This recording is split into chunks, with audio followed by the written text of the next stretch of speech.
In the world of cultivating immortals, where big fish swallow small fish, only strong people have the right to control their own destiny. Here, a fierce battle between two major sects is taking place. The side dressed in red is the Donlong sect, the other side dressed in blue is the Qianyuan sect. Today, Qianyuanzong was determined to win.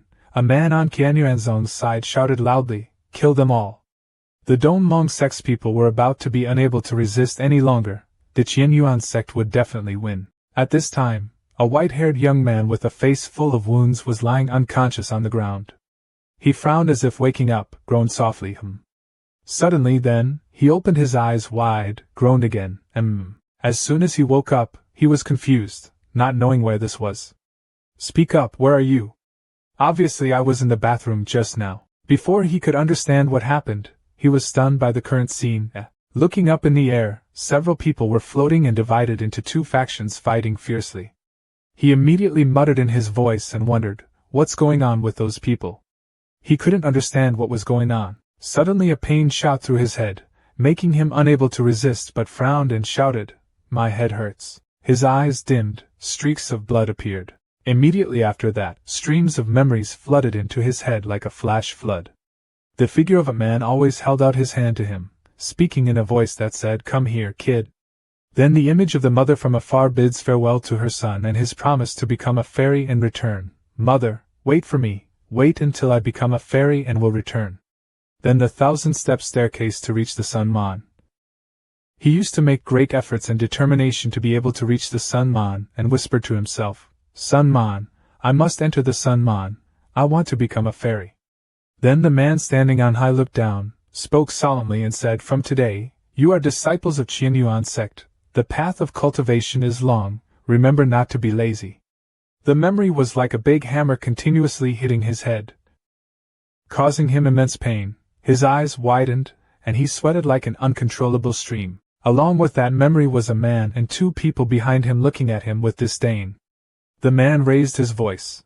"Lamken, that day you spoke so arrogantly to me at the sect, you didn't think this day would come, right?" Next were the hands, which were scratched and not healed anywhere, with a few blood stains on the ground.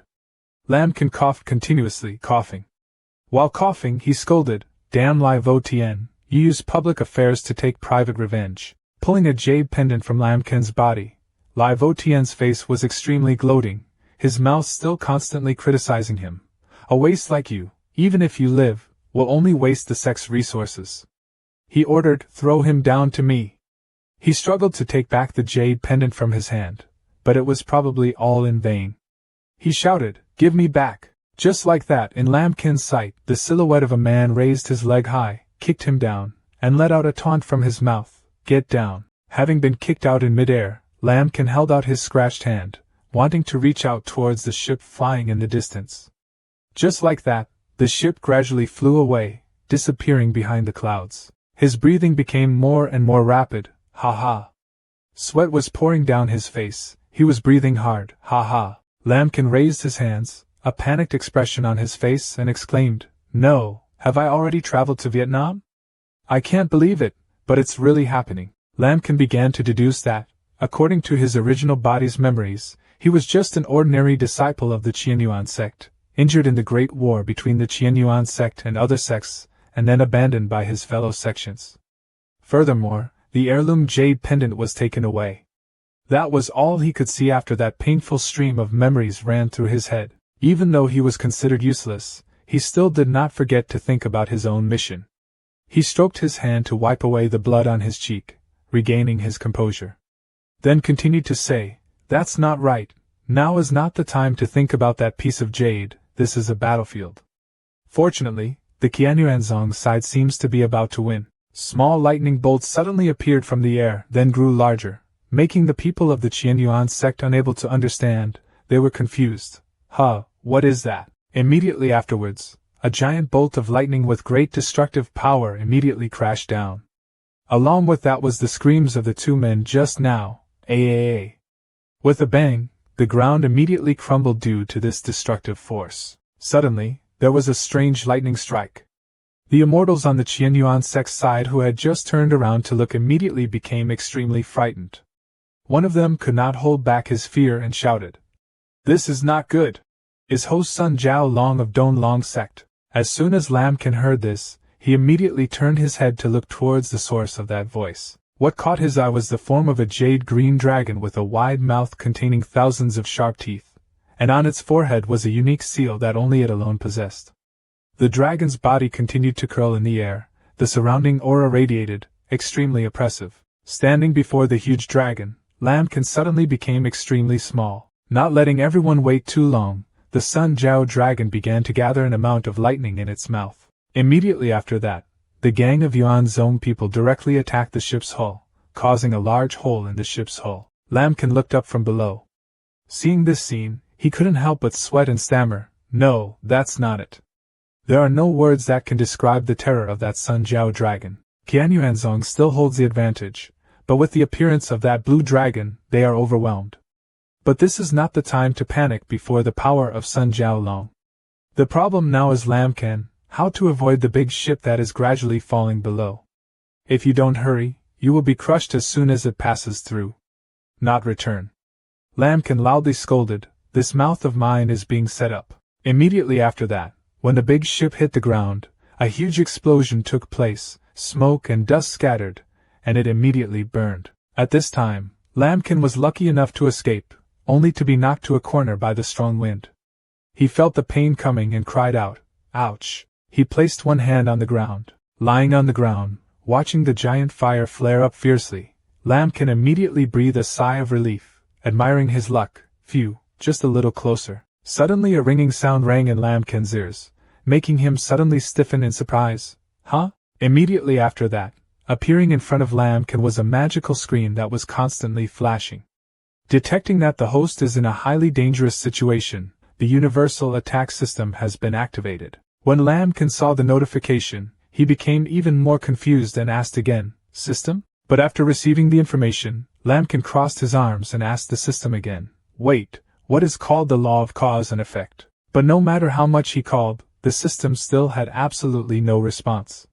This silence immediately made him uncomfortable.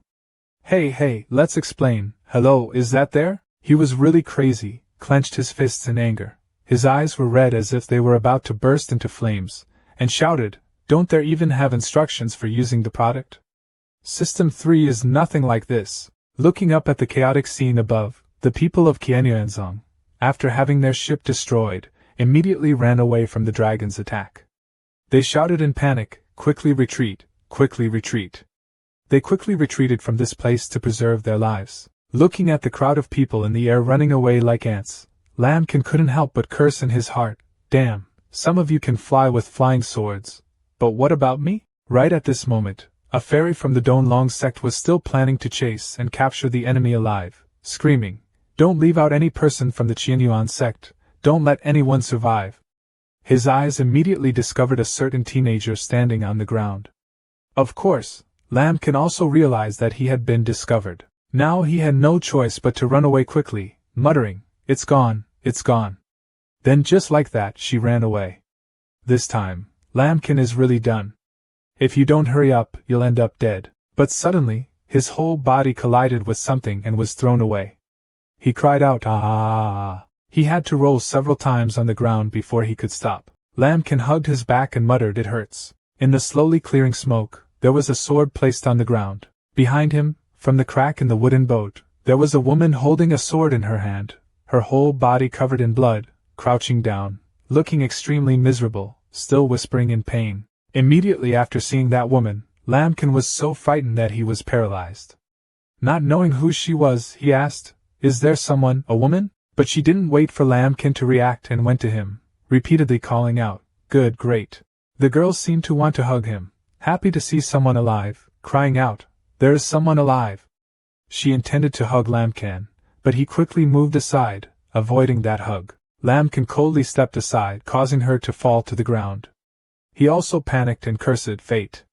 The girl was also confused. He didn't know what this woman wanted from him. His face turned pale with doubt and he asked, What do you want to do?" Suddenly the girl grabbed Lamkin's leg. Her face was full of scratches. She wanted him to take her out, begging in a loud voice, "Save me out, I am Lai Vo Song, the great elder's daughter, I cannot die here." Hearing this, Lamkin's expression turned gray. He said, "Let go, I'm just an ordinary disciple, I can't even protect myself. A loud voice suddenly rang out behind Lamkan. There was someone there, coming out of the boat, capturing that woman. The above wanted to capture her alive, and kill the other man. Turning his head slightly to look back, Lamkan only had time to complain and curse. Fuck. Immediately after that, he repeatedly called the woman up in panic. There is no time to think anymore now. TSK, lady, wake up, hey. Lamkan quickly supported Lai Vo's song, tightened his face, looked behind him warily and said, okay, let it be. Miss, please borrow your sword for a while. Immediately after that, he used his hands to use his sword. He ecstatically jumped on the sword. Lamkan hugged the beauty, ready to run away. Unexpectedly, the power of this sword was so outstanding. With just a little bit of luck, Lamkan quickly flew out of this place. The people of Don Long Tong saw him escape and quickly called for support to pursue. They ran away, quickly chased after them. Right behind, a disciple used his hands to perform eye magic. He disdainfully emphasized, Want to run? Don't try. Looking at Lamkan's flying back, he was even more determined, aiming his bullseye at him and saying, a waste that hasn't even arrived yet, quickly chase and destroy him. The others followed one after another to chase after Lamkan's sword marks, using all their speed to follow closely to block his way of life. However, Lamkan and the flying sword combined extremely well, making a few circles in the sky and then quickly dashing away. Only a few seconds later they disappeared without a trace. The pursuers saw this and immediately exclaimed, lost track. The person who had just been looking at the bullseye for his fellow disciples to chase couldn't help but be surprised. How could he write? How could his speed be so fast? On Lamkan's side, he ran for a long time, determined to go straight to escape danger first, not paying attention to how much time he ran. For a long distance, he used all his strength to fly the sword.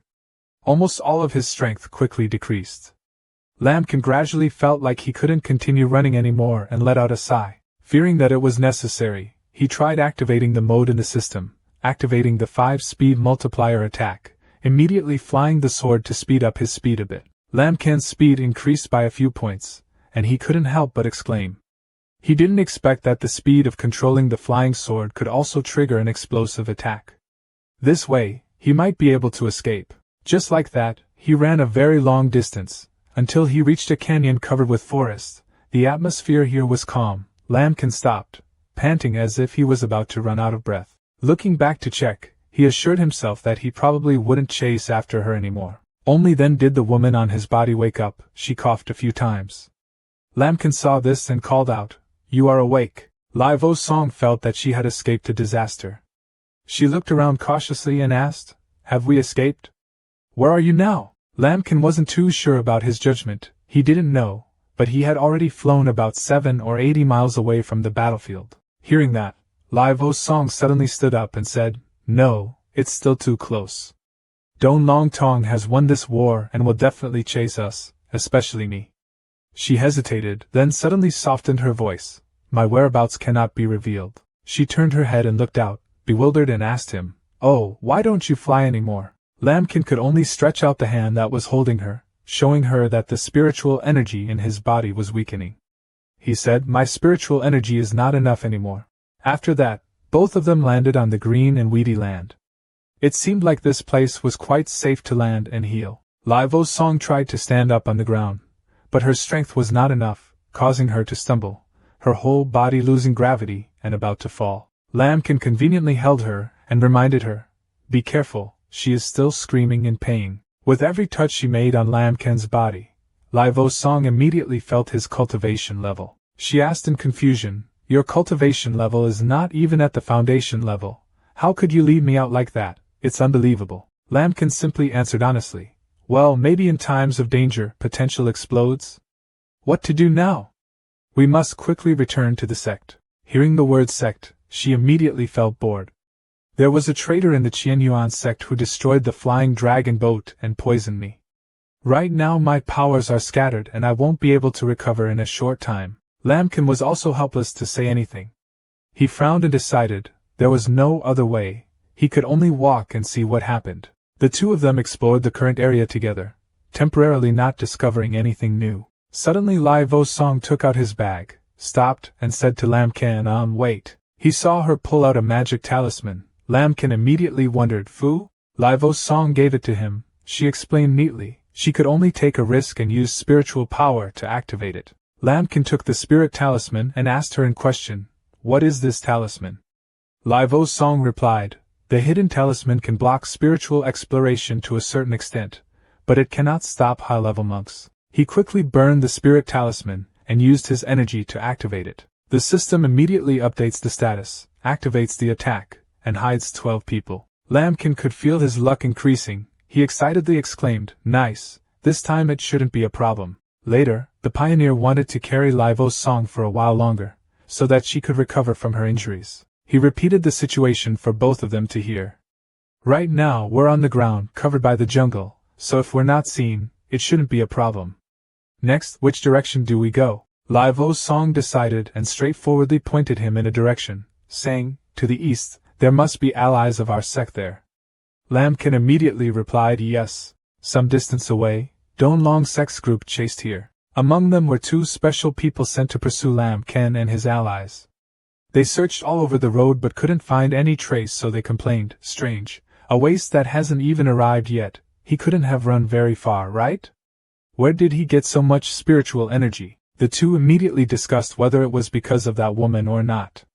The other guy immediately replied, impossible, that woman must have been poisoned by the soul of the heavenly Sha Palace. How could she recover so quickly? Right behind, the flying dragon boat of Donlong sect was also quickly exploring, looking for the whereabouts of Lam Ken and Lai Vo's song. A whole group of people divided into many directions, pursuing with all their might to not let the enemy survive. But the head of this sect couldn't help but ask impatiently, having already scanned the battlefield, where is that woman? Have you not caught her yet? An agile guy said, Elder, it's like this. After a while of presentation, the elder contemptuously and weakly reprimanded the useless people. He did not expect that the piece of meat that had reached his mouth would still be taken away. The old man was angry and let out a few flashing thunderbolts threateningly. Perhaps they are now hiding in this deserted area, blocking the sky with a range of hundreds of miles, so that I can use my consciousness to explore, even if I have to dig 3 meters of land. We still have to find that woman. The crowd quickly dispersed from the flying dragon boat, shouting yes. Right below where they had just passed, that was exactly where Lam Can and Lai Vo Song were hiding. They hid themselves along tree trunks, watching the spaceship drift away. Lai Vo Song's face turned pale with fear. It's gone. Jiao Long Protector Mountain will definitely be accompanied by an Elder Nguyen on Kentucky. Just relying on a hidden talisman, we cannot escape the probe of divine consciousness. Where is he? Lamkin suddenly stopped her mouth and warned her, Sure, not sure, don't give up hope. After a while, wait until the dragon protects the mountain and flies far away. At this point, the 2 of them breathed a sigh of relief. Lamkin let out a breath and said, Phew, finally gone. Li Wishwang fell to his knees and sighed. He didn't expect that he really didn't find out. It was truly unbelievable. Yet at Donlong Tong's side, the elder sternly asked his subordinates, Are you sure that that brat hasn't even arrived yet? They then respectfully explained, Elder, I am sure, although I don't know why his speed is extremely fast, his spiritual power is limited after all. They are definitely still nearby. The old man immediately explained in a stern voice, It seemed that the woman had some magic weapon on her body that could hide her breath, so my probing consciousness could not find her. When the others saw him clearing his throat like that, they sweated profusely, clasped their hands and asked to receive orders. So what should we do now? His eyes were filled with hatred. He resolutely ordered, using magic transmitted thousands of miles, to mobilize all the disciples who were chasing the remnants of the Qianyuan sect back, searching every inch of land within a range of hundreds of miles. Around here, once you discover suspicious traces, you must immediately report it. A search continued. The disciples of Donlong Tong quickly implemented their plan. Their leader continued to use eye magic all along the way to track down traces of Lam Ken and Lai Vo Song. But he and she were right below watching, not knowing anything and saying to each other, If we keep going like this, there's absolutely no way we can escape. Suddenly the leader felt some movement. He exclaimed in confusion, Huh? Lam Ken was surprised. All his actions now had the possibility of being discovered. Even holding his breath he had to endure. The other guy didn't feel anything else, so he quickly left.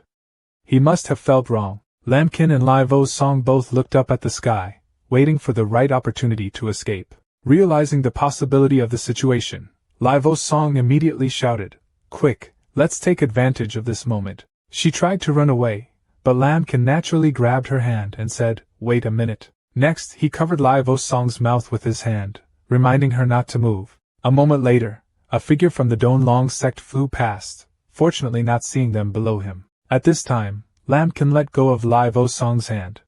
He analyzed the situation. It was not quite right, since just now, we have encountered more and more search teams, and they are searching more and more carefully. We can't stay lucky forever. He was so worried that his whole body was sweating as he thought.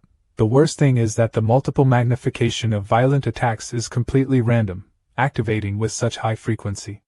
If there was ever a time when the explosive magnification multiple was too low, leading to failure and concealment, relying on this little bit of my cultivation would definitely fail. Lai Vo Song next to him nervously asked, "So what should we do now?" He thought for a while, then came up with a temporary plan. He couldn't continue moving forward anymore. It was as if a net was surrounding us. The mesh in front would only get smaller and smaller. Lamkin picked up a tree branch and drew a few lines to illustrate an escape route.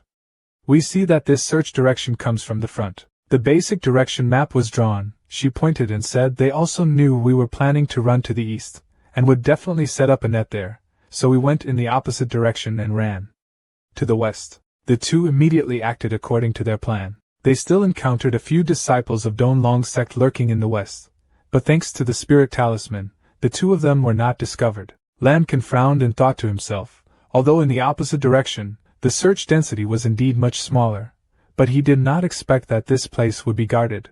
Without the protection of the jungle, all 10 people without blind eyes would be there. Can see us, this time it's gone. He glanced at Lai Vo Song, thinking of a shortened plan, wanting to risk his speed advantage and rush directly through the air. The plan was immediately rejected by him. Lamkin commented again, no way. Even if we rush through there, if we are seen, our whereabouts will be revealed. Elder Nguyen Kai and that dragon will soon chase him there.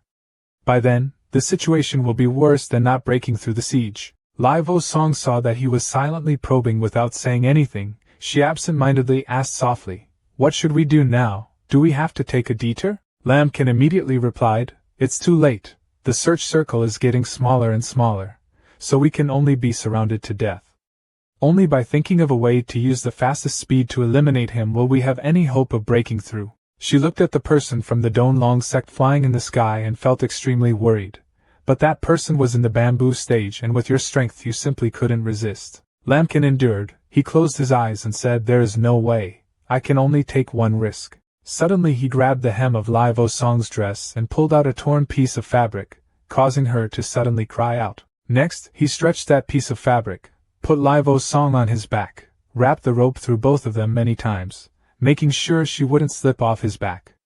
Lamkin stood up and warned her, "This time I can't carry you and fight at the same time, so you absolutely have to hold me tightly." Lai Vo Song looked at a series of his actions, all of them using moderate force, causing her to suddenly feel a certain blooming feeling and respond to herself. Lamkin completed the preparations. He picked up his sword and prepared to depart. He used his strength, combined with the sword to activate the attack. The magic was turned on, operating at double speed, not too smooth, but Lamkin was determined to depart. He had to leave. The people of Donlong sect quickly discovered the movement below. He looked down, and immediately saw Lamkin carrying Lai Vo Song charging towards him. This guy arrogantly taunted them. He was just a piece of trash who hadn't even reached the foundation stage yet. But he still dared to attack me from the front.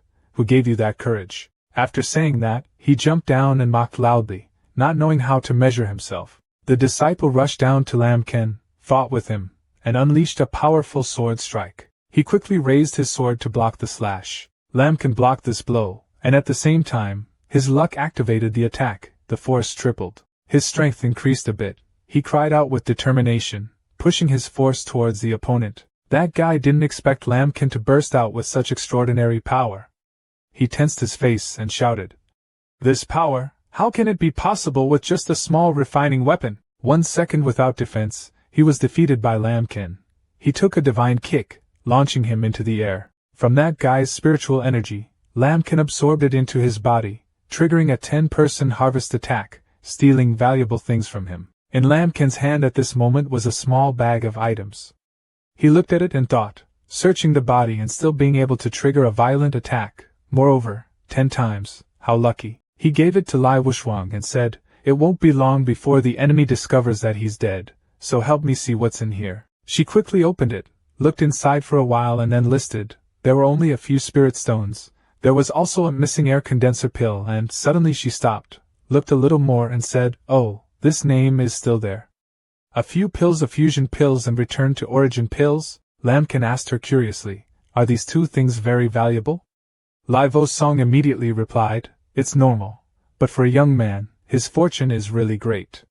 Hey, the fusion pill can help you speed up your spiritual energy recovery for the next period of time, which is very effective for us right now." She brought the pill to Lamkin's mouth. He immediately took it and swallowed it. Suddenly his body reacted, his whole body instantly flashed, activating the fourth explosive attack. Lamkin looked at himself increasing his speed crazily. He lost his voice and exclaimed, Oh my god, is its effect that strong?" The two quickly flew straight to the western mountain peak. A while later, Don Long Tong's people discovered the body of their fellow disciple lying straight on the ground.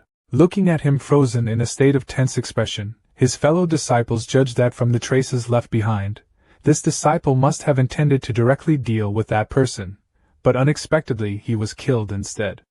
Even the act of holding back the opponent was too late. The elder said almost nervously, "Doesn't it mean that that little thief hasn't even arrived yet?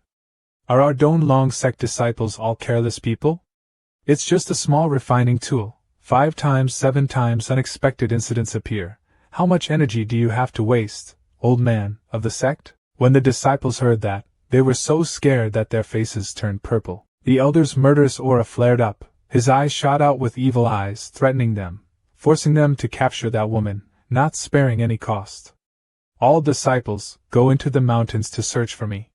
If you find or hold them off, the sect will reward you greatly." Scene changes to Lamkin and Lai Vo Song's place. The two people have temporarily escaped danger and are continuing their escape journey in another forest. Yet not long after leaving, Lai Vo Song discovered that people from Don Long sect had flown here. She reminded Lamkin that they were already there, too fast. Lamkin looked up and said, "There are guys in the sky monitoring the sky, preventing us from escaping. The search team on the ground will probably arrive quickly." A moment later, right in the jungle area where he and she were hiding, there was suddenly a new change. A huge bird spirit appeared right in the middle of the Don Long sect's disciples, walking alongside them without knowing what its purpose was. Lamkin was shocked and looked at the strange beast flying in the sky. He frowned and asked, "What is that?" Lai Vo Song was right next to him and answered, "It's Code Diu, a type of flying demon beast. It seems this is their territory." When he heard such important information, he absent-mindedly told her, "If I remember correctly, if I continue to go deeper into the Taiwan mountain range, it will all be the territory of monsters, even demons. Don Long Tong is banging its drums and gongs like that. It seems like they really want to capture you at all costs." Lamkin looked at the demon beast, and the Don Long sect's disciples hissing at each other in the sky. He couldn't help but wonder why that dragon didn't come. Lai Vo Song added, "Monks and powerful monsters both have a treaty. The Taiwan mountain range is the territory of a great demon. If the dragon guardian mountain of the Don Long sect casually rushes in, would be equivalent to a challenge." Lamkin heard and understood. He turned around and said, "Okay, it seems we don't need to worry about that dragon anymore for now." Suddenly seeing Lai Vo Song collapse next to a tree, he asked with concern, "What's wrong?" Lai Vo Song felt helpless. She let loose and said, "Actually, I should have thought of it earlier. We can't get out." Lamkin asked her in confusion, "Why are you suddenly so emo?" She opened her eyes wide and frowned worriedly. Her eyes were almost filled with negativity as she explained, "The deeper I go into the Taiwan mountain range, the more dangerous demon beasts are. Now my cultivation level is gone, my strength is gone. You're not even in the foundation, just any monster can put us to death. Relying solely on the strength of the two of us, if we continue to move forward, we will not be able to survive." A while passed, and there were no unusual changes. He and she remained still there thinking, in an extremely stagnant state. Lamkin struggled for a long time before daring to ask, "So what should we do now?" Could it be that he surrendered to Don Long sect? At this time, Lai Vo Song firmly replied, "No, I am the successor of Kintien Tong. They spent so much effort trying to capture me alive because they wanted to use me to coerce my grandfather. I will not let them succeed. Lambkin had a headache. He was bored repeating the situation, neither running nor surrendering. So what do you want to do, young lady? She suddenly picked up her sword and looked at it, then looked at Lambkin, conveying a determined look to each other. Although she was a bit reluctant, Livo's Song still had to decide. She tremblingly raised the sword, wanting to fight herself, and said to Lambkin, "You go, wait until Don Long Tong discovers his body. Me, then you will clearly understand my determination. They won't waste their time trying to capture a small character like you who hasn't even arrived yet. If possible, in the future if you return to the sect alive to meet my grandfather, I hope you can." Without waiting for her to finish, Lambkin suddenly snatched her sword away. His voice was full of criticism. "If you have something to say, go find your grandfather and say it yourself. I'm not an errand boy." Besides, he took out a recovery pill, quickly swallowed it, and continued, "You are fine, so are those Don Long sect monks. I have had enough of all of your attitudes. What if you don't go to a structure? It's just a structure. Now we will break through it." Having said that, Lambkin sat down, performed the technique of breaking through the realm, continuously activating explosive attacks with 7 times the effectiveness, activating explosive attacks with 12 times the training speed. After a period of breakthrough training, Lambkin gradually felt the strength flowing in his body.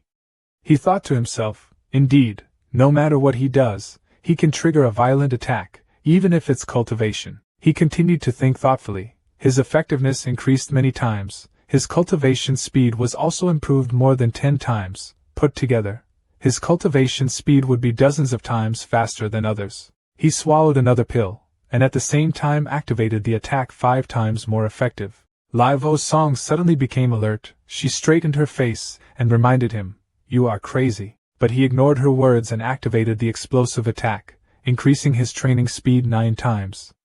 It made Li Wuxuang even more panicked and scolded. Even if it was a condensation pill to support cultivation, using so many medicinal pills at the same time, you would still be in danger. She placed her hand on Lambkin's body, trying to feel his spiritual energy. Livo's Song widened his eyes in surprise and realized, thinking to himself, what is going on?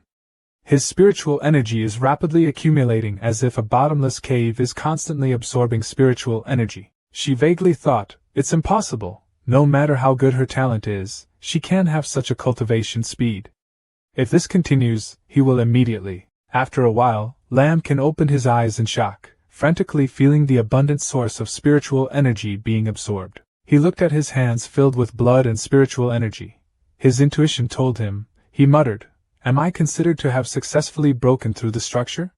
Livo's Song next to him also suddenly asked, How did you do that?" She walked over to ask him, "These are clearly just a few ordinary air condensation rings. Why are you like this?" Lambkin helplessly shook his head and replied, "Maybe it's because my physique is quite special. The efficiency of absorbing medicinal pills is extremely good." Livo's Song did not believe it, but even so, he could not explain it clearly. Suddenly in another area, there was the sound of a spirit dog barking continuously, woof woof. The disciple Don Long Tong Nan quickly discovered its excited state. He shouted, "Quick! The spirit dog smells a suspicious scent." On this side, Lambkin also sensed the increasingly dangerous situation. He quickly hugged Livo's Song and urged, "Go!" He picked her up and quickly explained, "We are now children, we may not be able to escape." Immediately afterwards, Lambkin performed his new technique, wholeheartedly activating the explosive attack at 4 times the speed, then activating the hidden explosive attack at 3 times the speed. Quick as lightning, he flew in the air. Livo's Song looked at him. She was still confused about this person's abilities and thought, in just a few short minutes, breaking through to the foundation. It was unbelievable, maybe he really could. The deacon asked the Don Long sect disciples in a serious voice, "Where are you? Isn't it said that the whereabouts have been found?" He stood on Van Din, leisurely looking at the useless people below. Below, the group of people glanced up. No one said a word. The other people immediately reported in fear, "Deacon, we have indeed found it. But half the time the spirit dog chased it, it suddenly lost the other person's scent. Furthermore, the opponent's footprints also disappeared here." Suddenly, the deacon stopped, turned around as if he noticed something. Huh? He looked at the foreign object, and as soon as he looked at it, he thought, releasing spiritual energy, Isn't that kid not even in his prime? Could it be that he broke through at this time? He immediately pointed and ordered, if they ran forward, then send a signal to all search teams on the surrounding ground. Take this place as a starting point, move forward, conduct a thorough search for me, until you find those two people. The scene changes to Lam and Kan. They are both still speeding away. Lamkin jumped up, boldly using spiritual energy to control his movement. Lai Vo Song saw this and reminded him, your way of using spiritual energy is too harsh. If you continue like this, even if you are a child, your spiritual energy will quickly be consumed. Lamkin replied uncomfortably, so what should we do? I am only a disciple in name, no one has ever taught me. She quickly placed her hand on his cheek, softly reassuring him, aura is the essence of all things. After reaching the structure, it has more effects on you, bearing the burden for you, protecting your mind. She pressed her hand once more to his chest, firmly explaining, follow my instructions, try to evenly distribute this force to every part of the body, don't use it too forcefully. Lamkin was in a trance when he felt that the amount of activated shock comprehension had increased by up to 12 times. His whole body was filled with spiritual energy. His body felt a lot lighter. He went straight and soared high. His aura tensed and increased strongly. Lamkin shouted excitedly, it seems I have found the feeling. This feeling, the aura seemed to be forming a stance inside and outside my body, like a transparent armor. Lai Vo Song opened his eyes in surprise and gently replied, yes, you understood very quickly. After saying that, he continued to fly away, and she kept looking at him and thinking, even after I broke through the mechanism, it took some time to comprehend, but you were able to immediately comprehend it. Why, with such high talent, why are you only a disciple in name? Suddenly losing his senses, Lamkin said in fear, is this a thing? Before that after that powerful use of spiritual energy, he completely lost momentum and plunged straight into a lake, and right there was an animal soaking in it. A bear was looking for its lunchtime prey. When it saw someone attacking, it immediately became alert. It looked up at the two of them with a ferocious expression. Lamkin and Lai Vo Song cried out in fear, be careful! Immediately after that, Lamkin stepped on the bear's head as a fulcrum, keeping the momentum up one more beat, completely ignoring the other bear, even causing it to lose the delicious prey in its mouth. The bear opened his eyes wide, angry because he had unjustly lost his lunch and was trampled on by humans without mercy. It immediately stepped on the water to break the waves, chasing after the other two people to take revenge. The elf bear aggressively chased them. Its chasing speed was formidable. In just a short period of time it was able to close the distance to capture the target, causing Lamkin to lose his composure a bit and stagger several times. Lai Vo Song turned around and said in panic, it's gone.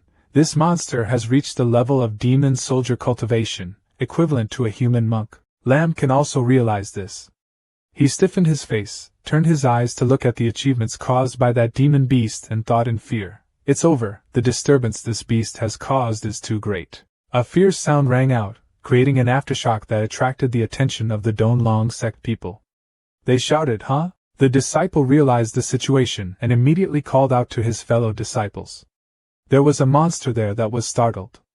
Hurry, it must be that guy. Lai Vo Song also judged his opponent's actions and quickly called Lamkin. Not good, they have discovered him. He glanced over, carefully examining the situation before him. Then, increasing the effect 5 times, he hugged Lai Vo Song tightly and said, I can only risk my life and cling to me. Meanwhile, the monster's riot became more and more terrible. Its whole body radiated murderous aura, determined to fight with all its might. Lamkin gained momentum and prepared to perform his martial arts. He activated his speed 8 times, circled around the evil demon, and then flew his sword straight into the sky. The people of Donlong sect quickly discovered traces of his aura. They shouted to each other, I see, they are there, quickly stop them. One guy somehow remained motionless, seemingly feeling some kind of power. Before his eyes there was a clear image of Lamkin and Lai Vo Song flying directly towards them. He was like a fairy spirit dragon, flying through the group of disciples and then running away. This move accurately affected the self-esteem of the people of the dragon sect. They commented based on his acceleration, what is it? Isn't it that Bamboo G hasn't arrived yet? What speed is this? This speed you say is golden pill. I also believe it. Donlong sect's eyes could not help but angrily say, this spiritual power, this guy is really Bamboo Company. He turned around and reminded his teammates, don't panic, that guy has only just reached the base level. He must have used some secret technique. He won't be able to hold on for long. Everyone should chase after him. After hearing this, the rest of the group immediately understood what they meant, launched their attack and ran towards Lam Can, replying, yes. Lai Vo Song soon saw Don Long Sek's disciples catching up. She panicked and shouted to remind Lam Can, they are coming. Lam Can tensed his body, tried to run as hard as he could and reassured her, don't panic, you're almost there. The pursuit continued like that. The speed between the two sides was very difficult to grasp. A disciple arrogantly exclaimed, after all, he had only just arrived at the foundation. His sword's speed was faster. Could he still be able to defy the heavens? They accelerated, telling each other to be determined to catch the target. The leader aggressively shouted, surround them. Men were hacked to death, women were forced to keep their lives. Suddenly, a demonic beast's wing flew in, slowly falling a few orange feathers. It was the fluttering wings of a flying spirit. It suddenly rushed into the crowd of Don Long Sect and picked up one of them. The monster's sudden action made the other guy scream loudly, ah! From afar, more and more ghosts flew in. Don Long Sect disciples were puzzled, looking at the chaotic situation and exclaimed, what? Dilin jumped forward in ecstasy and attacked like a missile, flying past the group of people and threatening them. The others immediately reminded each other to be careful.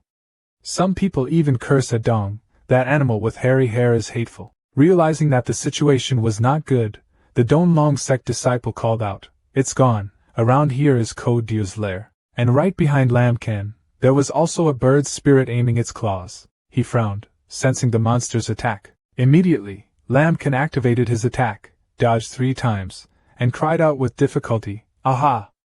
Escaped from the beast's claws in an instant. When the other disciple saw that he had avoided disaster, he hated and cried out, disgusting. Then he rushed up, swung a powerful sword at Lam Can and scolded, you bastard. Lai Vo Song saw that both of them were about to be beaten to death. She shouted in frustration, quickly avoid. Lam Can tried to hug her tightly, activate the attack to block 3 times, and at the same time activate the attack to return 4 times the damage, tearing out a sword to respond to the opponent's attack. The other guy looked at it and felt itchy. He couldn't believe it and muttered, can this be prevented? Lam Can's response had not ended yet. It was still rushing straight towards the other disciple, and he had not yet had time to figure out what to do, just watching the murderous force stab at him. When he realized the danger was approaching, he could only release a small amount of spiritual energy to defend and endure the fury of that deadly ray. He suppressed the pain, frowned and screamed, impossible. I am a 7-layer structure. With just one move, how can I break it? Right after that, the group of ancient sculptures suddenly flew straight in front of him, making him terrified. His whole body stiffened and stammered, no, no, no, no. Lam Can was running away. He looked back to check the situation and saw that the Don Long Sect group had been distracted by the supporting group of ancient sculptures. He breathed a sigh of relief and thought, very well, as long as he gets rid of this group of pursuers, and then uses the dense forest as cover, he should be able to do it. Before he could think it through, in the next second, he opened his eyes wide, alert to the changes behind him. Someone rushed in, flying several times in the middle of the battle, preventing the chaos between humans and demon beasts. The domineering deacon appeared. He was extremely upset because the group of disciples couldn't do anything and ended up in his hands. Both Lam Can and Lai Vo Song were surprised by the other person's ability. He asked in surprise, that is? She quickly replied, it's the deacon of the Broken Dragon sect and the Golden Dan period. Lam Can frowned and gritted his teeth and exclaimed, Golden Pill period. He secretly thought in panic, it's gone, even though there is a system of explosions, but the Golden Pill period, this gap is too big. Lai Vo Song took the opportunity to advise him whether the return fire attack just now could deal with him. He nervously replied, how is that possible? He is a Golden Dan, 1 level higher than me, unless he needs to be wary of us. She emphasized one sentence cautiously, I have a solution, you will almost use me as a meat shield. After hearing this, Lam Can felt confused, frowned and replied, what are you kidding? And she still tried to explain, no, I'm serious, believe me, this is the only solution. Behind them, the deacon frowned angrily and thought, you shameless little thief. I didn't expect to waste so much of the sex energy, but no matter where you run, you won't be able to escape today. From the palm of my hand. He rushed forward, caught up with his speed, then shouted an order, stop here. little thief. Lambkin quickly followed Lai Vo Song's wishes and lifted her up high as a shield. This move successfully blocked the deacon's attack. He gritted his teeth bitterly and muttered in his heart, "This is not good." Taking advantage of the opportunity, he immediately picked up his sword and tried to fight him, shouting with full of will. Right at this moment, he activated his attack 30 times, slashed at the opponent, then circled around him, and escaped. The deacon became indignant. He looked at the path of spiritual energy trapped on his body and thought, just a small structure, and moreover, who is this kid? He just stood there thinking, leaving Lambkin plenty of time to run away from danger. Lambkin was surprised by his just activation. He frowned as he looked at the deacon drifting further and further away from him and thought, the attack was 30 times higher. Never before had it been this high. Could it be that the difference was really high? The greater the force, the easier it is to trigger high multiplier attacks. Lai Vo Song happily smiled and said to him, "Success, we have really succeeded." She pinched his cheek and asked curiously, "What exactly did you do?" "That's a weird metal guy." Lambkin simply replied, "It was just luck, he didn't dare to hurt you, so when I withdrew my sword in time, I had a chance to catch the loophole." Hearing that, she felt extremely happy. Feeling the current situation, she commented, "This time, we can finally escape." That veteran elder and their mountain guard did not dare to risk angering the demon race by rushing in here. From far away, the sound of a kite was flying around in the sky. The two looked at each other, and immediately understood what the other meant. Lambkin pioneered, "I feel that we still have to be more careful on the next journey." Lai Vo Song immediately replied, "That's right, even though there are no soldiers to chase, the next path is full of demonic beasts everywhere." Immediately after that, both of them tried to find a safe corner, and neatly landed on the ground. The scene changes to the main hall of Qianyuanzong. There are a few people running inside to report. The head of the Qianyuan sect, Lai Truongtan, was extremely shocked when he heard the emergency report. What? The Qianlong ship was dropped. How could that be possible? He stood up from the throne and eagerly asked his subordinates, "So where is my daughter Lai Vo Song? Where is the baby?" The others immediately explained awkwardly. At that time, the situation on the battlefield was too chaotic. We, among the immediate disciples, had already escaped, and did not find the female commander. Their sect leader immediately shouted angrily, so he immediately went looking for her. "That is the eldest daughter of our Lai family, the future of Qianyuan sect.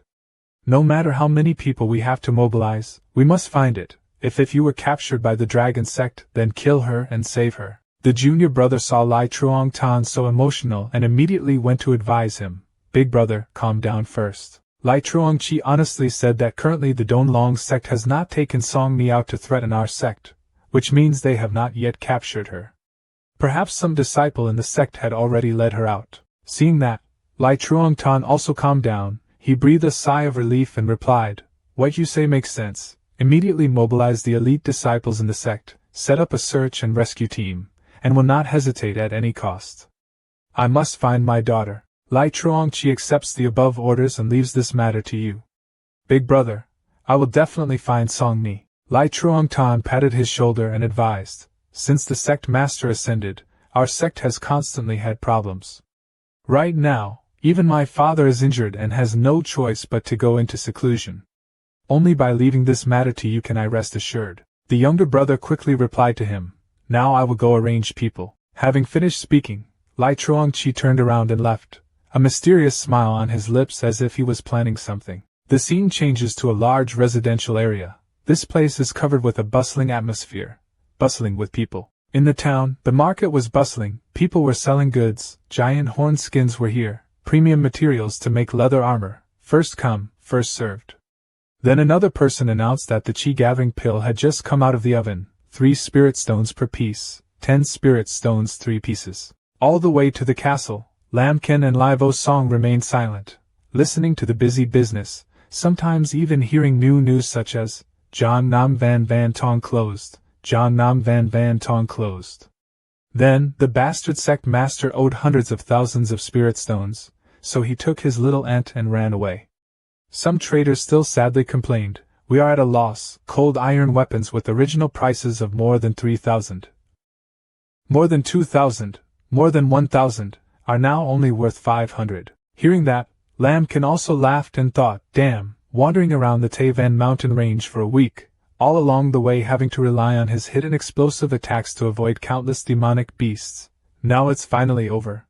Has returned to the civilized world. He turned to Lai Vo Song, helped her brush off the dust on the scratch on her cheek, and gently advised that we should still be a little more careful, even though this is not the dragon's territory.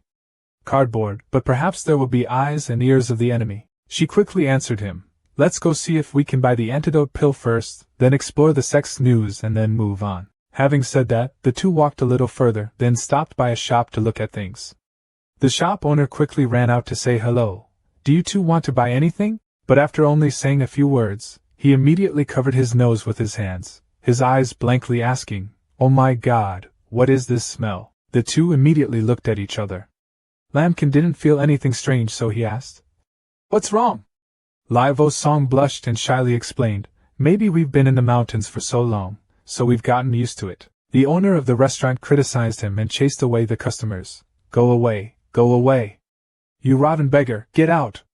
Don't stay here to disturb my business. Lambkin did not hesitate. He changed his mind to another idea.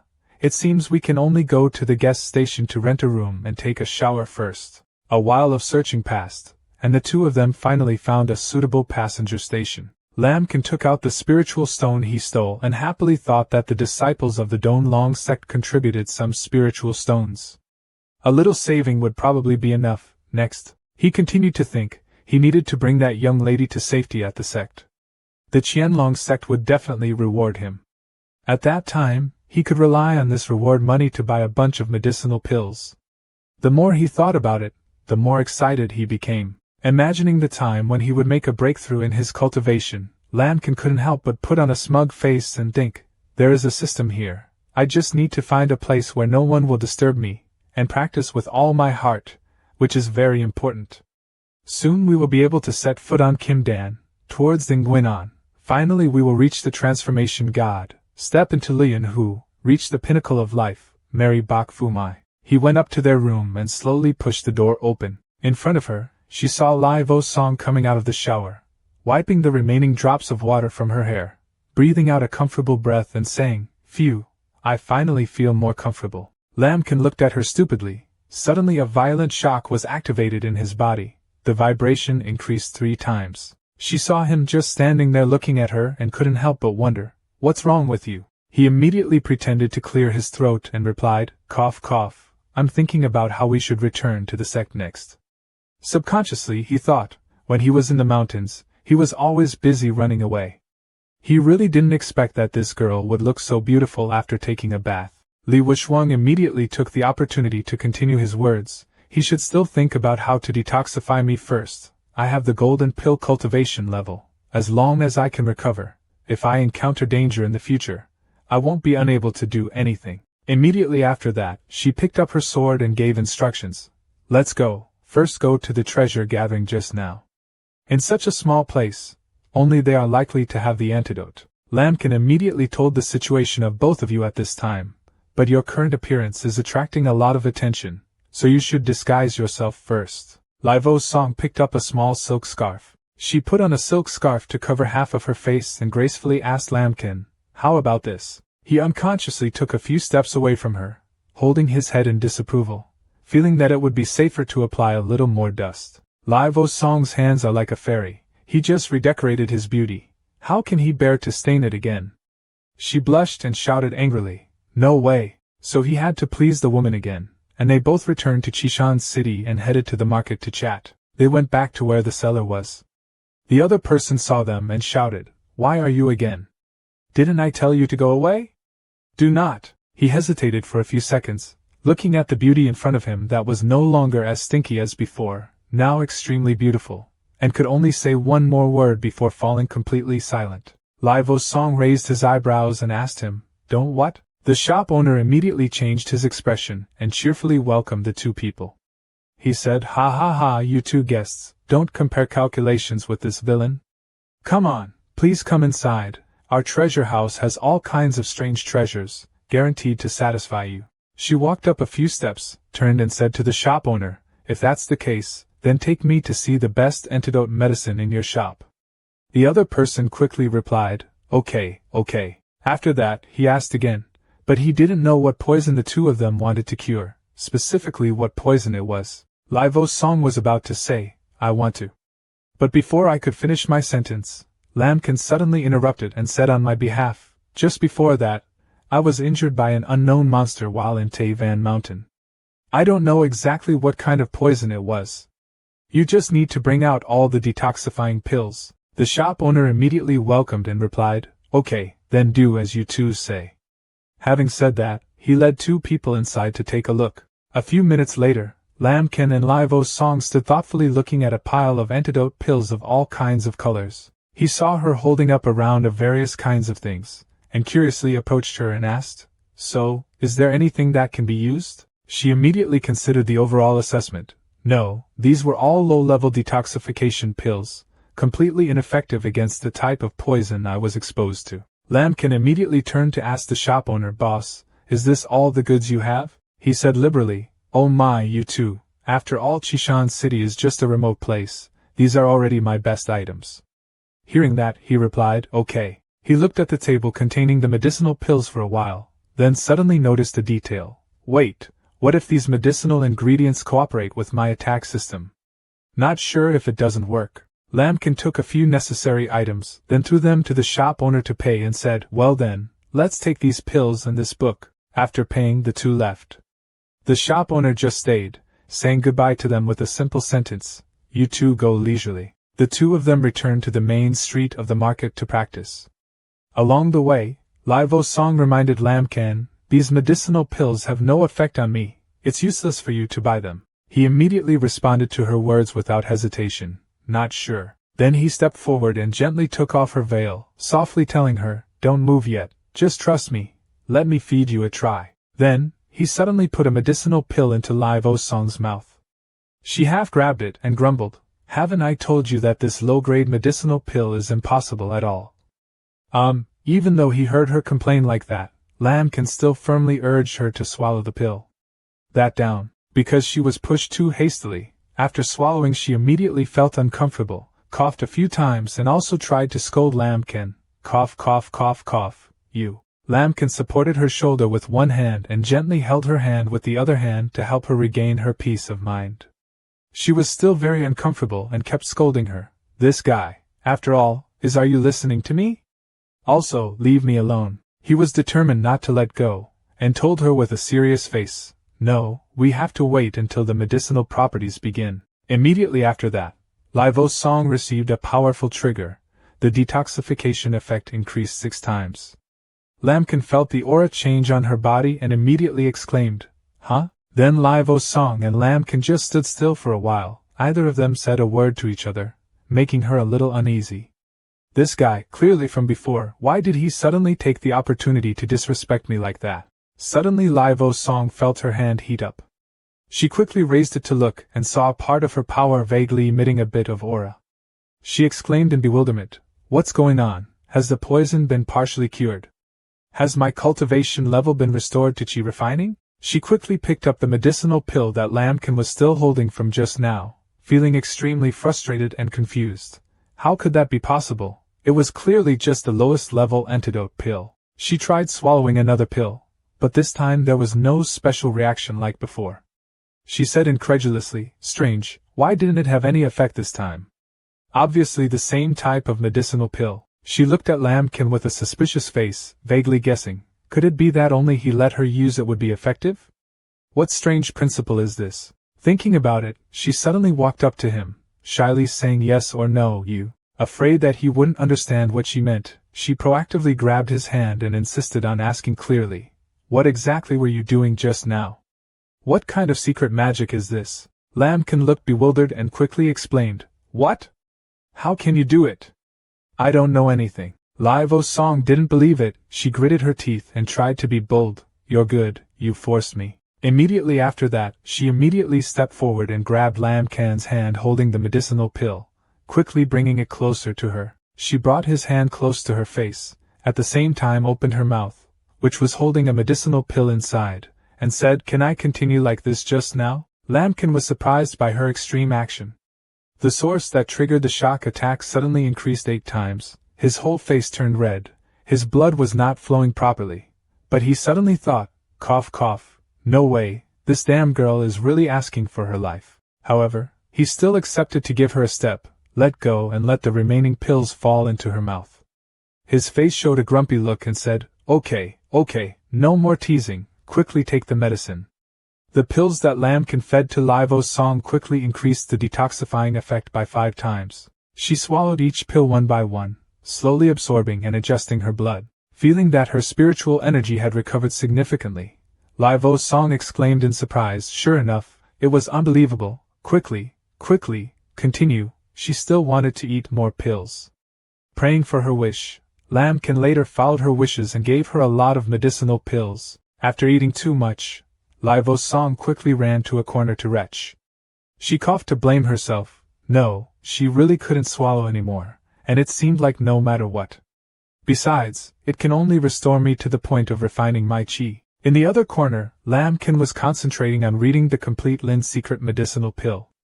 Waiting for Live-O's song to digest all the medicinal pills, he reread the theory he had just learned, and slowly came to the conclusion that it seemed to be a medicinal pill. Even if a low level activates an effective attack, it can only do so much. But what if it was a medicinal pill that I refined with my own hands? Using the explosion system, to refine a high-quality medicinal pill and then let Live-O's song use it? Just as he thought, he received an additional 7-fold increase in knowledge comprehension points from the source of the violent attack. After both sides had finished taking care of themselves, they continued to go to the market to worship together, immediately encountering a crowd of people waiting to see something strange. Lambkin saw it, and said that this was the alchemy furnace of Taesun Citadel. It is said that this market has only one alchemist, so he is always occupied. Live-O's song looked at Lambkin and asked, do you still know how to refine pills? Have you studied before? He answered honestly, I already understand the basics of alchemy, so there shouldn't be any problems. But she still felt curious and a bit skeptical, so wasn't she just self-taught? Refining pills is not playing with mud, there is no such simple thing. Lambkin smiled happily and said, just try it and see. Near the alchemy furnace, the manor excitedly ordered, it's done. Someone opened the furnace. Then, he burst out laughing loudly, showing his satisfaction. Ha ha ha ha ha. Several subordinates took out a tray of raw medicinal pills. He picked them up, examined them and said, not bad, the quality of this medicinal pill furnace is very good. Having finished speaking, he ordered his subordinates to bring out these trays for sale. Top-class Monkyuan pills have just come out of the oven, 80 spirit stones per piece. Whoever buys first gets first. The shoppers suddenly complained in unison, Boss, isn't that 60 spirit stones? Why did you suddenly increase the price? I already pre-ordered, return the money. The homepage owner stroked his mustache and loudly declared that the quality of this medicinal pill furnace is of the highest quality. If you want to buy it, then buy it. If you don't want to buy it, then don't. And if you want a refund, that's fine. But in the future, don't come to me to buy anymore. A businessman said indignantly, this bastard, in a place like Chishan City, he is the only alchemist, that's really bad. The others immediately followed suit. Oh, how else can we do this? Who said we have the technology? Suddenly Lambkin shouted loudly in the crowd, Boss, I don't buy medicinal pills, I want to use this pill furnace for a while. The page owner saw him volunteering and asked curiously, are you an alchemist?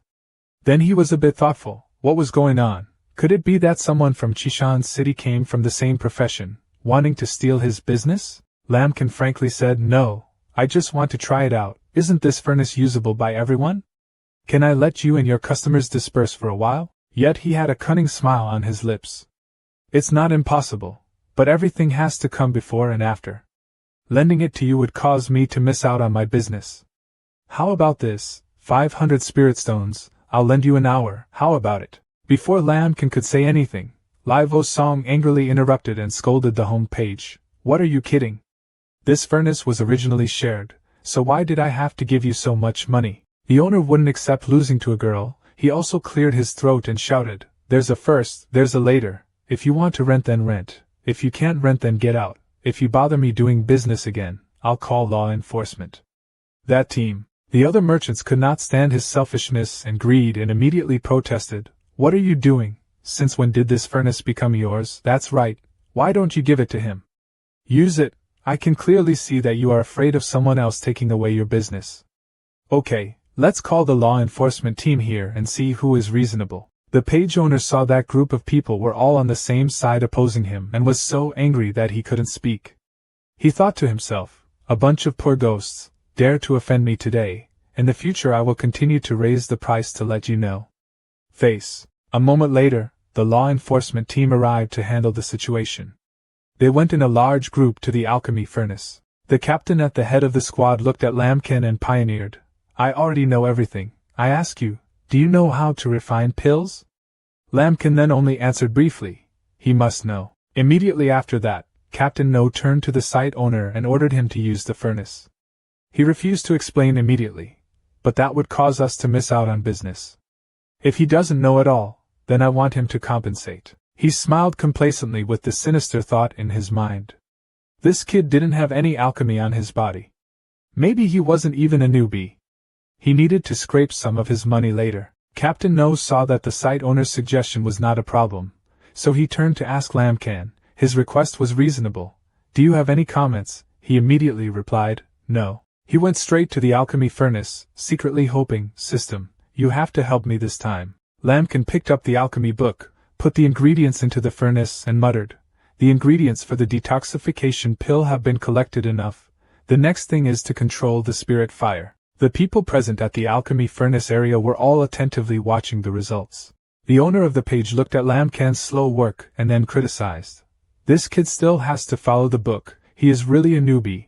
He will almost have to make you compensate all his assets. The rest of the people also began to panic, wondering if this kid was okay or not. Could it be that he just read a few books and then came here to try? Some people even complained, oh, I originally hoped that he could break the influence of that businessman. Waiting for the ingredients to soak into the spirit fire, Lambkin immediately poured his energy into the alchemy furnace and shouted. Immediately, the alchemy furnace had a catalytic reaction.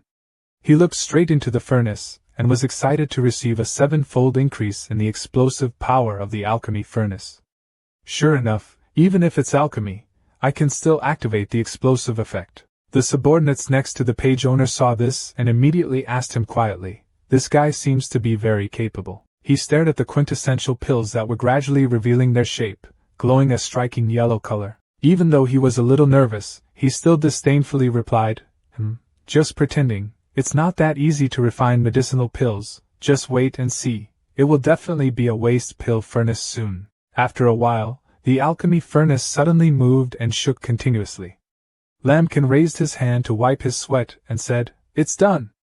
The entire alchemy process always triggers explosive attacks, and the finished product is definitely not bad. He took out a few sparkling golden medicinal pills, emitting a halo, and held them forward. After seeing this, the young men opened their mouths in surprise.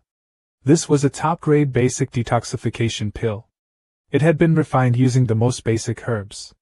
The green-shirted young man next to him continued, that's not right. In terms of quality, there are a few pills that seem to have reached the top quality. He and the disciple next to him were equally panicked.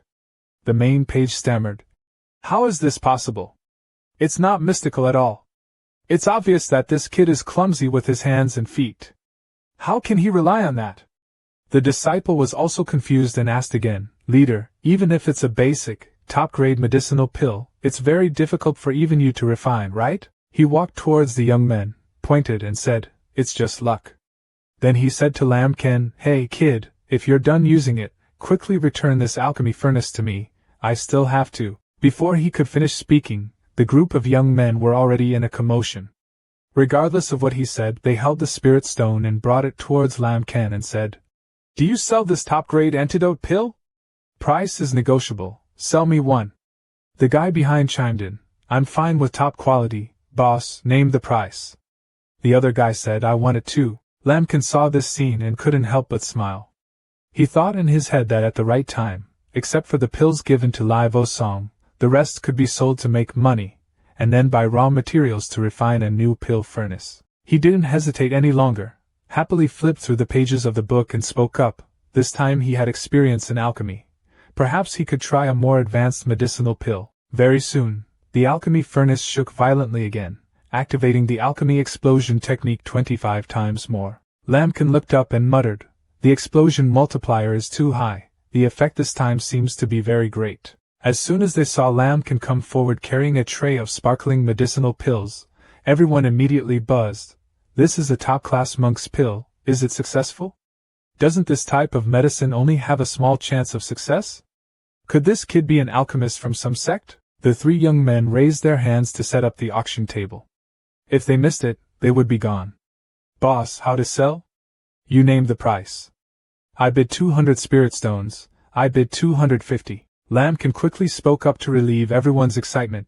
Don't be impatient, increase the yuan pill with 200 spirit stones per piece, first come, first served. Hearing him say that, all the young men were in a hurry. I buy 2 pills, I want 10 pills, don't rob me, I buy them all. Seeing the situation change, he was extremely angry and said, whoever dares to buy his medicinal pills is confronting me. In the future, the price of buying medicinal pills from me will increase tenfold. The group of young men turned around and snorted coldly. Are you scaring us? This little brother's alchemy technique is 10 times higher than yours. Do you really think I'm willing to buy your medicinal pills? Who can we eat with? I'm willing to eat shit. Do I really think I'm a prominent character? He was very angry when he heard that. His face grimaced, and he said arrogantly, very well, I remember everything. There will come a time when you will have to beg me. After a while of trading, Lambkin held a bag full of spirit stones, smiled and said, everyone, tomorrow I will continue to refine pills. If you want to buy, just line up on time tomorrow. He secretly rejoiced in his heart. His eyes opened wide and glowed, thinking, I've made a fortune. These resources are enough for me to immediately increase my cultivation level by several levels. At this time, suddenly a group of young men surrounded Lambkin. One of them said, Kid, you have gone beyond the limit. He gritted his teeth and said, tomorrow, in this place, I don't want to see you anymore. Suddenly a voice spoke from behind. Are you threatening others in front of me? The captain came over and scolded. The manor let you use the alchemy furnace, giving you the opportunity to promote your own value.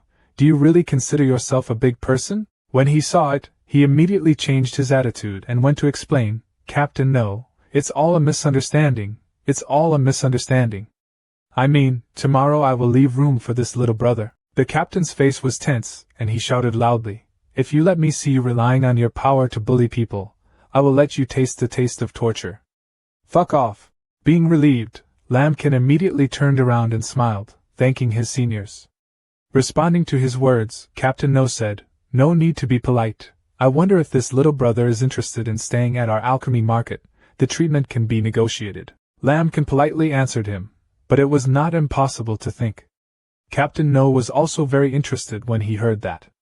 Oh, so if you guys have any opinions, you can come find me at any time. After he left, Livo Song came over and asked Lambkin, are you really planning to stay in this remote place to become an alchemist? Lambkin immediately waved his hand and replied, how is that possible? Just a polite answer. We just came here and have already offended a group of people. It's best not to offend another group of people again. This is called human situation. He firmly grabbed her small wrist. He pulled her away to her surprise. Let's go. Quickly go try the medicine I prepared for you.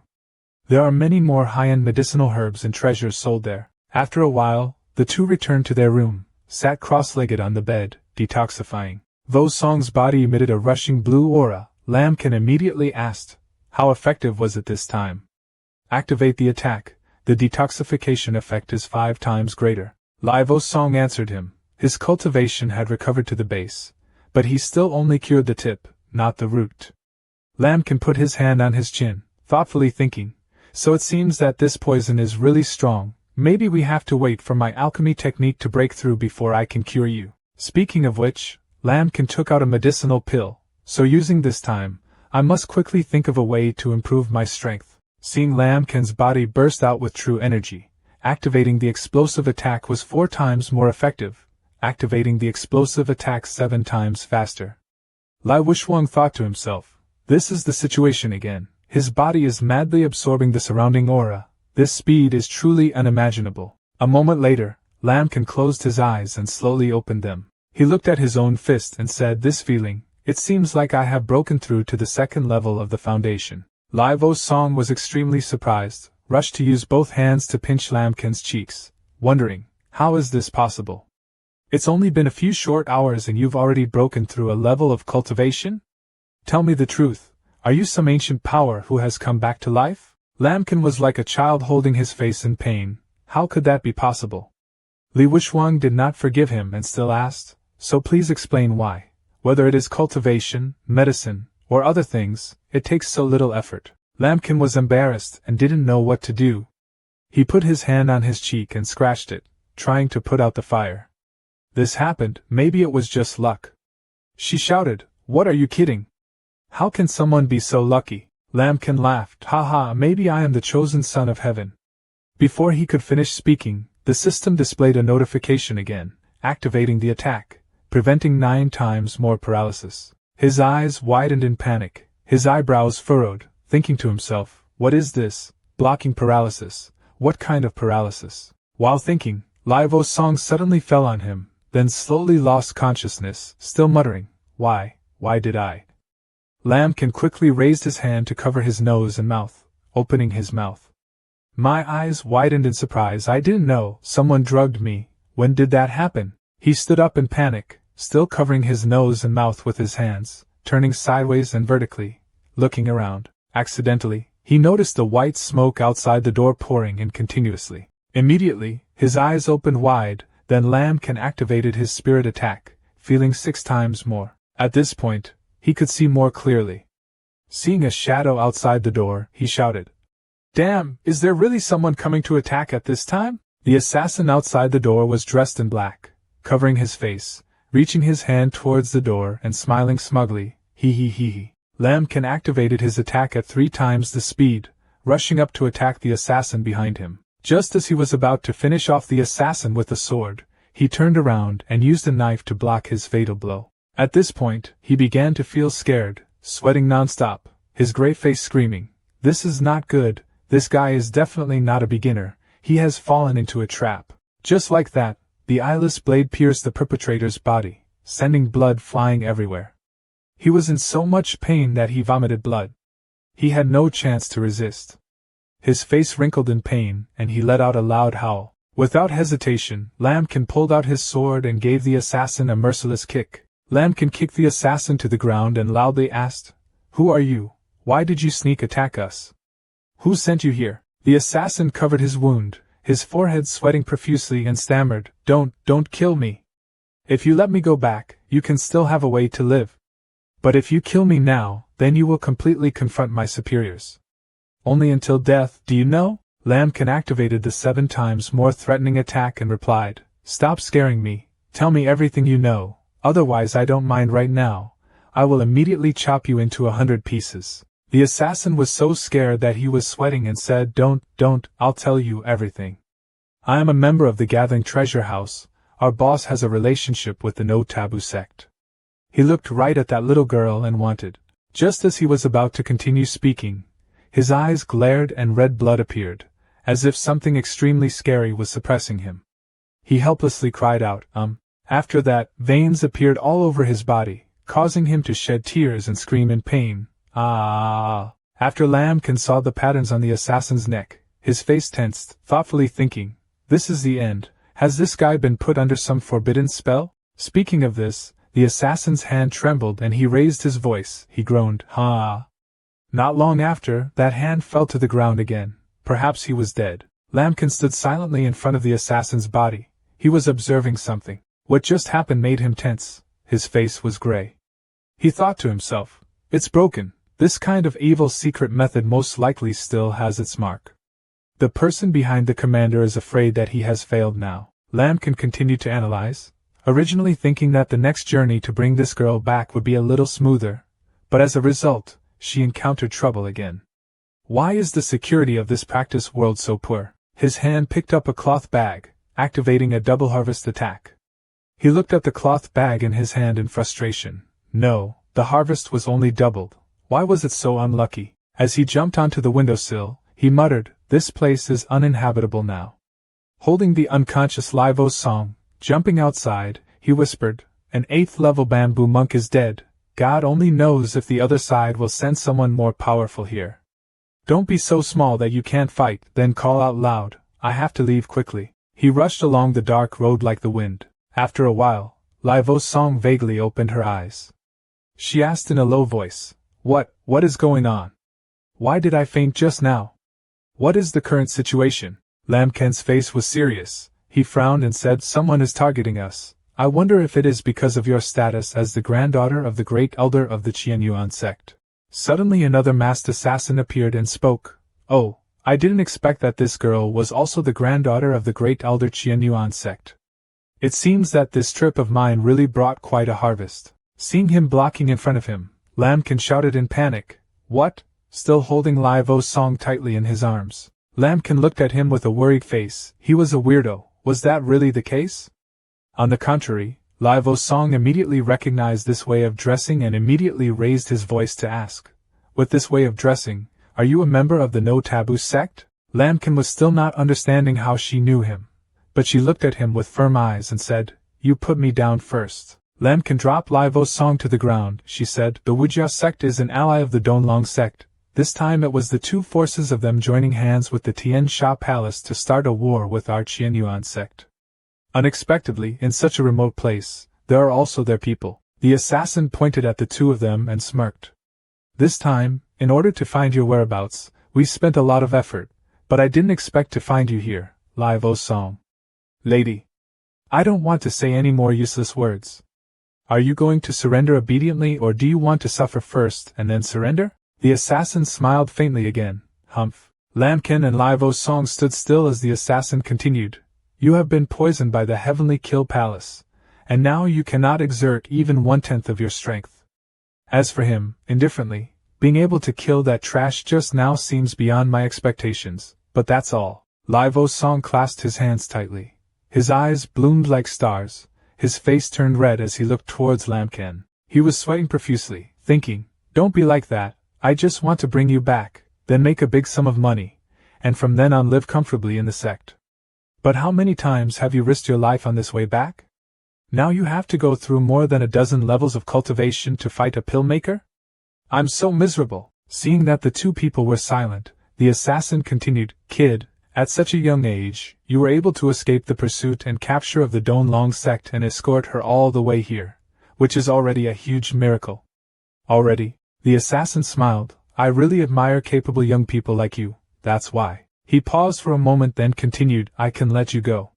Hearing that, Lam Ken stood still in surprise, eyes wide open, looking at him. The assassin held out his hand, smiled sinisterly, and said, Don't be surprised, I know you still have a trump card or a special move.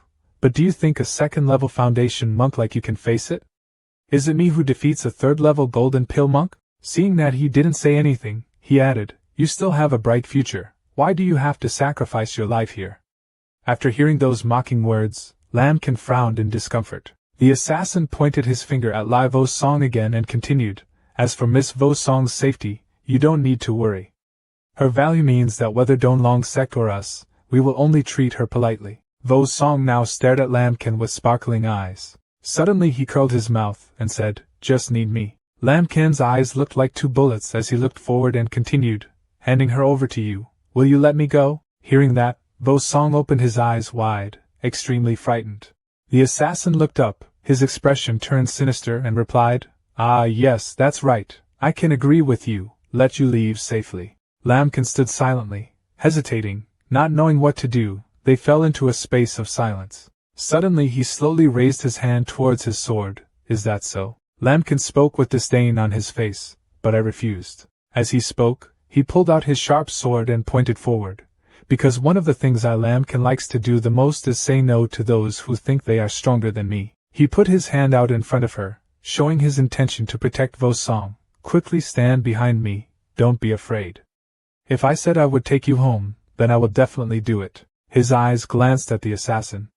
He was just a small monk with a flute, it wasn't like I couldn't fight him. Hearing that, the assassin gasped, extremely surprised, and even paused a bit. He pulled out the dagger and brought it forward, gritted his teeth and said, Okay, I still wanted to play with you for a while, but now, I've decided, I have to let you endure all the pain before killed. Lai Vo Song was tense and thought to himself, This situation is too dangerous, after all, this is a pill-forming guy, it seems only possible. Lam Ken laughed coldly, Is that so, huh?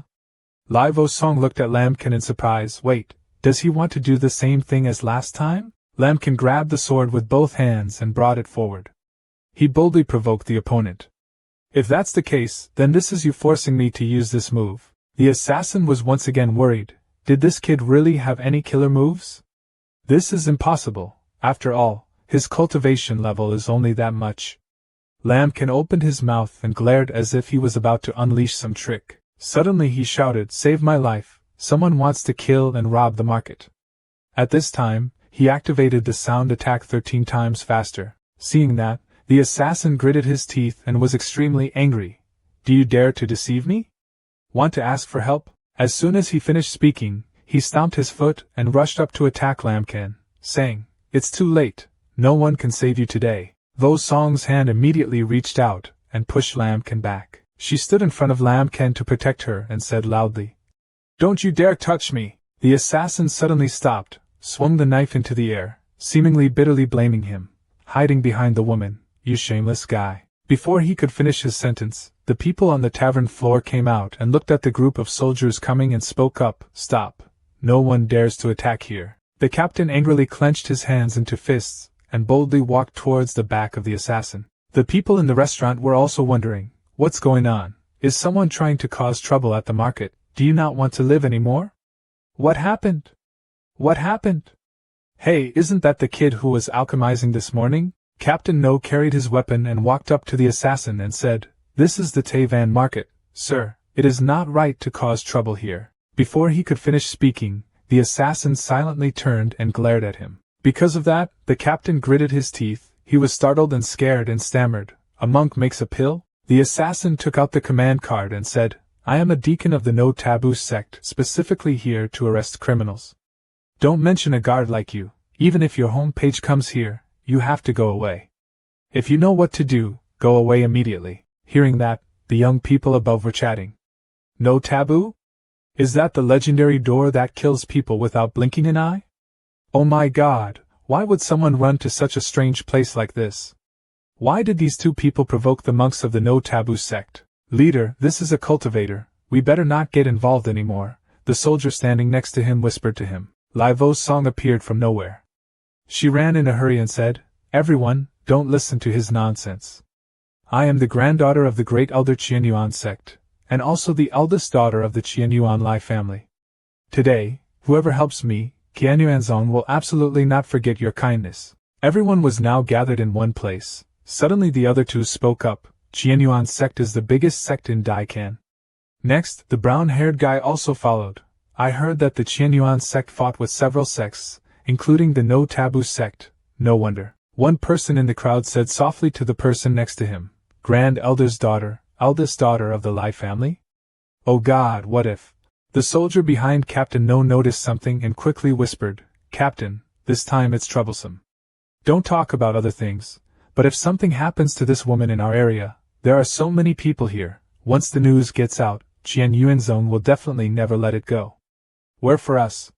After hearing the soldier's words, his face darkened and his eyes flashed with anger. This scene made Vo Song proud. She secretly smiled. Then she used steady eyes, raised her hand to them and said firmly, "Fellow Taoists, today as long as you help me, after this matter is over, my father will definitely not mistreat you. Where are you?" Vo Song continued to speak, "Fellow Taoists, there are so many people, can't you deal with a guy like him?" After hearing this, the group of people immediately responded with interest, which also seemed reasonable. The guy standing next to him also agreed. "Brothers, do you want to deal with him?" The guy who was standing opposite, looking at the pill stage, spoke up. "This opportunity is very rare. It's a Qianyuan sect. Casual cultivators like us, if we can enter such a big sect, we don't have many chances." "Where?" Kai Dan Kai frowned, his face showed anger. He held a sharp knife and pointed it at them, loudly declaring, "This king advises you all, if your chance is lost, you can wait, but if your life is lost, then, it will really be lost. Therefore, whoever dares to attack me must think carefully." Having finished speaking, he turned to look at Vo Song, smiling sarcastically and mockingly. "As for what people said, the Qianyuan sect will not mistreat them? Ha, ridiculous. Right now, my Donlong sect, Tian Sha Palace and Voki sect, the three great forces, are starting to attack your Qianyuan sect. He frowned his fierce eyes and continued, we still don't know whether your sect will be able to survive in the future. Stop talking so arrogantly. Having finished speaking, he turned to the group of people, held out his knife and shouted loudly, as for you, you are afraid of offending the Qianyuan sect. Are you not afraid of offending the three great forces that are not taboo in my sect, Donlong sect and Tian sect? Electricity? The three of them responded with pale faces and fear. This matter, after all, this guy is a Ketan cultivator, and is also a member of the no taboo sect. The other guy replied, yes, it's better to be a little more careful. The green-haired guy's face also turned pale and hesitatingly replied to the two people, I think we should stop getting involved in the affairs between the great sects, it's not very good. This side soldier is still the same size as the captain. What should we do now, leader? Now that we help each side, we will offend the other side. Moreover, after all, that guy is a monk with the alchemy stage. Captain No's face became worse and worse, darkening. Suddenly he opened his mouth, then, don't help either side. His eyebrows furrowed even more, his eyes were not very happy, he made a clicking sound. He raised his hands and shouted loudly, declaring that Tay Van Market does not want to participate in this matter. We do not participate in the conflict between the two of you. Vo Song stood nearby completely silent. Her face now sagged, she turned her head back and whispered, obnoxious. Holding herself back like that, for real this time.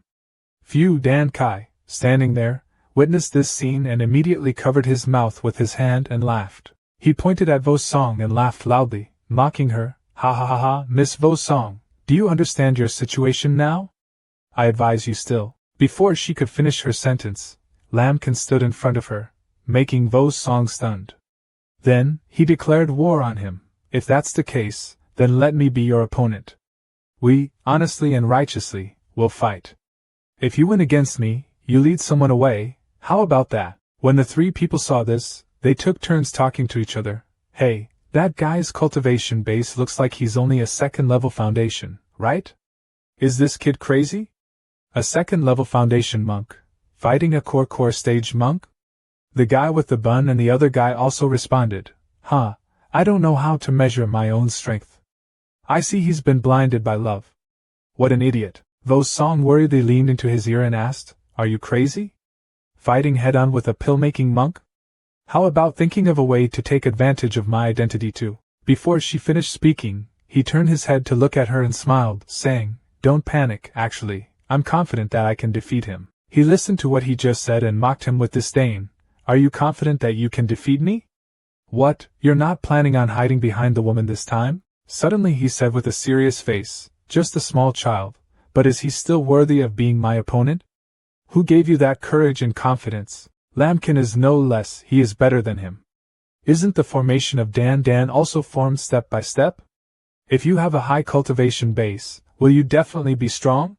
You looking down on others is the basis for me to defeat you. He started to move, his feet stepped back to gain momentum, and then rushed forward. He flew into the air, his hands clenched into fists, a line of sight straight towards him and Vo Song, his mouth loudly warning, this drama should stop here. Today I will definitely have to cut you to death. Vo Song was surprised by his speed and exclaimed, so fast. Lambkin gritted his teeth, frowned, his expression was quiet. Please, system, I need it.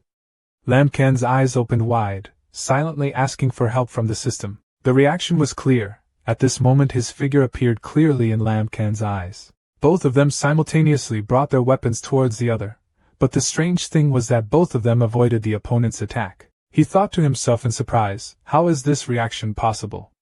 If this continues he will hit me. Lambkin aimed the sword straight at him, but he promptly flew up and dodged. This time I need it. Lambkin seemed to realize something and thought. Speed, he thought. The sword in his hand was surrounded by a blue light. Activating the attack at 6 times the speed, Lambkin relied on the newly activated speed, held the sword with both hands and moved quickly towards him.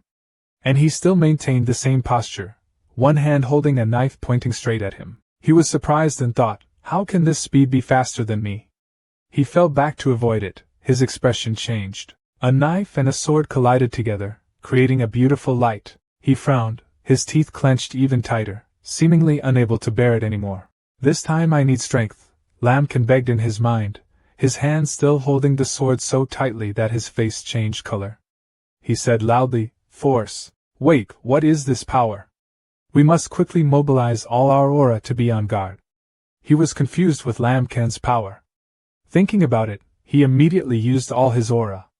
A purple aura surrounded his body, then his hand used a knife to block his sword. Activating a force 12 times greater, Lamkan swung his sword and threw it at Dan Kai, causing him to freeze and fall back. He slowly fell back, his face panicked. A cut from Lamkan's sword appeared on his body, injuring him. Ah, he screamed when Lamkan's sword was stabbing straight into his body. Is he dead? His face wrinkled, he thought to himself that he was dead. He suddenly clenched his teeth tighter, his face filled with anger, and shouted, disgusting. With 20 times more defense he retreated, spread both arms and roared loudly. Purple-black rays of light spread around. The people on the upper floor were all talking loudly. It's a pity we're gone, just missing a little bit, the guy in black said. The guy in the green shirt next to him also looked out and chimed in. As long as a monk's pill formation was not broken, it would be equivalent to having an immortal body. It's very difficult to kill him, it's still because the realm is not enough. Below, Lamkan still tried his best to resist him. His strength grew stronger, that aura spread more and more. He looked straight at him and shouted, You dare to hurt me again? Damn it! I want to chop you into 1,000 pieces. The people below witnessed that source of power, and immediately recognized it, and shouted, This is the Black Demon Sword of the No Taboo sect. The other person immediately explained that the Black Demon Sword is one of the strongest magic spells in the No Taboo sect, and is cast with all his strength by the powerful pill formation stage. The person next to him was worried about Lamkan and said that this young man was gone. He gritted his teeth and muttered to himself, completely angering him. He could only risk his life. Lamkan quickly stepped back with one foot, using one foot as a stepping stone to gain momentum. Power, speed, defense, I want it all, he whispered in his head and used all his strength to fly up. Activate a burst attack with 20 times the defense. Activate a burst attack with 16 times the speed, and activate a burst attack with 18 times the power. The brown-haired man spoke in shock. What, he dares to fight the Black Demon's sword? The remaining blue-haired guy also continued, Isn't this a self-surrender? The person in the middle of the other two also commented, Is he crazy? Lamkan flew up and rushed towards him.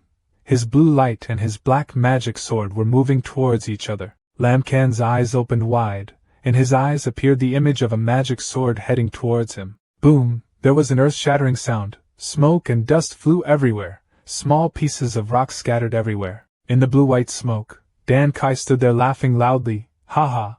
I didn't expect to dare to fight so hard against my Black Demon's sword. He really surrendered his life. Lamkan suddenly held a sharp sword. His face was solemn. His whole body flew towards him and shouted, The one who should die is you. This surprised him, leaving him motionless without time to defend. The sword stabbed straight into the chest, accurately aiming at the yellow pill needle.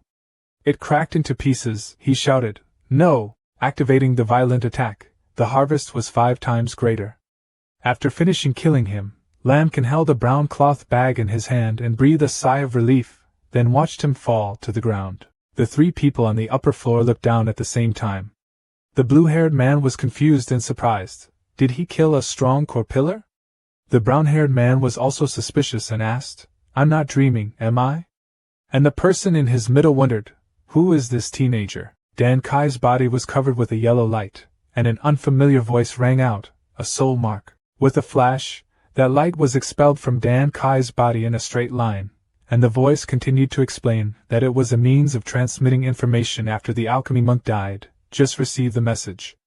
With the soul seal, the no-Q door will immediately know what happened. Lamkan knelt down on the ground. He coughed and told Vo Song, who was rushing towards him, We have to leave immediately, otherwise, when the people of the Vokyo sect come chasing us, we will cough. Vo Song held Lamkan's hand, looked at him with a worried expression and asked, How are you?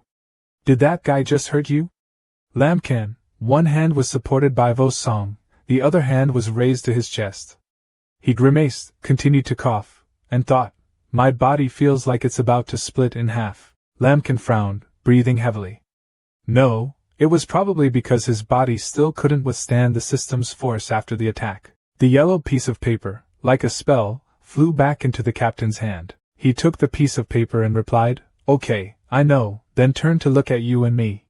This little brother, and also Miss Lai, the city lord has invited you. Lambkin suddenly gasped and asked him, could it be that the city lord wants to hand us over to the no taboo gate? When Captain No heard him ask that, he just smiled and said, please rest assured, the city lord just wants to talk to you. Lambkin held the sword across his body. His eyes were determined. He said firmly, we have to leave now, please don't stop us. Vo Song's face also showed determination. When the captain heard that, he quickly reached out and explained, it's too late for you guys to leave. Wujia will soon come here when he receives the news. If you leave the city, you will definitely be hunted down. In the city lord's palace, the people of the no taboo sect did not dare to take action. If the city lord agrees to save you, then you still have a chance to survive. A series of thoughts appeared in Lambkin's mind. Just now when he was fighting with that alchemist cultivator, he was injured. Now when he leaves the city and meets the powerhouse of the no taboo sect, he is afraid that he will definitely die. By seeing what that city lord has in mind. Finally, he made a decision. Okay, please lead the way. Elsewhere, in the palace, a loud voice signaled, everyone quickly go to Chishan City, kill that brat, and lead Lai Vo Song back. The response inside the palace echoed loudly yes. At the city lord's palace, outside leaves fell gently in the wind. Captain No returned with Lam Can and Vo Song. All three people simultaneously entered the palace.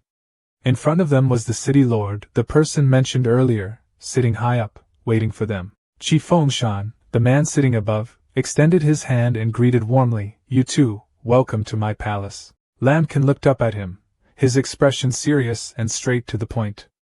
There are no free meals in the world. It's better if the city lord has something to say directly. Fuang Sun realized the hidden meaning in that sentence and smiled and replied, one is a genius cultivator with an advanced level of cultivation who killed a monk in the alchemy stage. The other is a successor to the Qianyuan sect who was attacked by 3 people. The great sect pointed out the names they wanted to arrest. If I hand you all over to the no hidden sect, I can certainly get a lot of benefits in exchange. Upon hearing this, Lamkin became angry and began to unleash his power. The blue light appeared, he was indignant. Then we have to see if you have that ability. Activate violent attack, XLL atmosphere. Captain Wu in the back couldn't believe his eyes at this scene. What kind of cultivation base does this guy have? Just a small monk with such a strong aura? Fuang Sun quickly laughed and replied, haha, I'm just joking, no need to be nervous. I called you here because I wanted to do business with you. Lamkin heard that and immediately asked, what transaction? He continued, I give you a way to live, to help you preserve your life. His face looked suspicious. Why did he help me? Then Fuang Sun pointed at him. You look very similar to my deceased son. Lamkin stood silently. After seeing his face, he laughed loudly and said, haha, just kidding. If you can survive, 3 months later you need to come to Chishan City to help me complete something. Finished, he raised a finger and continued, what I want you to do is within the scope of your ability. Furthermore, at that time, whether you are satisfied or not is all up to you. Lamkin replied boldly, okay, I agree. When Fuang Sun heard the word of agreement, he immediately told his brother, you can stay in the city lord's palace for 3 days. During these 3 days I will help you prevent the taboo gate. But after 3 days you have to watch yourself. There you are. Lamkin unclasped his hands and agreed, okay. After that, the captain led the 2 people away, leaving Fuang Sun alone. He was there watching their backs. He put his hands on his face and sighed. 3 months from now is the time to decide the fate of my city, Chishan. I hope I don't look at the wrong person. At this time, Vo Song panicked and asked, what to do now? Even though the city lord protected us for 3 days, the people of the Wuji sect also had time to completely surround us. Hearing that, he put his hand to his chin and thought for a moment before answering her.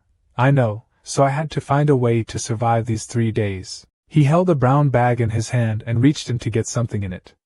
I remember that when I defeated that man in black, I obtained the secret technique of their sect. Lamkin happily gave himself a thumbs up. Don't forget, I'm a genius. Holding the book in his hand, Lamkin closed his eyes and prayed, adding a little more violence, begging you. Activate the attack, comprehend X20, the pages turn over. A ray of light appears accompanied by electric sparks like flying words. Lamkin stubbornly looked at it.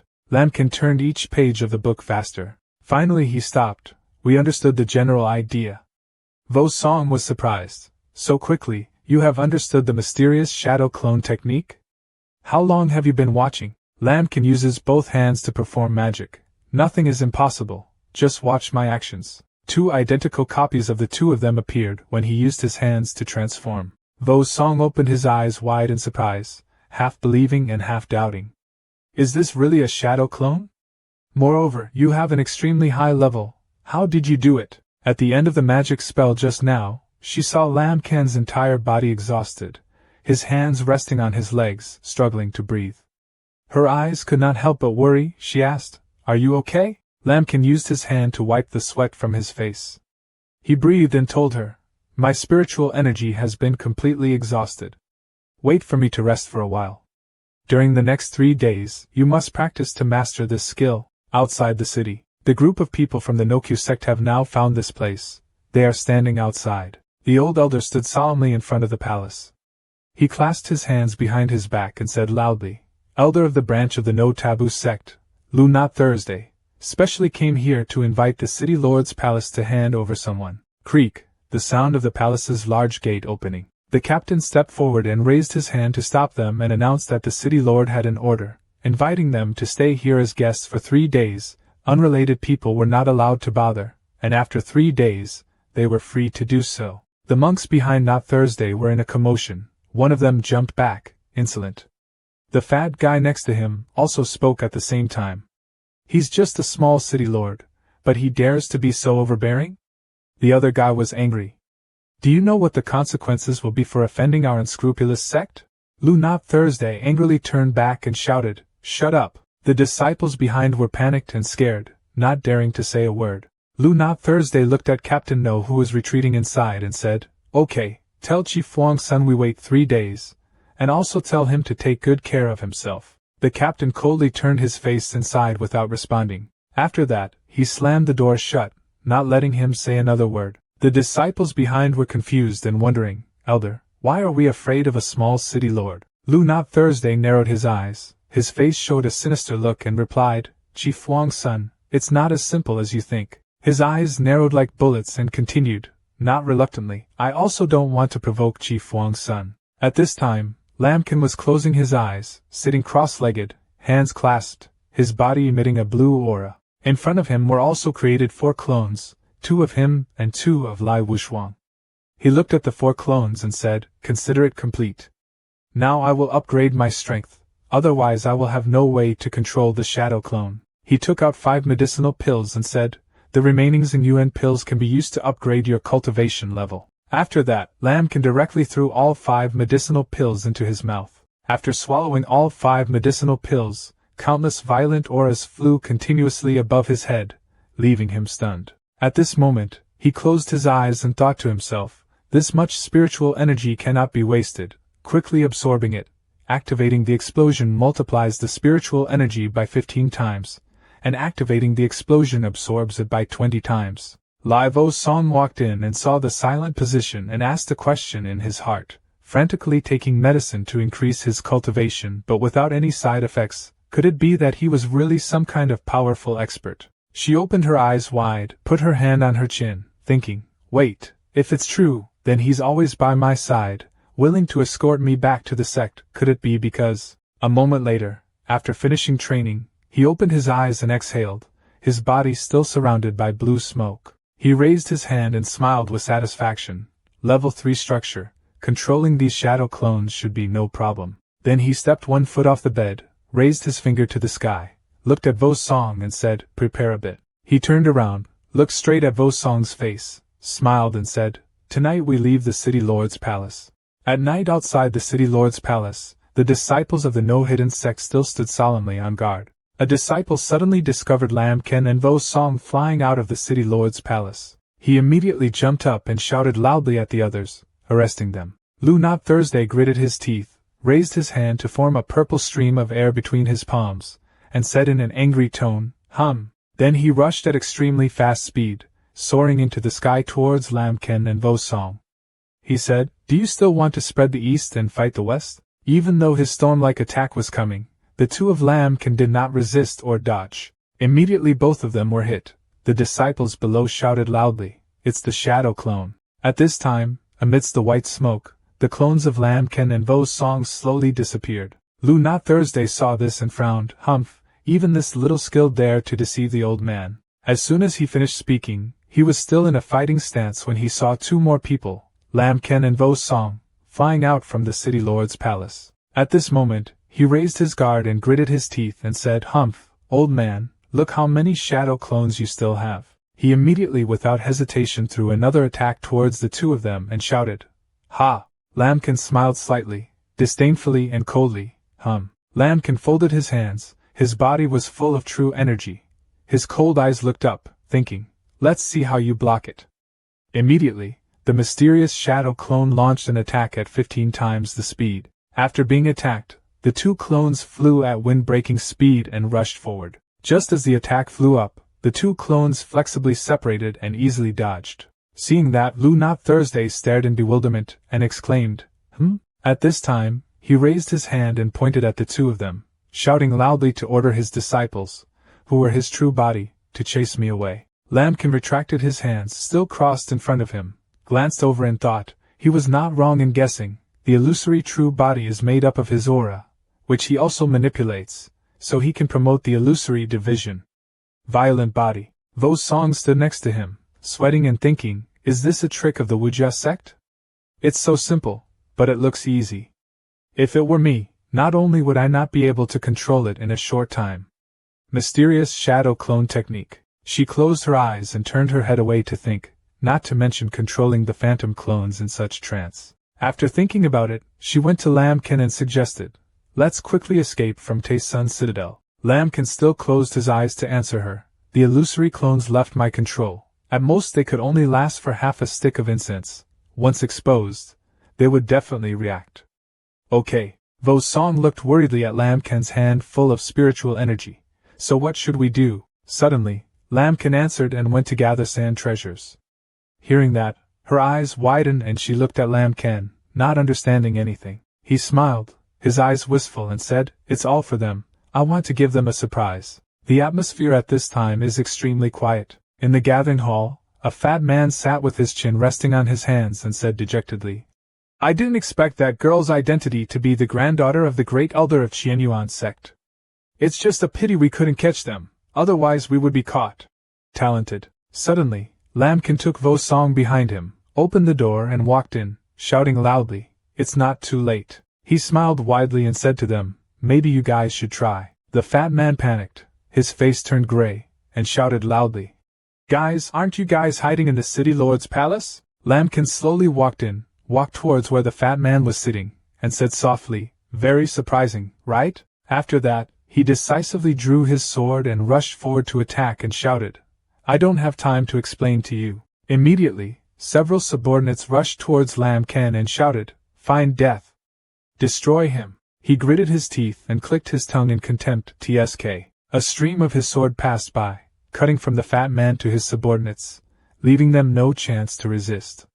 Then, he said loudly, even someone with this level of cultivation still dares to commit murder and theft. He unleashed a shock that tripled the harvest. He continuously threw the medicinal pills and bottles into a cloth bag. After harvesting, he stood in front of his subordinates lying on the ground, raised his bag high, and said loudly, okay, their stuff is almost gone. He took out a medicinal pill from his cloth bag and smiled in surprise. This was a top-quality detoxifying pill. He called Vo's song over and slowly brought it over and fed her. He happily said, come, open your mouth. After Vo's song swallowed the pill, he asked, how effective is it? Thanks to the explosive effect of the attack, which was 10 times more effective in detoxifying, her body emitted a blue stream of true energy that startled him. Then she said, basically recovered. Only a little poison left that has not been completely eliminated. Lamkin raised his hand and asked Vo's song with a panicked expression, you are actually a level 3 golden pill. How old are you? Vo's song crossed his arms and smiled triumphantly and replied, no, this girl is the strongest genius in the sect. Having said this, she suddenly opened her eyes wide and glanced over as if remembering something. She turned away, not looking at Lamkin, and continued, of course, except for monsters like you. Lamkin saw that she had recovered well, so he pulled out his sword and continued, very good, if you have recovered your cultivation. Lamkin pointed his sword straight up, emitting a column of golden light, and said loudly, "Then I will proceed with the next step of the plan." Late at night, it was quiet and quiet. Lamken, with a cold face and sharp eyebrows, was running at full speed. Behind him there was a group of people chasing him. He had to run quickly, otherwise if he was caught, he would definitely be in trouble. Lu Not Thursday's body was agile.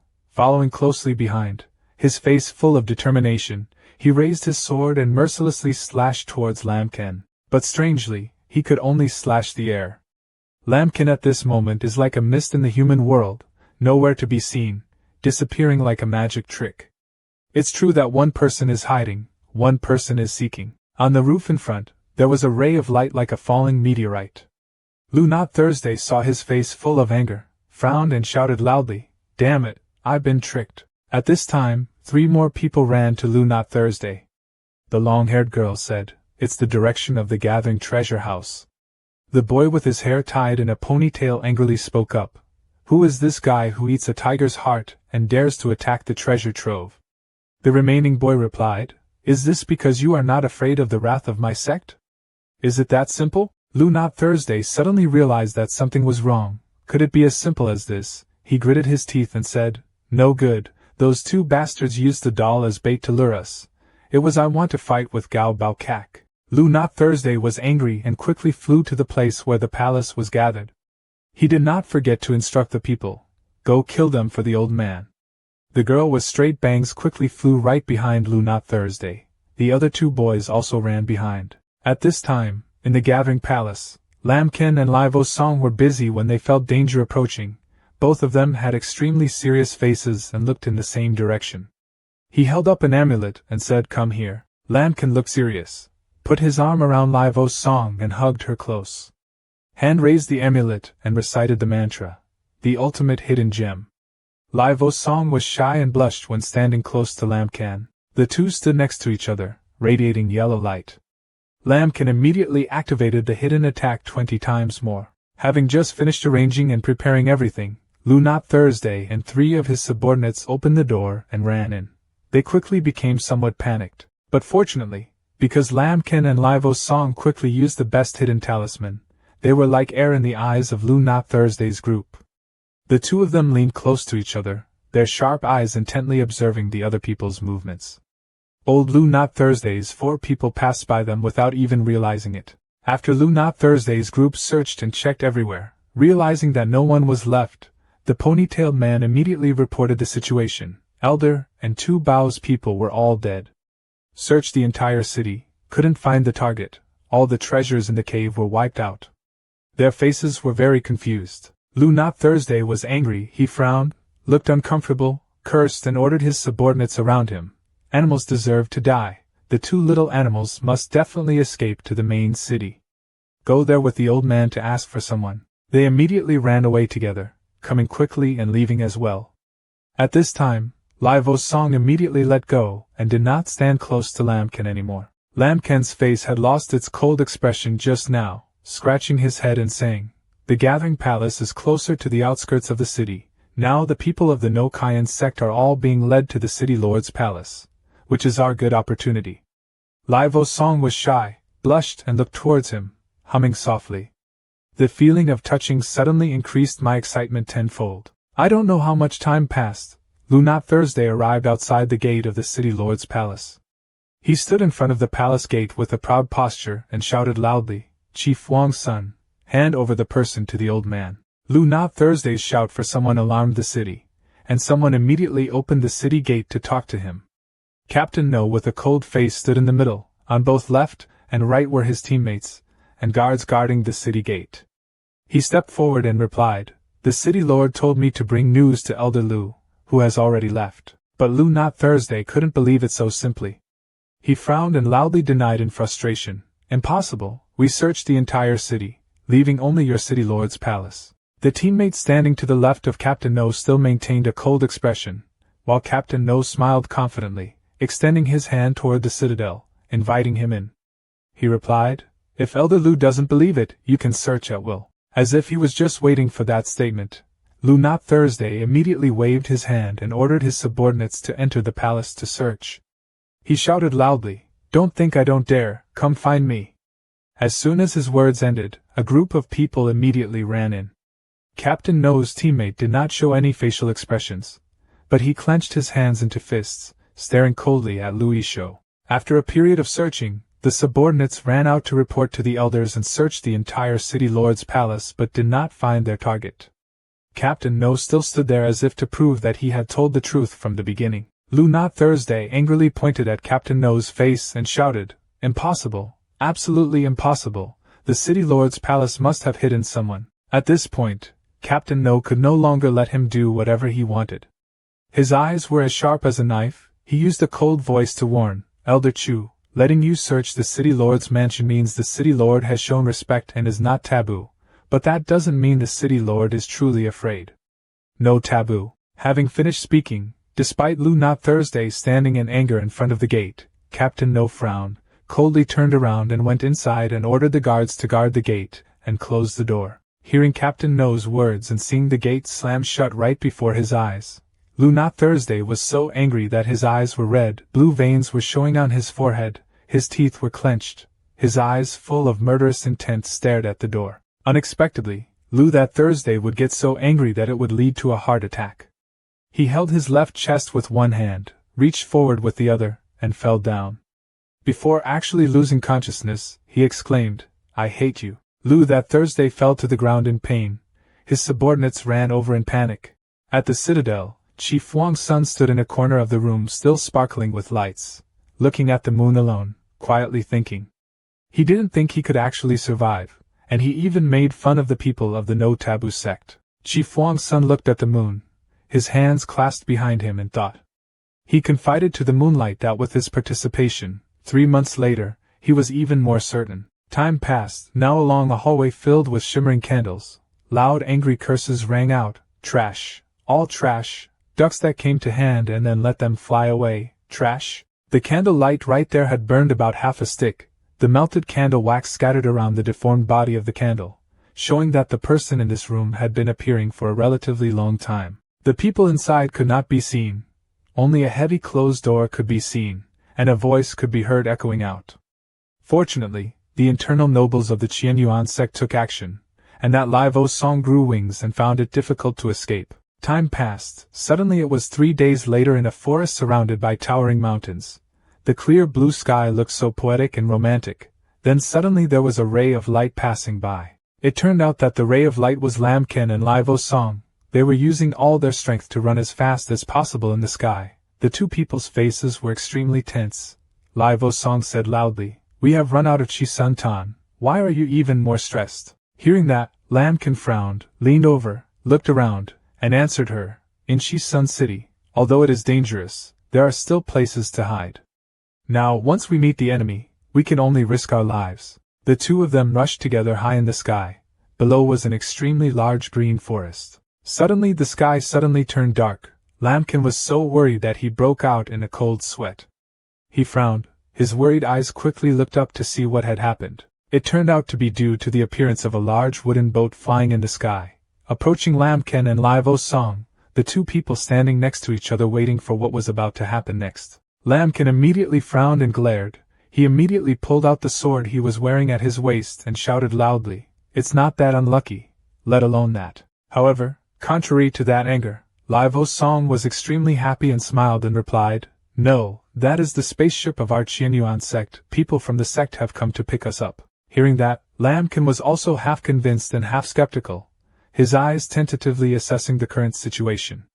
He asked again, "Is that right? I thought to myself, is he really coming to pick us up?" The two of them then walked towards the front of the boat. They jumped on the boat. There were 3 men waiting in front of them, as if they had predicted that Lam Ken and Lai Vo Song would definitely come. At this time, the deacon of Qianyuan Zone, Mok Truong Xian, walked closer with a calm expression, clasped his hands respectfully, and 2 more people followed him. Mok Truong Xian spoke up, "Vo Song, the sect received news of your appearance here. I have come to take you home." When Lai Vo Song saw this man, he was happy, smiling continuously, exclaiming, "Great uncle, I didn't expect that, but you came to pick me up." Lamkin still kept a calm expression, coldly observing the other person, while Lai Vo Song happily looked at him. extended his hand towards the uncle and introduced, "This is my second uncle's most effective subordinate, also Uncle Mok, one of the sex deacons, is a 5th-level golden pill powerhouse." After listening, Lambkin quickly clasped his hands in respect and met Deacon Mok, but he still kept a cold expression. Mok Truong-Xian saw this and nonchalantly replied, "Yes." Mok Truong-Xian immediately used the attitude of a superior, with an unhappy look in his eyes, and said to Lambkin, "You have merited escorting the young lady. After returning to the sect, you will definitely be rewarded." With Lambkin, his attitude was cold and emotionless, but as soon as he turned to Lai Vo Song, Mok Truong-Xian immediately changed his attitude, giving her a bright smile and saying, "Miss, quickly get on the boat and go back with me." Lai Vo Song also smiled brightly in response to him. He led the way and brought Lai Vo Song and Lambkin into a luxurious room. After that, Mok Truong-Xian used a stern and cold attitude and said to Lambkin, "Your status is not qualified to enter the upper room. You can only rest in the same room with other disciples." Lambkin was confused but also accepted his arrangement. But unexpectedly, Lai Vo Song frowned, his eyes clearly showing his displeasure, and asked, "Uncle Mok, Lambkin is my benefactor who saved my life. Why can't I come in?" Mok Truong-Xian also seemed to have expected that he would be asked this, so he calmly turned around and replied, "This is the rule. I hope you will forgive me." Seeing Lai Vo Song's gloomy and confused face looking at him, Lambkin proactively spoke up, "It's okay, I'll be with the other disciples." In addition, he also reminded her that the toxins on her body had just been eliminated. Her body was still very weak, and she should not eat indiscriminately. Hearing that, Lai Vo Song became silent and looked at Lambkin. Finally, she nodded and agreed, "I know, so you go rest first, wait until you get to the sect, I'll come find you again." Lambkin walked ahead, along with 2 other men towards the resting place. Suddenly Lambkin exclaimed in surprise, as if he had discovered something. It turned out that the 2 people who were together had the intention of killing someone. They both pulled out their swords and slashed at Lambkin, but with his agile movements, he promptly activated the attack at 9 times the speed, thus avoiding escape. With one swing, he frowned and coldly said to the other 2, "I'm really convinced. I simply brought one person home, coming to this point, and still met a sect traitor." The other 2 people opposite were startled by being hit by something and stood there stunned. They knew now that they had been exposed, so they laughed at Lambkin. The short-haired man said contemptuously, "What do you know? You're just a 3-level trash.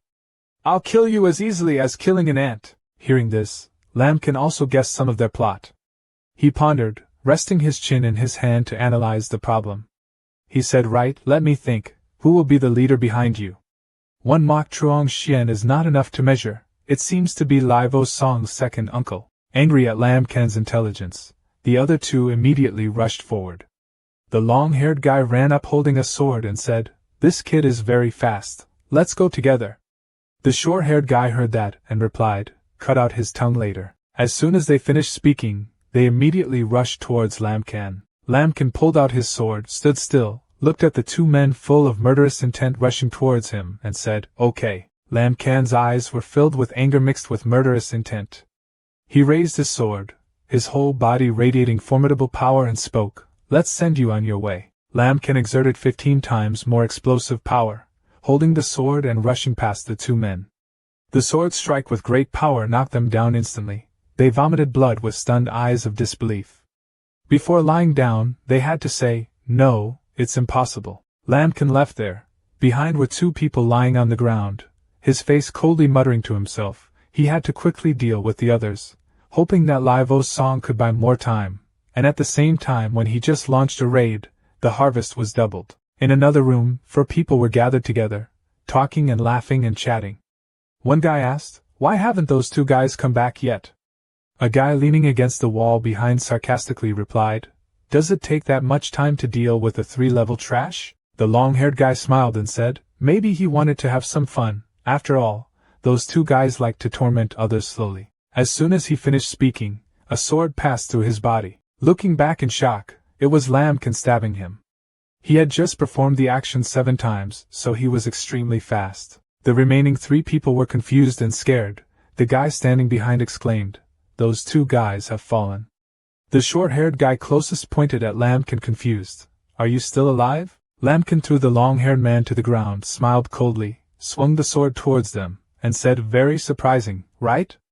I'll soon be able to go down and reunite with them. Lambkin bowed his back, preparing to run.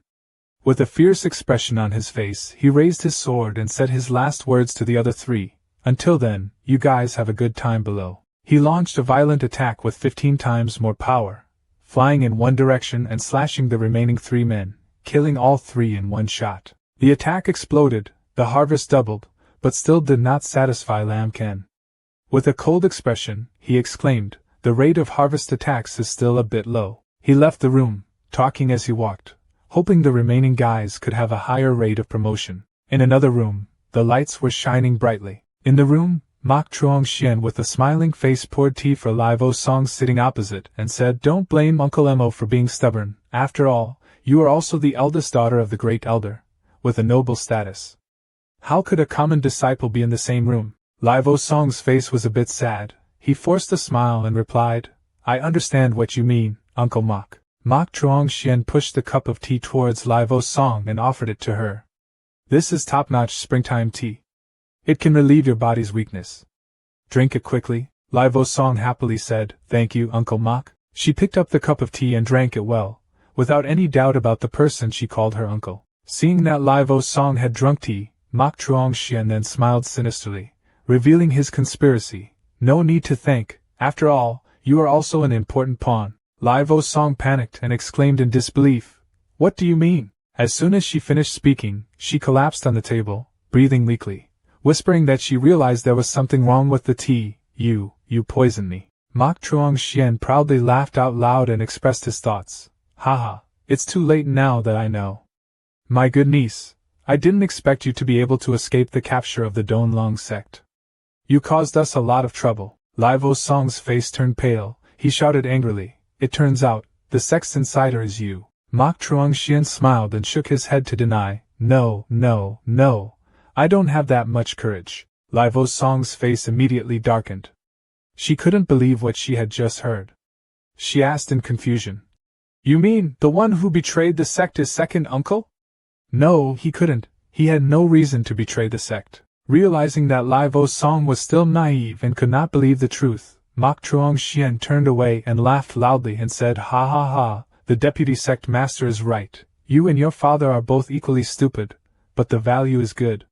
The use of stupid people is indeed very great. Lai Vo-song angrily shouted, don't be complacent. Lambkin will come to save me. Mok Chuang-hsien smiled sinisterly and said proudly, you said he was the third-level trash who escorted you. He's afraid he's become a corpse now. Ha ha ha. At this time, a voice from outside the door attracted Mok Chuang-hsien's attention. Right? Unfortunately, I let you down. Perhaps this was the scene that Lai Vo-song had been waiting for. Lambkin appeared at the door with a confident smile, a cold face, still holding a sword in his hand, looking extremely confident and a bit arrogant. Mok Chuang-hsien suddenly couldn't believe his eyes. He said, You are still alive. It seems I underestimated you. However, he still smiled disdainfully and said, a 3-level structure does not have any powerful tricks, it is just a worm and an ant. But as soon as he finished speaking, he froze, his eyes widened when he heard the poison Lai Vo-song speak. So what about us? He panicked, sweat poured down his face, turned around and shouted in confusion, haven't you been poisoned? Why are you pretending? No way. You clearly drank spring soup. Lai Vo-song walked up to Lambkin. The two looked at each other and smiled. She said, I have to thank Lambkin for this. He reminded me of the previous poisoning incident, telling me not to eat or drink junk, so before entering the room, I secretly took a detoxifying pill. Moreover, after drinking the Hoixian soup, I used spiritual force to force it out. It turned out that the tired look on her face was real at that time, because she had to use force to squeeze the poison out. At this time, Lai Vo-song revealed an angry face, sharp eyes and continued the story. Even telling you so much was just to buy time for Lambkin. She deployed her power, her whole body glowing, emitting flames of power. Anger and determination helped her become stronger than ever. She shouted loudly, Today, I will eliminate harm for the sect. Mok Chuang-hsien still did not know fear. He smiled cruelly, deployed his power and responded, Ha ha ha, thanks to the two of you, you also want to kill me? Originally, I still loved you and called me uncle, and wanted to treat you a little better.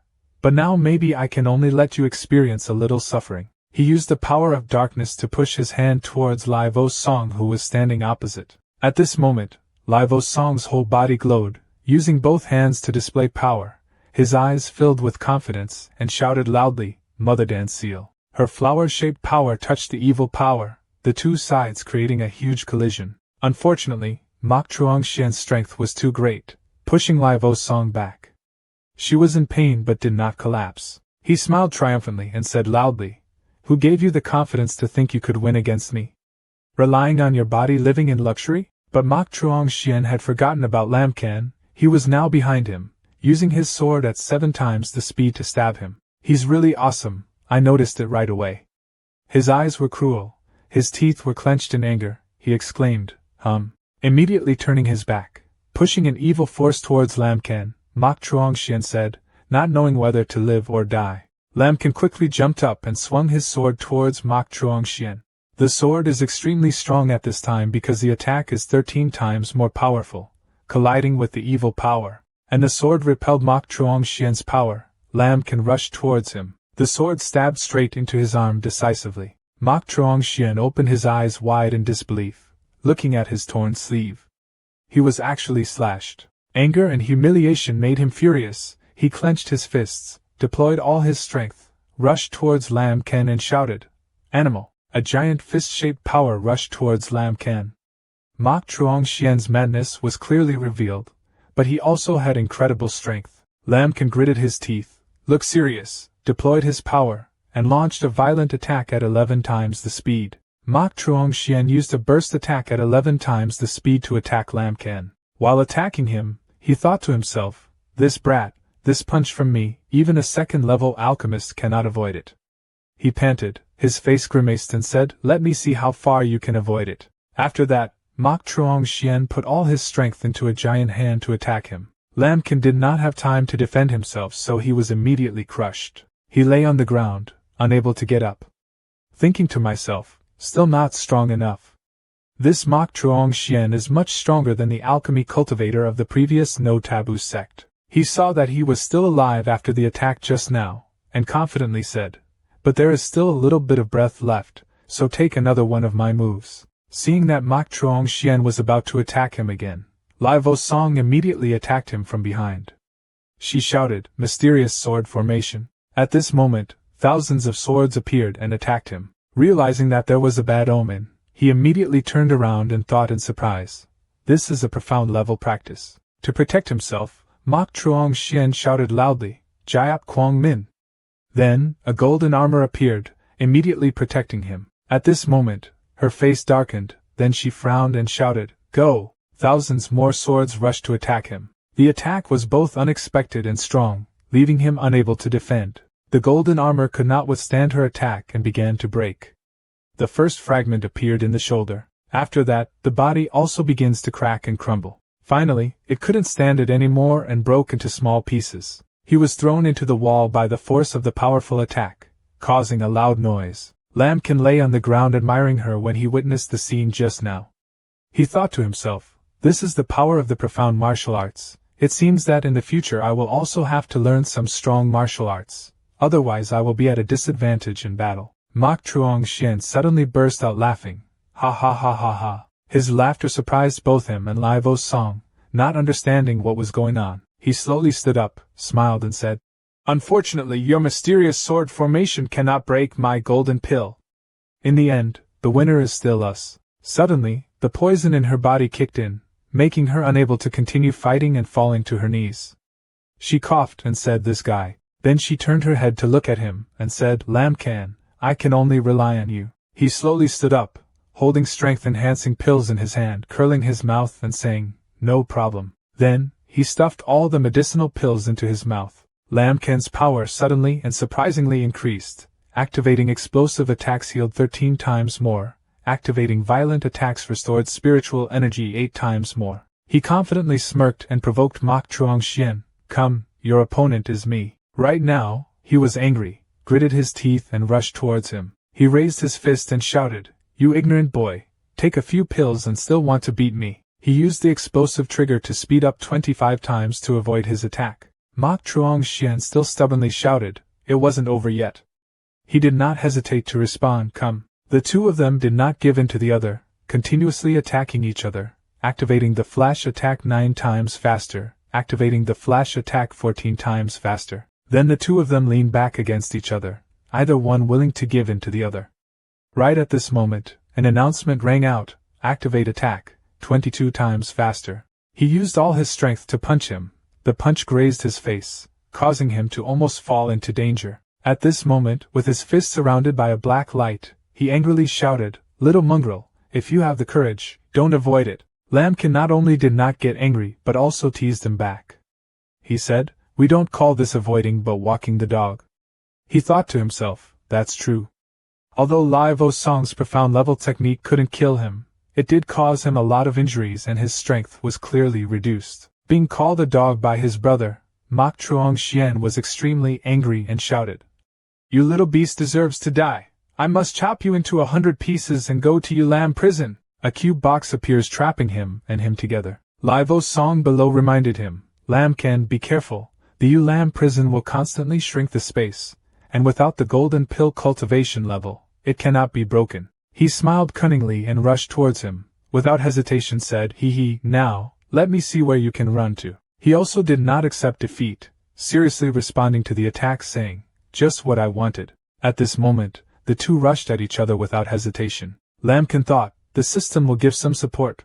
Whether you can survive or not depends on you.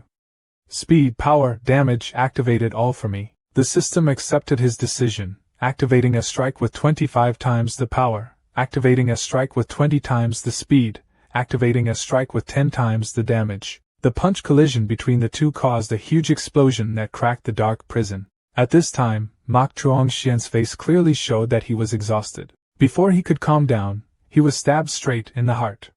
He screamed in pain, Aah. Only then did he realize the seriousness of the problem and begged him, huh?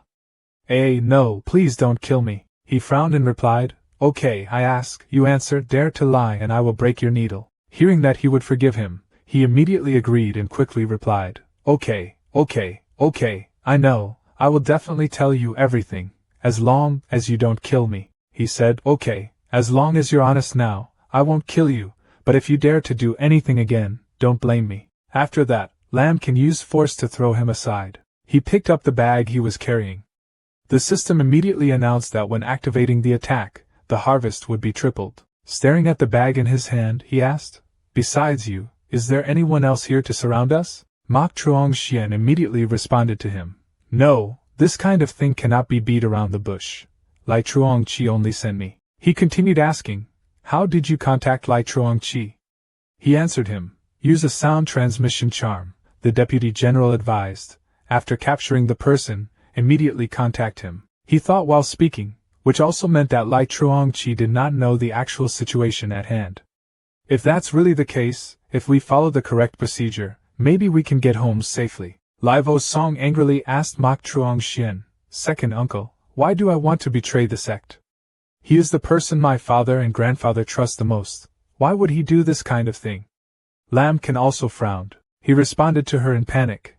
I don't know, he just ordered me to capture you, then take you to Don Long Tong. As for the other things, they didn't tell me. I have told you everything I know. Please spare me a life. Lai Vo Song turned to ask Lamkin what to do with him. He replied to her, taking the spirit pill I refined before, it is somewhat similar to the poison that Li Vo Fong was exposed to. After use, there is no way to mobilize spiritual energy. Without hesitation, Mok Truong Xian reached out his hand and confidently said, okay. I drink. He thought to himself, little child is ignorant, Toa Lin Dan is completely useless to me. He gently brought the pill and said, come, I'll feed it to you. He shyly opened his mouth. This is not good, I am a traditional man. He quickly stuffed the pill into his mouth, covered his mouth, slapped him and said, open your mouth. The explosive effect is 8 times more effective. He choked on cough medicine and coughed. Mok Truong Xian thought to himself, the little beast deserved to die. Wait for me to use my spiritual energy to repair the wound. I will definitely cut you with 10,000 knives. But there is no chance for him to do that. Suddenly his heartbeat skipped a beat, causing him to panic and panic. This is it. How is that possible? He shouted at him. What exactly are you feeding me? Mok Chuang-hsien did not foresee the consequences and still shouted at him. How could the shining pill have this effect, you shameless beast? His face was filled with murderous intent when he heard him utter the last sentence. Only then did he realize the consequences of his words and panicked. Lambkin took out a talisman from the bag he had just robbed and said, Now, send news to Lai Chuang-chi, saying that you accidentally killed Lai Vo-song. He took the amulet, and on the other end of the line immediately blamed him. Mok Chuang-hsien, contact me now, is the job done? He immediately shouted loudly, Deputy Sect Master, Lai Vo-song has recovered his cultivation, fight to the death, I can't control my strength, I've destroyed her. The other side shouted loudly, What? The other end of the line continued to say, You trash have no success, but you have plenty of failure. If it weren't for Li Wushwang as a hostage, the three great sects wouldn't be able to force my father to hand over his spiritual veins, and my plan would likely end up ruined. Mok Chuang-hsien replied, It's all my fault. I hope the deputy sect master will be less angry. The other party responded immediately, That's all. After you return to the sect, you must always confirm that Lai Wushwang has been captured by the people of the No Taboo sect. Even if he is dead, I must still use it to trick Lai Chuang-hsien into handing over his spiritual veins. He looked at him and said, Yes, I did everything you said. Can you spare me a life? Lai Vo-song approached him and said, As long as you return to the sect and honestly denounce Lai Chuang-chi, I will let my father spare your life. He turned around and happily told her, This time we can finally return to the sect. Lambkin thought to himself, Lai Vo-tien, the jade pendant belongs to me, I should take it back. In another place, after receiving the information, Lai Chuang-chi was extremely angry and shouted, Don Long sect, Vo-kien sect, and Mok Chuang-hsien, all are a bunch of trash. Even a poisoned little girl can't be caught. Having finished speaking, he sighed helplessly, then slowly walked out, saying as he walked, Now, I can only think of a way to stabilize the situation. He pretended to rush rice to the representative. Seeing Lai Chuang-tan, he immediately said loudly, Big brother, this is not good. Seeing him so panicked, Lai Chuang-tan asked, What's making you so confused? Not even the slightest image exists. Lai Chuang-chi immediately looked worried and said loudly, Big brother, Vo-song was captured by the people of the No Taboo sect. Hearing that shocking news, he quickly asked again, What? Are not. Cannot. This is definitely fake news. He immediately confirmed firmly, This is the news that Mok Chuang-hsien just transmitted, and I also found someone to confirm. Vo-song is indeed in the hands of No Taboo. After hearing that, Lai Chuang-tan was stunned and didn't know what to do. So what would be the best thing to do? Without hesitating any longer, Lai Chuang-chi immediately stated his intention. Big brother, it would be better if he used his spiritual veins to bring Vo-song back. He resolutely replied immediately, No, spiritual veins are too important to the sect. Furthermore, father still has to rely on spiritual veins to quickly recover from injuries. He still tried to convince Lai Chuang-chi to hand over his spiritual veins.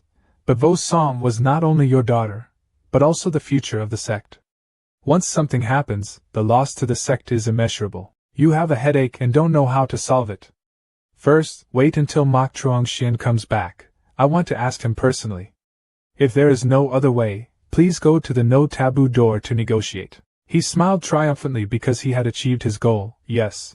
A while later at the gate of the sect, Lai Chuang-chi said, Mok Chuang-hsien has sent news and is coming soon. The huge boat gradually landed on the ground. From the boat, there was a wooden bar dropped down to pave the way. Mok Chuang-hsien stepped down slowly and walked towards them. Lai Chuang-chi couldn't wait and immediately asked, Mok Chuang-hsien, quickly tell us in detail how Vo-song was captured by the No Taboo gate. Seeing no response, he angrily shouted, Are you deaf? Don't say anything yet. Lai Chuang-tan then spoke up and asked, Mok Chuang-hsien, have Vo-song really been captured by the people of the No Taboo sect? Mok Chuang-hsien then shook his head and said, I don't know. Lai Chuang-chi angrily pointed his finger and shouted, You don't know. Do you finally understand what you're saying? At this time, Lai Vo-song slowly walked down from the train. As she walked, she said, Second uncle, is this hoping that I will be arrested?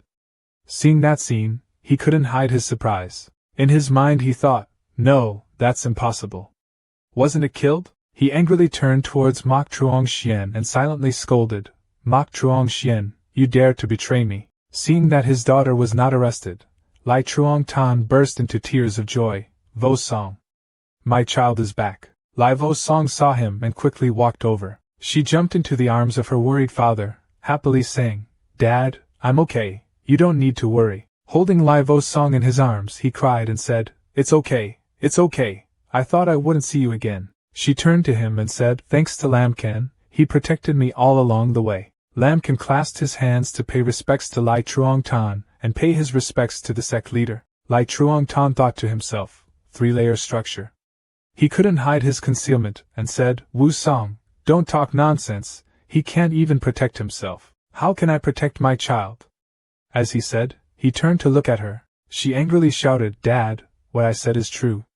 Father must definitely reward Lamkan. He could only reluctantly agree with her. Okay, I know. Lai Vo Song smiled and turned to look at him. Lai Vo Song looked at Lai Truong Chi and wondered, I'm not dead yet. Second uncle is probably very disappointed, right? His face is panicked right now. What does that mean? His face was covered in sweat, and he smiled wryly.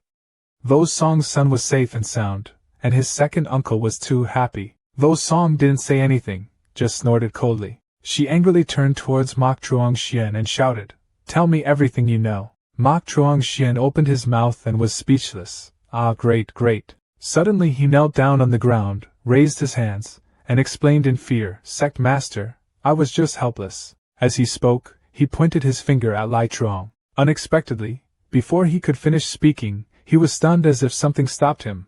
His eyes became red and he shouted, Ah! He held his head and fell back, screaming in pain. He lay on the ground, constantly struggling and screaming, causing the sect disciples standing around to be confused. What's wrong? How is this? All the disciples' faces changed in fear, looking like they had been hit by some curse, as I have seen. One of the sect's disciples shouted, With this type of mark, the manipulator can do as he pleases. While saying the disciple's name, he pointed at him lying on the ground, foaming at the mouth, controlling life and death. Hearing this, all the surrounding disciples panicked. What?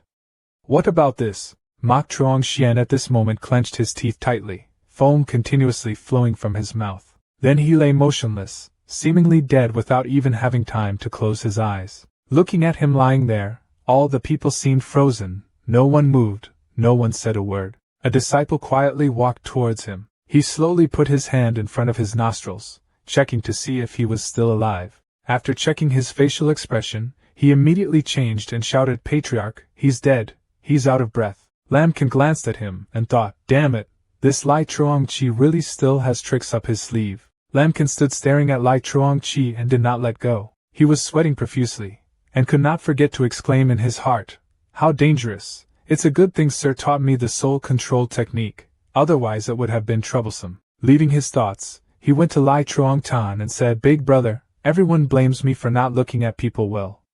This Mok Truong Xian was controlled by someone, and gave me wrong information. When Lai Vo Song heard him say that, he was extremely indignant, pointed his finger at him and shouted, Obviously you see that you are about to be exposed and kill everyone. Lai Truong Chi smiled innocently, Vo Song, because you were deceived by Mok Truong Xian, you misunderstood your second uncle. Your second uncle does not blame you. This is a method to control the soul. Our Qian Yuan sect does not have it. Just as Vo Song was about to argue back, Lai Truong Tan turned around and said loudly, Okay, the matter is clear. Vo Song, your second uncle is the most trusted person, he cannot harm you. He was also deceived by Mok Truong Xian. Then he said loudly to his disciples, It's all a misunderstanding, let's disperse. The surrounding disciples immediately clasped their hands and bowed their heads and replied, Yes. Just like that, all the disciples turned around, clasped their hands and walked inside, Lamkan's eyes still fixed on Lai Truong Chi. Lai Truong Chi smiled sinisterly, You are very good, I will take special care of you. Lamkan did not hesitate to clasp his hands and kneel. Thank you to the Vice Sect Master, I will continue to make efforts. A moment later, entering the main hall, Lai Truong Tan spoke up, Second brother, tell me the truth, do you know that Mok Truong Xian was controlled by others? Lai Truong Chi spoke up to clarify for himself, Big brother, I really don't know, otherwise I wouldn't have sent him to find Vo Song. Surely someone did this on purpose, to divide our brotherhood. Lai Truong Tan held his head and sighed. The sect was in a precarious situation, Fortunately, Song Ni finally returned. He continued to speak. Don't blame me for being too worried. How do you think we should reward Lam Ken? Lai Truongchi stroked his beard and commented, although Vo Song said it was thanks to Lam Ken's protection that he returned safely. But I still feel that this matter is still somewhat strange. Lai Truong Tan turned around and said, yes, I look at him, a 3-level structure, being able to protect Vo Song from the territory of the 3 great sects, mostly just luck. Lai Truongchi looked bewildered. So what does Big Brother mean? At this time, Lai Truong Tan suddenly remembered his daughter Vo Song saying, since childhood, Vo Song lived in the sect, was usually devoted to cultivating, rarely had contact with outsiders, and was also simple-minded. I'm afraid that because of this time spent, he will like that guy Lam Ken. His face was full of thought, and he continued, it is the future of Qian Yuan Tong, we cannot have such naive thoughts. To prevent this, we must cut off this bit of his thinking early. Lai Truongchi continued, that's right, Vo Song has never talked about love before, so he must have been tricked by that kid. Big Brother, just give him some cultivation resources. His expression became serious, and he said loudly, if he knew his identity then it would be good, but if he dared to think differently from Vo Song, he would be kicked out of the sect directly. Lai Truong Tan frowned, okay, do as I say. At this time, Lam Ken was alone in the room, holding the medicinal pill in his hand and muttering, the monk in the hand of Mok Truong Xian and the gathering treasures were all here, returning to the sect, I thought I could rest assured. Increased in strength. As soon as he put the medicinal pill into his mouth, he immediately experienced an explosion, his cultivation level increased 5 times. His body then burst with power, emitting a violent 5-colored aura. After a while, he slowly opened his eyes were sharp, and he was 5 levels old. He looked at his hand, the 5-colored aura flying around, the system was so strong, normal monks who drank so much medicine would soon explode and die. But he was fine. He thought to himself, damn, the spoils of war are almost gone, I have to think of a way to earn more. At this moment someone's footsteps were slowly moving forward. 3 disciples came forward holding a tray of medicinal pills and said, Lam Ken, your escort has merit, this is the sect's reward. 10 monks' pills and the right to enter the Gong Fap Pavilion to choose a set of royal-level martial arts. Lam Ken immediately clasped his hands and said seriously, thank you. He picked up the tray of medicinal pills and turned away with a dejected look on his face. Whether Wu Song is good or bad, he is one of the sect's heirs. He risked his life to bring her back and received little reward. I think I should at least have an inner sect status, even a true disciple. He thought about it. But being able to choose a royal-level technique was also the treatment only inner sect disciples had. He held the tray of medicinal pills and walked away. Currently, his cultivation level is not bad, but the techniques he masters are still too few, and he has to deal with them every time. First, you need to choose a suitable set of practice techniques. Then you can find that bastard Lai Vo Tien to get the jade pendant back. Outside a sect, the sunlight is gentle and warm. Inside the room, Lai Vo Tien was sitting with his feet up, saying, unexpectedly, that trash left behind was still alive. I heard that he escorted Lai Vo Song back all the way. A disciple raised his hand and spoke up. It was impossible to rely on him. Most of the time, he had to run away from the east and west, not being discovered. Speaking of this, Lai Vo Tien gritted his teeth and continued, it's true, I see that sister deliberately lied to hide something. He continued, but I also don't want to be missed by a trash person. The disciple clenched his hands into fists, smiled and said, brother, please rest assured, I will deal with that trash. Lai Vo Tien crossed his arms and warned that fighting was not allowed in the sect. He thought of a way to force him onto the duel stage, and then abolish him. The disciple obeyed and replied, sure. Lam Ken clasped his hands and bowed his head before someone, paying his respects to his predecessor. I want to go upstairs and choose a set of royal-level exercises. Hearing that, the entire group of disciples began to stir. Royal-level martial arts. Who are you, brat? You are not a true practitioner, you don't even know. It was said that he was the one who protected senior sister Vo Song back to the sect. Escort, being escorted is the right thing. Does a golden Dan like senior sister Vo Song need an escort like him? It's great, going on a trip with senior sister Vo Song, can still compete for credit. The old deacon remembered that Lai Truongchi had come to see him and said, if there is a person named Lam Ken coming, you must stop him, and you can even teach him and carefully probe his true nature. The old deacon replied in fear, but acted haphazardly. If the disciple had not finished his sentence, he reassured him, "Don't worry, this is the sect master's will, just rest assured and go to work." After remembering that incident, the old deacon whom Lambkin had just called his senior suddenly became silent. That old deacon stood in front of him, pointed at Lambkin and said, "Royal-level martial arts can only be practiced by true disciples. You do not have that qualification." Lambkin took out his reward, clasped his hands respectfully and said, "Senior, as a reward for my sect, I can choose a set of royal-level exercises. This is a token." That old deacon still tried his best to make things difficult for Lambkin. He clasped his hands behind his back and leisurely said, "I don't know where you got your command token from. I only know that only true disciples can do it upstairs. Go. Furthermore, you are only a 5th level foundation. Are you worthy of cultivating yellow-level martial arts? If not, go away." The 2 disciples behind him sneered. This was true. Why could he get such a great advantage? To choose the royal-level martial arts, yes, Deacon Zhou would have better throw him out. Lambkin's eyes became serious. He stared and said, "This is the certification of a sect. What right does a deacon like you have to stop it?" The old deacon immediately unleashed his aura, causing Lambkin to lose his position and be pushed back. He shouted loudly, "Insolent! What the hell are you?" When the 2 disciples saw this, they were extremely happy. They dared to conflict with the deacon. Did he not know that Deacon Chu was at the peak of his foundation? A body of vitality and blood could compare to that of a golden monk. Haha, just release a little spiritual pressure, this guy can't stand it. Lambkin raised his hand, sweating profusely, eyes closed and said, "In the sect, fighting with private enemies is strictly prohibited, even if it is a deacon. Are you not afraid of being punished by the sect for doing this?" The old deacon raised his hand and smiled smugly. Haha, the old man just accidentally released some spiritual pressure. How could it be called a fight? Hearing that, Lambkin stood up, smiled sinisterly, and a 5-colored aura slowly escaped. "Really? So we can rest assured." Just as he launched a 15 times spiritual pressure attack, his body emitted a powerful and violent aura. The old deacon was also affected by that atmosphere and slipped, having to kneel on the ground and use his hands to support himself. The old man shouted, "Here, what is this?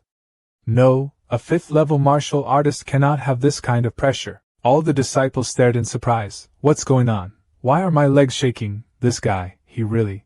At this time, Lambkin's eyes glowed. His face was as cruel as a devil's. He said, "Can I choose the royal-level martial arts now?" The old deacon had beads of sweat pouring down his face. His eyebrows frowned. He was speechless. "You..." Lambkin continued to open his eyes as wide as a bullet, activating the spiritual pressure 30 times. He asked again, "Is it possible?" The old deacon immediately vomited blood. His face turned pale. He replied in fear, Yes, the yellow-level martial arts are all on the 2nd floor." The disciples behind Lambkin now gasped in surprise, afraid to say a word. Then, he snorted coldly.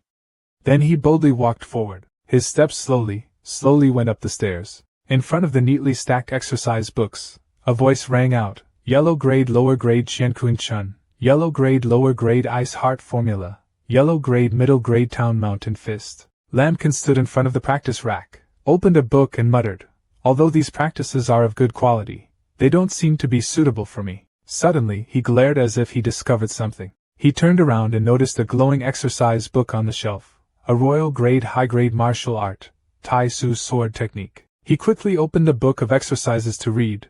The Tai Ven sword technique is not limited in shape. All weapons can be transformed into sword techniques and used, making all weapons feel like swords and swords. The highest precepts of the sword mind. Lambkin appeared happy. This doesn't look like a royal level exercise. Why have I never heard of anyone learning this before? As he was flipping through, he suddenly saw a torn page. Ah, this technique is flawed, but it's okay. If this Tai Su sword technique is practiced to its peak, relying on the divine transformation of the sword will become self-sufficient. As he spoke, he put his hands on his waist and read attentively.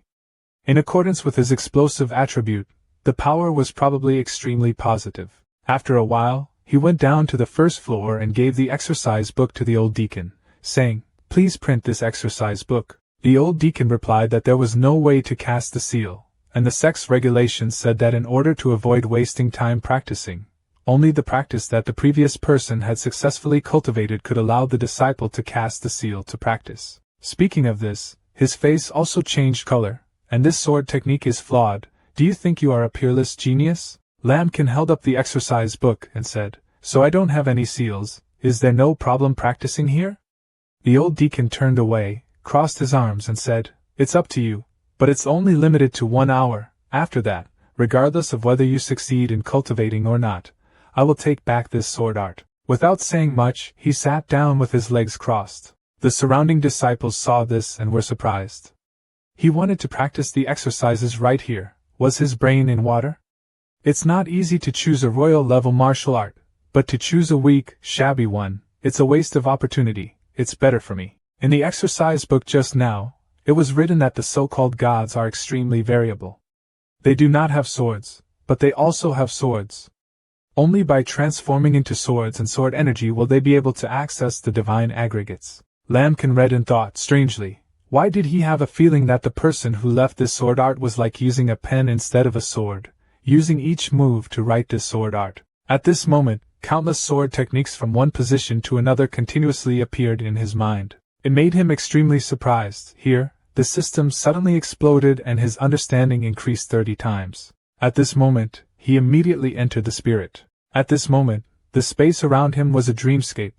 In front of his eyes was someone's soul standing with a solemn look. The soul emitted power, raised its hand and turned into a giant, extremely beautiful sword. His eyes were always staring intently at the other person's soul. After a while, the space went dark, his eyes were stunned, he remained silent without saying a word. The old deacon came over, put his hands on his hips and said, The hour has come, great genius. Now hand over that copy of the practice, then go away. The disciples continued to stir. This guy looked for an hour and was stunned for an hour. Afraid that he didn't understand anything, he wasted an opportunity. He didn't measure himself.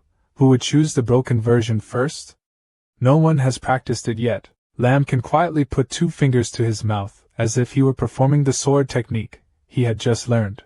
At this moment, around him were thousands of sword energies that were gradually combining and rising continuously. Suddenly he kicked his foot on the ground. He became a huge body, letting his body stand on his shoulders and perform swordplay. The pressure made the old deacon fall back. The old man was sweating profusely and his mind became panicked. This is. The disciples were no less surprised. The sword energy was terrifying. He had practiced it. All the disciples were surprised. One of them pointed at Lambkin and said, No, isn't the Tai Van sword technique a remnant? No one has ever practiced it before, so what does he rely on? He moved his hand to the side, holding out 2 fingers as if he were withdrawing. The sword energy dispersed, and then merged back into his body. Then he bent down to pick up the exercise book. He boldly walked out the door, thinking, the Tai Van sword technique was absolutely not normal. It was just a scroll, at least it was a ground-level technique. His expression was solemn, and he didn't know who the senior left behind was, if the remaining copies could be found. Suddenly there was a loud shout in the room. Lambkin, get out of here. Outside Somfap Pavilion, Lambkin heard a noise and walked out. Opposite him was a group of people, the leader of which was a man with red hair. The leader of that group of people was Chukan, Lai Vodian's confidant. He is characterized by red hair and a scar on his cheek. Meeting Lambkin, he only smiled slightly and greeted, You are Lambkin who escorted Senior Sister Vo Song back to the sect, right? If you're just coming to say hello, there's no need for so many people. Lambkin narrowed his eyes, his face serious. He asked him again, What's the matter with you? At this time, Chukan no longer maintained his greeting face. He curled his lips and smiled disdainfully. Lambkin, a mere waste of a 5th-level structure, deserves to be said to have brought Senior Sister Vo's song back to the sect. The waste is not afraid, it is the shameless waste that makes others disgusted. Lambkin also understood his intention to come here this time. His face frowned and he asked politely, Are you done talking? Having said that, go away, don't waste my time. Chukan didn't seem to pay attention to Lambkin's words of dismissal. He was even more excited than challenging him. Humph, do you dare to fight with me? Let me test your bravery. The crowd following Chukan heard him challenging Lambkin and cheered, chanting, Brother Chukan is mighty, Brother Khan, teach him a lesson, and Brother Khan is a master. 7-level Bamboo Foundation. Having entered the Bamboo Foundation stage for 2.5 years, dealing with him would be as easy as it sounds. Lambkin did not pay attention to what Chukan and his group said. The brother and sister waved their hands, their faces impatient, and they said, "Are you sick? Did I escort Livo's song back or not? The sect has a decision. Do you need you to jump out and shout loudly?" Listening to him, he thought Lambkin was scared, so he became even more excited, laughing loudly and provocatively. "Ha ha, what a shameless trash, he doesn't even have the courage to fight me." Lambkin did not pay attention to Chukan or his provocations. He left, and when he passed by Chukan's person, he forgot to say one thing to him: "I'm not your father, I don't have time to play with you." Listening to him, Chukan was a bit surprised by what he said. Suddenly he reacted that Lambkin was planning to leave. Chukan was not willing to let him leave like that. He angrily gritted his teeth and tried to find a way, but it didn't work. He had to force this trash onto the field for a duel, otherwise, there was no way to openly cripple him. Seeing that he could not provoke Lambkin, Chukan began to play psychological tricks. He curled his lips and said to Lambkin, who was leaving, unexpectedly, "Your life as a waste is so great. You were initially abandoned in such a dangerous battlefield, and yet you were able to come back alive." Just as Chukan had expected, hearing this, Lambkin also stopped his steps.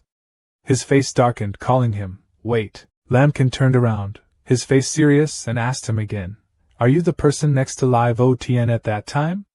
Seeing that Lambkin had taken the bait, Chukan smiled proudly. His face became lewd. He used his hand to point at his face as an affirmation. "Hee, I remember, you probably really want revenge, right?" Lambkin heard Chukan's affirmation. He did not pay attention to revenge or something, but quickly asked him about the jade pendant.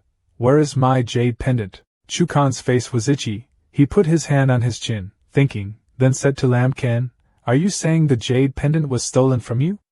"Haha, maybe I was conveniently sold by senior brother Vo Tien a long time ago." Listening to him, Lambkin angrily clenched his fist. At that time, Lambkin's face could no longer hide his killing intent. He asked him a question: "Where did you sell it?" His face looked like if he said just one wrong word he could kill him on the spot. Yet this Shokun doesn't know how high the sky and the earth are. He even tries to provoke Lambkin. "What do you want to know? Come up to the field and fight me. If you win, I will tell you." Lambkin's face has now turned black, looking like a devil. Lambkin's face darkened and he responded, "Okay, I didn't want to cause trouble, but you came here yourself." Lambkin agreed with Chukan, which also meant that he had achieved his goal. He smiled smugly, thinking, "Good, I've won the trick." Jokun quickly directed the people around him. A few others left, and then a few more people arrived. "I want to replace the sect and slowly teach this scoundrel who cheats the world." He looked at him and smiled triumphantly, cracked his knuckles and said to Lambkin, "Don't run away later, you little trash." When Lambkin saw his actions of not knowing whether he lived or died, he could only smile, not knowing who was the one who had to run. The scene changes to the stands. Lambkin is now in the stands, surrounded by many people watching. The surrounding atmosphere is a bit gloomy. They saw him in the stands and whispered among themselves. One of them asked, "Lambkin, I heard it was the guy who escorted senior sister Vo's song back?" The other person also replied, "It seems so. I heard that senior sister Kun couldn't stand him cheating on people to gain fame, so she came to teach him a lesson." Jo Kun also went to the stands. At this time, there were 3 people in the stands, but below everyone was still talking excitedly. What if he really has real power? Another person immediately objected to that. Just rely on him? If senior brother Chu fails to defeat him within 5 moves, it will be considered erratic performance. While Jo Kun was standing, one of his younger brothers quickly ran over and whispered to him, "Khan brother, I just heard that boy in the capital's palace actually practiced a flawed sword technique. More than the power is amazing, so it's best to be a little more careful." Hearing his younger brother's report, Chu Khan was also a little worried. He thought in his heart, and said that this waste, at first, he was not even able to correct him, but now he entered the 5th level of the structure. The speed was amazingly fast. Shokun observed Lambkin in detail. He still stood tall and confident as if nothing could shake him. He silently assessed, unless he was really having difficulty understanding it at that time. "No, if that's the case, we must kill him before he grows up, otherwise sooner or later it will become a disaster for me and big brother Vo Tien." Thinking about it, Chu Khan quickly turned his shoulders to start, and walked towards Lambkin to duel. When the 2 people were in position, the deacon presiding over the match began to inform them about the rules of the match. the old dual rules of the sect. When you go on the field, you have to bear the consequences, but once the opponent admits defeat, you can't attack again. Do you understand? Lamkin quickly responded to him, understand. But at this time, Jokun said slow down. He looked straight at Lamkin, raised his hand to express his opinion. I would like to fight to the death. Once again, the whole stadium was surprised by this. Fighting to the death, is this not a way to live? But the sect's rules are not. The three people on the field were still quiet, but the people below were no longer excited. Okay, I want to see blood flowing into a river. The deacon was also quite surprised by this. He calmly said to Jokun, Jokun, the sect recently does not allow intersect disciples to proceed arbitrarily. Chukan didn't say anything, he just squinted his eyes and looked straight at the deacon, signaling. Seeing his eyes, the deacon also realized that he was a little worried, thinking it was troublesome. It was Lai Vo Tian's idea, there was no other way, it seemed like it was possible. He had to bow his head to go against his conscience, and signaled with his hand. Okay, then the life and death match begins. Lamkin saw this deacon's face turning action and looked disdainful. He thought, flattery, without asking the person involved if I agreed, so he directly announced the start. Furthermore, since the Qianyuan sect began to be besieged, it has been strictly forbidden for disciples to engage in life and death fighting in their hearts. Jokun held his sword tightly in his hand, ready to begin. On this side, Lamkin is still lost in his thoughts. Lai Vo Tian really has a good reputation in this sect. Chukan slowly pulled out his sword, his face very focused, and said to Lamkin, if that's the case, then that's good. I originally wanted to spare your life. Chukan had his sword ready, but on this side Lamkin still stood tall and unchanged. Seeing this, he immediately thought of a way to fight, directly took out his strongest knife, took his life, absolutely not giving him a chance. Protest Association. Thinking about it, Jokun quickly focused his power on his sword. Around his sword emitted billowing blue lights. Chukan quickly took his knife and rushed towards Lamkin. As he ran, he thought, this knife of his can even be compared to the Golden Dan period. Very quickly, Chukan's knife slashed down at Lamkin. He is still proud of his cutting team. No matter how great your skills are, don't be too quick to think. His eyes were highly focused, burning with determination to continue his previous line of thought. Not long after being satisfied, Chukan's pupils suddenly shrank. He couldn't believe what was happening. Chukun's sword was broken into many small pieces and he still couldn't react, just standing there looking at his broken sword. Taking advantage of Jokun's loss of consciousness, Lamkin quickly approached him. He let go of his fist, his eyes cold. One punch went straight into Chukan's stomach. The punch was so strong that he couldn't bear it, and had to vomit blood and howl loudly. His punch sent Chukan flying away, causing him to fall on the field. This punch couldn't help but make those watching gasp in surprise. Their eyes widened to see this scene clearly. They couldn't believe their eyes and kept whispering, I didn't see wrong, right? Chu, senior brother Chukun, was defeated by one move. On the field, Lamkin was still the same as before, still standing there proudly, but opposite him, Chukan was lying down with no strength left. Below, everyone was talking to each other. Chu Thong, senior brother in the group of core disciples, is also considered a strong man, so he doesn't even have the strength to fight back. It's too fast, faster than me getting married. On the field, Insider Lamkin was still lost in his thoughts with his smoking punch. After all, it's just a foundation, and if you want to compare with me when you defeated the Jindan period, it's really not good enough. He used a blast of air to blow away the smoke that was still reaching his fist. Lamkin slowly approached Chukan's place, but when he saw him approaching, he panicked and continuously retreated to avoid him. Lamkin approached and used one foot to step on Chukan's body. He coldly asked, "Where is the jade pendant?" But now, Chukan saw Lamkin as if he saw a ghost. His face was pale and scared. Chukan was so scared that he shed tears. He cried out and coughed, "Sold the jade pendant to Van Sun Cat, don't kill me." Lamkin, with a cold face, lifted his leg and said to Chukan, "This is not possible. Fighting to the death is your suggestion, how can I?" He thought that Lamkin would forgive Chukan, but he suddenly used more force, kicked straight down, and continued, "Not perfect for you." Just as he was about to crush it to teach Chukan, suddenly a halo of spiritual energy hit the two of them from the other side, accompanied by the sound of stopping and stopping. Lambkin leaned to the right, avoiding the deacon's attack, and at the same time activated jump to avoid multiplier 8. The deacon stood in front of Chukan and spoke as if ordering Lambkin to stop. Enough, you have won. Lambkin saw him like that and was angry. His voice also became cold. Without respect he repeated the rules and rules of the sect. Fighting to the death. People next to him cannot intervene.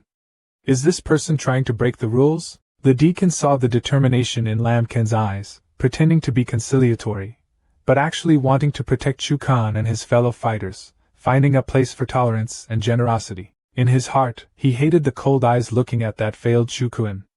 Thinking, if this Shokun was not Lai Votien's confidant, dying here would be difficult for me to give up responsibility. I don't want to wade into this mud. When Lambkin heard him say these shameless words, he became angry and determined not to let it happen again. He said, fighting to the death. If there is no difference between life and death, then how can it be called a fight to the death? What he means is Chukun's life. You must get it today. The deacon angrily tried to protect Chukan, shouting at Lambkin in an uncompromising tone, Lambkin, it's just a dispute. The sect has long forbidden itself from conducting life and death battles. If you kill him, it will be a violation of the sect's rules. It's so shameless that he could say such words. Chukun's juniors also spoke up to defend Chukun. Although it was said to be a life and death fight, there was no deep blood feud between fellow disciples. Another guy agreed with him, repeatedly saying, Yes, Lambkin, you are too cruel. Another guy interrupted and scolded him, narrow-minded, not even a bit of personality. Looking at everyone else protecting Zhokun like that, Lambkin became even angrier. Lambkin's anger reached its peak. He was alone against them. Good, I'll explain the truth to you. You want to be rude with me, I will be rude with you. You want to explain the truth to me, no matter what you say, you have a point, right? Only he can kill me, but I can't fight back, right? The deacon saw that the situation was in his favor, so he immediately knew he should speak up and let everything pass. He calmly told him the truth, but anyway, you won and you were not injured. I advise you to keep this matter as it is. The people below also followed him, thinking that this matter was not right for Lambkin. A person spoke up nobly, agreeing with him, Yes, aren't you okay?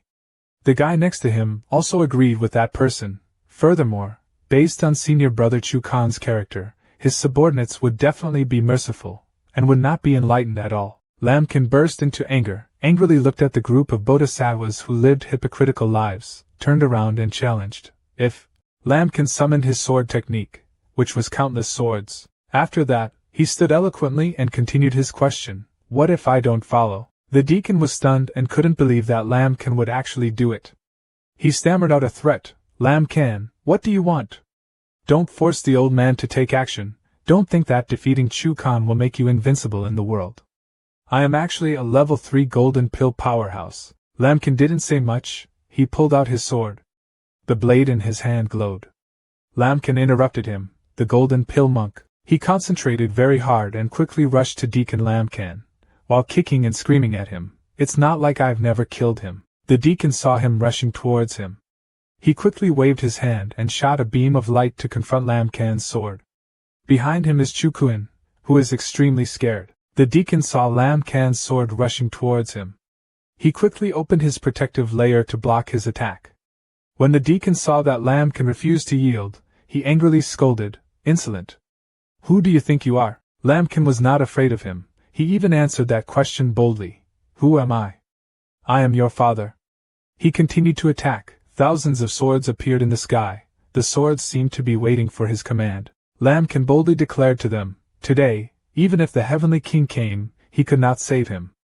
I told you, why did those words make the swords fly towards those two people? Seeing Lambkin use the deacon technique, his face looked disdainful. He stood in his protective array and said out loud, Humph, small trick, you think I. Where did he say all the swords that, as soon as they touched the deacon's protective formation, suddenly activated, unleashed a violent attack that damaged 9 people, then 6 people, 3 people, 12 people, 7 people, 4 people? Multiplying 3 continuously jumping. Inside he is trying his best to resist. Whatever happened. A sword with a violent attack that did 12 times more damage penetrated his protective formation. The protective formation shattered, the sword pierced it, resulting in the deacon also being thrown away. He was thrown away and landed on the ground, in front of the monk brothers watching the match. He lay on the ground in pain, holding his chest. He couldn't believe it and shouted, "How is this possible? What time does it take for people around to react to them being no different from him?" No, Deacon No also lost. Another person looked at the deacon lying on the ground. Deacon No, but is Kim really on the third floor? Am I dreaming? Others also spoke up. I'm starting to have some confidence that he escorted senior sister Vo's song back to the sect. On this side, Lambkin did not pay attention to their gossip. He looked at his fist with satisfaction. Sure enough, for me, all attacks can cause explosions. Tai Thursday sword technique is the most suitable technique for me. With just one strike, I can easily defeat a level 3 golden pill master. In terms of attack power, there is currently no shortage. While I was satisfied with my sword skills, I was interrupted by a call. Everyone stopped. Lambkin heard the call and frowned to see who was coming. A group of people were flying from the air to stop Lambkin. The group's leader was a young man with a hair tie. That guy hasn't arrived yet but has already ordered everyone below. No one is allowed to move. Hearing someone coming, Chu Kan quickly sat up and looked in that direction. He realized his savior had arrived and quickly stood up and ran towards it, his mouth screaming, "Help, save! He wants to kill me." But why did Lambkin let him go so easily? He coldly approached behind Chu Kan. He also felt the unconscious sweat pouring down, his mouth stammering. Lambkin's tone was resolute, his voice cold as he said to Chu Kan, "I have clearly said that I will send you on your way. I absolutely will not go back on my word." In just a blink of an eye, blood splashed and dyed the entire area red. Chu Kan had collapsed to the ground. Everyone around saw this scene and suddenly tried to talk to each other. They scolded him. "This guy is crazy, really, killer." Like everyone, Deacon No was also very surprised. He opened his mouth for a long time but could only say one word, "You." He was pointing straight at Lambkin and threatening, "If you dare to massacre your fellow sect in front of the law enforcers, the sect will not forgive you." The group of people who had just arrived earlier had witnessed Lambkin's entire scene, then angrily rushed down and scolded him. "Lambkin, you are so bold, daring to kill people in front of us." He still kept that cold expression, not paying attention to them. In an instant, they surrounded Lambkin. They were very angry, but he still calmly repeated the rules of the match. "I will kill Chu Kan according to the rules of life and death fighting." Speaking of this, Lambkin's face turned cold again, glancing at them. "Why do you say you massacred your fellow students?" The leader of that group of people did not understand the situation and thought that Lambkin was wrong. The sect had long strictly prohibited life and death duels. This person disregarded the sect's rules and immediately gave up and was bound. He thought Lambkin was easy to kill, but secretly thought to himself, "Take this Lambkin back to the Dharma Hall to find a way to kill him, and the deputy sect master will definitely reward him." He listened to him as if listening to a joke, calmly explaining the situation to them. "The life and death battle was requested by Chu Kuan. I was just defending legitimately. If you want to find the guilty person, go find him." That guy got angry when he heard me tell him to go find the dead person to ask the guilty person. That thug pointed directly at Lambkin's face and ordered the crowd, whispering, "Arrest him for me." As soon as he finished speaking, a voice even louder than his ordered, "Stop." This is the voice of a young woman. When those people heard this voice, they panicked and looked towards the source of the sound. They fearfully called out, "Miss Vo's song." Wushuang gently covered the ground with the command, "All retreat for me." She stood boldly in front of Lambkin and shouted at them, "Today I want to see who dares to touch him." They panicked when they saw Vosong's appearance. They trembled and turned around to ask the hairpin, "Leader, what should we do?" That guy was a bit shy. Vosong spoke up and explained, "Miss Vosong, this Lambkin massacred his fellow students. The extreme crime, enforce the law fairly and enforce the law, followed orders to arrest. But please don't get involved." And she heard him say that not only was he not humble, but his face also tightened, 2 for 1, justice and law enforcement. In everyone's surprise, Vosong pointed directly at him and ordered, "If that's the case, then arrest that guy first." Her face was now cold and steely, saying, knowing that the sect strictly forbids life and death duels for its disciples, he tolerated Zhou Kun's request to duel with Lambkin. This is disregarding the sect's rules. When that guy was asked, he didn't dare look her in the face and replied, "I haven't investigated this clearly yet." The people following him heard that and followed suit, wanting to avoid responsibility. Maybe we just arrived and haven't had time to fully clarify the situation. We will leave here. Hearing him say that, Vo Song became even angrier. She shouted at that guy, "Go! Who let you go?" The law enforcement agency has not yet determined the truth, so it arbitrarily arrests people.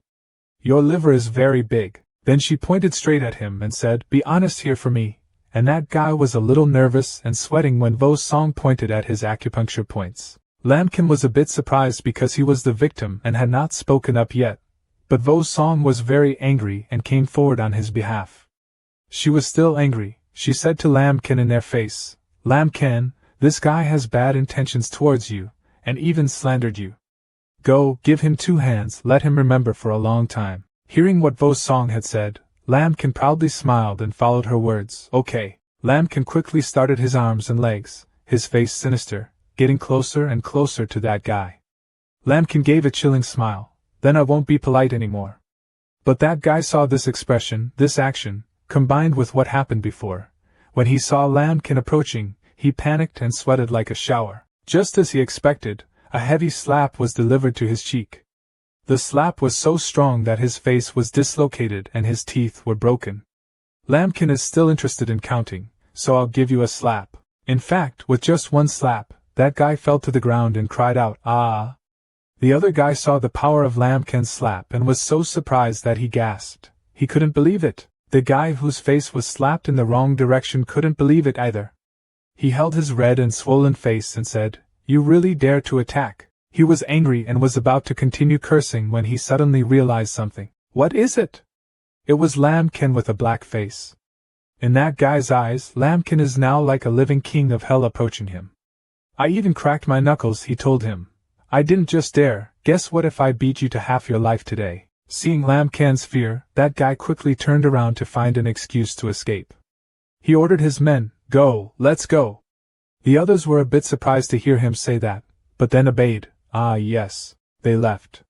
Lamkin looked after them and showed a disdainful face, saying to Vo Song, who was apologizing next to him, "A trash who bullies the weak," so he left. Vo Song's face was a bit sad. She whispered to Lamkin, "I'm sorry, it's all because of me that I caused you so much trouble." Hearing these words from Vo Song's mouth, he helped, rubbing his head sheepishly and smiling.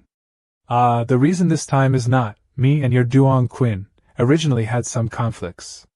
At first, he injured me and sent me to the Don Long Tong battlefield." Listening to him, Vo Song was a little surprised. She quickly asked him, "Such a powerful person, is he still being plotted by that trash of mine, Duong Quinn?" She was asking without knowing whether she was asking or laughing at Lamkin. He just rubbed his head, smiled and said this, "Ha ha." After speaking vaguely, Lamkin suddenly laughed loudly, "Ha ha." Seeing Lamkin's stupid smiling face, Vo Song suddenly looked over and blushed. Then she suggested to Lamkin, "Let's go together?" Lamkin didn't understand. He was dumbfounded and looked at Vo Song. His face was also red at this time. Then Lamkin smiled gently and agreed with her. "Okay." The scene moves to the back of the mountain where the sky is clear, the clouds are blue, the wind is cool, and the sunlight is shining down on the dense forest. In the forest, a man and a woman are walking side by side, talking and walking. Lamkin spoke up and asked about the situation at Vo Song's place, how the situation at Lai Truongchi's place was. Her father still did not believe that he was a traitor. Speaking of this, Vo Song's face was serious. "Yes, in fact, if it weren't for Mok Truongxian's explanation, I wouldn't have believed that second uncle was a traitor. He is my father's close brother, and his position in the sect is only below my father. I really don't understand why he did that." Lamkin also had some thoughts. He seriously reminded her that she must be careful next. Even in a sect, you must pay attention to safety at all times. Lai Truongchi knew that he had been exposed, and was afraid that there would be a plot. Vo Song did not pay attention to that. What she paid attention to was Lamkin. She asked him, "If that day really comes, will you still protect me like before?" Lamkin looked at her in surprise. Vo Song stood silently waiting for his answer. He quickly answered that question. "She is the leader of the sect, the hope of the sect." Hearing the answer, Vo Song's eyes were a little sad. She asked again in frustration, "Just because of that?"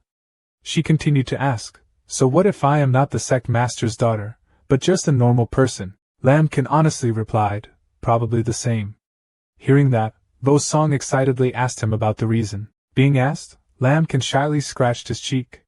My cheeks have always been red, of course, because I am a quite enthusiastic person. Vo Song's eyes were looking forward. She slowly approached. Lambkin held his shoulder tightly and continued to ask, "Oh, is there no other reason?" By this time, Lambkin's face was as red as shrimp. He shyly replied, "Yes, actually I feel like you." Lambkin was hesitant, unable to say anything. When Lambkin was about to open his mouth to continue speaking, Vo Song's long slender finger quickly stopped his mouth. She happily said, "It's good to have." Vo Song's face was radiant. She was smiling from ear to ear. Her finger was still on Lambkin's lips. Vo Song continued, "Just this reason, please tell me in the future." Lambkin was immersed in this beauty of Vo Song. He suddenly swallowed his saliva. The whole space was quiet. The two people did not say a word to each other. Lambkin just silently nodded to show his agreement, but inside his heart was screaming wildly. His emotions told him his vibration had increased 30 times. Receiving the answer he wanted, Vo Song quickly left. She waved goodbye to him. "I have to go back, otherwise my father will be angry again. Vo Song is looking forward to the next time the two meet." She softly called out to him, "Lambkin, although I don't know why my father rewarded you so little, I will get some cultivation resources for you. I hope the next time we meet, you will be even stronger." Lambkin happily responded, "No problem." Perhaps he was also looking forward to the next meeting of the two. Vo Song didn't say much anymore. She quickly left. Although the two have separated, they both have the same thought of only becoming stronger. We only have a future. We both look forward to our future. Thinking of this, Lambkin and Vo Song both suddenly smiled. After Vo Song left behind the mountain, only Lambkin was left alone. He sighed tiredly and continued with his work. "Phew, I have to go to Van Sun Pavilion first to buy that jade pendant back." Behind the mountain, sunlight shines down on the landscape. The mountains are blurry behind the clouds. The scene is so magical, so beautiful. On a cliff where there was lush green vegetation, a dark shadow appeared at the edge of the cliff looking down. A black shadow, or more accurately, a person wearing a black shirt, whose face was not clearly visible. That person looked like the angel of death. He was standing high up looking down at the cliff below. The identity of this person is mysterious, only knowing that behind him, Lai Chuangqi is clasping his hands and calling out respectfully, "Sir." I only saw that mysterious person's eyes turn black. It seemed like he was very angry. He did not pay attention to Lai Chuangqi's respect and angrily asked him, "Lai Chuangqi, when will you finally be able to get the spirit vein?" Seeing that person's anger, Lai Chuangqi quickly explained, "Sir, because Lai Vo Song returned safely, my plan was completely turned upside down." He stammered and asked, "So? It might still take a while." Not hearing the answer he wanted, the man in black became angrier, his face distorted, scolding Lai Chuangqi, "Just to get the main spiritual vein of the Qianyuan sect, I will not spare my blood for you." Promoted his cultivation, and ordered the three major sects to coordinate and declare war on the Qianyuan sect. "But now you tell me I need more time, are you challenging my patience?" Having said that, that person used magic energy around him to radiate demonic energy. But Lai Chuangqi could only kneel down and beg him, "Sir, please give me a little more time." By this time, he was very panicked, feeling as if death was approaching and praying hard. "I can definitely master the main spirit vein completely." Hearing Lai Chuangqi's assurance, that mysterious person also calmed down a bit. He ordered and warned him, "I will give you at most half a year. If you still can't do it, I will take the lives of you and your son." Having finished speaking, he immediately left, leaving Lai Chuangqi still kneeling and saying, "Thank you, sir." After that mysterious person left, he raised his head. So Lai Chuangqi's face was so angry that his face turned black. He gritted his teeth. "When I get my spiritual veins and my cultivation level breaks through, the first person I will kill will be you." Lai Chuangqi quickly stood up. Just as he was about to turn back, a disciple quickly ran towards him, reporting as he ran, "Vice Sect Master, Brother Vo Tian got angry, injuring several people. Please go and see for yourself." Outside Vo Tian's room, the sound of cursing continuously rang out, "Waste, all waste." Inside the room at this time, Lai Vo Tian was beating someone. That person was beaten so much that he fell to the floor.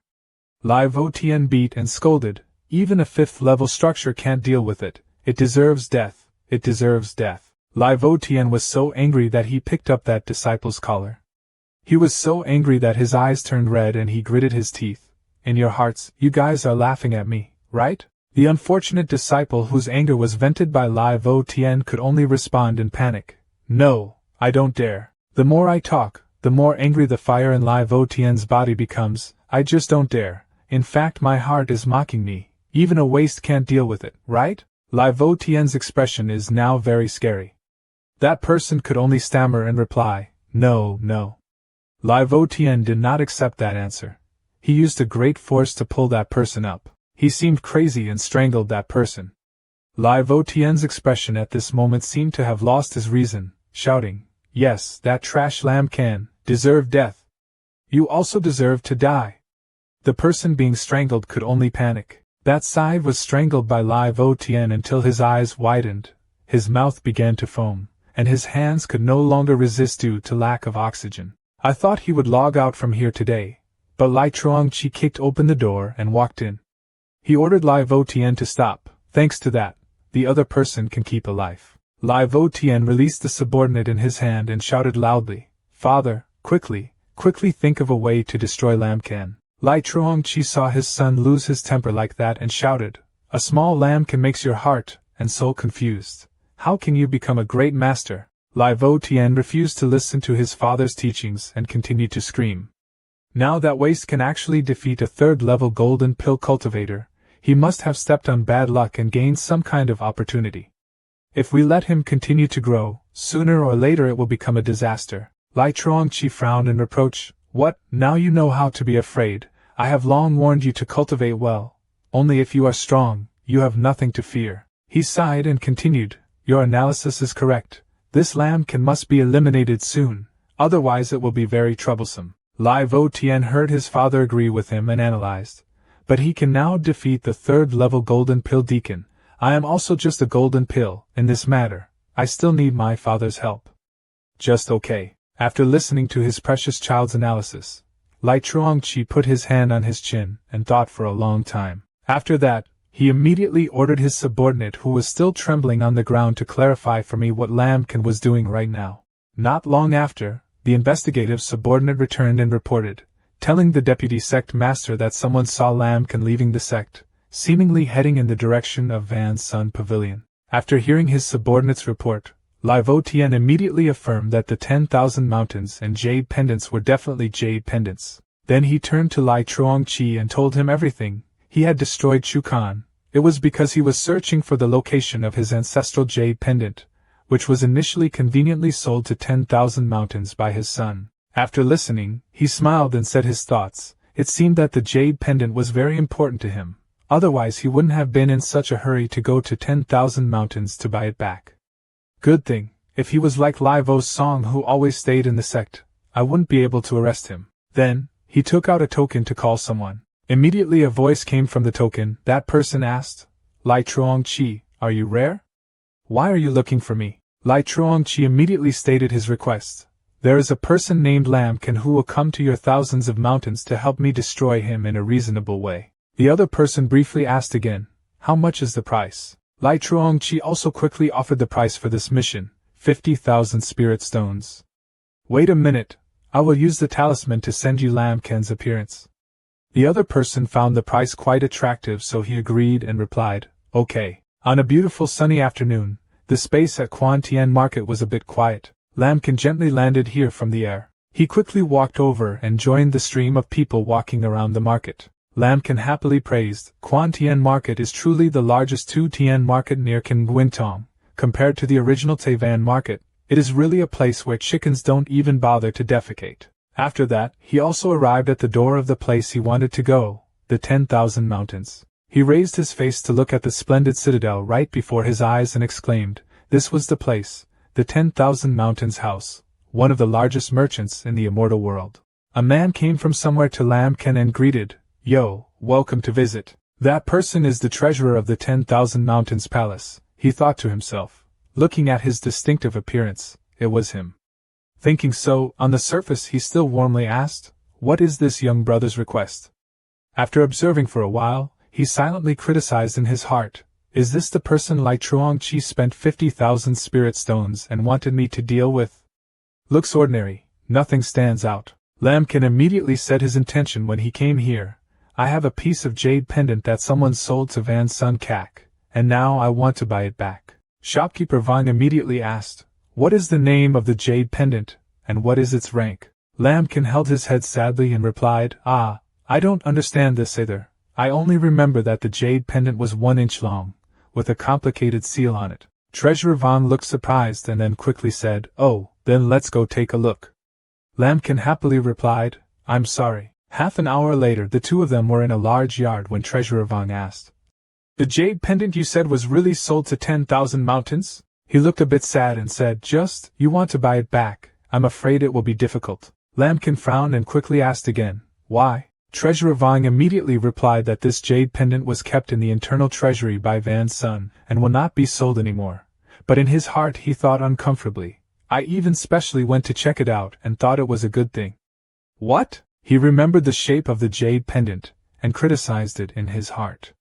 As a result, it was a piece of trash thrown on the street stalls that no one wanted to buy. But if I don't say so, how can I lure him into the bait? Lamkin clasped his hands together and prayed, "Please think of a way. That jade pendant is very important to me." He heard him pleading like that and sighed, I have no choice. Rules are rules, unless." Hearing this, Lamkin quickly asked, "Unless what?" "Still hope the treasurer speaks directly." Shopkeeper Vang immediately informed him that according to the rules of our 10,000 mountains, if he can break through the center of the purgatory, he is qualified to take something from the internal treasury. Lamkin couldn't help but wonder and asked again, "Can you tell me the details about the purgatory level of the mind?" Treasurer Vang also quickly told him the details. The deep purgatory is a formation that only our 10,000 mountains have, which is the mechanism for 10,000 mountains to recruit talented people. It includes 3 levels, each the exams are all random changes, there are no rules, only a strong will can pass. After hearing this, Lamkin worriedly asked, "Is this 3-form purgatory?" When the treasurer heard him ask, he laughed loudly and replied, "If it was extremely dangerous, who would dare come and try? Just a small challenge." Lamkin was uneasy, thinking to himself, always feeling that this shopkeeper was a bit wrong, but I had to get the jade pendant. He looked worried about him and sighed, If that jade pendant wasn't so important to you, I wouldn't suggest you go through the 3 rounds of purgatory. After all, this scene is public, losing is truly embarrassing." On the surface he looked so worried, but with his wicked heart he thought, Don't take the bait, even if you don't break into the 3 rounds of purgatory. I will arrange for someone else to deal with you. Today, I will definitely get 50,000 spirit stones." Lamkin, after thinking for a moment, asked, "Wait, you said this trial scene was public?" Treasurer Vang simply replied, "Yes." He hastily agreed to participate in the trial. "Okay, then I will participate. I still hope the treasurer will arrange it. I want to escape the 3 rounds of purgatory." When the people in the city heard the signal bell, they cheered. With this bell, someone wanted to rush into the purgatory at the heart of the 10,000 mountains pavilion. Next there was fun. They all invited each other to the exam practice arena. Quickly go and see. In the middle of the arena, there were 2 silhouettes, Treasurer Vang and Lamkin, striding on the stage. Shopkeeper Vang stepped forward and loudly announced, "Everyone, today this little brother wants to escape the 3 stages of purgatory. Whether he succeeds or not, I still hope you will witness." The people there immediately shouted in contempt, "A small child, where does that rude guy come from?" Another person added, "Doesn't he know that the golden pill won't necessarily be able to overcome purgatory?" Even though Lamkin just ignores what others say, they still talk. What do they care about him? Is there a good show to watch? Is that good? Treasurer Vang walked to where Lamkin was waiting to speak, then he stopped for a moment and warned him, still hoping to be careful. The 3 arrays of purgatory had many random bodies, still a bit dangerous. Lamkin without hesitation replied, "I know, let's go." Just now, he still looked worried and told him to be careful, but when he turned away, the Treasurer Vang showed a disgusted face and said angrily, I don't know if it's good or bad." Then, he quickly picked up the control of the formation and adjusted it a bit. Immediately the formation started right around the place where Lamkin was standing. The formation created a cloud of smoke surrounding him, making it difficult for everyone to guess the situation. Immediately, the image of Lambkin waving his hand to clear the surrounding smoke was displayed right in front of the witnesses. They kept laughing. Ha ha ha, what a bold person, oh my. Who is the newcomer surpassing? Through the screen, Treasurer Vaughn saw Lambkin standing calmly looking around and felt angry. Let me give you an appetizer first. Thinking about it, he immediately raised his hand to adjust the knob on the control panel of the formation. Lambkin suddenly saw something right in front of his eyes, so he was a bit surprised. In front of him was a dense fog that made him confused. The fog was huge. What was this? In just a moment, that fog gradually disappeared. It seemed like something had just appeared after the mist flew away, making Lambkin's face turn black. What appeared was a young woman with an extremely sexy body. The curious people asked, why did a sexy billion suddenly appear? Is this part of the escape? Everyone watching through the screen couldn't help but stir, pretending to be an illusion, but in this stage, others continued to speak. This kid, saying whether his luck was good or not. Others sarcastically said, hee hee, next he's about to lose face. The girl rushed to hug Lambkin's neck, causing him to panic and scream, wow, don't rush over here. People were talking about the tornado again. Well, don't say it, you devil, I also want to fall into it. The person next to him heard him say that, and scolded him for being stupid. Even though it's an illusion, it will still drain your spiritual energy. Inside the mist, the woman leaned close to Lambkin's ear and asked seductively, dear, am I beautiful? He was extremely annoyed and thought to himself, pretending to ignore this, are you using this to test cadres? Which officer can withstand a test like this? No, my jade pendant. His special moves are continuously released, unleashing explosive attacks to counter enchantment 20 times, unleashing explosive attacks to counter enchantment 25 times. Seeing that her charm had no effect, she angrily muttered, TCH, but there's no movement. She continued to pose in all sorts of sexy positions to seduce Lambkin and asked, so what about like this? Or do you like it more like this? In contrast to her enthusiasm, he clapped his hands emotionlessly like a robot. His eyes appeared with huge question marks. He asked, what are you doing? A person watching an angry, obnoxious, screaming story in a public place. Such behavior is simply unethical. If you have the courage, come to me. The old man next to him regretted, oh, it's a pity that this old man is old, otherwise he would have wanted to go into the tiger's den and escape this threefold purgatory. The girl still stubbornly leaned against Lambkin's body and cooed, oh my, I'm a bit tired from running, my head hurts, can I help you rub it a bit? However, contrary to his previous dislike, this time he warmly replied, okay. Seeing Lambkin's hand about to touch that girl's body, he screamed, hateful. He really wanted to replace that boy. Others scold you, are you stupid? Once you take the initiative, you will be hit by the devil. The girl licked her lips in satisfaction and said, wow, being able to persevere for so long at such a young age is already very good. It seemed like Lambkin had fallen into that woman's seductive trap, but his power continued to be unleashed, launching an attack 20 times more powerful. Then he punched her directly in the stomach. The onlookers stared, wow, he did it. Lambkin thought to himself, this little devil is just like that, just a little more beautiful than the beauties he met in his previous life. Then he remembered when he used to constantly post pictures of sexy girls on social networks. Treasurer Vaughn saw that he was able to pass so smoothly and silently cursed in his heart, damn it. Originally, I wanted him to be drained of his spiritual energy by the demon, and then send someone to give him face. This is for you to find yourself. Then he sighed and said, just now you were lucky. But this second stage is not so easy. He raised his hand to adjust the control panel and screamed evilly, doubling the difficulty. It seemed like something was attacking Lambkin, so he had to quickly develop his skills, launch a violent attack, and dodge 5 times. After the lightning-fast attack, the person who appeared was a young man covered in black clothes from head to toe, holding a sword, staring at him. The onlookers exclaimed in panic, this is a photo of a martial artist. This thing is a born killer, extremely good at hiding its body, and extremely fast. Other people continued to discuss. I remember the last time a golden pill monk died in the hands of a shadow martial artist. Others were complaining, this kid has such bad luck, first he was a demon, then he was a bitch. In the blink of an eye, that martial artist was in front of Lambkin but quickly appeared behind him to attack him. He appeared suddenly, slashed down very hard, but Lambkin still dodged the slash. Shopkeeper Vang then praised mixed with a bit of contempt. Humph, The strength of the illusory shadow martial artist turns out that although it is similar to that of a tester, just the unparalleled speed is enough to be deadly. Let's see if you can do it. Avoid when. Although Lamb can dodge the previous attack, it was still quite difficult. He said this guy's movements are too fast. Next, the martial artist split into many copies of himself and crowded a corner. Lambkin stood still for a moment, looking at them stupidly. He was a little scared and exclaimed, "This is..." The people in the stands were buzzing again. Oh, the shadow martial artist's ultimate technique, the shadow prisoner's lightning strike. Others complained for Lambkin, "It's failed, almost no one in the same realm can avoid this move." Others said this kid is done, a golden core period who complacently came to participate in the trial last time, but was defeated in this move. All the clones of that martial artist held their weapons and rushed forward to attack. The sharp spears simultaneously rushed straight towards the target, Lambkin. He quickly unleashed his ultimate move to counterattack. Each spear was crushed by Lambkin's attack, leaving nothing left. Not only that, his attack also slashed the neck of each clone of that martial artist. The onlookers shouted in panic, "What trick is this?"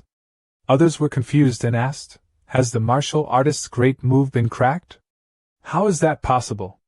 The person just now asked again, "What exercise did that young man just perform?" Treasurer Vaughn couldn't keep calm at this moment. He raised his hand to adjust the array control panel and shouted loudly, "Dead, all dead.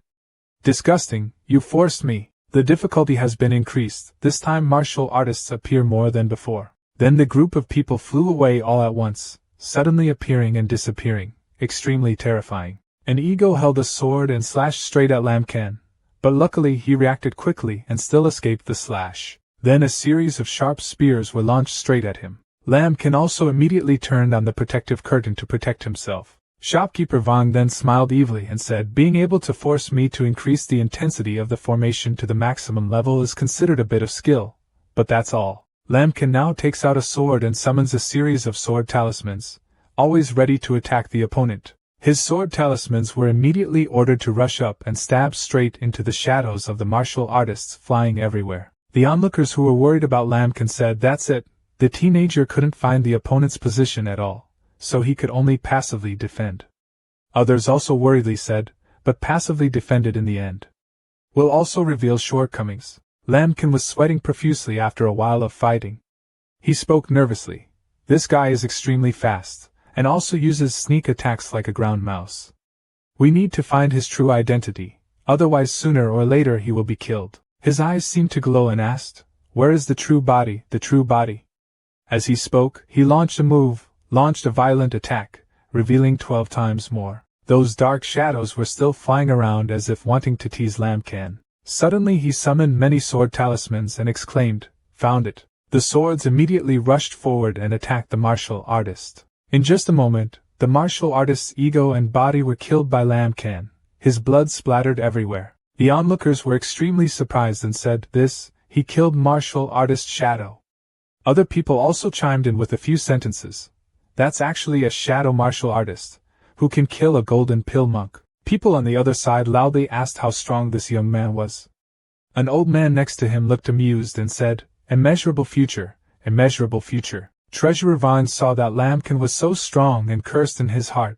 Damn it, didn't Lai Truong-chi tell him that he was an ordinary Qianyuan sect disciple? This is the strength that ordinary disciples should have. He looked extremely ugly and thought, "No, things have come to this point. If I don't kill him here, there will be no way to hand it over anymore." He immediately looked at the control panel in his hand and shouted, "That's all." Lambkin looked forward and shouted, "This is..." The surprise in his eyes could not be hidden. Lambkin saw the giant foot of the person in front of him. It was wrapped around an iron chain emitting red light. That person is the person who buried the fate. He wears a devil mask. His limbs are imprisoned by chains. His muscular body combined with bright red hair and tattoos all over his body makes him look extremely dangerous. Lambkin clutched the sword in his hand, panicking and thinking, "I'm done, it's an enemy I've never met before." A man in a red shirt stood watching, wondering what this was all about. The short-haired man next to him said in surprise, "The 3 levels of purgatory have never seen such a scene before. This kind of surging pressure can be felt even if you don't go in there." A purple-haired person speculated that it seemed like a giant nirvana was about to wake up. The person next to him exclaimed that this kid's luck was too bad. In another place, the sky is blue, the wind is light, it looks extremely peaceful. Tuvo Men was sleeping on a maid's lap. She looked at him with very gentle eyes. Suddenly, he suddenly opened his eyes and suddenly shouted, "What?"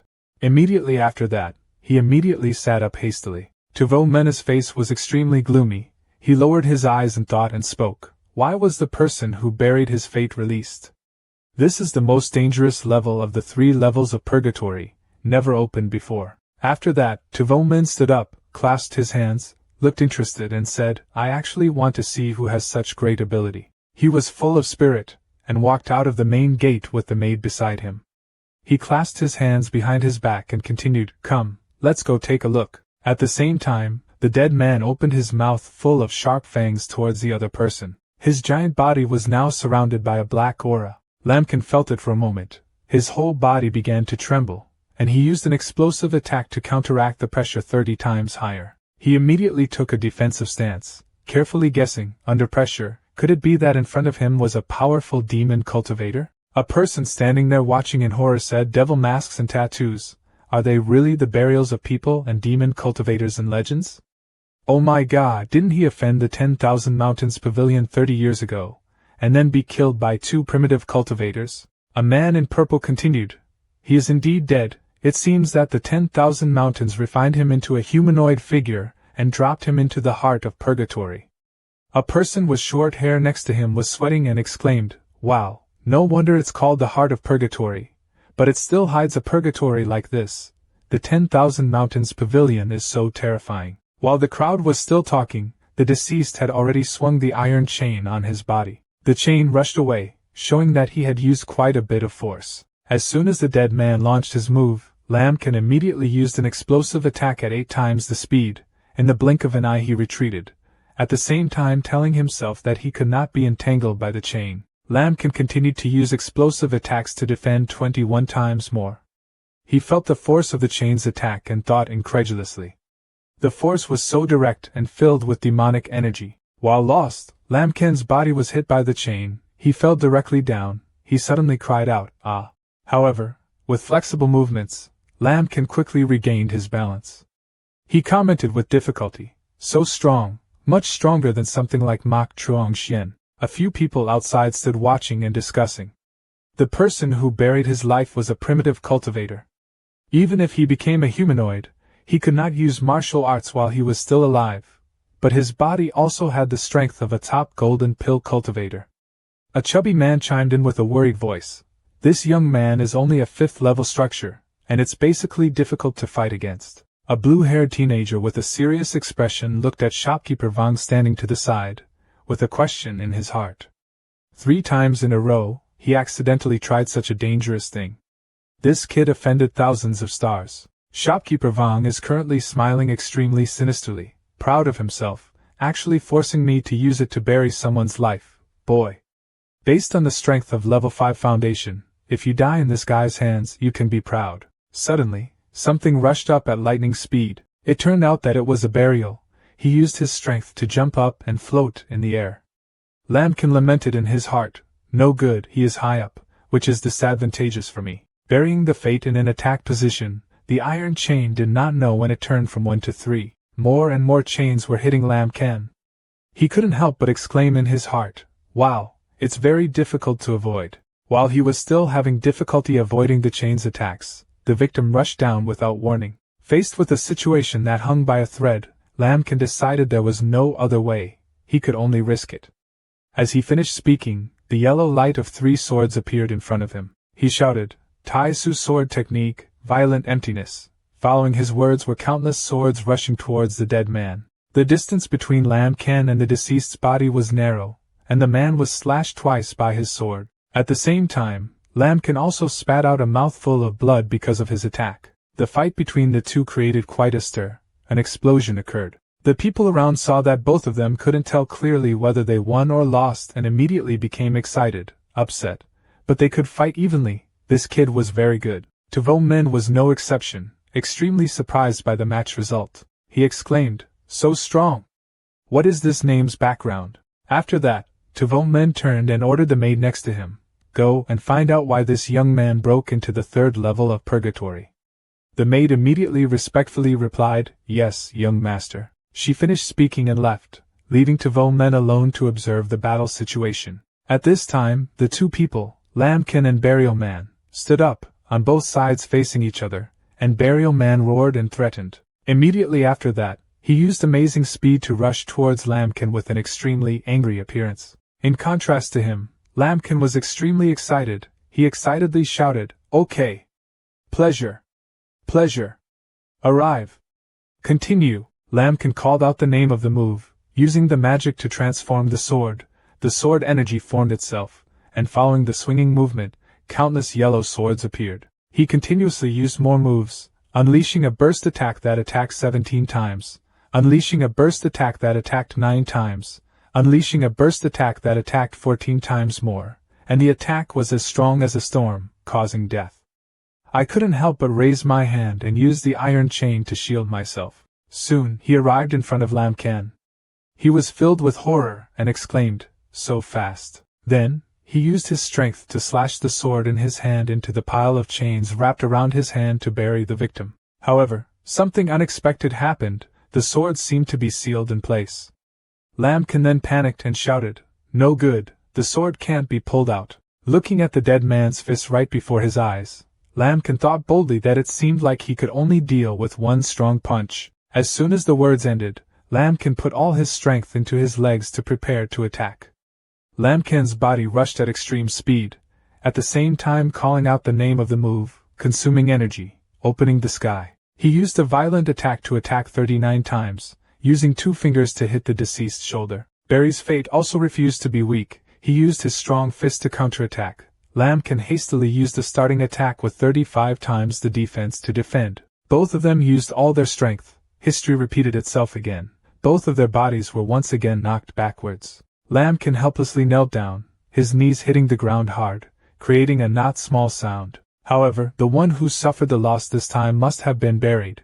He was lying motionless in a pool of blood. Lambkin's left shoulder was injured. He still struggled to stand up, speaking in a suspicious voice. Is it over? The crowd in the stands all had eyes and mouths. One person incredulously asked, 1-1. I saw only Lambkin in the ring who was awake at this time.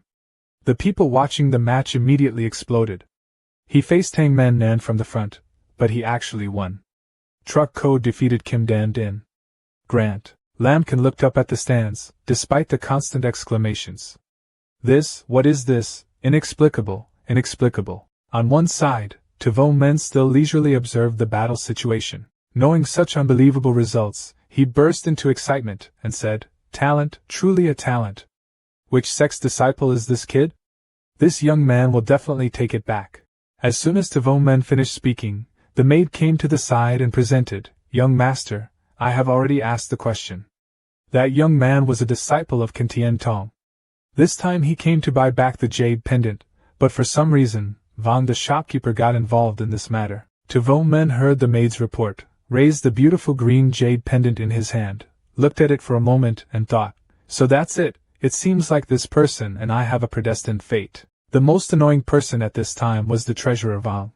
He was angry, gritted his teeth and thought to himself, hateful, but let him rush through 3 battles. Treasurer Vang looked bitter and gritted his teeth. After many attempts at dirty tricks to defeat Lambkin, he failed.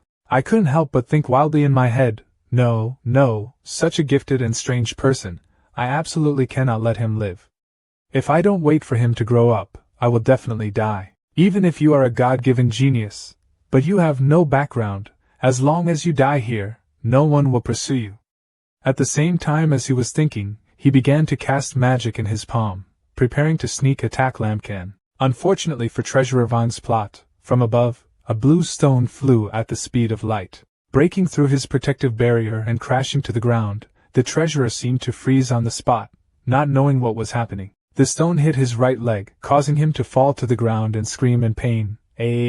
Lambkin looked at the stone. He immediately recognized that this was a top-quality spiritual stone. The audience in the stands were also stunned by the scene in front of them, whispering and discussing. Damn it! Who is playing so big, actually using top-quality spirit stones as an attack tactic? This stone is worth at least 100,000 spirit stones. Normally. At the same time, a man flew down from above and blocked in front of Treasurer Vong. He was terrified as he looked at the man's arrival and was sweating profusely. Then he quickly bowed his head to say, "Hello, young master." The crowd was buzzing and whispering. The shopkeeper Vong called him young master. Could it be that he was the young master of Van Tien Pavilion? I heard that the young master of the Myriad Immortal Pavilion likes to show off. From the fact that he used top-grade spirit stones to hit people, it is indeed a bit similar. The young master clasped his hands politely and explained, "Van Tien Kak doesn't see people clearly, but the treasurer Vong borrows public work to do private work. Today, I was not careful and made you laugh." Then, he ordered his people, Hong Tu, to distribute welfare. As soon as she finished speaking, the maid Hong Tu threw out a large handful of spirit stones. Like money falling from the sky, everyone was as happy as going to a festival. "Damn it, don't steal my spirit stone." Then waves of people ran down, trying to get as many spirit stones as possible. Some people happily held the spirit stone in their hands, others quickly bent down to pick up pieces from the ground. There are so many spirit stones that people can't help but get excited and shout loudly, thinking that if they have a little money, they can do whatever they want. Don't force me to call you foster father. If you have the ability, use a spirit stone to kill me. Tuvong Men seemed satisfied with the scene before his eyes. Then he turned to Lam Can, threw him a bottle of recovery water, and said, "Recover your injuries first. The immortals will give you an explanation for this matter." Lam Can looked at the bottle of water with a suspicious and slightly timid expression. He naturally gave this to someone and forced them to drink it, not knowing if it was good, or bad or not. Seeing this, Theodong Jia reassured him, "Don't worry, it's not poisonous. If I really want to destroy you, there are hundreds of ways to prevent you from getting out of the 10,000 immortals." After a while of hesitation with all sorts of thoughts, choose your heart or listen to your reason. Lamkin also decided to take a sip first, to treat his wound first. Then he sat down to begin the recovery process, accelerating the healing force 20 times over. After finishing the job, the young master turned to Truong Kui and asked him what he did, explained to the young master a little, thought carefully and said, "If you talk nonsense, I will make you die very miserably." Hearing that, he spoke hesitantly, stuttering and stammering, "Young master, The shopkeeper said in fear, "Young master, I'm just following the rules and letting him go into battle." The young master heard that with disdain as if he was holding his tail. "Oh, is that so? Buying an ordinary jade pendant requires entering purgatory in the heart of the formation. Why have I never heard of this rule?" So scared, the shopkeeper bowed his head and quickly begged for his life. "Young master, I was wrong, please forgive me this time." It is impossible to forgive his heinous crime.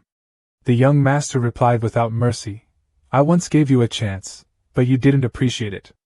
Take him down, seriously interrogate him, ask who ordered him." The shopkeeper was escorted away, his mouth still constantly complaining, "No, I was born and died for the 10,000 immortals, you can't be like that. I want to meet the great Tong family. I want to meet the great family." Lamkin here felt something refreshing in his body after drinking it. He moved a few knuckles, and in the blink of an eye, all the wounds were healed, making the young man here equally surprised.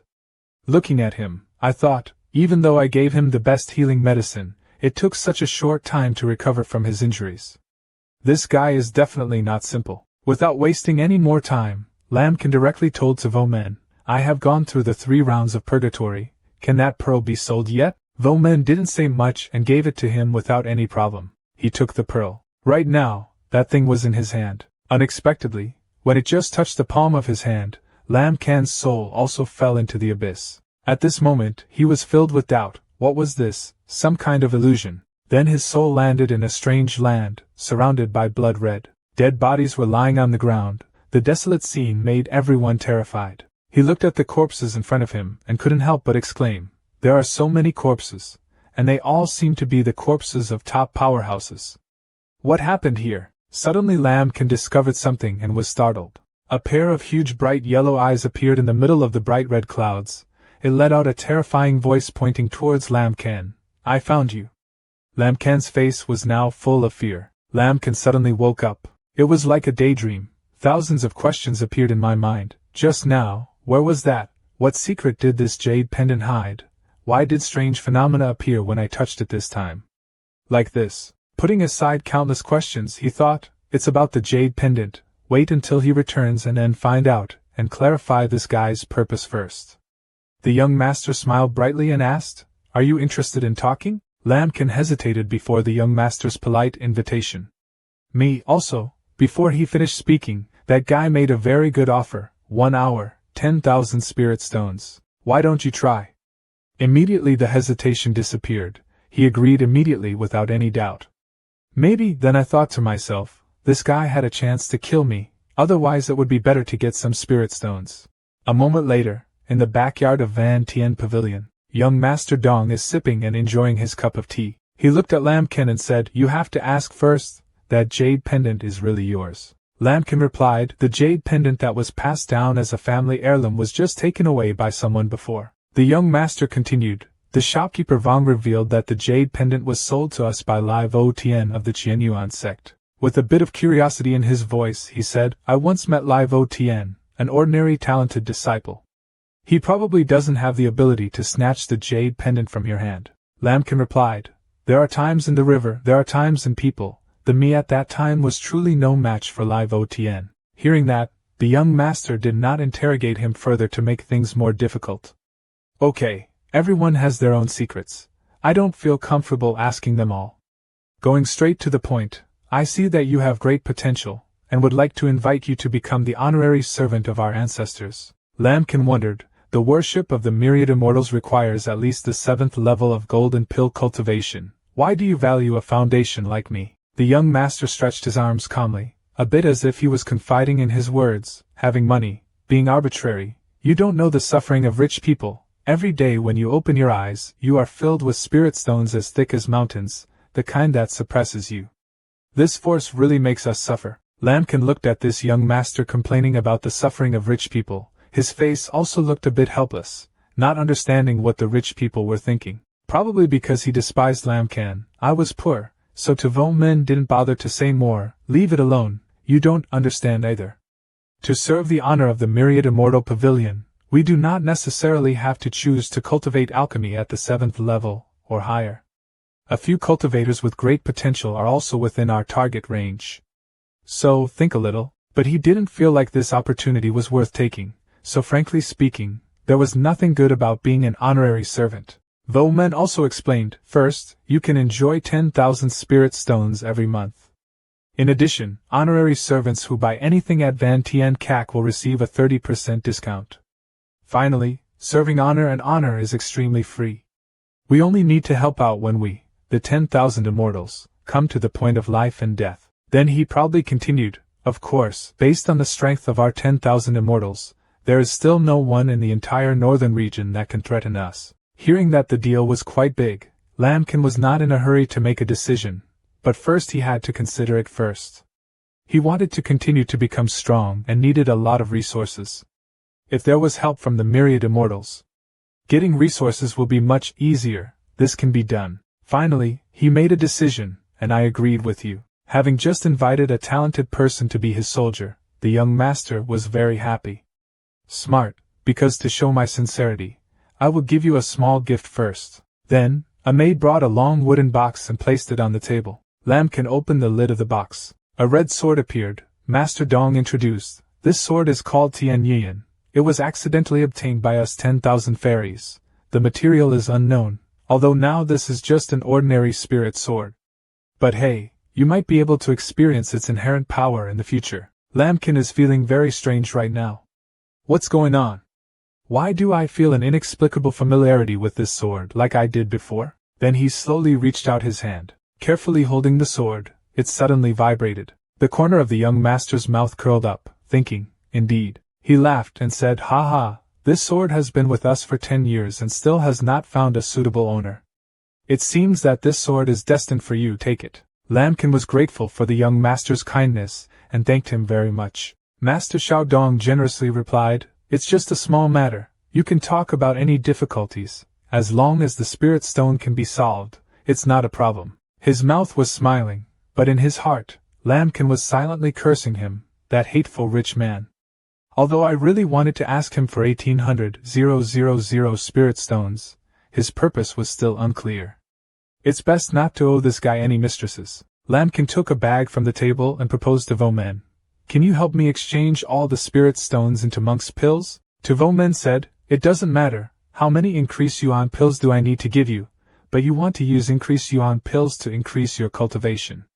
Although this method is convenient, it has very big side effects. Lambkin smiled and replied, it's okay, I have my own instructions. Continuing, Vo Men replied, okay, then I will arrange a room for me to practice and increase Dan for you. Changing scene, at Qianyuanzong, Lai Vo Tian quickly rushed in and shouted, Father, Mr. Vong, the treasurer, is looking for him, but he has fallen again. Lai Truongqi did not seem surprised, he said, I have heard about the situation.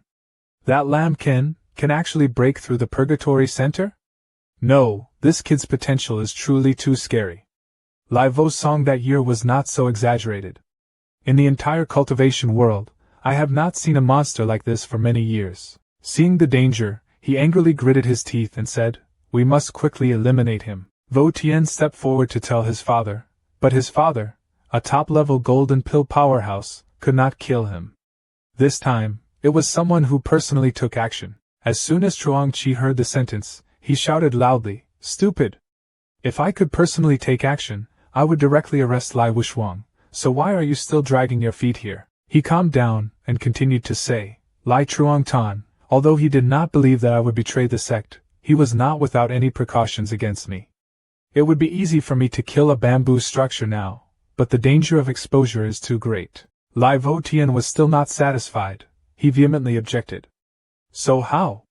That kid must die, he must die, Truongqi clicked his tongue. TSK, don't scream. He took out a yellow talisman with red writing on it. A dark shadow appeared from the talisman. From inside came a voice. Lai Truongqi, didn't I say that if there's nothing wrong, don't bother me? He said with a serious face. This is very important. Help me kill someone. The black shadow seemed to hear a joke and burst out laughing sarcastically. Ha ha ha, rare, don't you always look down on us rats lurking in the dark like nobodies? Why are you actively begging us? Truongqi doesn't argue and gets straight to the point. This time the person who needs to be killed is the person who protected Lai Vo's song who returned to the sect. I suspect he got some chance while running away. Now that trash is cultivating. Because of our expansion, if we don't kill him later, it will be detrimental to our plans. His face suddenly became sly, he added, moreover, I heard that he killed many of your people. Don't you guys know taboos want revenge? That shadow became darker after Truongqi's words. It said, just this time, transfer his whereabouts here. Having achieved his goal, Lai Truongqi immediately revealed Lam Can's whereabouts. He is currently at Van Tian Pavilion of Fuang Quan Tian, and will definitely return to the sect after that. You can ambush him in the middle of the road. Also, remember, even though that kid is just a kid, I suspect he practices some kind of evil technique, with the strength to be able to resist the golden pill. Scene change at the Myriad Immortals cultivation room. Lamkin had just finished practicing and felt his body feel more comfortable. He said, very good, the next thing is to unlock the fun time.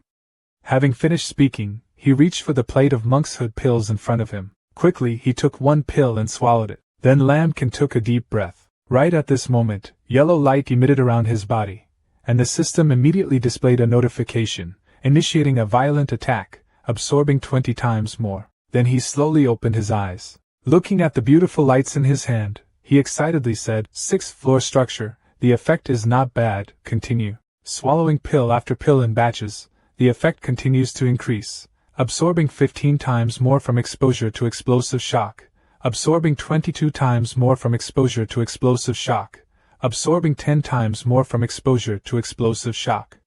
7 times, 10 hours later. Finally, the absorbed air became more and more dense. Opening his eyes again, Lamkin smiled like a winner. He walked out with a sluggish body, his cultivation level finally reaching the 7th level of foundation. Tuvo Men was out here enjoying the sunlight and delicious fruit when he saw Lamkin come out and immediately greeted, Are you done?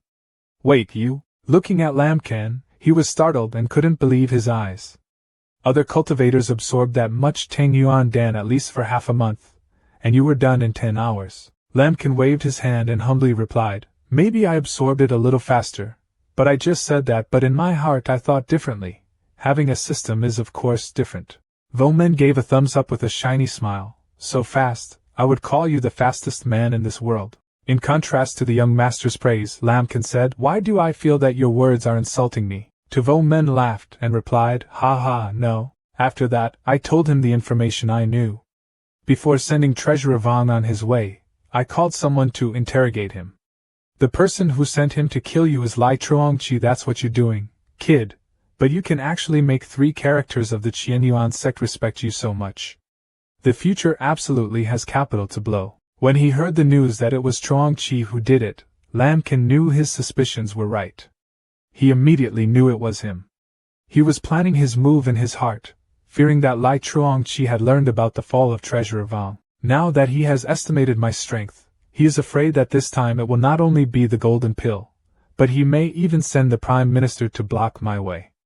Although there is a violent attack system, it is not completely understood. Suddenly Lam Kan's attitude changed 180 degrees, changing his tone. "Brother Su, can you help me a little?" Hearing that, Tavo Men also got goosebumps. Hee, if you have something to say, don't be so affectionate, just say it. With eyes full of expectation towards the young master, Lamkin said, "I'm afraid of the dark. Can you take me back to the sect?" Of course the young master is handsome, not brainless. He definitely didn't believe those words and shouted, "Do you think I'm an idiot? Is a guy who can kill a golden pill like you afraid of the dark?" Seeing that he couldn't speak directly, Lamkin switched to a sarcastic tone and pretended to give up. "Okay, I was just amazed at Brother Tu's powerful resources, and wanted to take you away so that the elder disciples of King Gwintong could learn more about it. If you don't agree, then stop it, I'll take my leave." Sure enough, it worked. Tavo Men was shaken. He stopped him. "Wait a minute. I brought you back, of course. I did not show off my wealth. I simply felt the deep affection of our brother. He acted like a gentleman. Whatever happened happened." Not long after that at night, Lamkin was in a luxury car gliding above the clouds. The young master still did not forget to brag about his warhorse. "Brother, what do you think of my fire dragon horse? Is it powerful or not?" Lamkin secretly thought to himself, "Tavo Men has too much money. The spirit beast is used to pull the carriage." Young master Tu constantly flaunted the capabilities of this fire dragon horse. This carriage was also equipped with enough defense formations to resist sneak attacks from all directions. Reminding Chow Chow immediately came. Lamkin frowned and cautiously interrupted Tavo Men. "Brother, someone sneaked in." Hearing that, he immediately stood up and shouted, "Who has no eyes?" As soon as he finished speaking, a voice rang out from a man like a ninja, with a black scarf covering his mouth, and a black suit like a pot's bottom floating in the air. "It was me." "It's okay. If you want to work, you know what to do, so get out. Don't say I don't give you a chance to live." He's acting arrogant again. Lamkin looked at the man in front of him in panic. Ngwinon, if he returned to the sect alone and encountered him, it might be really difficult to avoid a fierce battle. Tavo Men looked at the no-night guy who was preparing to dance his arms and legs in front of him and was bewildered. Huh? No matter what, even a rat in a sewer can boast like this. Vo Men was angry. His temperament was cold and mocking. Without saying much, he ordered his men to accept it. "Get over there for me." Hong Tu obeyed the order, but this phase made Lamkin unable to handle it.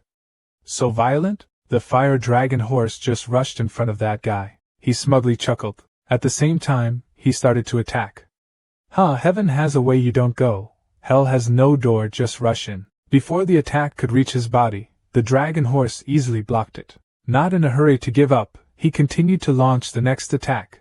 Looking for death, Lamkin intended to rush into the battle, but was stopped by Tavo Men. "No need for you to act. Brother Lam, leave this little piece of trash to me," Vo Men said with a smile. Then young master Tu ordered the use of magic, and a series of sharp, flaming swords rushed at the ungrateful man. He stood there, smirking, letting you know a little about my Tavo Men's true ability. He was stunned by the series of weapons that the young master threw out. Each one was a top-quality golden magic weapon. How could this be possible? There was no time for that guy to recover. The swords were very close to his life. At the last minute, he could only scream a few times, wait a minute." Then he was stabbed to death, burned to pieces in a red flame. On this side, Tavo Men sneered proudly at his achievements. Trash. Lamkin, sitting next to him, just looked at it, and saw how wonderful it was. He gave him a thumbs up. "So cool. If I had that much money, it wouldn't be Chuangqi's turn to boast." Lamkin would be a little sad. Not long after, they arrived at Qianyuanzong. The Outer Gate Mountain, this is the place, right? The fire dragon horse slowly landed. After achieving his goal, Lambkin quickly thanked him. Thank you, brother, for escorting me. See you later. Tavo Men felt something was wrong, so he stopped him.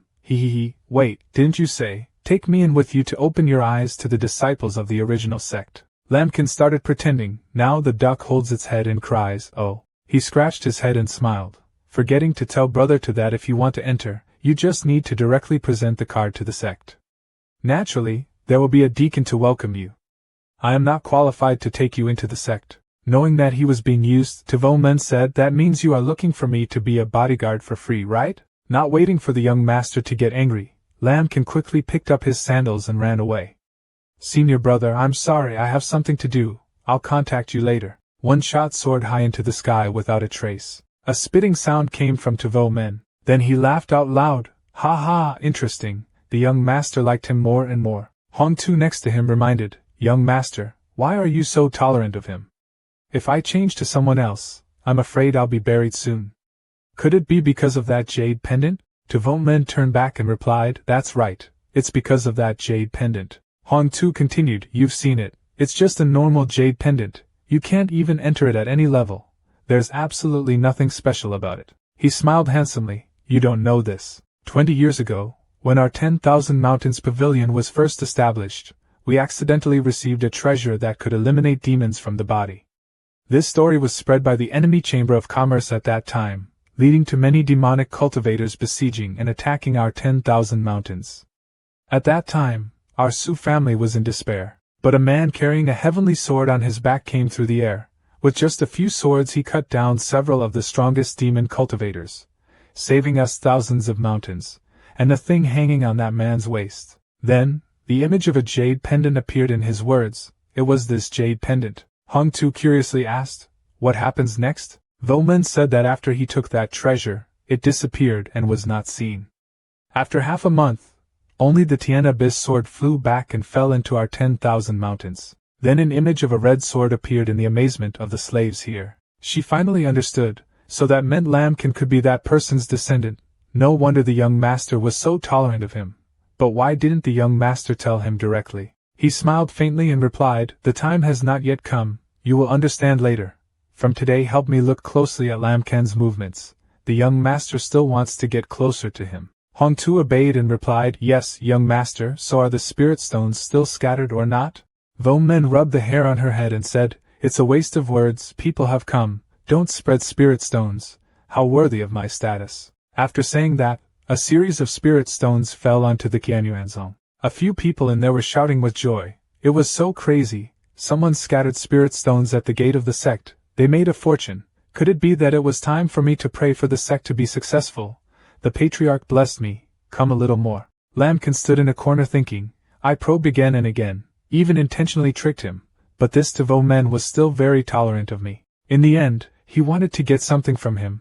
He remained silent. Lambkin crossed his arms and looked down in silence, then looked up again, walked away, still keeping a distance from him in the future.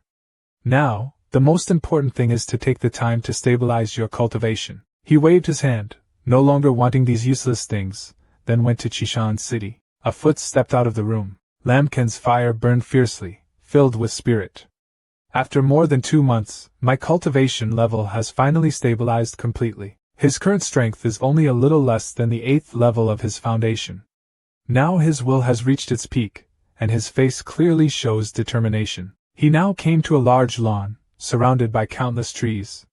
Looking into the distance, I said to myself, the time has come, I should go to Taisun to become the promised city. Lambkin quickly took out the sword and held it in his hand. After that, he quickly wielded his sword and flew straight into the sky. He couldn't help but be curious, not knowing what task the city lord would give him. At this time, Lai Chuangqi and Lai Vo Tian were standing in front of a cave discussing with each other. Lai Chuangqi spoke up, in this cave, there is a great opportunity hidden. It is only thanks to the things in this cave that we have reached the current state. But if you want to enter the cave, you will have to endure pain that ordinary people can hardly bear. Have you thought carefully? At this time, Lai Vo Tian also resolutely replied, think carefully and no matter how big the price is, I want to personally kill Lambkin. Otherwise he will forever be a demon obstacle on my path of practice. Lai Chuangqi agreed, because his father believed that he could. The gate leading to the cave opened.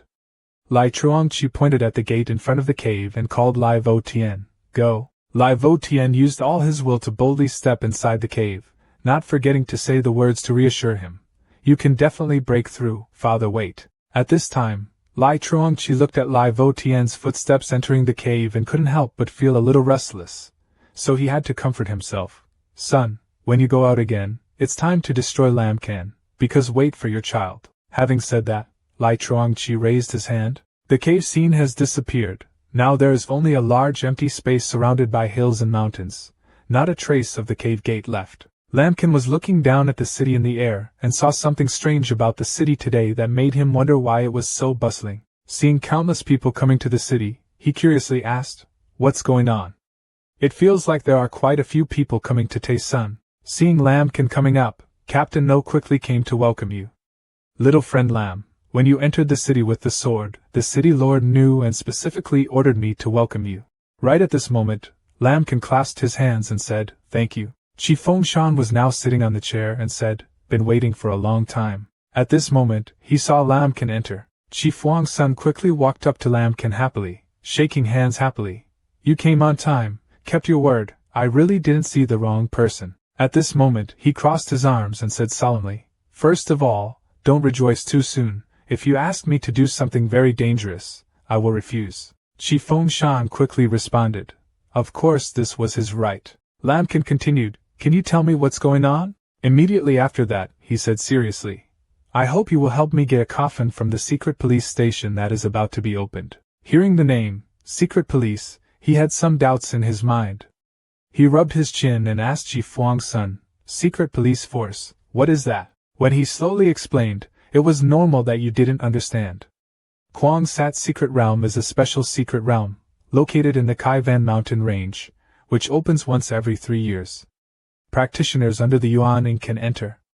According to records, it was filled with genius treasures and precious techniques." Chi Fengshan's eyes slightly looked down to continue speaking, but the next time he opened it, it was 3 days later. After hearing Chi Fengshan's explanation, Lamkin was a little surprised.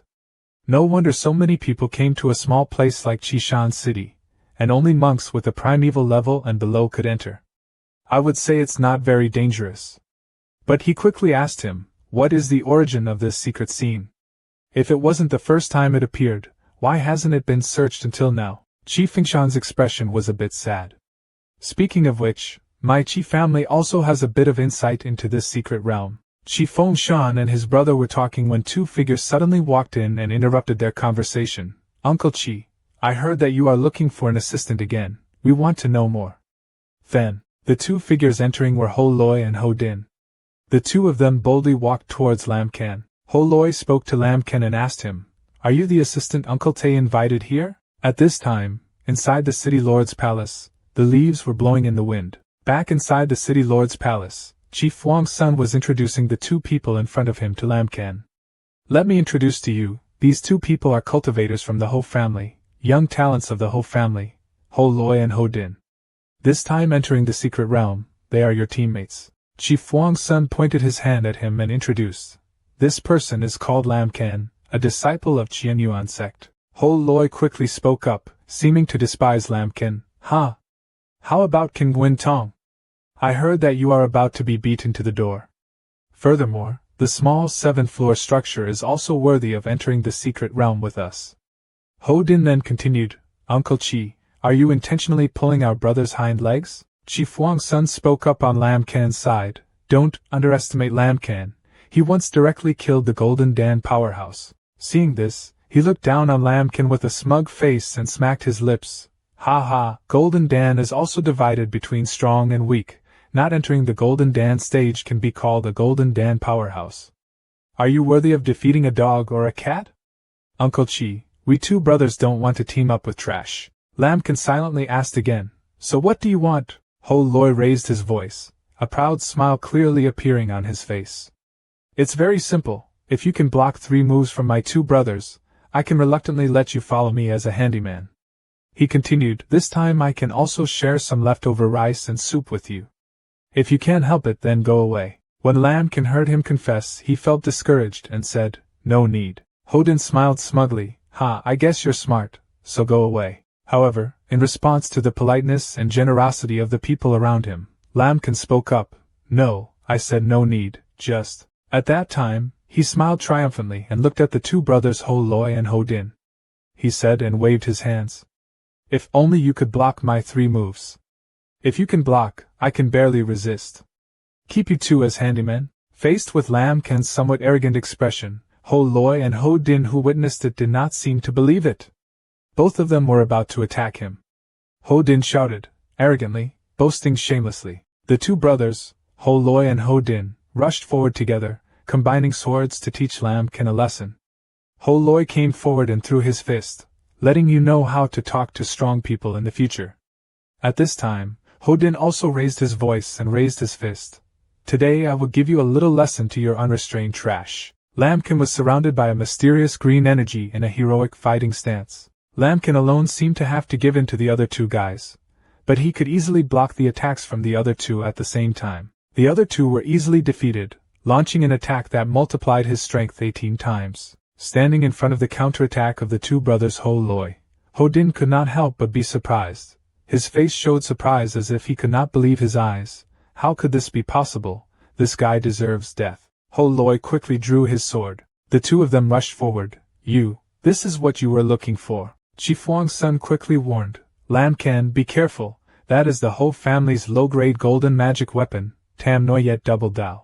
Lamkin smirked. "Is the golden pill magic weapon of low quality?" Then he quickly pulled out the sword in his hand, hoping to say something nice and test the power of the heavenly sword. The two sides quickly rushed to fight each other, the echo of the swords clashing after the moves echoed in the room of the city lord's palace. His Tian Yuan sword blocked all 2 attacks from the 2 swords of Ho Loi and Ho Din. Their swords showed signs of cracking. It was impossible. Ho Loi gritted his teeth, his face full of anger.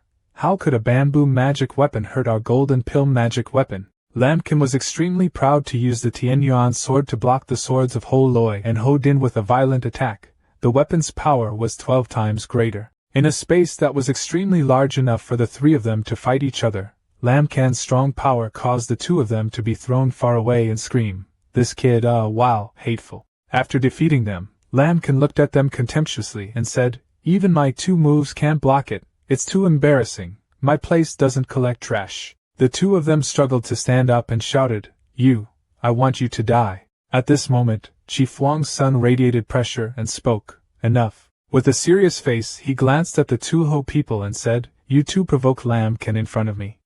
Now if you fight 2 in 1, you won't fight back. Do you feel like you're losing face? Even though the Hu family and I have an old relationship, this is no reason for you to be impertinent." This one word from Chi Fuang's son, "Get out," made Ho Loi scared and retreated. They angrily took each other out and glared at Lamkin. This matter is not over yet. Majestic scene of a high mountain towering among the clouds. The sky is clear and vast, dotted with floating white clouds. On the top of the mountain is an ancient pagoda hidden among the clouds, creating a mysterious and sacred feeling. At the foot of the mountain is a winding road leading to the top. Lamkin asked Tai Fuang's son, "The secret scene is so majestic. How many people are coming to participate in this competition?" He smiled and said, "Haha, you are probably participating for the first time, right?" The 4 of them stood on the boat admiring the scenery. Chi Fengshan said that the secret realm of Kuang Sat only opens once in 100 years. This is a rare opportunity. Recently, the casual cultivators wanted to take a gamble. There are also quite a few great sect disciples. Subjects have all arrived. He calmly said, "Oh, then I will definitely meet a lot of the sheep family." Chi Fengshan's face was solemn and he continued, "I am the leader, the sects that want to participate have already agreed, and fighting outside the secret realm is forbidden." He placed his hand on Lamkin's shoulder and advised that after entering the secret realm without these restrictions, everyone must be careful and come out alive. He thoughtfully replied, "I know." After the boat docked, 2 people, Ho Loi and Ho Din, stepped down first, while the remaining Lamkin and Chi Fuang's son stood on the boat. The people on the shore saw this and discussed.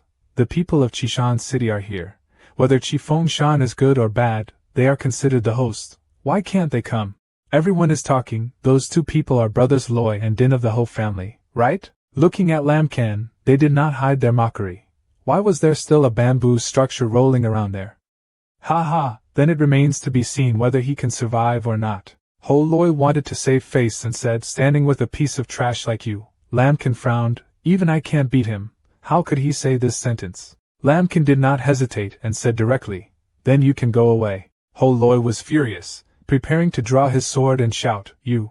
But Ho Din promptly stopped him and said, don't get excited, he wants to make us look like a farce in front of the great sex. Ho Din's face was sinister, and he leaned closer to instruct Ho Loi to be patient first, wait until he entered the secret realm, and let him know. Ho Loi agrees, okay, listen to me. At this moment, there was a person pointing to the sky and shouting, look, the people of the No Taboo sect are coming. There were 4 or 5 black shadows flying in the sky. Someone shouted, wow, they are still so strange. Someone reminded, keep your voice down, don't let them find you, they will silently destroy you. Someone said, hey, this murder, this aura. Suddenly someone shouted, don't talk anymore, shut up. From just a few small shadows, after gathering, it became a big battle that made everyone wary, so some people exclaimed, as expected of a great sect, the battle is huge. The darkness dissipated and the participants appeared. They all look extremely majestic and confident. Everyone was talking again. Oh my god, it's Lu Truong-Kong, he's the candidate for the next elder position, right? It is said that Lu Truong-Kong not long ago reached the 7th level of Golden Pill, but these words did not make him pay attention. Suddenly he discovered something. It turned out that the person standing opposite him was Lam Kan. Everyone was still discussing excitedly, and he practiced the strongest shadow-killing technique of the No Taboo sect. I heard that not long ago, he killed the 9th level of alchemy cultivator. It seems that the No Q sect will have another peerless killer in the future. Will Truong-Kong asked, are you Lamkin, killing countless people who are not taboo in my sect? Lamkin was not afraid at all but pointed his finger at himself, majestically saying, this is your grandfather. Hearing these words, Lu Truong-Kong's face was filled with murderous intent. The scar on his face made him look even more terrifying. I didn't expect you to dare to appear here. Think carefully about your last words first. Once you enter the secret realm, it will be the day of your death. Lamkin sneered fearlessly, these words should be left to you, no taboo, a bunch of rats, you make me happy to kill every time, I hope you are no exception. The people around who witnessed this scene were extremely surprised. This kid, it's hard to avoid being too arrogant. Maybe he knows he's going to die, so he's stubborn, right? Once he's done, Chi Feng Shan can't protect him. At this time, a blue dragon appeared in the sky. On the dragon's back were 5 people wearing red robes. An announcement was made, Don Long sect has arrived. In just a moment, the blue dragon landed on the ground. The people standing on the ground all exclaimed, wow, I have never seen a spirit beast. These people standing on the back of the dragon have now stepped down, handsomely walking forward. The speakers running on rice are commenting, but it is Tran Tian Long. Who's stupid, you have never heard why. This is the emerging generation of geniuses like Lu Truong-Kong. It is said that he has long been designated as the successor of the Don Long sect. Tran Tian Long walked up to Lu Truong-Kong to say hello. Oh, I didn't expect that you guys from the Taboo group also planned to participate in this secret scene this time. Lu Truong did not speak calmly, just conveniently killed someone. Tran Tian Long looked at Lam Ken and frowned and said, wait, I know you. He was surprised when he remembered, the fisherman of the Qianyuan sect. It was said that it was you who brought Lai Vo's song out of the siege of my Don Long sect. Lam Ken crossed his arms and said mockingly, oh, you know me. Unfortunately I don't know you, Anonymous Jr. Tran Tian Long raised his hand to show his hatred and said with an extremely dangerous expression, haha, you ruined the good things of my Don Long sect. I will not ignore this debt. Wait until you enter the secret realm. I will slowly torture you to death. When the people around heard it, they immediately felt that this kid was at his wit's end. How could this lamb can still tease Don Long sect? Neo Buck, I am convinced, teasing 2 major sects and still daring to come to Kwang's Saturday. The secret situation is clearly looking for death. The next words made both Lu Truong-Kong and Tran Tian Long startled and turned around to look back. They did not expect that the 2 fellows were here. So when the matter is finished, this kid's body will not hesitate to hand it over to me to refine into it. What a mistake. At this moment, another person suddenly appeared in the sky. That person was crossing his arms in front of his chest and floating in the air. Someone suddenly shouted, "Tien Cha Dien, no Dike." Everyone's faces were covered in sweat. Their mouths opened wide as they said, "Level 8 Golden Pill, practicing Heavenly Protection Technique, the strongest technique of the Heavenly Sha Palace, is also the strongest person in the younger generation of the Heavenly Sha Palace. Oh my God, why have these geniuses come to this secret place?" While no Dike was landing on the ground, the earth-shattering lamentations did not stop. "I suddenly did not want to enter the secret realm anymore," the other person replied. "What do you mean? There are still people who have not entered the secret realm." Was destined to die. On the ground at this time, all three of Lu Truong Kong, No Dike and Tran Tien Long stood right in front of Lam Can. He exclaimed, "No Taboo Gate, Don Long Sect, Heavenly Sha Palace, what a coincidence." Lam Can smiled and said, unexpectedly, King Gwyn Tong's Q family had everything. Right at this moment, No Dike stepped forward and joined hands. "If you brat and we both have a grudge, I think it would be better for us to destroy you now." Tran Tien Long smiled happily and agreed, maybe, I have no opinion." Lu Truong Kong did not object and agreed. After all, it was just a matter of solving with a few moves, no need to drag him into the secret realm. The people around were extremely panicked and ran away for fear of being implicated. It's over, it's about to take action. I told you, this kid will definitely die. Don't let him get involved, get away quickly." Lam Kin's sharp eyes frowned as he calculated, 2 level 7 golden pills, 1 level 8 golden pill, a bit difficult, but not impossible to beat. At this time, Chi Fengshan stood behind Lam Can. His black face radiated pressure, and powerful purple spiritual energy covered his entire body. His cold eyes made people tremble in fear. "So, you guys want to openly act in front of me?" The three of them were startled and scared to death. No Dike spoke up to relieve the siege. "Lord Chi, why should it be like this, offending our three sects because of a brat? This is not worth it." Tran Tien Long did not give up and said loudly, "Do you think you can protect him as an original? Of our three great sects, today all have original elders in the rear to press the front. Do you want to win over a piece of trash for an enemy?" Suddenly a voice appeared, "3 great sects, then 3 great sects. Let me see who has such a loud voice." These words immediately attracted Chi Fengshan's attention. At the most dramatic moment, Tavo Men landed from the sky and occupied the spotlight, with Hong Tu next to him. He had a brilliant aura and a disdainful voice. "Haha, a trash sect that only knows how to assassinate, a trash sect that only knows how to rely on a few dragons, and a trash sect that only knows how to play poison and corpses. Die." Tavo Men's eyes did not hide the contempt, but he dared to call himself 3 great sects, not afraid of making others laugh out loud. Tran Tien Long angrily shouted, "Where are you a crazy dog from?" At this time, the maid next to him spoke up, "Our young master is the young master of the 10,000 mountains, Tavo Men." "What do you think it is?" After hearing this, everyone whispered. It turned out that he was the master of the 10,000 mountains pavilion. No wonder he could not put the 3 great sects in his eyes. 10,000 Mountains Pavilion is the largest trading guild in the entire Northern Territory. Many of the sect's cultivation resources have to be purchased from 10,000 Mountains Pavilion. Truly boasting of their abilities, Tran Tien Long doesn't know how to handle it. Tran Tien Long heard this, gritted his teeth and said, "Even if you are the young masters of 10,000 mountains, you cannot insult our 3 great sects for no reason." Tavo Men just coldly said, "If you open your mouth and want to kill my brothers, what if I scold you?" He slowly pointed his finger at them and continued, "You 3 sects are just farts in my eyes." Hearing this, Tran Tien Long was very angry and declared, "Tavo Men, after entering the secret realm, anything can happen. Whether you can continue to live or not is also a problem." At that moment, Tavo Men was not afraid at all but calmly asked, "Are you threatening me?" He turned back and spoke to his maid, telling his family that in the future, Don Ling Tong's people would buy twice as much of the things at 10,000 Mountains and Jiak Jiak. When Tran Tien Long heard that, he was so angry that he trembled. He gritted his teeth and widened his eyes, exclaiming, "You!" Suddenly, there was a loud noise that surprised everyone. After recovering, everyone went in one by one, the secret space opened and rushed forward. Countless geniuses and earthly treasures were waiting for me. "Can I go up to another level? This time, I'll rely on this," Tran Tien Long arrogantly declared. "Don't think that if you have someone backing your salary, you can boast. Waiting to enter the secret realm is your death day." At this moment, Lambkin suddenly felt a bit troubled and spoke up. Enough said?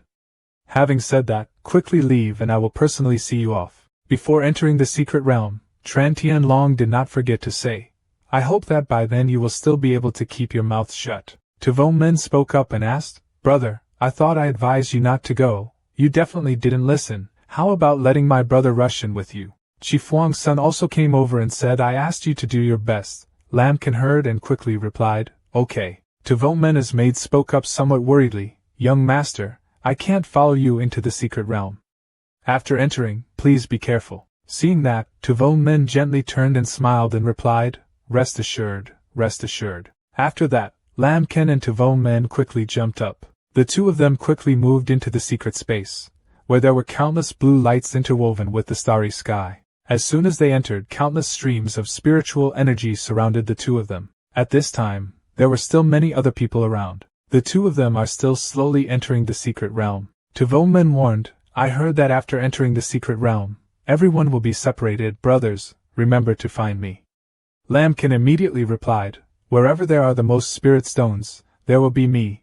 Ha ha ha. Suddenly Lambkin discovered something that shocked him and made him unable to close his mouth. A majestic mountain scene appeared right before his eyes. He quickly moved on his sword. Lambkin quickly flashed downwards, creating a blue light wherever he passed. At this time, he landed peacefully. He looked at the surrounding scenery and exclaimed, Sure enough, everything was scattered. This secret place was like the snow on earth. It was indeed a bit strange. Suddenly at this moment something flew past him. It had the power of a sudden attack, alerting the people. After he dodged, the thing crashed straight into the tree, creating beautiful red lights. A man came to praise and reacted very quickly. No wonder he dared to kill a member of the No Taboo sect. Lambkin saw the stranger and immediately said, I probably don't know you. He laughed and replied, Haha, I always wanted to join the No Taboo sect. Unfortunately there was no suitable opportunity. I just used your head as my introduction ceremony. As soon as he finished speaking, he raised his bow, aimed precisely at him, and shot. Lambkin saw that and quickly dodged. That arrow was still flying straight forward. He also raised his sword and firmly said, Since you came to me, then I will not show any mercy. But he fearlessly replied, Do you think that since I am an archer, I will be afraid of close combat? Lambkin said nothing, just raised his sword to attack, causing him to take out his bow to block. At this time, the announcements rang out one after another. The speed of the explosive attack multiplied by 6, the explosive force of the explosive multiplied by 14. That man still did not give up. Let me tell you, I am the strongest. Before he could finish his sentence, Lambkin attacked him until he fell to the ground. Then he slowly walked towards him. At this moment, that man exclaimed in fear, Wait! I was wrong, it was just a joke. However, Lambkin did not show any respect and swung his sword, making a lot of noise. The announcement continued to sound, starting an attack that resulted in a triple harvest. Lambkin went to get the item and said with a bit of resentment in his voice, Why is it so low every time I find a corpse to trigger a violent attack? His hand holding the sword also trembled, but he moved on his own. Lambkin swung his sword down. Damn it, what is this? A strange red swirl appeared. He hesitated for a moment and said, Heavenly sword devoured this weapon. He looked at the sword for a moment, and then confusedly said, Is this the strange place Tavo Men talked about? A spiritual sword that can grow. That guy actually gave me something like that. At this moment, the sword suddenly trembled and pulled him away. This is the heavenly sword guiding me. Could it be that something is attracting it? Lambkin was riding on the sword to move and thinking to himself. The vibration of the sword became weaker and weaker. It seemed to be right in front. He didn't know what was attracting the sword. As soon as he arrived, he saw something he was thinking about, someone. He saw a naked man and thought to himself, I don't know which sect this weapon belongs to. He observed another person and thought, the quality of the staff is not bad. He picked up a treasure. At this time, a sapling grew. Around it appeared sparkling spots of light. As soon as the man saw Lambkin, he angrily said, Another guy dares to peek at my red cloud. I tell you, first come, first serve, this fruit is mine. If you know what to do, get out now. Lambkin heard him blurt out and didn't understand anything, so he let out a bewildered sigh. At this moment, suddenly that mysterious person spoke up, In this secret realm, as long as your strength is not enough, your life is not yours. That person spoke up and asked Lambkin, The boy and I killed him, how do we share the red cloud fruit? After hearing this, Lambkin understood everything and thought to himself, so that's it, the heavenly swords attracted by these two people's magical treasures are all golden grade magical treasures, no worse than the bow just now. The mysterious person saw Lambkin pointing the sword at him, so he angrily said, "Kid, what do you mean by pointing the sword at me? Want to kill?" Hearing that, Lambkin quickly waved his hand and said, No, don't misunderstand, I only stole wealth, not life, that's why." He smiled and said, "Can you two hand over your weapons?" The man saw this and angrily shouted, "Little boy, what a big nerve! So let's join forces to destroy this brat who doesn't know the height of the world first, to avoid us fighting with each other, and then being taken advantage of by someone else." How? They quickly reached an agreement. That man immediately attacked Lambkin, "Kill this kid first, and then deal with you." The mysterious person also attacked and left. Lambkin said somewhat helplessly, "Okay, if you want to give it, then I will accept it." After a fierce battle, the man from earlier fell down with many injuries. He weakly said, "I have no eyes." At this time, Lambkin spoke up, swallowing 3 golden pills in a row but still seeing no change. It was truly a bottomless pit. Lambkin went to pick red cloud fruit. As soon as he put it in his mouth, there was an announcement, a violent shock to strengthen the bones and tendons of 12 people. He saw this and nodded in praise, not bad, this fruit can also strengthen his muscles and bones a bit. After activating the attack, the effect was even more amazing. At this moment, the heavenly sword vibrated again. Lambkin was a little surprised and exclaimed, "Still coming." He quickly put all the fruit in his mouth to prepare to continue. He thought to himself while riding on the sword, "It seems like this trip to the secret realm will be able to hunt to his heart's content." At this moment, someone suddenly ran from below and shouted, "Even if I die, I will not hand it over to you." Behind him appeared a strange purple aura and said, "Ha ha ha, what's yours? Is it yours? Is there anything in this secret world that we can't steal?" He gritted his teeth and thought to himself, "It's failed, there's no time to avoid it. That aura is still chasing after you. If you know how to take the initiative, we won't move a hand or a foot." He immediately responded, "If you want to kill me, you still pretend to be." At this moment, an arrogant guy spoke up, giving you the last chance to hand over your heartless flowers. That man was still extremely determined, affirming that this is what I want to bring back to save people, and absolutely cannot be given to you. A bald guy spoke up, "Then don't blame us."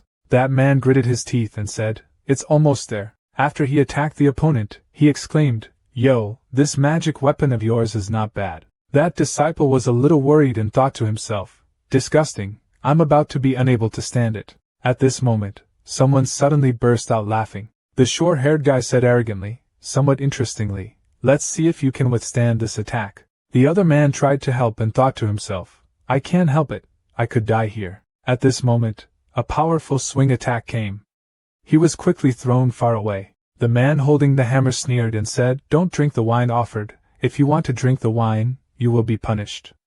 If you hand over the flowers early and be heartless, you can still save your life, now." His hand holding the hammer tightened, and he was on his way safely. Just as Lambkin arrived at this time, the people below were startled and asked who was coming. Lambkin slowly moved down. The other guy immediately spoke up, crawling out of no corner. Such a low class was also involved. He didn't say anything, just thought to himself, "Another murder and robbery? This mysterious scene is really like the game PUBG, not knowing how many people will survive in the end." He cleared his throat and said, "Cough and Rob, I still hope that you will leave your magic weapon behind, so I cannot hurt you." After hearing that, they were a little confused. "Huh? You want to rob us? Ha ha. A worthless guy dares to rob our brothers. I've seen people risk their lives, but I've never seen anyone risk their lives so much. It's like burning a candle in the toilet, looking for poop." Lambkin shouted at the crowd. "Say it again, leave the magic weapon behind, otherwise the consequences will be very serious." The other guy sneered, "Oh ho, still showing off." The man holding the hammer waved the hammer and shouted, "Go away, go away." Lambkin sighed, "Haze. I'm not a demonic cultivator, why does everyone force me to stain the sword with blood?" Then a fight took place. A moment later, the man holding the hammer's face changed color. A hole appeared in the middle of his chest. Until he died he still couldn't understand this. Why is it like this? The other two people saw their big brother like that and wondered this, how is this possible? Big brother is a level 5 golden pill cultivator. How could a person cultivating back code defeat the golden core with just one move? Lambkin said, I am a reasonable person. Say it again, leave the magic weapon, I will forgive you. Hearing that, they quickly abandoned their possessions and ran for their people. Run quickly! Lambkin coldly snorted, that's right. Suddenly the sword in Lambkin's hand vibrated. It automatically flew towards the other guy's hammer. Lambkin then walked towards the other man. He asked in fear, You? Who are you? Heartless flower for you. Can you spare my life? Lambkin replied, I robbed you to deal with strong enemies in the future, and it is very principled. If I say I only take magic weapons, then I only take magic weapons. You go! When he heard that, he was shocked. How professional is that? Then he quietly left. Lambkin was looking intently at the magic weapon in his hand and exclaimed, This magic tool doesn't look bad. The other person glanced at Lambkin and exclaimed, What a strange name. Then he clasped his hands and said, In the secret world, strength is king. If you kill me here, there is nothing wrong. This grace of saving my life and the grace of not killing, I will remember. This time he flew away directly. Farewell. At this time, Lambkin walked towards the sword and asked it, Are you full? Still nothing has changed. You ate too much? Activate violent attack. Be alert X21. Lambkin's eyes detect murderous intent. Head towards me. Lambkin immediately closed his eyes to feel. Are there 4 streams of air? Moreover, this familiar feeling. Is it a taboo? Lambkin was standing and observing in the middle of the forest. He quickly realized that someone was surrounding him, so he stopped and said loudly, Go out, don't hide anymore, you bunch of rats from the No Taboo sect. Immediately, when the people surrounding him nearby were discovered, they no longer hid and immediately revealed themselves. Seeing that the enemy had already appeared and surrounded him in all directions, he gently observed each person and assessed. Oh, the people of the No Taboo sect, except Lu Truong-Kong, seem to be all here. One of the people of the No Taboo sect spoke. He completely looked down on you, boy. I didn't expect you to be able to discover us. But your luck is really bad. Take his head and go to practice with senior brother Lu. Lambkin was completely fearless. He put his hands on his hips and stared at the crowd of Vokian sect and said, You Vokai sect, since I have killed so many people, you should know my strength, right? Just relying on a few needles, you guys dare to attack me. The people of the No Taboo sect had to have prepared in advance to dare to be so arrogant like this. According to intelligence, you are indeed a bit strange. It is very difficult for ordinary needle pills, but it is a pity that you encountered us. As soon as he finished speaking, he didn't say much but shouted loudly, signaling his accomplices to take action. His hand was placed in front of his stomach, his 2 fingers clasped together towards the sky. Black air also radiated from there, his mouth mumbling incantations, secret techniques, dark world, and deprivation. Lambkin's surroundings were gradually covered by clouds of black smoke. The people of the Vokian sect proudly said, This is one of the strongest secret techniques of our Nokian sect. Any light around here will all be taken away. The black air flew towards Lambkin. He frowned. His face changed color, thinking, not good. Lambkin's surrounding vision was immediately lowered, leaving only endless black, completely unable to see light. Lambkin is completely engulfed in darkness. The voices of the ungodly people continuously ring out, You will not see anything. Lambkin refused to sit still and be beaten. He intuitively turned to one side and swung his sword down there. Unfortunately for him, the place where he slashed was completely empty. The people of the No Taboo sect looked at him slashing wildly and laughed mockingly. Ha ha ha. Not just light, hear every sound, even scent, will be confused. All your senses will be disabled. Furthermore, don't try to escape this darkness. We will cling to you until death. The people of the No Cavalry Gate had begun to attack. A hand suddenly appeared in the darkness and rushed towards Lambkin. Lambkin reacted promptly and activated the protection mechanism, unleashed a violent attack, and defended spiritual power 12. The people of the Nokyu sect saw that they didn't seriously injure him, and were a bit surprised. They knew how to defend themselves, but still. Heart, throat, spine, lungs, carotid artery and kidneys. All these parts of the human body are fatal locations. Your spiritual power can still withstand a few. Lambkin became serious. He frowned and thought, to be able to survive for so many years without a taboo is indeed quite a bit of skill. Even if I rely on the explosive system, I can consume their spiritual energy until it's exhausted. But in the current situation, for me, it's unlikely that there won't be a faster way to break the situation. A cool idea just flashed in Lamkin's head. He closed his eyes and decided to risk using it. If he couldn't use his senses, then so be it. Lamkin gradually felt the blurry white shadows moving in the darkness. The people of the no-hidden sect saw him stop moving and wondered, could this guy have given up struggling? Ponytail smiled. Okay, I was originally going to torture you, so that's it. He held his weapon, jumped high, preparing to deliver a final blow to send you on your way. At this moment, Lamkin opened his eyes wide and happily said, I saw it. He held the sword tightly in his hand, preparing to receive his attack. At this moment, he clenched his teeth and asked angrily, can he see me? How is that possible? Lamkin smirked, your killing intent is too obvious. Lamkin slashed down with a knife, causing the ponytailed man to be cut into pieces. He dropped the weapon in his hand. Even to his death, he did not expect that the secret technique of the No Taboo sect would be easily dispelled by him. Why did that happen? The black smoke gradually faded. Lamkin easily escaped the secret technique. The remaining people of the No Taboo sect were extremely panicked. How is this possible?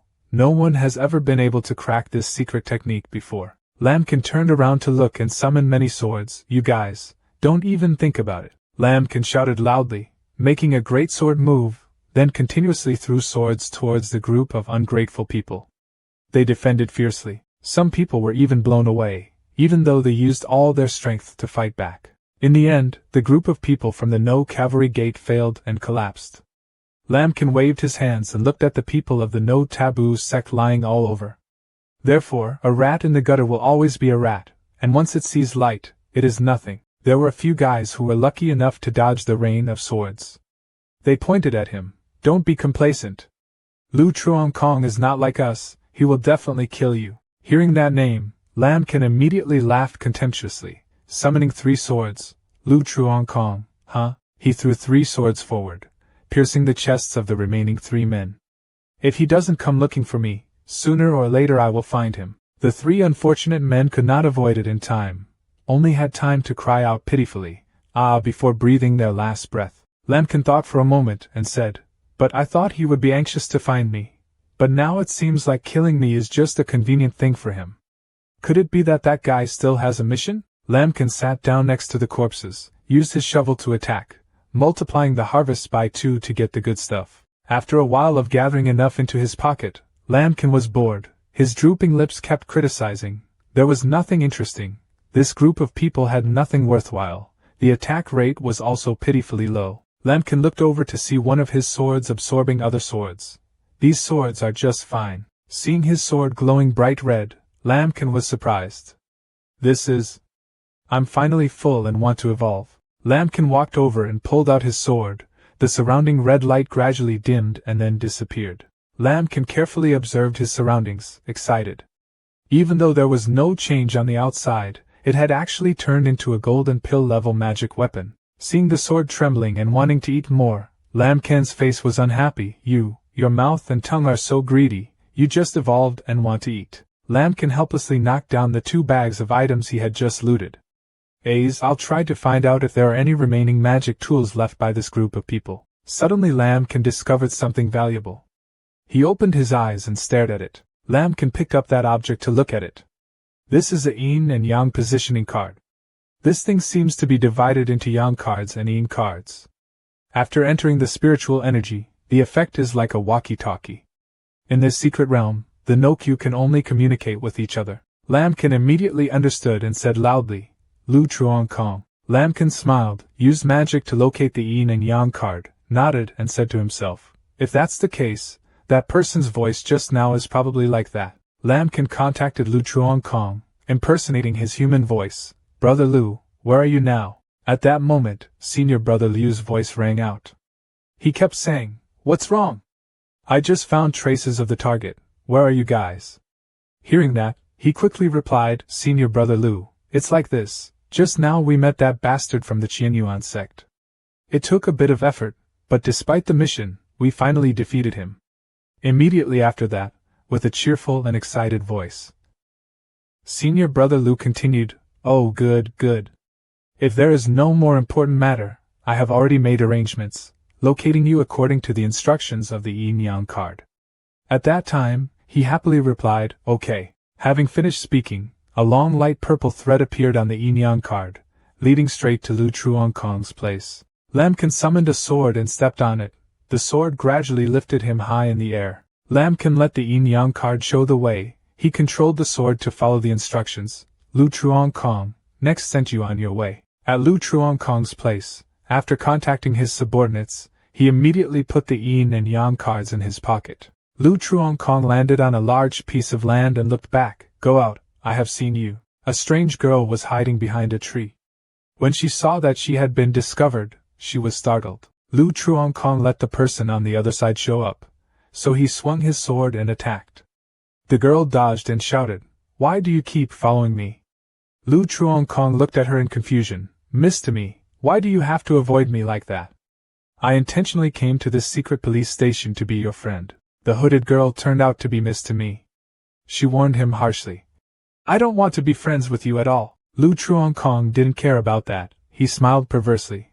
"But I fell in love with you at first sight. Please, Miss T, don't refuse me." Miss Temi was a little scared, put her hands in front of her. "No, don't think I don't know you just want my body." She raised her claws to threaten. "In short, I tell you, I am very powerful, don't force me." Lu Truongkong sneered. "Ha ha ha, your strength is not even close to the golden pill, and you still want to threaten me." Even though she didn't know what news she had heard to risk her life to rush into this secret place, this time she couldn't escape my hands. Miss Temi was annoyed and gritted her teeth. "You." She angrily rushed forward to attack Lu Truongkong, defenseless. Lu Truongkong only used one knife to knock Temi away, causing Temi to scream in pain. He smiled and looked at her without paying attention to the above. This kind of attack to me is not as good as a mosquito bite. A ray of light blue magic hit Lu Truongkong so hard that he had no time to react and fell to the ground. He breathed heavily. His whole body was injured from the sneak attack just now. Lu Truongkong angrily shouted, "About the air, who is it? Who dares to sneak attack me?" Right at this moment, our lambkin appeared and glared at him. "This is your grandfather. I have arrived, standing on Temi's side, today to take your life." Lu Truongkong was a little surprised that Lambkin was still alive. He was stunned for a moment. You weren't the one." He frowned, not wanting to waste too many words on him. Lambkin quickly rushed forward with the sword in hand. Lu Truongkong opened his eyes in panic. It was too fast. Lu Truongkong quickly dodged to the side, fortunately narrowly escaping death when the blades slashed down. He quickly raised his hand, preparing to counterattack, punching him straight in the face. Lambkin promptly reacted and raised his hand to block Lu Truongkong's punch. Using a violent attack, the power multiplied by 25, the two punches collided with each other, creating a huge shock. Seeing Lambkin's strength, he suddenly stepped back. This guy is clearly just a child. Why is his strength and spiritual energy so strong? Lambkin here can no longer underestimate the opponent, secretly thinking that the attack power is 25 times greater, but he can only fight on par with Lu Truongkong. This guy is truly a young genius of the No Taboo sect. He smiled evilly and pulled out his weapon. "Well, it seems like those 4 trashes were killed by you. On the contrary, I despise you. But you still confidently came to me." Then he quickly rushed towards you, "So you really miscalculated." Lambkin used magic on the sword, and it was immediately surrounded by a light blue light. He placed the sword in front of him, pointed the tip of the sword to the sky and chanted the mantra, Tai Su's sword art. Then swinging the sword down, immediately, thousands of sword tips appeared following Lambkin's command and rushed towards Lu Truongkong. The tip of the sword rushed forward, aiming straight at Lu Truongkong continuously. Friction with the ground and rocks created clouds of white smoke that made it impossible to see inside. Temi stood next to observe, discovered something suspicious and immediately warned, "Be careful." Lu Truongkong easily escaped the hail of swords and flashed behind Lambkin. He smiled and threw the knife down on him. After he had dodged in time, he used a violent attack with a force of 20 to slash Lu Truongkong away. Lu Truongkong quickly divided himself into many copies to deceive Lambkin. Hee, just relying on you cannot hurt me at all." Lambkin was full of confidence as he looked at the clones, and after a while they came to their place. "This trick is too familiar." Then, he picked up his sword, focusing his strength on his next attack. Lambkin slashed many times, sending away the clones of Lu Truongkong that were coming. The clone was hit, gradually smoked and then disappeared, revealing the original body standing in midair. Lu Truong-kong was not surprised at all, smirking. It seemed that Lamkin had been hit by Lu Truong-kong's trick, only to see Lu Truong-kong wagging his fingers and looking at Lamkin with an evil smile. Lamkin also quickly noticed something unusual and problematic. A ray of golden magic hit Lamkin. Lamkin quickly used an explosive attack, speed multiplied by 30, used his sword to block it, causing the ray of magic to shoot straight into the sky. So it's Lu Truong's dagger, it can't move flexibly.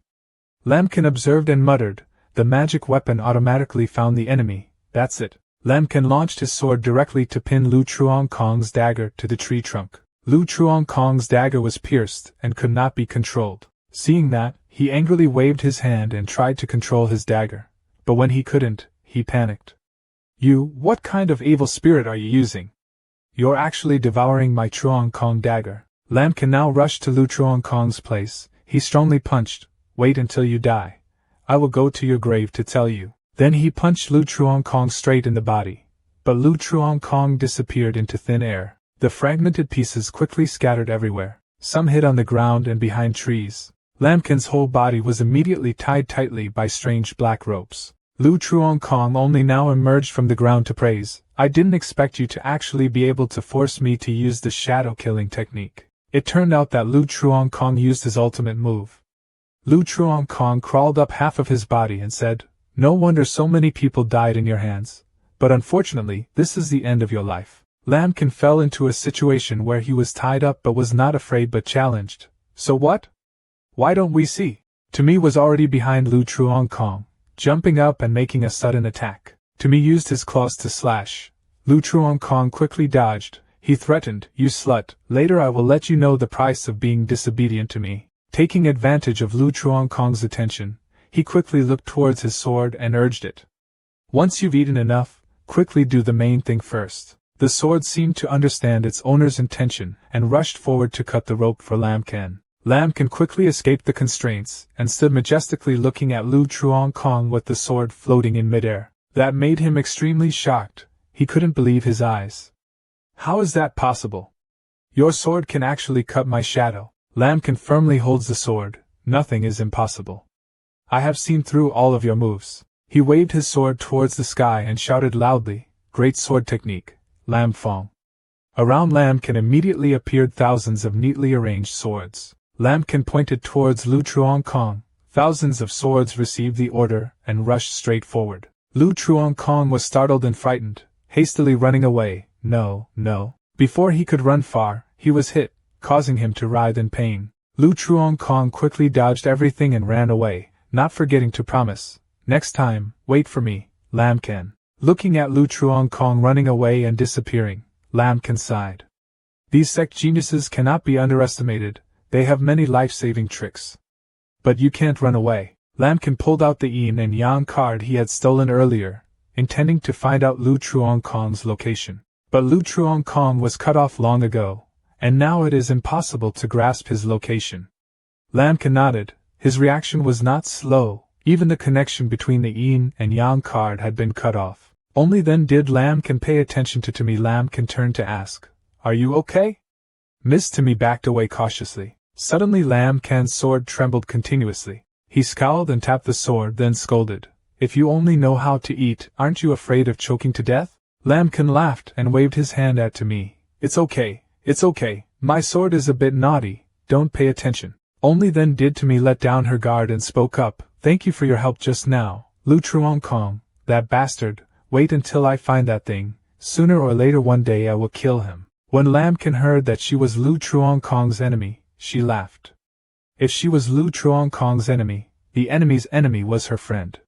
So, this time I'll spare your life and won't rob you again. When Tomi heard it was a robber, she suddenly stepped back. Robber? Rob? You are still a bandit. Lamkin was not surprised but asked in return, is it strange? In this mysterious place, aren't there scenes of murder and robbery happening everywhere? On the contrary, how dare you and your child even dare to enter the secret realm? When Tomi heard that, she was not happy and pointed at him, aren't you just a kid? No matter how good or bad I am, I'm only one step below Jean Dan. You're even lower than me. And you don't even mind talking about my cultivation level, huh? Tomi realized something and looked at him in confusion. Wait, You're only on the 8th level, so how did you defeat that guy just now? She looked at Lambkin in confusion. Lu Truong-kong, that bastard, called Nguyen-an and below were invincible. Nguyen-an and above were 1 for 1. You are a monster and a demon. Where did you come from? He felt offended and unhappy, so he flicked Miss Tammy's forehead. You're the weird one and the cruel one, I'm the one. Suddenly Lambkin saw a strange ear appear on Tammy's head and opened his eyes wide in surprise. On Tammy's head, 2 extremely adorable animal ears appeared. It turned out that she was wearing a hood to hide these 2 animal ears. Lambkin blushed slightly at Tammy's cuteness with cat ears. She grumpily put her hat back on. You, what cat ears, are of noble lynx bloodline. He was a little shaken and kept staring, making the surrounding atmosphere gradually become more cheerful. Cough cough, sorry, it's just my first time seeing a human with cat ears, so I'm a little surprised. Don't pay attention. Tammy blushed with embarrassment. Left, forgive you. After all, it was just unintentional. She secretly calculated in her head, this guy, with only a small base, could push back Lu Truong-kong, if she could cooperate with him, plus her secret technique, who knows. At this time, she immediately spoke up and proposed cooperation. I said, if you and Lu Truong-kong are enemies, let's try to cooperate together. After hearing this, Lambkin was a bit hesitant. Well, I'm afraid it won't work, there are a lot of my enemies. Tumi was puzzled. You have already teased the taboo, so why are you afraid of any enemies? Could it be that you can still provoke several other major sects? She confidently pointed to herself. Besides, I don't need your constant protection, I still have some measures to protect my life. Besides, I'm also skilled in healing arts. If you get hurt, you might have to ask me to save your life. Lambkin thought for a moment, leaving this little cat alone. If he met Lu Truong-kong again, I'm afraid it would be very dangerous. In a short time, I can't continuously encounter other people. After a moment of hesitation, Lambkin nodded and agreed. Okay, if you want to go with me, it's okay. At that time, in the secret realm of police, in a small cave, Lu Truong-kong was using the energy to restore his body. Lu Truong was not impatient, wondering if those 2 people had arrived yet. At that moment, 2 people appeared from nowhere at Lu Truong-kong's place. He opened his eyes wide and breathed a sigh of relief when he saw that someone had arrived. It was No Dike and Tran Tian-long who came. No Dike crossed his arms and looked at Lu Truong-kong, not hesitating to use secret techniques to contact us. What was going on? Lu Truong-kong angrily shouted, join me to surround and kill Lambkin. No Dike laughed contemptuously. Ha ha, are you kidding? Just because of this? A waste of a young man. Do we still need the 3 of us to join forces? Tran Tian-long next to him also looked at him helplessly. Lu Truong-kong, is your brain broken? He said seriously. I'm not joking with you, that boy is very evil, I alone cannot kill him. At that time, if you change your mind, facing him alone will be just as certain. No Dike heard Lu Truong-kong seriously say that and was a little surprised. Is this Lambkin really that difficult to deal with? Tran Tian-long is puzzled. Isn't he just a beginner? He recounted that, according to the intelligence of the Vokai sect, this guy's strength was increasing rapidly. I never considered it real. But after fighting, I discovered that this guy is indeed very evil, and it's not just pure cultivation. Lu Truong-kong is extremely determined, not to mention he has repeatedly sabotaged the good things of the 3 great sects. He must be eliminated. Tran Tian-long looked at No Dike and nodded in agreement. Tran Tian-long spoke up. Okay, just to be sure, let's take action to take him down. I have no opinion, but not now. No Dike added. The 2 of us are not like you, we also have sect duties. Lu Truong-kong's face changed and became serious. That rumor? The 2 of you both came for that. No Dike reassured Lu Truong-kong. Anyway, the scope of the secret realm's activities will gradually narrow, and at that time that kid will definitely show up and act with us. Truong-kong, the 3 of us join forces. This secret realm has no opponents. After listening, he smiled and nodded in satisfaction. Okay. Elsewhere, Chi Fengshan is in a mysterious place. He stands in front of a magic stone and places his hand on it. Lying in the magic stone is his son. Chi Fuang's son put his hand on the rock and whispered, Son, Dad is here to accompany you again. He had tears in his eyes and choked up. Don't worry, soon you will be able to wake up. Chi Fengshan raised his hand to wipe away his tears. At that time, I will no longer force you to practice.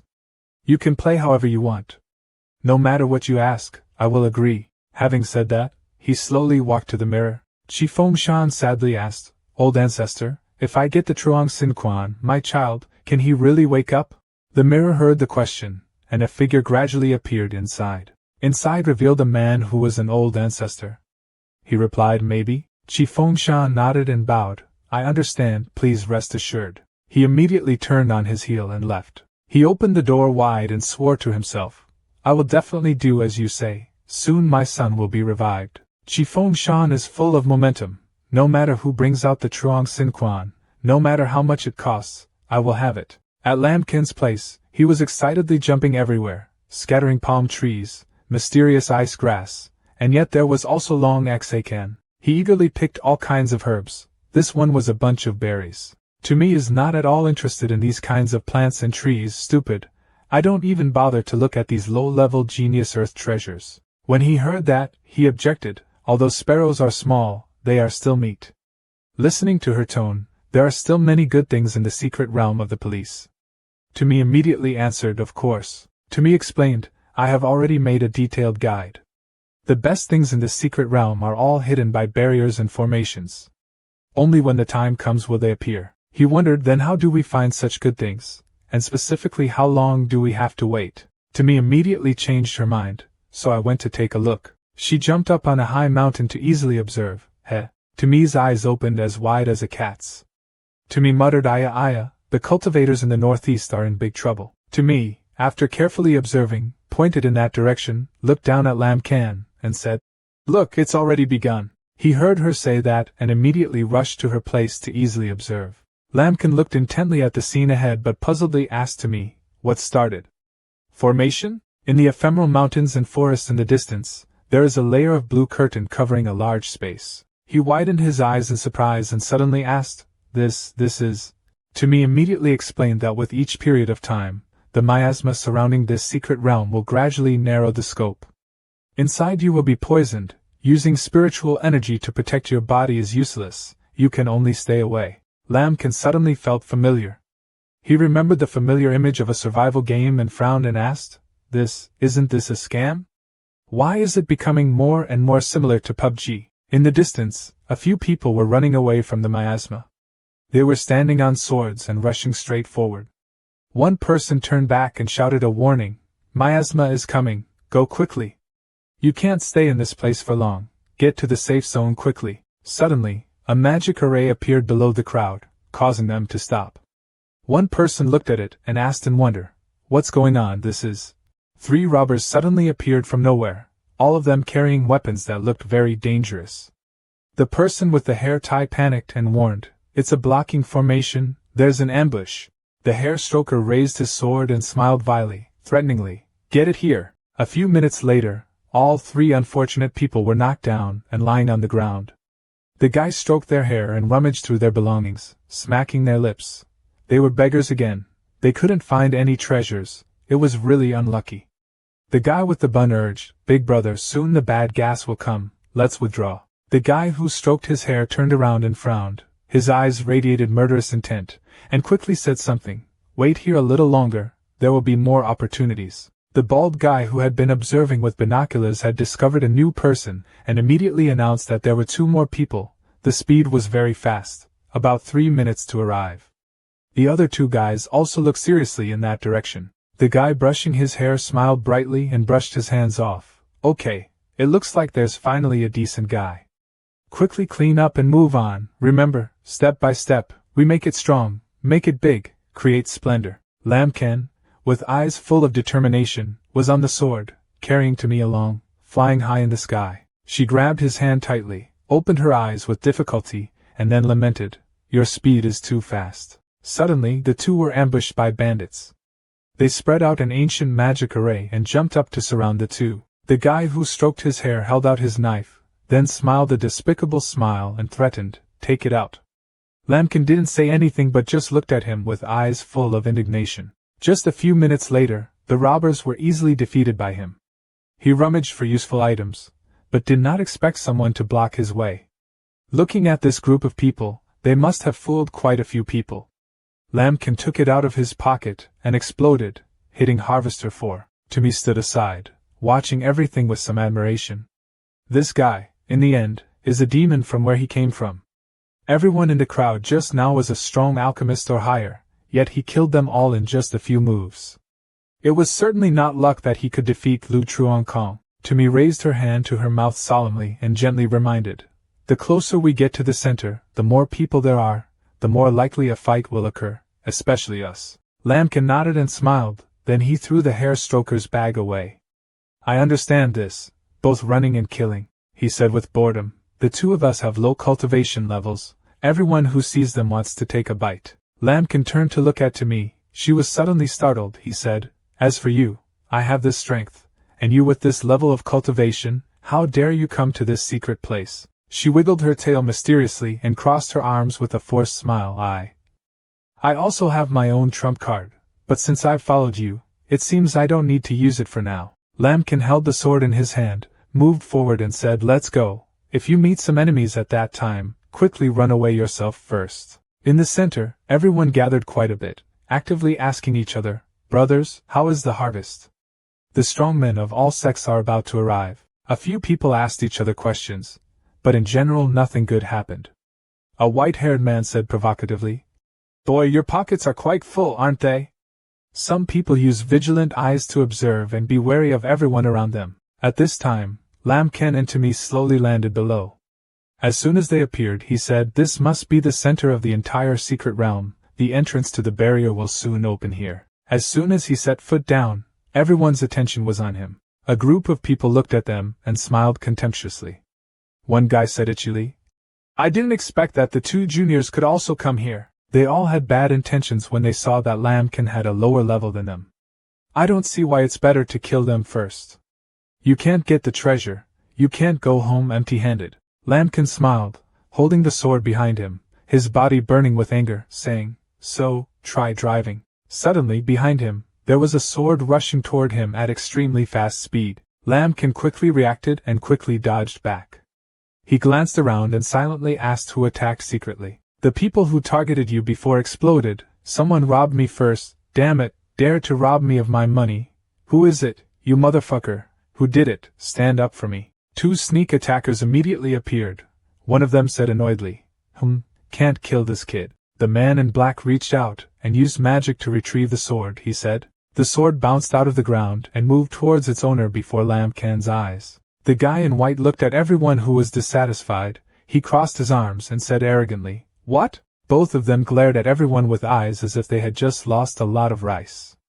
The white-shirt man said, my brothers, do you have any opinions? But the guy who was loud-mouthed before saw the appearance of the two and immediately knew the way to retreat.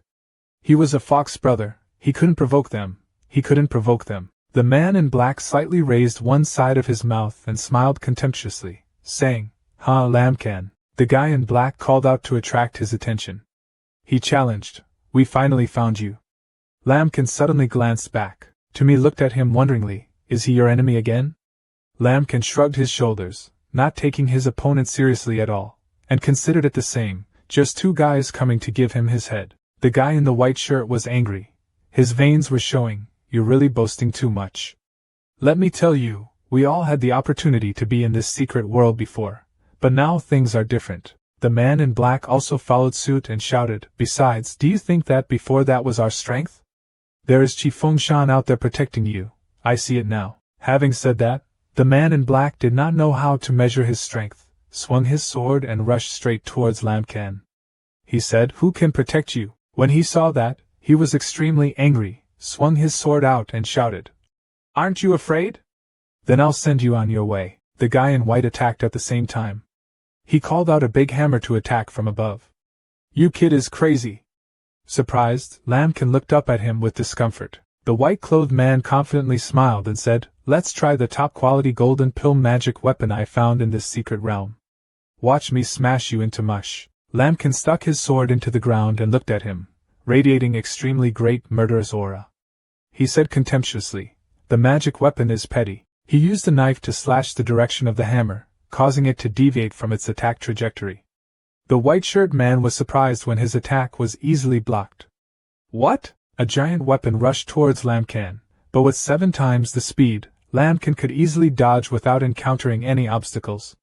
The black-haired guy was surprised, so fast. At this moment, Lambkin immediately curled his hand into a fist and applied his energy, giving you a punch to help you ascend to heaven. As soon as the words finished, a earth-shattering punch with an attack activation index 5 times the penetration and 12 times the power descended on the black-haired brat. A stream of golden air escaped from Kin Lam's fist.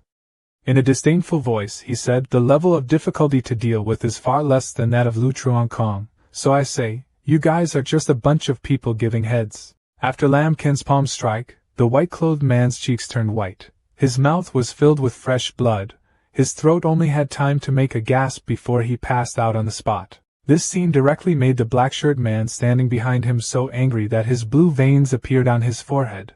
His eyes were bloodshot, and he shouted loudly, "Big brother!" Then the man in black turned to Lambkin, who was leisurely brushing the dust off the end of his sword. "I want to kill you." But before he could get close, Lambkin gave him a kick 20 times more powerful in the stomach. After that kick, the black-shirt man's legs softened and he knelt to the ground. He hugged his chest, pointed at Lambkin, and shouted, "Ho, ho family, I will not let you go." As he finished speaking, the black-shirt man's bloodshot pupils rolled back.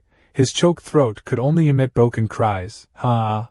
The tall black-shirt man collapsed to the ground, lying prostrate in front of Lambkin. He was already dead and spoke loudly. He looked disgusted. Having said that, Lambkin approached and conveniently pulled down a bag full of bags from him. The sudden action made the other people panic. He calmly asked them, "Did anyone else want to fight with me? A guy with bangs is shy, too strong, he's clearly a virgin, why is he so strong?" The blue-haired guy, sweating profusely, added, "Even a 9th-level golden pill cannot kill a dozen golden pills in one move." Another bald guy still spoke loudly, "This guy, he is clearly pretending to eat tiger meat." All of these words were heard by Lambkin. He curled his lips and smiled coldly. Indeed, most of them were afraid of weakness and fear of strength. As long as they bared their fangs, no rational person would risk their life to try. As soon as he finished speaking, 3 strong figures appeared from the sky and landed one after another. The people coming were Lu Truong, No Dike and Tran Tien Long respectively. Lu Truong excitedly shouted, "Lambkin!" As soon as No Dike arrived, he couldn't help but continue, "He was indeed here." Tran Tien Long was of course equally anxious. Okay, this time you're definitely dead." As soon as the crowd saw the 3 big figures arriving, they immediately turned their faces, and contemptuous words began to pour out. One guy said, "Haha, I didn't expect this guy to actually provoke 3 major sects, he really deserves to die." Others joined in the fun. "This time there's a good show to watch." A sneer broke in, "Look how arrogant he is this time." Lu Truong has long hated Lambkin. As soon as he met her, he immediately quipped, "Wherever he goes, he always meets people who have annoying eyes. Lambkin, if you don't die, it's truly an unforgivable law." Hearing that, he did not hesitate to respond, "You dare to speak after being beaten to death by me? After all, you are just a rat in the sewer, you need someone to back you up to dare to be so arrogant." These words truly touched all 3 great sects. Anger exploded within them. Tran Tien Long gritted his teeth and cursed, "This arrogant brat doesn't know how high the sky and the earth are." As for Lu Truong, he was so angry that he was about to lose control. "Don't waste any more words and kill him." As for Lambkin, although he was so strong just now, facing 3 experts like them at the same time made him wary. The situation was a bit troublesome. "I knew it too early and it was later." At this moment, a guy from the crowd shouted, pointing forward, "Look quickly." Immediately, dozens of eyes followed his pointing finger. A giant green crack appeared on the ground, causing everyone to panic. "Something is about to rise from the ground. What's going on?" A jade-colored gate appears before your eyes. On both sides of the gate are 2 stone statues holding swords guarding it. The strange scene suddenly confused them. This is the secret. We have a great chance." In contrast to the expressions of those small fry, to me became extremely excited. The barrier opened. Seizing the opportunity, Lambkin immediately pulled her into the secret world. He used all his strength to help Timi run through the barrier gate. If Timi's strategy is not bad, the terrain there is more complex, suitable for me to make trouble and defeat the 3 of them. At this time, the other 3 people saw him escape and slowly reacted and chased after him. Tran Tien Long ran after Lambkin, constantly giving instructions that the sect told him to take the heavy treasure from there. No Dike, who was behind him, immediately continued, according to previous records, the time for the underground palace to appear was limited, so we had to find that thing quickly. As for Lam Ken, kill as many as you can. Seeing the three great sects running into the secret realm, the crowd immediately followed. They all entered, and in response to their comrade's words, another guy boldly suggested, "There seems to be no danger, let's rush forward, otherwise all the good things will be taken by them." In the secret space, at this time Lambkin pulled to me into the main hall. He looked at the turns in front of him, wondering which side to go. But time was running out, the enemy was right behind, so Lambkin risked his life and pulled to me into a corner, hiding behind him first. The Earth Palace changes every time, we need time to think about it. Lambkin hid behind a nearby wall, quickly pulled out a talisman, and told her, "Sure, don't talk." Looking at the thin, ordinary talisman in Lambkin's hand, to me pouted, relying on this trash talisman. Outside, the group of people had already chased him there. Tran Tianlong stood in the middle of the hall. His voice was suspicious, his aura had disappeared, it seemed like he was using a spell or some props. Lu Truong Kong behind heard this and was not willing, so what should I do? Could you just ignore him like that? No Dyke, who didn't care about worldly affairs, replied, "If you want to find that boy then go, I still have a mission, I won't serve you anymore." When Tran Tianlong heard that No Dyke had a mission, he immediately followed suit. Me too. She sat in the corner with Lambkin, listening to the conversation between the three of them, and was extremely surprised. That's right, I really didn't notice it. Could it be that I was looking at it wrong just now? In contrast to her, Lambkin calmly analyzed their words. The mission, the name of Donlong sect and Tian Sha Palace, all seemed to come looking for something. Could it be that it's also a coffin? Hearing this, Tami's face immediately changed and she asked again, "Do you know Truong Sin Quan?" Lambkin seemed to wake up at this moment and replied, "I agree with others, we must bring the coffin back. Are you also here for it?" She immediately admitted in confusion, "So let's rely on our bravery at that time." But as soon as he finished speaking, Tami's heart began to stir. Ah, disgusting, the people of the three great sects are already troublesome enough, now add this guy. Frankly speaking, I can't beat anyone. Lambkin here also fell into thought. Why are so many people aiming at that coffin, always feeling that something is not quite right? Then, Lambkin immediately regained his composure, turned around and rubbed her sad head, urging, "Let's go, before the things are found, we are still allies." At that time, based on my bravery, I will only be asked by others, and I don't need to take risks. Although still scared, Tami was now a little calmer, and timidly said, "Okay then, come here, follow me." The two pulled each other's hands out of their hiding place. Outside at this time, the crowd was fighting fiercely, some competing, some taking. "Ha, the treasure is mine." Suddenly, a guy who didn't know how heavy or light he was came from nowhere, challenging, "Don't go this way, if you want to go through then go by." His sword was gently blocked by Lambkin, making him surprised. "Oh, to be able to block one of my swords, it seems to be worth it." Before he finished speaking, his entire body and sword were blown away by Lambkin's anger. "Don't waste my time." He raised his sword to absorb the magic power of that unfortunate man, thinking to himself, compared to the unknown coffin, I would increase my strength first before deciding. Having said that, he turned to me. The situation changed. We cleared the battlefield first, reducing our competitors. If you can meet those three people, even better. Hearing that, she helplessly replied, "No, why are you addicted?" Suddenly, Lambkin pulled Tami's hand and slid forward, causing her to suddenly scream, "AAA." Lambkin was in the air, shouting loudly. No fighting was allowed, they all handed over their weapons. The guys below saw Lambkin talking nonsense and scolded him. Where does that psychopath come from? But they didn't have time to say much, and they immediately fell to the ground with the sword. "Ha ha ha, you should still be a little proactive." The remaining guys saw their comrades fall and immediately spoke up. "Who is the crazy guy?" Lambkin grinned, glanced at the remaining guys, and wisely said, "Live together peacefully, don't collect weapons." Are you still looking for treasures here?"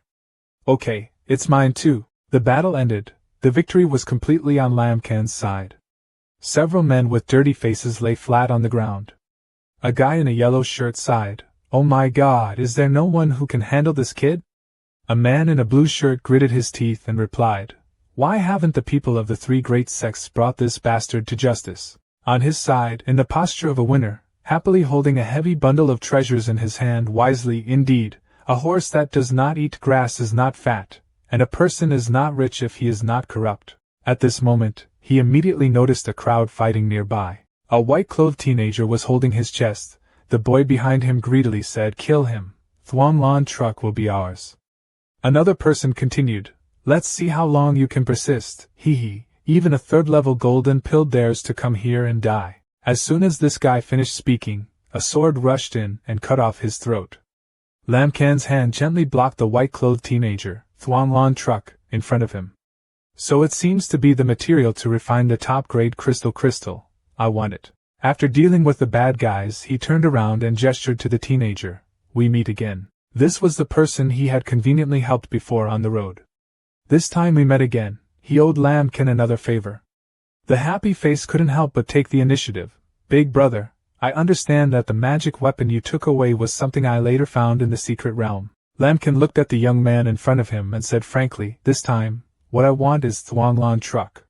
He looked at him and cried out in confusion, "Ah!" The white-clothed young man frowned slightly and nervously asked again, "This time, your principles have changed." Being asked unexpectedly, Lam Can suddenly did not know how to answer properly, so he had to soften his voice. "Ah, the main thing is that my Tian Xian sword is now full. You and I have no enmity, no resentment, no enemy." "What do you mean to me?"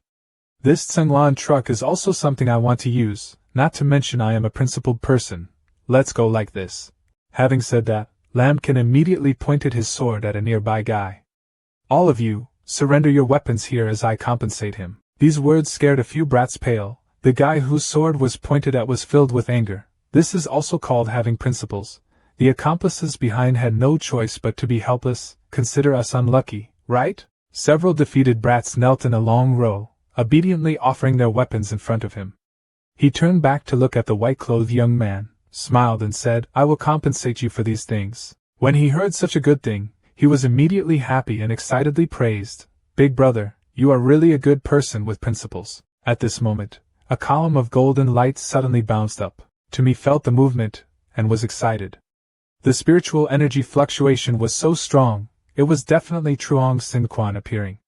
Lam Can next to him heard that, and immediately urged, let's go there quickly." Before leaving, he did not forget to remind the white-clothed young man that the road ahead would be very dangerous.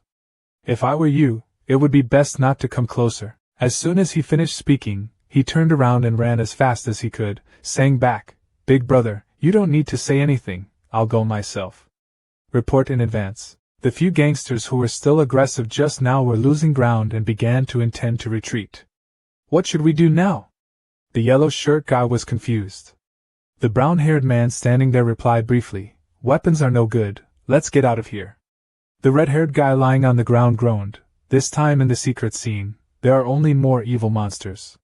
Let's go, don't lose your life before you can get any benefits." Lam Can and Tommy walked into the light column together. Inside was a coffin emitting bright blue light. She happily pointed forward, her voice excited. "Indeed, it is a longevity official, just like in the legend." However, Lam Can's face did not seem very comfortable. The layout of this place clearly shows that this is the tomb of a powerful man. But why is it so famous? Lam Can couldn't help but ask her, "How is this coffin used?" Tommy immediately looked over suspiciously. "Don't you know? It is said that this stuff is used by sick people to die, and the white flesh is used to make others live forever." Then Tommy tried to walk towards the coffin. "Let's go quickly, otherwise someone else will steal it." Lam Can pulled her hand, his voice serious. "I advise you to wait a bit.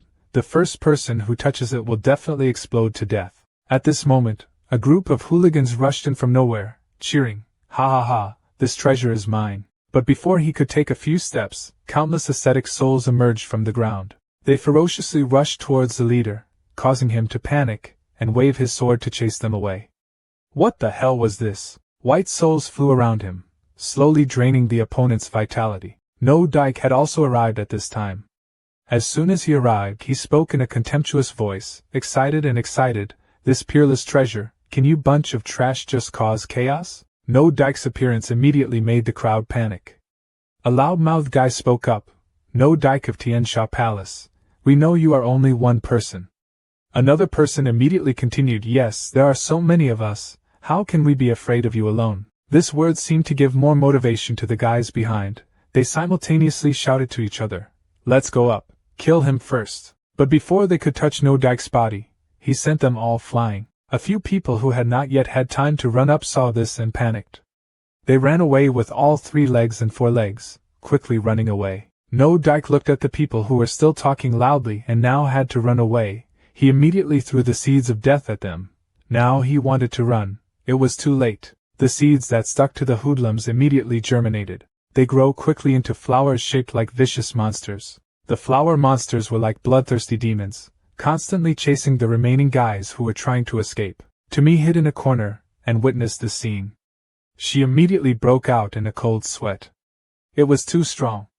These 2 people, the group of monks just now, were all 6th-7th level Golden Dan cultivators, but they were all killed. After No Dike finished dealing with that group of people, he took back the seeds and laughed coldly. Humph! A bunch of trash who doesn't know how to be self-reliant. At this time, he turned to Tran Tianlong and said, "Tran Tianlong, we both came for this coffin, but if we fight, both sides will definitely be injured. Thus, it is not very good for outsiders to benefit." Tran Tianlong saw that what he said made sense, so he asked, "So what do you think?" Just waiting for that, No Dike immediately proposed, "If you and I both receive orders from the sect, then how about we take Truong Sin Quan out together and wait for the elders in the sect to decide?" Hearing that, he did not hesitate and immediately agreed. "Great, I agree." At this time, Lam Ken, hiding in a corner, saw this scene and frowned. Initially, he wanted to wait for these 2 people to fight first, so he sat and waited for the fisherman to win.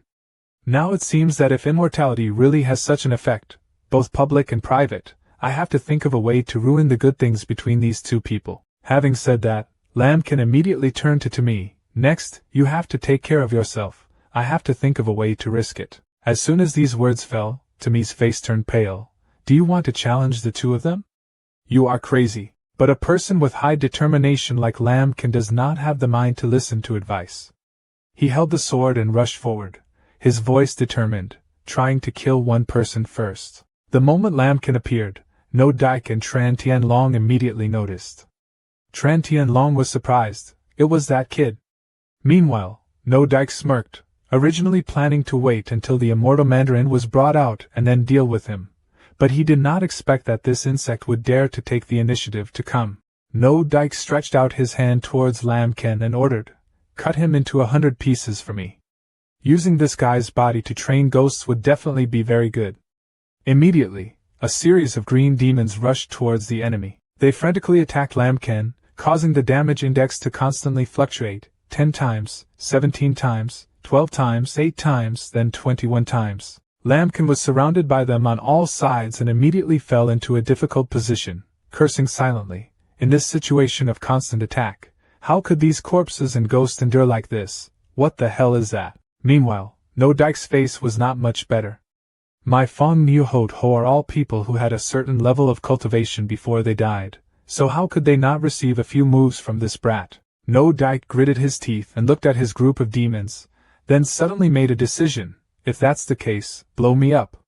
Immediately, dozens of ghost corpses suddenly exploded. Seeing this, Timmy immediately turned pale, quickly covered her nose and mouth with a scarf, and that was it. Lam Ken was suddenly attacked and quickly retreated, covering his mouth with his sleeve. He took out a medicinal pill and threw it into his mouth, frustrated, but it ended up exploding. That brat from the heavenly slaughter hall was indeed sinister. His crazy attack stat had now returned to 18 times the number. Not allowing Lam Ken to rest, Tran Tianlong suddenly rushed from behind, clenched his fists, used all his strength to attack his enemy, and died for me. Lam Ken's speed and strength stats immediately increased 12 and 18 times respectively. He easily dodged Tran Tianlong's attack. At this time, Lam Ken stabbed his sword towards the opponent, causing Tran Tianlong to suddenly scream, "How could you?" This attack directly causes the damage index to increase 30 times. He wiped his sweat, gritted his teeth and muttered, "Damn, can a 30 times more violent attack kill this guy?" But Lam Ken's opponent was not only Tran Tianlong. Before Lam Ken could recover, No Dike's ghost corpse rushed in, activating his perception index to increase 12 times in an instant. Fortunately, Lam Ken's skills were agile, so he easily dodged No Dike's moves and cut those blue devils into hundreds of pieces. No Dike was counterattacked and immediately retreated in a defensive position. Tran Tianlong was injured by Lam Can's slash earlier, and had to hold his stomach and hold his anger. Lu Truong is right. Although this kid has a bamboo-level cultivation base, his strength is extremely strong. It is like he has practiced magic against the heavens. At this time, he wiped the blood from his mouth and said, I originally thought that No Dike and I working together could easily defeat him. It seems we underestimated him. Lamkin frowned and thought, after all, these two top young geniuses of these two sects, so many violent attacks could only injure them. At this time, Tran Tianlong told his companion No Dike that he could no longer hide his moves. This person absolutely could not keep them back. No Dike also immediately replied without hesitation, okay. No Dike raised his eyes to the sky and loudly scolded, Lamkin, I will show you what the martial arts of the Heavenly Sha Palace are. As soon as he finished speaking, No Dike raised 2 fingers to cast a spell, opened his mouth, and from his mouth spewed out a stream of red air, shooting into the air. That red magic smoke flew around forming the shape of monsters. Their red eyes flashed terrifyingly. They slowly surrounded Lamkin. No Dike also loudly threatened, you will soon become food for them. Tran Tianlong frowned, clearly angry, raised his fist. Right next to him, there was a green dragon whining and roaring with its mouth open. He slowly said, if that's the case, then I won't bother anymore. He stood there with a proud and arrogant look. The whole place was gradually immersed in a scary red color. When Timi saw that scene, she suddenly cried out, Blood Soul Array of Tian Sha Palace and Balong Chuang, Donlong Sect. Timi spoke up to explain and remind, be careful, the Blood Soul Array has spirit threads that drain blood essence. Balong Palm is strong and powerful. Having finished speaking, Timi let out a sigh full of frustration. It seemed that Lamkin was in a difficult situation. Lamkin stood there without moving, closing his eyes and using his sixth sense to feel the red demons flying in the air, preparing to pounce on him. Lamkin spoke up to identify, Ghost. He finally unleashed his move, stomping his foot hard, holding the sword in his right hand while slashing with majesty. The sword slash flashed yellow-white light, hitting the ferocious red monster. After finishing cutting, Lamkin suddenly saw something and said in panic, what? In front of Lamkin's eyes, those red devils that had just been slashed could now fly again, as if nothing had happened. Lamkin was surprised and could not believe his eyes as he recovered. Lamkin stood still, engrossed in looking up at those red devils, thinking about how to deal with them. There's a bit of trouble here. On the other side, Tran Tianlong bowed slightly, put his fist back to gain momentum, and reminded him, where are you looking? Having finished speaking, Tran Tianlong punched his hand hard forward. That blow unleashed a terrible force. A large dragon head appeared, its eyes rushing towards Lamkin. Quickly regaining his composure, he brought 2 fingers to his chest, used his internal energy, unleashed his moves, and made the 8 wild sword technique. Immediately, that source of power was summoned, and around Lamkin appeared a circle with blinding yellow light. Not only that, Tran Tianlong's purple dragon was also hit. They screamed in pain miserably. Lamkin seemed to be a bit overworked. Excessive exertion caused his body to become a bit weak. He slumped slightly. His eyes showed concern and his soul was dispersing. At this moment, thousands of hands of those red monsters simultaneously rushed towards Lamkin. He had to quickly regain his spirit and neatly destroy them to be able to feel at ease. No Dike controlled those demons to laugh loudly, mocking him. But the blood mist couldn't fight back. The spirit silk couldn't be cut off and just penetrated into your blood. Lamkin glared at him, frowned and said again, what if your formation is broken? No Dike crossed his arms and looked at Lamkin domineeringly, then said in a majestic tone, are you dreaming? My formation uses countless ghost kettles to condense, produce continuously, and cannot be broken. After hearing this, he became furious. His whole body emitted a bright yellow flame, pointed the sword at No Dike and said grumpily, there are no exceptions, if that's the case. No Dike was extremely overbearing just now, but after seeing the fire rising from Lamkin's body, he became a little scared and cautious. His face darkened. This atmosphere, what? His cultivation is clear. No Dike stood still in fear behind him, raised his hand forward to signal, and shouted loudly to stop him. Tran Tianlong immediately ran straight forward. Frowning with determination, he said, no need to say, I also know. This time, Tran Tianlong kicked, 3 fierce dragon heads appeared, rushing straight towards Lam Kan. He also loudly said, "Lam Kan, come on." He looked straight at him, his face full of anger and dissatisfaction, and said in a harsh voice, "Great job, this sword was prepared for you." As soon as he finished speaking, Lam Kan held the sword with both hands firmly, then swung it vigorously, saying forcefully, "Even a few phantoms of the worms dare to die." The sharp blade released a golden light that cut off the heads of the 2 great dragons, causing them to scream in pain again. Tran Tianlong stood still in place, surrounded by Lam Kan's golden magic. He didn't believe this, shouting, "How is this possible? My battle!" Lam Kan's formation hit Tran Tianlong's body, causing him to lean forward in pain and at the same time let out a long scream. Lam Kan's formation suddenly flashed like a huge explosion, reaching as high as the roof. No Dike stood there looking at it with his hands and feet confused, panicked. What exactly was this? No Dike raised 2 fingers in front of his face and used his internal energy. The other hand pointed forward, then quickly shouted the command, "All the way up." Immediately, a series of red devils rushed forward at the same time, surrounding Lam Kan from all sides. He looked around to grasp the situation and then loudly said, "Now it's your turn." He raised 1 foot, stomped it hard on the ground, then used the momentum to swing himself up. Lam Kan jumped high, used the sword in his hand to cut off the red demons, broke his formation, unleashed an explosion, and destroyed the demon 30 times more. His destruction of all those red demons also meant that no Dike was destroyed. He spat out a bunch of blood in pain, his eyes glaring white. Tumi stood behind a large pillar and observed everything from the beginning of the battle. She shouted in a low voice, "He won, he won." She widened her eyes, opened her mouth in surprise and exclaimed, "This guy can beat those 2 guys." Then immediately Tumi's face changed, she glanced a bit cunningly, a cunning smile appeared and said, "If there is no problem, then let's take advantage." She quickly ran closer to a large box placed on the platform. That large box was emitting mysterious blue light. Tumi looked at the blue light that the box emitted, pondered a bit, remained silent and then said, "What is this?" "This aura." Suddenly, a loud and violent noise rang out.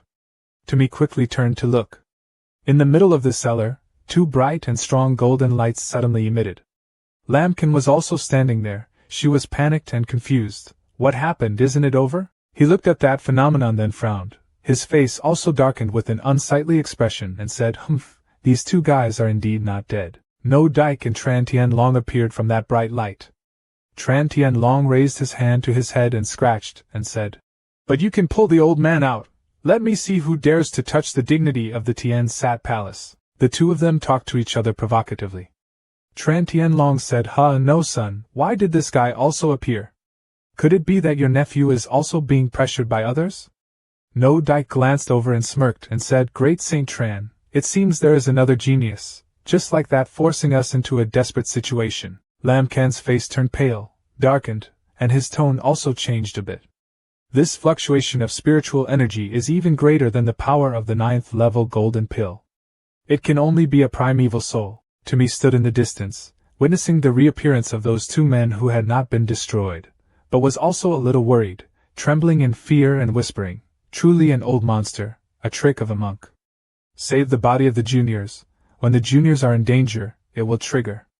This soul statue is equivalent to 3 parts of the original monk. Tran Tianlong stood opposite, his hands on his hips arrogantly, speaking loudly to Lam Kan, "Kid, it was you who did it." When he heard that, his face darkened, he grinned and replied, "It's really called the old monster. What if it were me?" Those 2 guys stood with their arms crossed, staring at Lam Kan, their entire bodies still emitting golden light. They took turns teasing him. "Okay, it's been a long time since someone dared to stand in front of me and say that. I'll break you into a few pieces and see if you dare to stay strong anymore." No Sun quickly continued, "Whether it was just me, or at the same time me and Tran Dai Tan's juniors, killing a talented person like you, it's a bit of a pity." Immediately, Tran Dai Tan finally unleashed his move, reaching forward. Suddenly his hand turned into a giant, green with sharp nails and rushed to attack Lam Kan. Lam Kan quickly raised the sword in his hand to the sky. His whole body began to glow. He shouted loudly, "Tai Van Sword Art, Fa Quan." He created a golden barrier in front of him. Tran Dai Tan's giant hand was gradually approaching to attack. Tran Dai Tan also said boldly, "It's a bit interesting. The attack broke out. The attack was 40 people. Tran Dai Tan's giant hand could easily penetrate Lam Kan's protective barrier. He said. Unfortunately, it's still far away. That giant green hand quickly approached and grabbed Lam Kan, causing him to suffer painful damage.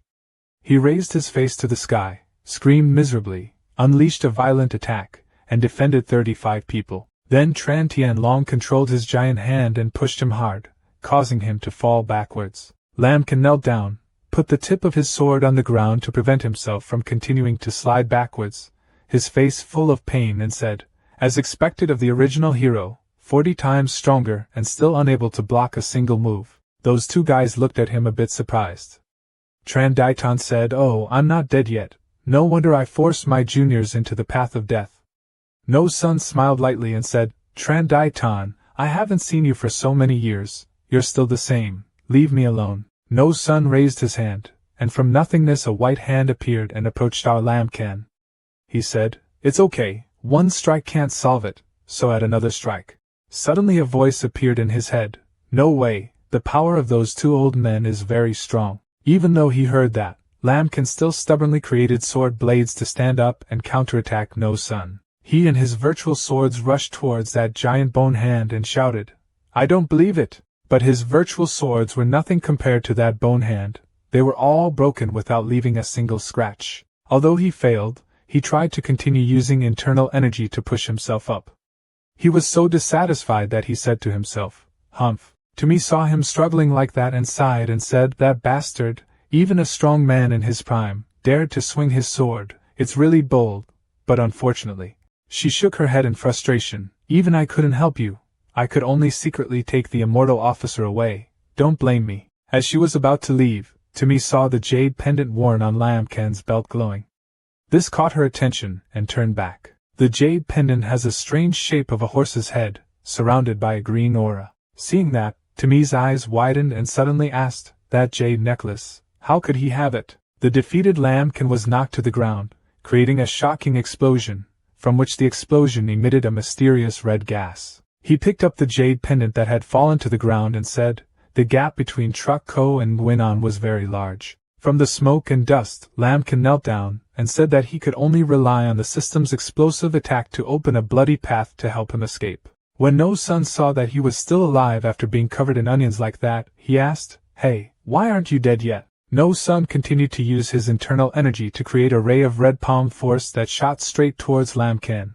"Let me see how capable you still are." Tran Dai Tan now happily laughed at him and said, "Ha ha, watching this old man slowly torment you, it's like he's looking for fun." Then he also benefited from the fisherman, so he created a purple dragon head and shot straight towards Lam Kan. Lam Kan just stood quietly between the two crazy moves that were approaching. Lam Kan immediately created a shield. He activated additional defense 45 and hoped that it would be okay.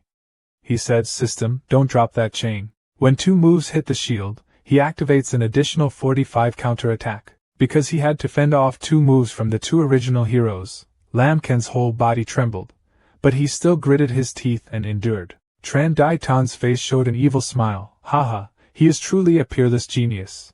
But he was able to withstand the attacks of the two of us.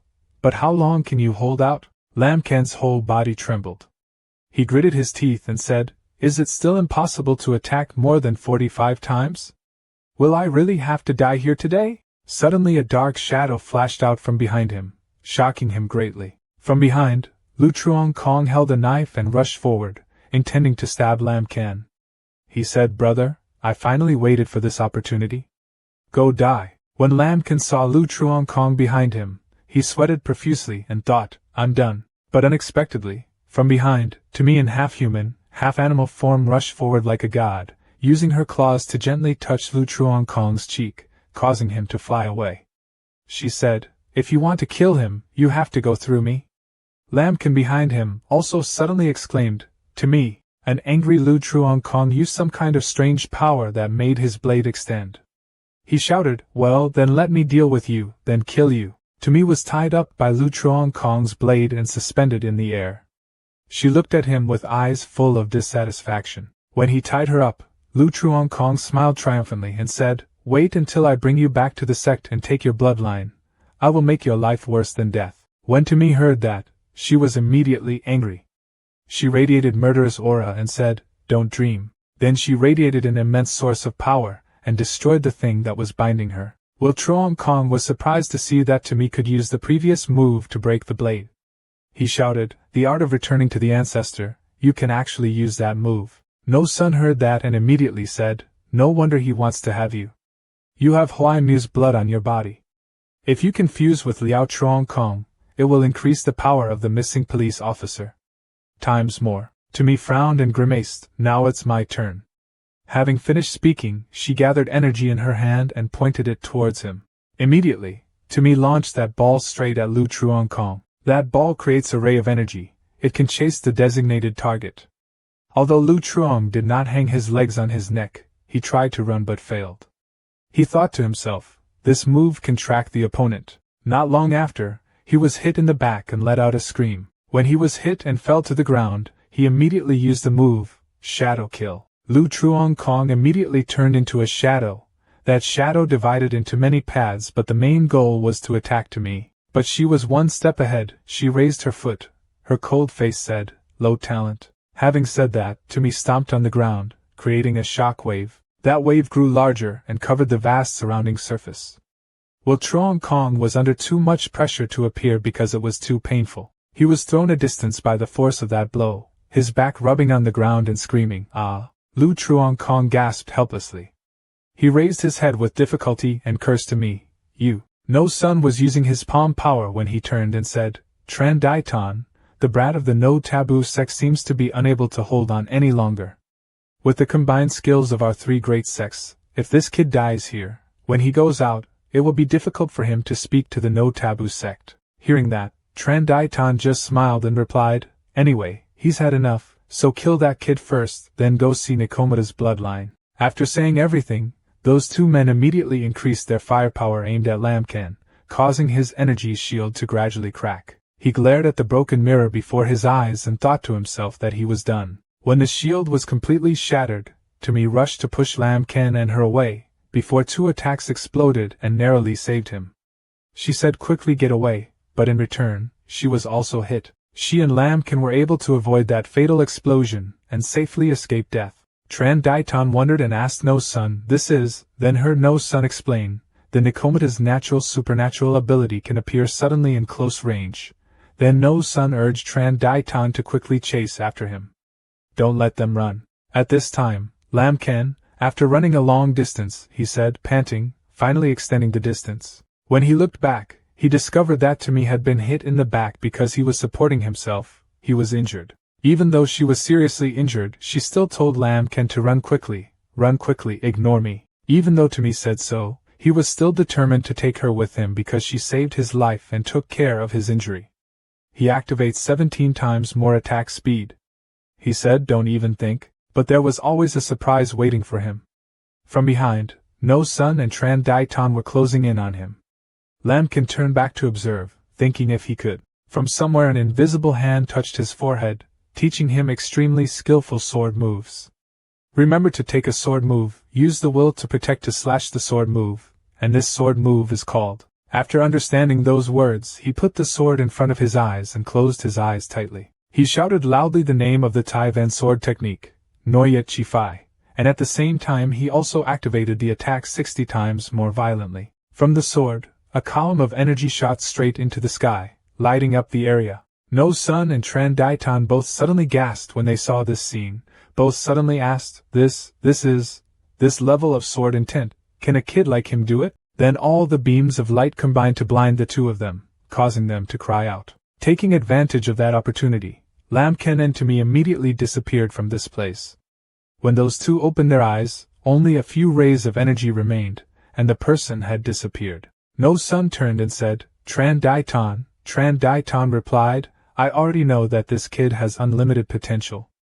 If he grows up, he will definitely be a great enemy of our sect and cannot be held back." Tran Dai Tan told No Sun in a clear tone that the brat of the no taboo sect, looking at Truong Sin Quan, must kill that brat today. Having finished speaking, the two flew away, making Lu Truong Kong not understand what was happening and could only look at the two of them. When they reached an area quite far from where they were just now, Lambkin was scared and called to me to wake up. Hey, wake up, don't sleep. She kept calling Lambkin.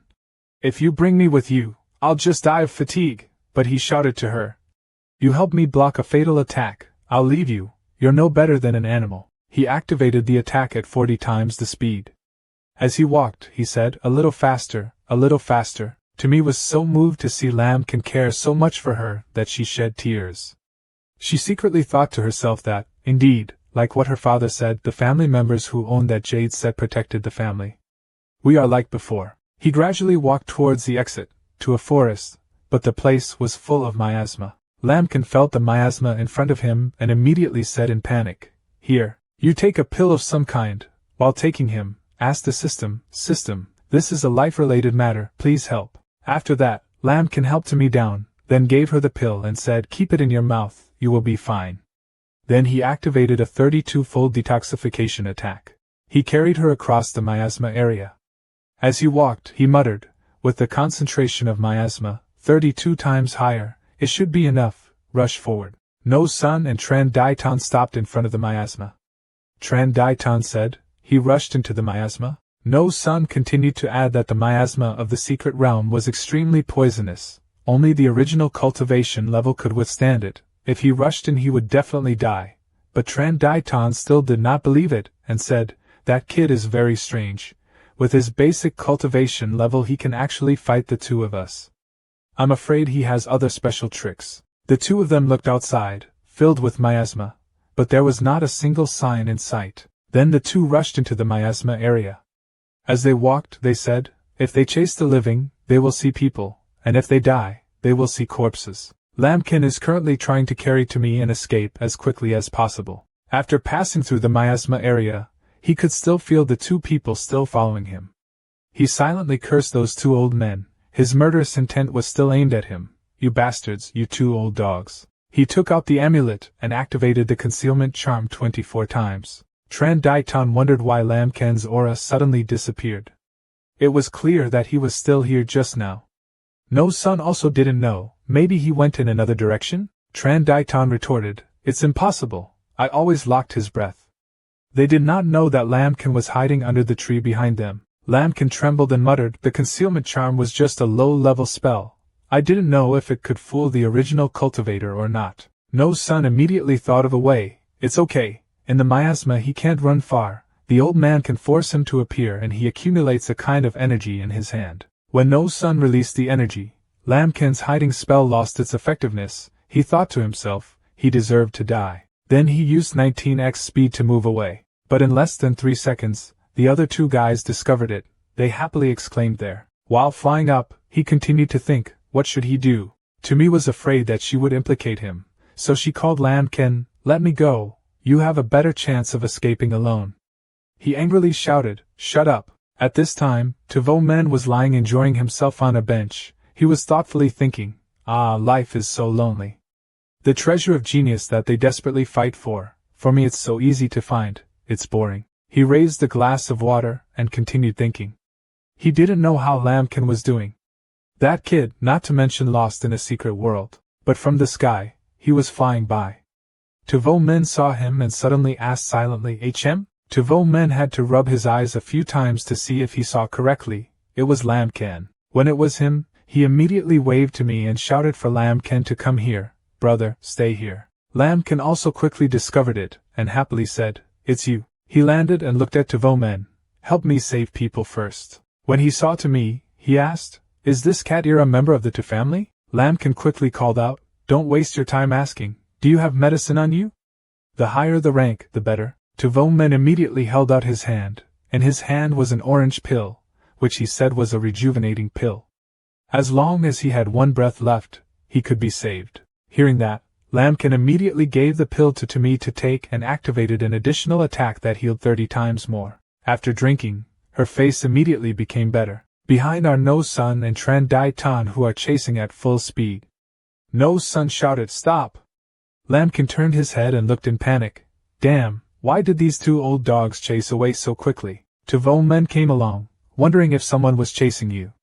He explained briefly, this time it was a bit troublesome. The two cultivators were in the original state. Saying that, Lambkin quickly carried Tumi forward. You run away quickly. I have to keep running, he called back. Wait. He put his hand on his shoulder and said, the secret realm is so big. You are locked in the aura.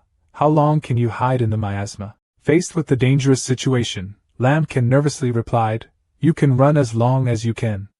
If you give me time to break through to the golden pill, I can definitely kill these two old dogs. Tavo Men continued to ask, how long does it take for you to break through? Lambkin calculated the answer in his head, at least 1 day. After hearing it, he was silent. After a few seconds of thinking, Tavo Men spoke, 1 day? I will save 1 day for you. I'm worried, those are those two original monks. He ignored it and turned around, raising his hand to signal that he was fine. Quickly take her away, don't waste any more time. Lambkin looked at Tavo Men and was touched because of him. Thank you very much. He stood tall, without looking back, but put his 5 fingers behind him and continued to speak, less sassy. Just don't be defensive of me like before next time we meet. Having said that, he quickly deployed the formation. Red spiritual energy pills appeared. 2 primeval souls, fortunately must have entered through the shadow projection of the secret technique, otherwise it would have been a bit pressured. Tavo Men was surrounded by stones. He clasped his hands in front of his mouth and shouted, this road is not open. Get out of here, young master. Tran Dai Ton was blocked and asked, who are you to dare to stop this old man? He clasped his hands respectfully and replied, Master of 10,000 Mountains Kak, Tavo Men. Tran Dai Ton asked in surprise, 10,000 mountains. Old No's son stood next to him and turned to discuss. Young Master of 10,000 Mountains, his father was a bit troubled. Tran Dai Ton is not willing, but that kid's potential is too great. He must quickly eliminate it, otherwise it will cause unforeseeable consequences. He wiped the corner of his mouth and suggested, with Tavo Men in front of us, we should still advise. If he gives way, that is best, if not then don't yield. He continued, if we die in secret, no one will know that we did it. Tran Dai Ton agreed, okay, let's close it like that. Tran Dai Ton began waving his hands to admonish, young masters of the Tu family, this matter has nothing to do with you, don't hinder us, you probably don't want to turn your face on our 2 great sects because of one person. Yes. Tavo Men smiled and replied, sorry, but Lambkin is my best brother. I have to do something to help. It's better if I give you 2 each 2,000 crystals. Let this matter go. Peace makes money. Old No's son heard this and gritted his teeth in anger. Tavo Men, I advise you not to provoke our patience. He was not afraid at all, still smiling and replied, what if I still want to provoke you? Old No's son was full of spirit. Red spiritual energy appeared around him. He strongly pointed his hand forward and crowed loudly, then I will send you on your way. Tavo Men calmly used 2 fingers to block the attack of red spiritual energy and mocked, even an attack of this level wants to kill me? Do you underestimate the quantity of our treasure trove of thousands of mountains? Old No's son pointed his finger forward and realized, no wonder you are so arrogant, it turns out you have a magic weapon to protect your original body. Old No's son turned back to look at Tran Dai Ton and said, Old man Tran joined hands and won quickly. Quickly, Tran Dai Ton participated in the fight, using all his strength in his fists. The extremely powerful force created a huge dragon head form. Tran Dai Ton shouted, melt for me. On this side, Old No's son also clenched his fist, focusing on creating red spiritual energy sources, forming the shape of a red devil. The 2 of you joined forces to attack Tavo Men. I'll see how you can stop him. At this moment, I only saw him reaching into his chest to take out something. He leisurely took out a yellow talisman and replied, although I carry many treasures, using it to deal with this is still a waste of heaven. After speaking, he brought the talisman forward, and the talisman emitted a mysterious yellow light. Tavo Men continued, the barrier deceived you. Very quickly, Tran Dai Ton and Lao No's son rushed forward, but could not see anyone. Tavo Men had now teleported to the rock not far away. Seeing this scene, Tran Dai Ton was surprised. The talisman moves instantly. You actually have this top-grade talisman, it's truly unbelievable. Old No's son was angry, about to lose patience, and couldn't hold on any longer. No matter how many magical weapons he has, the 2 of us can join forces to destroy him. Tavo Men sat proudly on a rock and smiled.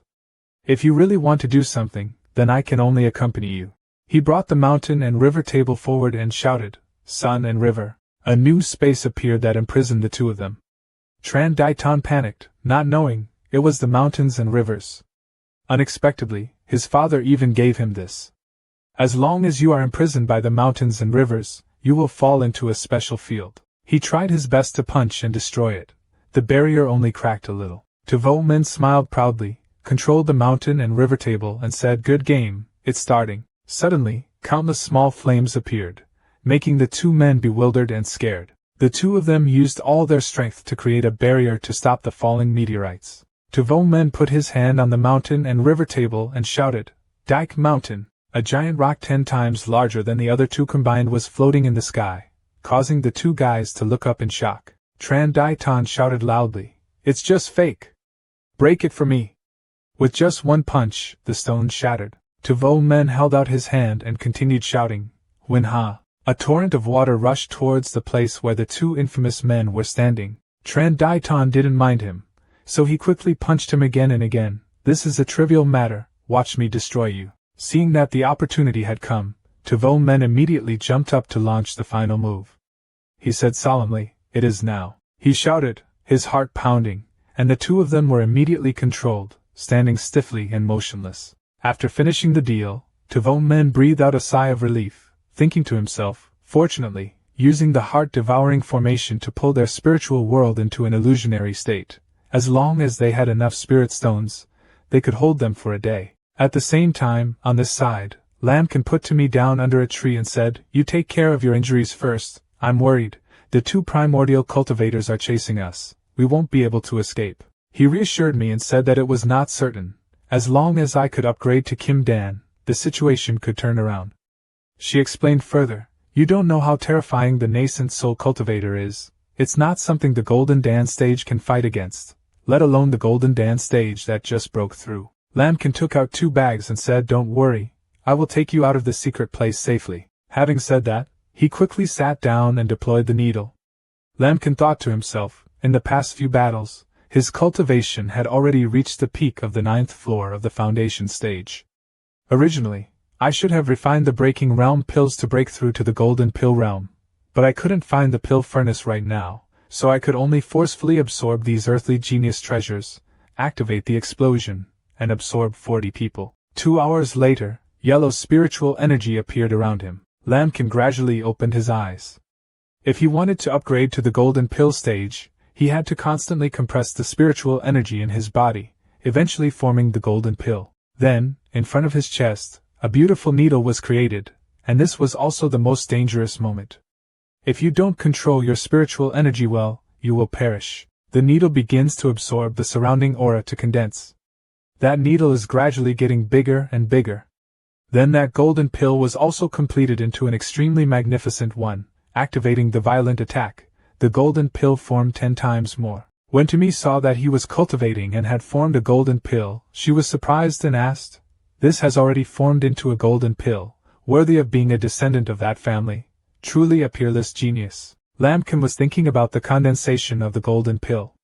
Even with the help of the system, the condensation of the golden pill was indeed much faster than normal, but it was still just the most ordinary golden pill, still far from being able to reach the standard I want.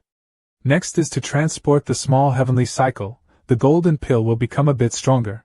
The spiritual energy of the heavenly treasure is still a lot, and it is enough for me to transport the heavenly cycle. His spiritual energy condensed into needles and distributed evenly throughout his body. Lambkin activates another attack. The small cycle of heaven moves 20 times. The first small cycle of heaven is completed. Continue. Tvomen was also a bit worried at this time. He thought to himself, the strength of these 2 old men was a bit beyond his expectations.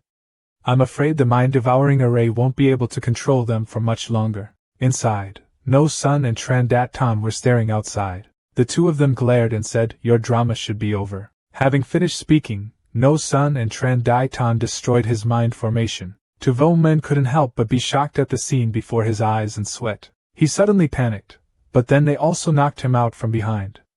The terrible power of that blow caused him to penetrate and destroy huge tree trunks. The 2 guys were so proud that they laughed loudly. He couldn't resist for long. Tvomen gritted his teeth and stood up, cursing No Sun and Trandat. "Damn, these 2 old dogs are really fierce." Trandatan's face was solemn.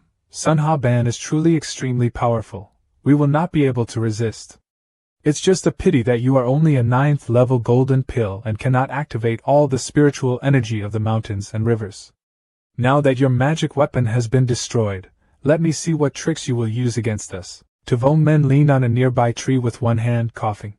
The magic weapon was just a prop to increase his love. The most important thing was that he was strong enough. Hearing that, No-Sun just smiled lightly. He said, "Oh, how strong can it be with a golden pill like you?" When he heard that challenge, he immediately responded, "You can now see immediately." After speaking, he raised his hands, flexed his muscles, inhaled his arms, tearing the shirt he was wearing. No-Sun also suddenly turned pale and said, "Damn, his spiritual power fluctuations have reached the primeval stage, even on par with the two of us."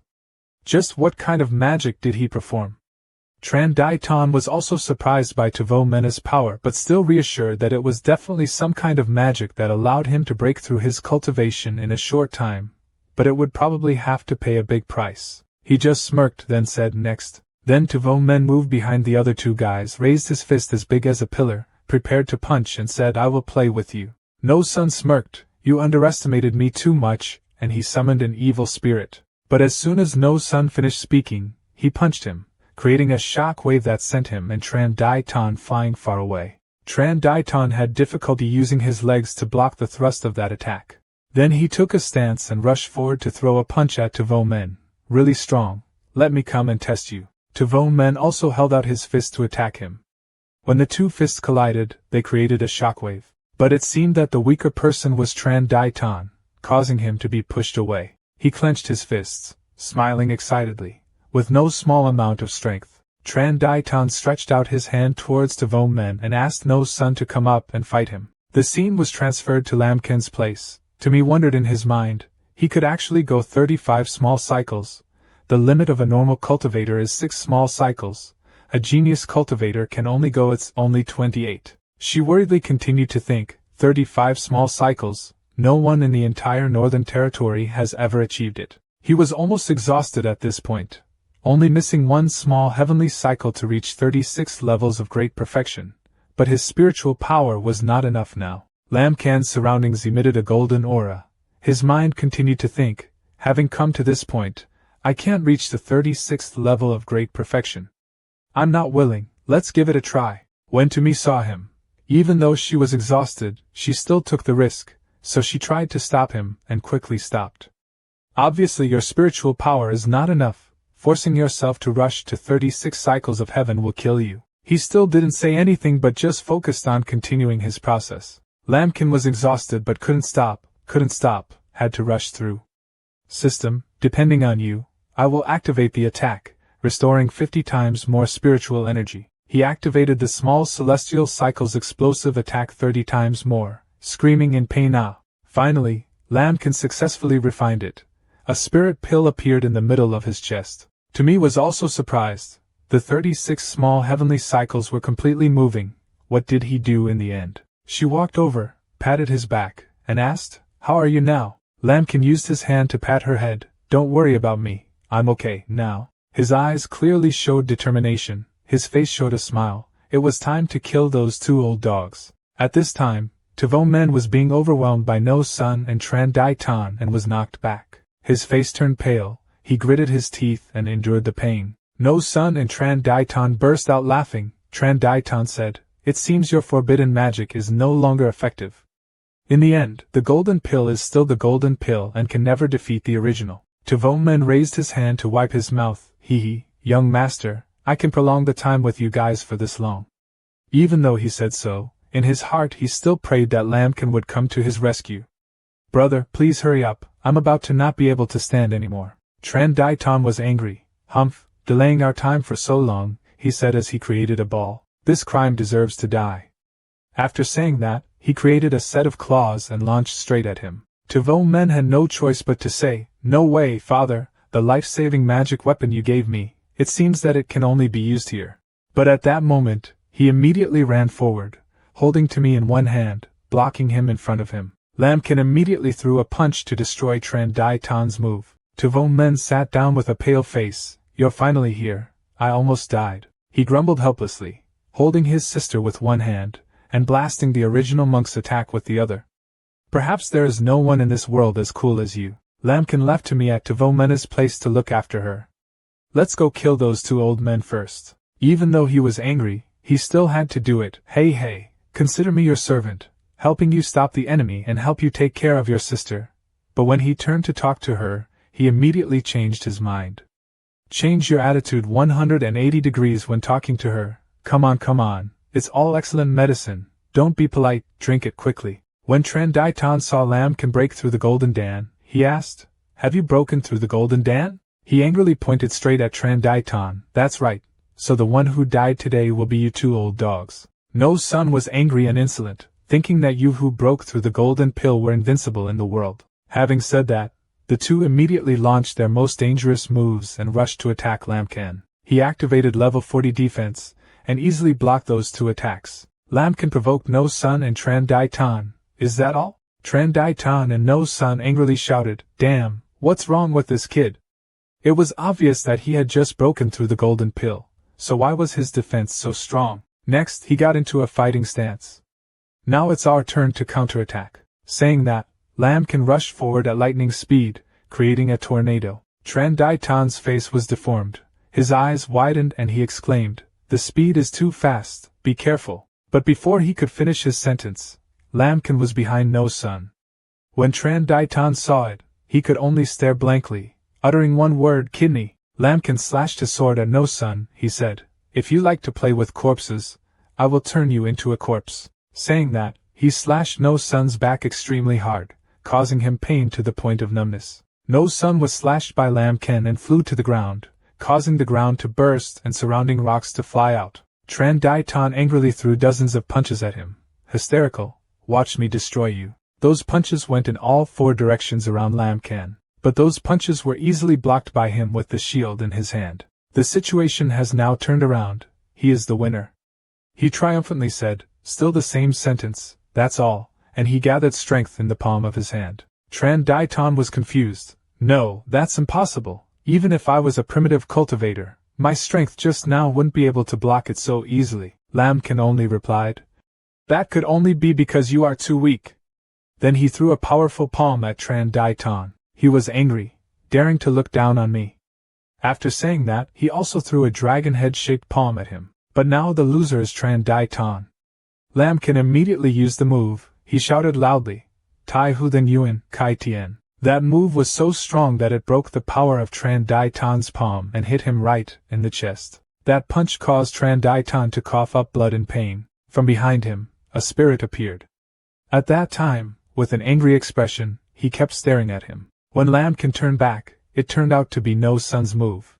He said, Trandaitan, this kid's potential is too great. Even if his soul is broken, I still have to kill him. He frowned, gritted his teeth, used his internal energy, and replied, Okay. Having said that, Trandaitan also created a dragon with his magic power. Tavomen and Timi turned pale and said in fear, It's me, these two old guys are both out of the fence. She replied, So what should we do? Lambkin is determined, no matter what tricks you use, I can find a way to suppress it myself. He mobilized the green energy surrounding his body. Lu Truong Kong is currently sitting in a calm position. The two seniors have surely killed Kan Lam by now. When that bitch to me comes back, I will definitely trample her. Suddenly, Lu Truong didn't feel like there was anything unusual. Behind Lu Truong Kong is a coffin. It is emitting some strange red aura. A strange stream of water flowed from the coffin. He wondered what was going on and asked, What's going on? From the coffin opened a pile of red ropes that wrapped around Lu Truong Kong. He did not understand what was going on and asked, What is in this coffin? The red string is increasingly wrapped tighter. Will Truong? He still didn't understand, stammering, what's going on? The red rope wrapped him into a cocoon. He tried to escape but couldn't. He shouted, why? The cocoon containing Lu Truong Kong was put into that strange coffin, then the coffin lid suddenly shook as if preparing to close. When finished, the coffin immediately flew straight out. When the surrounding Tianman people saw the coffin, they immediately wondered, Look, isn't it the coffin that the three great sects have? Well, isn't Truong Kong keeping watch? How could it fly out on its own? They continued to add, Could it be that within the treasure they were born their own spiritual intelligence, and could choose their own owner? If that's the case, then we all have a chance. Look, it stopped. It's definitely choosing its owner. My grandmother said I was lucky since childhood. The owner of this coffin is definitely me. Ha ha, I have the qualities of a great emperor. This coffin will be mine. While everyone was talking excitedly, the coffin suddenly released red fluid into the sky. Everyone felt a bad premonition. They said, "What's going on? Why do we have a bad feeling?" Another person immediately continued, "Not quite right, not quite right." When they realized the problem, they tried to run. Everyone shouted to each other. The situation was not good, but it was too late. They were caught by the red ropes. When they finished, they were left with only human skeletons. In the sky, a coffin opened, containing the shape of a human being inside.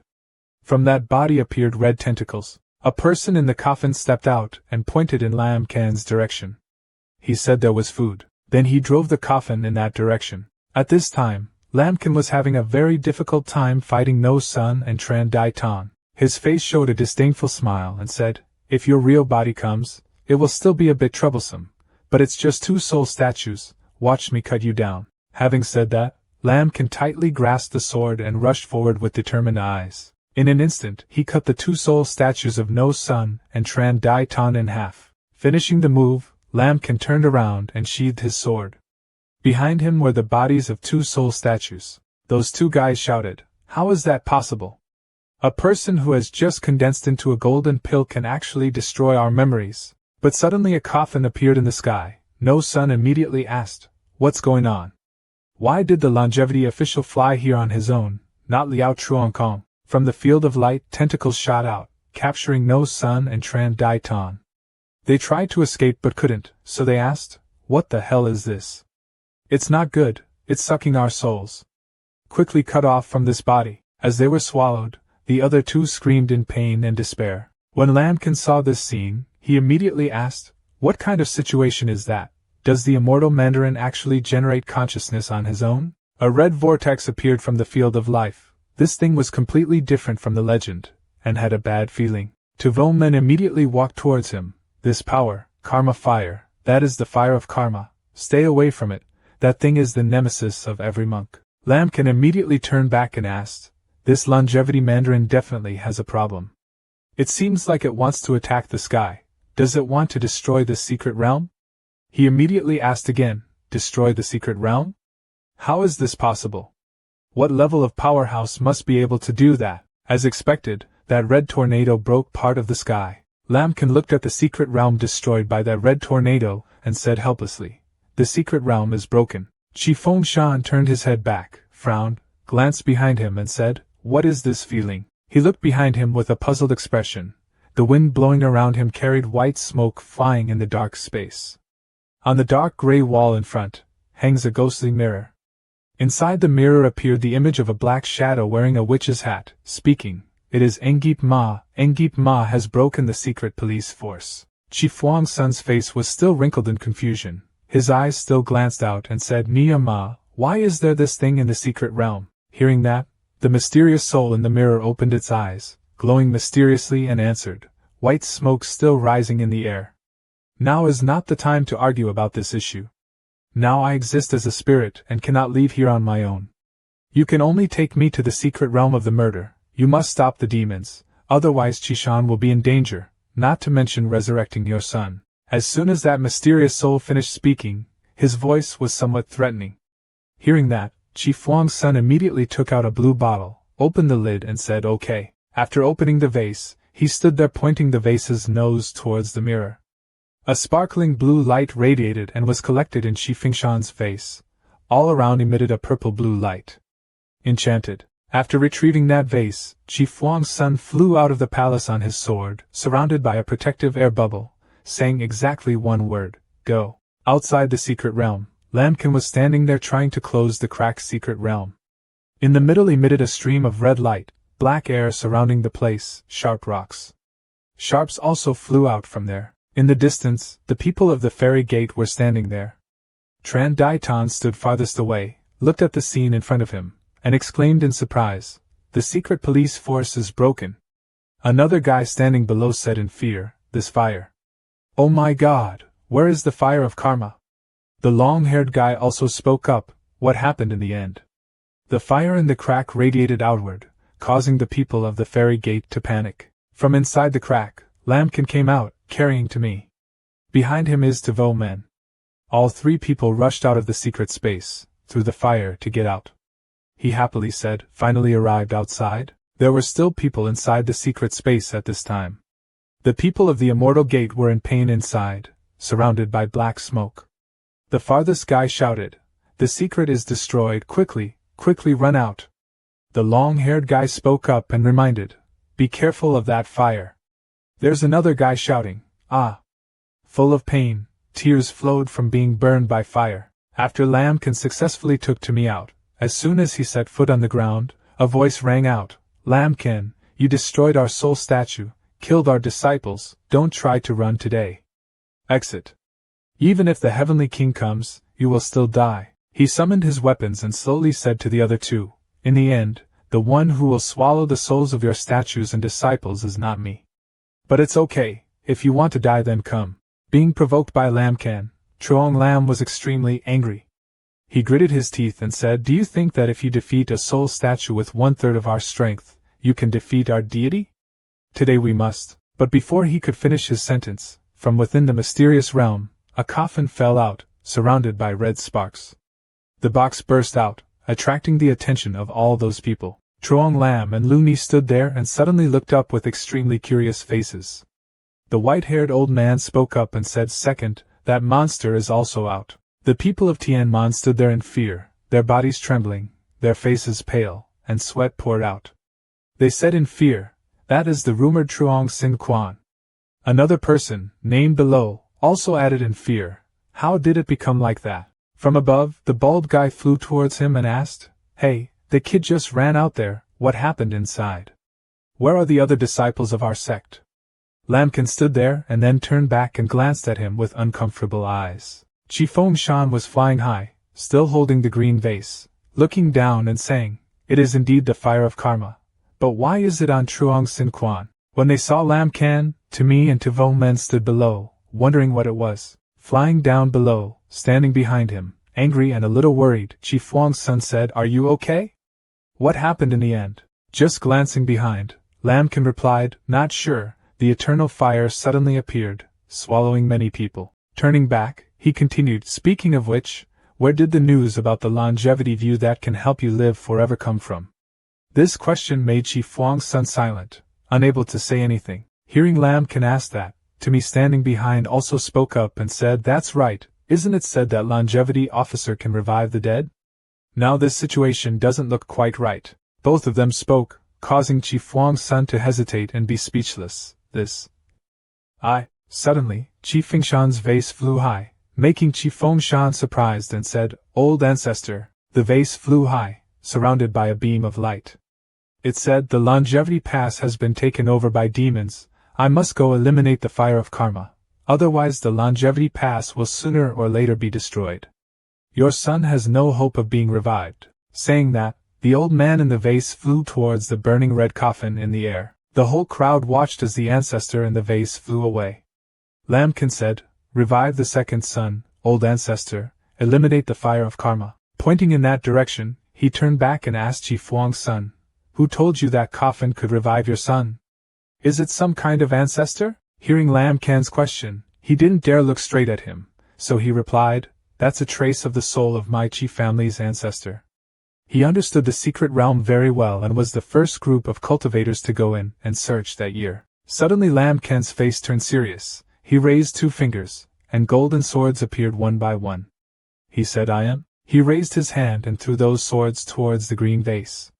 Chi Fuang's son standing behind panicked and spoke up to stop Lambkin. Each golden sword moved forward parallel to that vase. As soon as the blue vase approached the coffin, the lid of the coffin opened, black air radiating around. Suddenly a long, slender hand reached out from inside. The people of the immortal sect standing below saw this and immediately said with fear in their eyes, "What is that?" "There are people in Truong Sin Quan." A voice rang out, "Damn it, what's going on?" From inside the coffin, a white-bearded man appeared, surrounded by bright red flames. Chi Fuang's son suddenly frowned and stammered in fear, That That is the missing remains of the old ancestor that year. A stream of red fire shot towards the vase, causing it to shatter into pieces. That stream of fire was released from the forehead of the old ancestor's remains. Suddenly, the old ancestor's entire consciousness caused that fire to radiate to all four directions. In the dying fire, the old ancestor laughed happily, his eyes still emitting sparks. Ha ha ha, I finally succeeded. The people of Tianman stood there, raised their hands to block the sparks emitted, and said, "It's the Qi family's ancestor." "No, it's Karma Ma. That is the body of Engip Ma. Old ancestor Te has joined the devil." One guy shouted at Qi Fengshan, "Qi Fengshan, what's going on? You must give us an explanation." At this moment, Qi Fengshan stood there, not knowing what to do. Looking up at the old ancestor's scattered body, Qi Fuang's son shouted, "Ancestor, why exactly?" The remains of the old ancestor above the smiling face could not close, looked down and said, "Ha, the old man arranged for hundreds of thousands of years to become a devil. Only by becoming a devil can I truly live forever." At this moment, Qi Fuang's son's face turned pale. He understood everything, looked up and asked, "That Truong Sin official, you have always lied to me." The ancestors of the Qi family were still flying above, surrounded by responding flames. "That's right, longevity is just a rumor that the old man created. To be exact, longevity is just the gas that the old man puts the demon body into. In this world, other than becoming a ghost, there is no other way to immortality." Lamkin looked up angrily and said, "Therefore, the secret police force is also your arrangement." The ancestor of the Qi family was proud, and when he had achieved his goal, he did not hesitate to admit it. "That's right. The old man wasted all his effort to create this coffin and place it in the secret realm, with the most outstanding genius of all the heavenly sections. You guys, the fresh blood you kill each other with is the best nourishment to nourish my demon karma body." Hearing this made Qi Fengshan lose all confidence, and kneeled down on the ground. Qi Fengshan knelt down, 2 lines of tears flowed from the corners of his eyes, crying and chokingly said, "Fake, it's all fake. So what should my son do? What should my child do?" The people of Tianman were all angry and shouted, "Disgusting! Everyone has been fooled by him. The secret realm itself is a trap used for sacrifice." After that, the people of the Tian sect all rushed towards the Qi family's ancestor to fight, shouting, "This Qi family's ancestor will stop at nothing to become a demon. Everyone will kill him." The Qi family's patriarch replied with a disdainful face, "Stupid, if the old man is not sure, how dare he appear in front of you?" Saying that, a red electric ray emitted from the Qi family's ancestor, causing the immortals to be thrown away and scream in pain. Gradually, one by one, they were burned to death by the fire, screaming in pain. As for the Qi family's patriarch, he was floating there, his hands emitting sparks and flying around to kill those stupid people. He laughed maniacally, "It's not enough, I need more nutrition." The old ancestor of the Qi family laughed out loud excitedly, "Ha ha ha," using his internal energy. Red dyed the blood of this secret world around him, karmic fires surged out strongly. The Qi family's spiritual energy streams quickly moved forward to surround everyone. They were frightened, running away from those spiritual energy streams while shouting, "Run quickly. His cultivation level is equivalent to a level 9 original hero. He also has karmic fire to help him. He is not someone we can control." Deal. There are still people who still have reason to speak up, but if we run away, the people of the entire Qishan city will become his mansion. Another person shouted, "The lives of those mortals are inherently trash. If they die, they will die. Ignore it, run quickly." Truong Lam and Lu Ni down here saw his overwhelming power and couldn't help but be surprised, along with uncontrollable anxiety, and exclaimed, "This is really too scary." Lu Ni turned around and did not forget to say a warning to Lam Ken, "Lam Ken, I will let you go first today, but you cannot escape." The two of them quickly used light attack to flee and quickly returned to the sect. Back here, everyone still tried their best to run away, to escape the karma of the Qi family's ancestors. At this time everyone had run away, only 3 people remained in the cave, Lam Can, Timi and Tuvo Men. Miss Timi spoke up and said, "Everyone has fled." Tuvo Men quickly told the other 2, "Our brothers, run away quickly, this guy seems very scary." But Lam Can did not agree, he spoke out to refute that opinion. "But what should ordinary people in Qishan City do?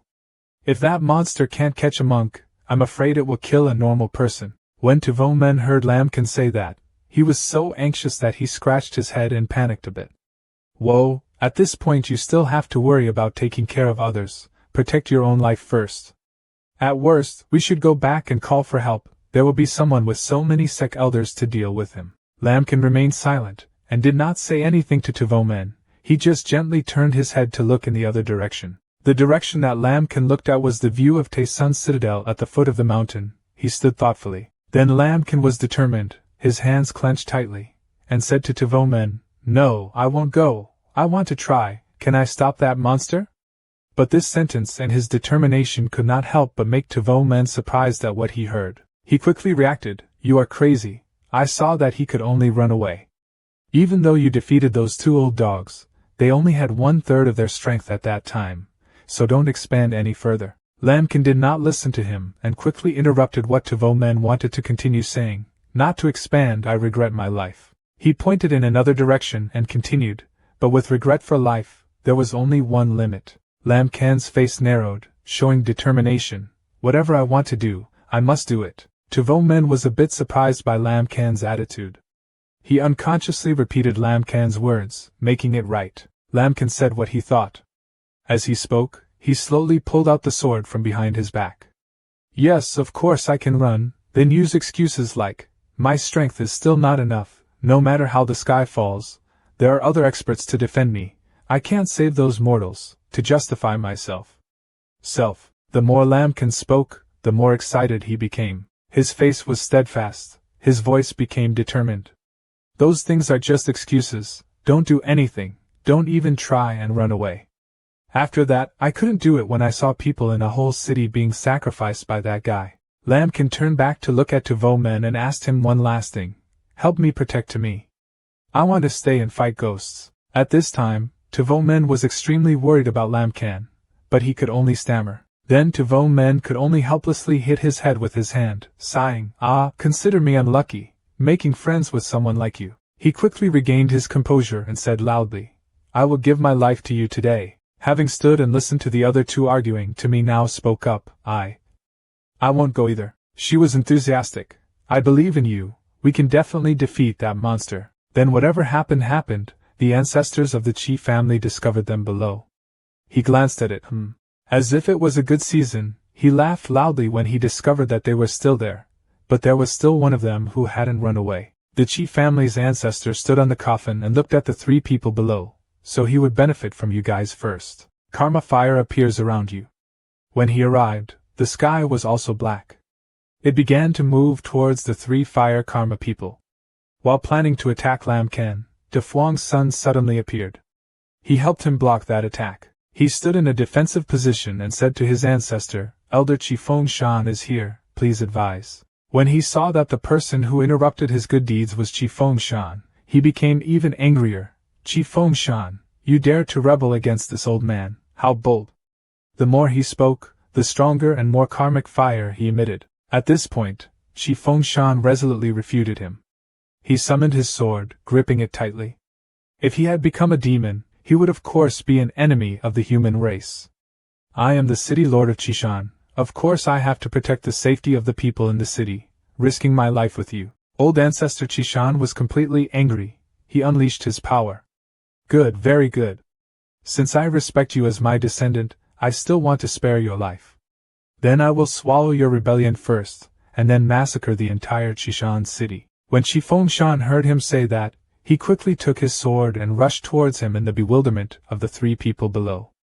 "I will try my best to hold him back, you guys find a chance to leave." At this moment, he quickly rushed into the karma fire. At this time, Qifeng Shan's eyes were determined. It was okay to come here. He gripped his sword tightly, the sword surrounded by purple light. Then, Qifeng Shan used all his strength to swing a powerful slash at him. At this moment, he was very angry and said to the Qi family's ancestor, "Ancestor, although this junior is incompetent, he is also an 8th-layer primordial cultivator. Just relying on magic flames to kill me is not enough." The old man was very angry when he heard these words about Fuang's son. He shouted in the magic flame, "Qifeng Shan, you insolent person! After all, he is a ghost, he doesn't just have that little bit of bravery." He quickly raised his hand to channel his magic power, streams of magic power continuously flowing from his hand. He coldly glanced at Lam Ken and the others. "Junior Kim Dan also dared to attack me, Very good, very good. Immediately after that, the sources of magic power quickly gathered in one place like a ball of magic power. Here, the karmic fire had also attacked Lamkin. He could only increase his speed and do his best to avoid it. Lamkin thought to himself, fire karma really restrains spiritual energy. How can we break through his defense? While he was thinking, his sword suddenly reacted. Seeing that, Lamkin raised his sword to examine it. He didn't know what was wrong with it. He thought, what's wrong with you? Do you want to tell me, can you? Lamkin quickly regained his composure. He thought to himself, okay. He wanted to try. From the middle of the karmic fire, Lamkin, one man, one sword, quickly rushed straight down to the Chi family's ancestor. Lamkin's sword is gradually absorbing the magic energy of the Chi family's ancestor. Even he was confused with what he was seeing. What kind of magic weapon was this? And yet it could devour my fire karma. But very quickly, the Chi family's ancestor regained his composure. His eyes were sinister, his hands were moving, a ball of karmic fire continued to appear. Okay, see if you can handle this. From a small ball, in an instant the ball of karma became huge. It was like a big hand surrounding Lamkin, as if wanting to squeeze him tightly. Lamkin without flinching waved his hand and slashed at his fire karma. As soon as the sword slashed down, karmic fire spread out all around. At this time, the Chi family's ancestor was no longer calm enough. He angrily shouted, damn it, what do you rely on? Boy, you and your magic weapon will both become my nourishment. Lamkin stood proudly in the sky, sword in hand, and responded to him. After being promoted to the golden pill level, I have never used all my strength to fight, so today I will use you to test my limits. The Chi family's ancestor angrily rolled his eyes and scolded Lamkin, don't be arrogant. His fire karma turned into a buffalo-headed monster.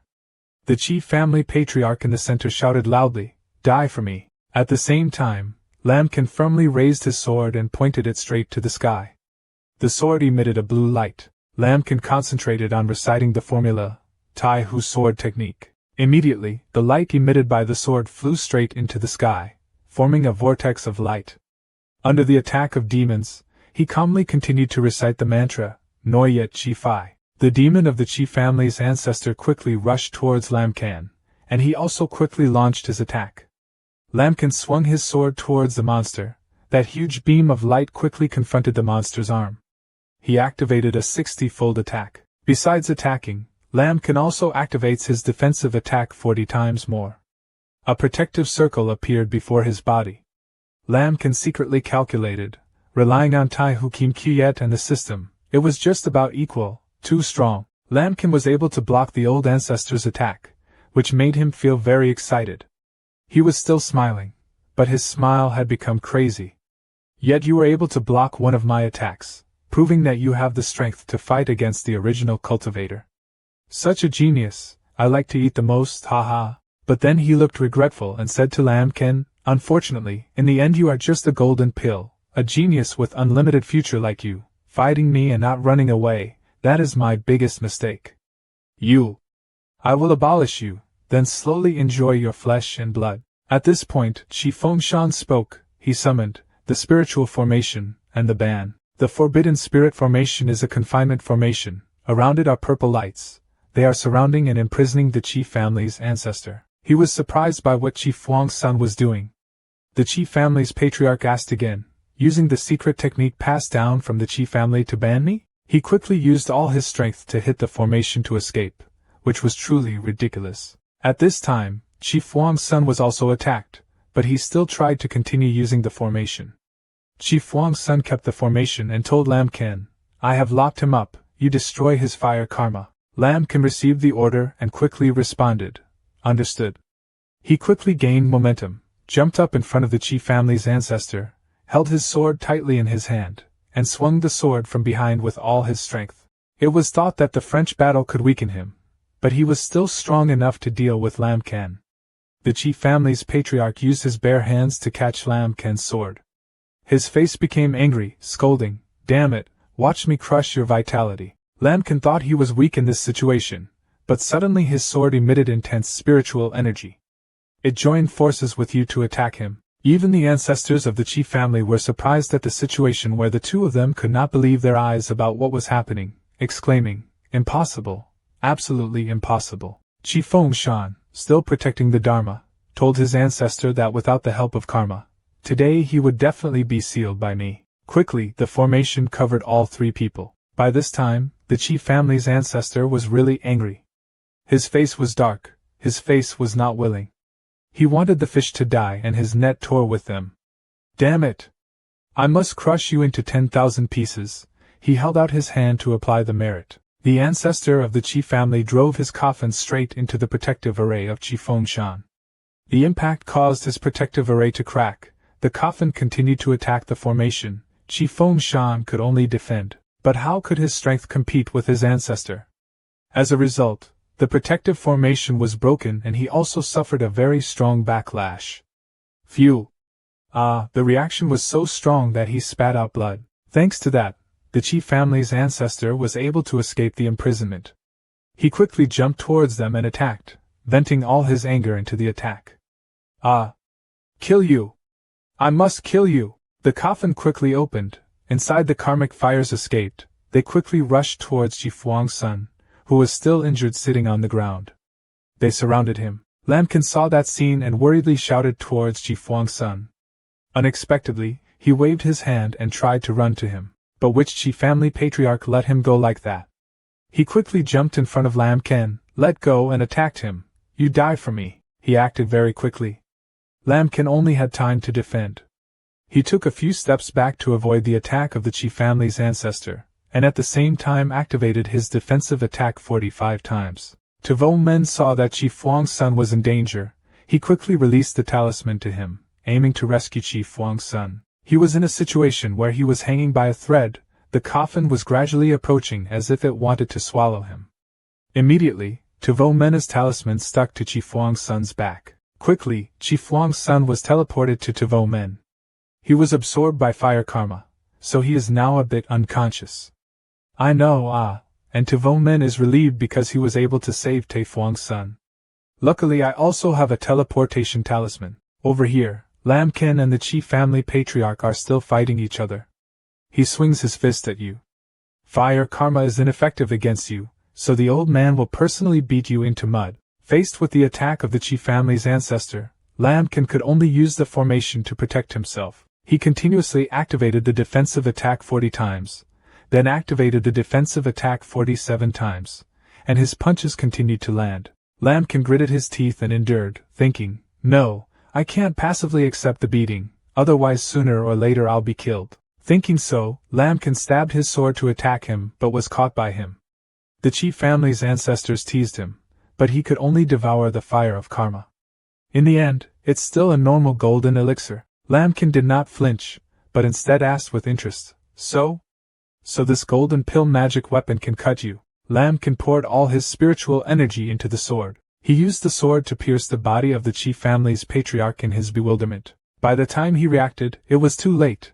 The Chi family's patriarch could only scold him. Ah, you bastard. He swung his hand and punched Lamkin so hard that he flew far away. Go and die for me. The ancestors of the Chi family continuously moved in front and then behind to attack him. Finally, he came from behind and swung a fatal move to defeat him. Die for me. Lamkin did not have time to react and was hit. He fell to the ground. When Tavo Men and his group saw this, they quickly ran to call Lamkin. The Chi family's patriarch also discovered them. He threw a blow to send them flying. Mongrels, get out of me. Although injured, Lamkin still did not give up. He wondered, is this the end? Lamkin held his sword tightly and remained silent. Even though he was injured all over his body, Lamkin's eyes were still very determined, absolutely not giving up. The Chi family's ancestors hate this face of yours. He continued to rush to attack Lamkin, but his heart was still not dead, so I, completely, crushing you. Anyone looking at you can see the difference in strength between a weak person who has to use a sword to be able to stand and a person surrounded by karmic fire. It was thought that that heavy punch would fall on Lamkin's body, but Chi Fengshan rushed out to block it for him. Even Lamkin was very surprised by his actions. He could only call, Mr. Even though Chi Fengshan was seriously injured, he still tried to force a smile and said to Lamkin, Lamkin, there is a saying that I really did not lie to you. You and my son are truly the same. Chi Fengshan tried to hold the hand of the Chi family's ancestor. The ancestors of the Chi family did not know what Chi Fengshan was planning to do. He shouted, Qi Feng Shan, you! Once again, Qi Feng Shan used the Z Feng spirit formation.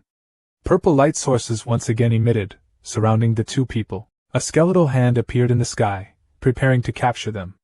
Qi Feng Shan was holding one of the Qi family's ancestors tightly. The Qi family patriarch angrily shouted, Qi Feng Shan, do you want to die together? Are you crazy?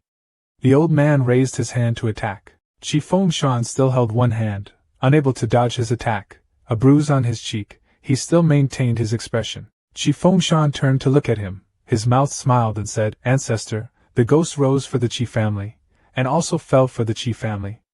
Junior Qi Feng Shan, please send him on his way. The old man became even angrier, raised his hand to attack again, and replied stiffly, Dreamer, go away. The skeletal hand, which had been standing still, now slammed both of them together, its hand greedily crushing everything inside. Lam Ken, covered in injuries, watched the battle in doubt. Is it over? Suddenly a coffin flew towards him and hit his skeletal hand, startling him. The coffin absorbed the surrounding demonic energy. Karma fire immediately broke out, covering the entire skeletal hand.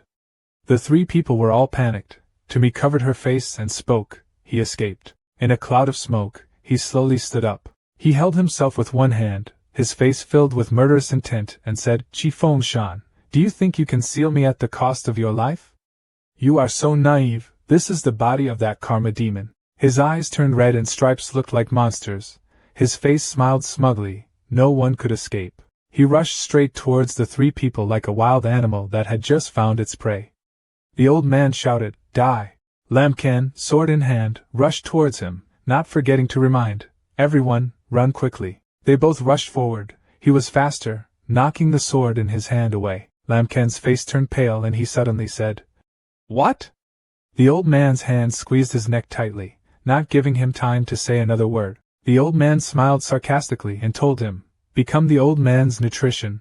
The karmic fire in his hand began to rush out. Tumi and Vomen, both faces filled with worry, immediately shouted, Lam Ken, let him go. The old man smiled even more proudly. The fire of karma was spreading quickly. With one hand, he strangled Lam Ken, and with the other hand, he trapped the two people in karmic fire. He said, Don't rush, the old man will swallow him first and enjoy you guys later. Lam Ken's face was covered by karmic fire. Only one eye could be seen. The old man squeezed more and more tightly, making him refuse to scream, Aya. Suddenly a piece of jade appeared in front of his chest. It destroyed the surrounding fire karma, and the old man was also thrown away. The old man suddenly asked, What is this? The jade pendant began to fly forward. The old man stepped back in panic. The karmic fire around him began to dissipate, causing him to scream in fear. No! This is... How could you? I don't mind. The jade pendant began to gather surrounding energy and absorb it. A ray of blue light shot out from the jade.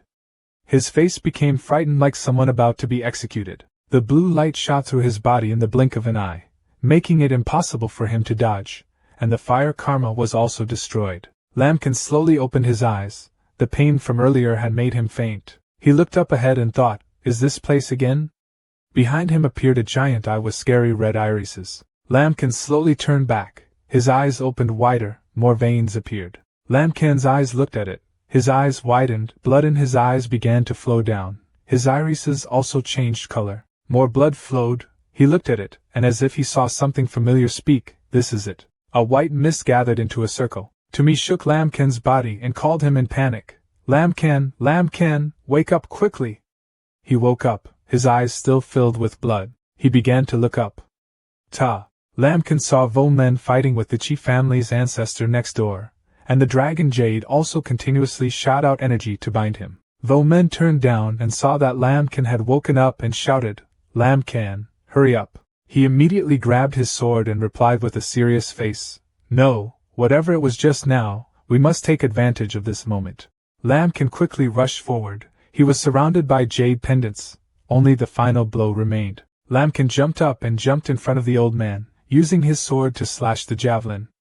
Because the jade pendant was in his way, he couldn't dodge it. His face was filled with anger, and he used all his strength on the sword, reciting the Tai Ven sword technique, Noyet Chi Fai. A light appeared in the sky, small and then slowly growing larger, like a yellow candy in the sky. The light penetrated the mountains below. Then it suddenly grew bigger, exploding into the sky. 3 days later, a tomb was built, all 3 people standing in front of it. Lambkin spoke up, Lord Qi, the scenery here is not bad, right? You can see the whole Qishan city. All 3 faces were serious. He continued, I will bury you and your daughter here, hoping you can rest in peace. All 3 people left that place. The sunlight shines down on the forest. Tavo Men stretches his body lazily. Sigh, this secret path is truly heart-touching. My young master almost died here. Vo Men looked at Lambkin and said to him, I have to go home to visit my father. Goodbye here. You also have to pay attention. I'm afraid there are still people waiting for you in Qianyuanzong. Lambkin wondered, waiting for me? What are you referring to? Not having time for him to finish, Vo Men sat on the carriage and interrupted him. Brothers, we will meet again in the future. To me now also spoke up. I must quickly return to the family. The immortal coffin is just a trick. I need to report this. He turned around, smiled, and replied, Okay. She added, If you are free, I invite you to visit my family. My ancestors must have many things to tell you. Lambkin happily replied, Okay. Tumi also bowed her head politely to say goodbye. Remember to take care. Tumi stepped on the cloud and flew away, leaving Lambkin watching with a serious expression. He turned back to the mountain, bowed seriously with both hands and said to heaven, earth and that soul, the grace of saving lives cannot be repaid. From now on if Qishan city is in trouble, I will try my best to help, please. Report from here. He turned around, prepared to leave, and said to himself, It's time to return to Qianyuanzong. Returning to another place, Lai Truongqi went to a small cave at the foot of the mountain. Near he said, Time is already significant. He came closer and waved a yellow energy shot towards the small cave, continuing, My child has definitely grown up, come out here. From inside, a shadow gradually appeared, dark and gloomy. Lai Votian's face began to appear clearly, his eyes filled with murderous and indignant intent. When he saw Lai Votian, his face immediately became panicked, and he called out, Son, son! Votian's face was full of anger and interrupted him. Lambkin, where is he? His face was worried but he still answered, It seems he has reached the secret realm of Kwangsat.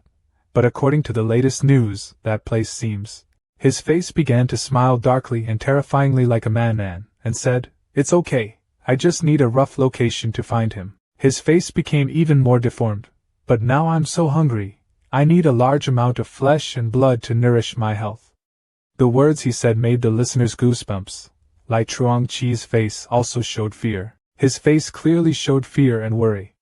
He said, If you're hungry, just find something to eat, but remember to be careful, absolutely don't let your uncle and some of the staff find out. He didn't pay attention and jumped into the air, his face looking even more like a beast. What if we find out? It's just our nutrients. Lai Truongqi stood below and looked up. He could only watch his son leave.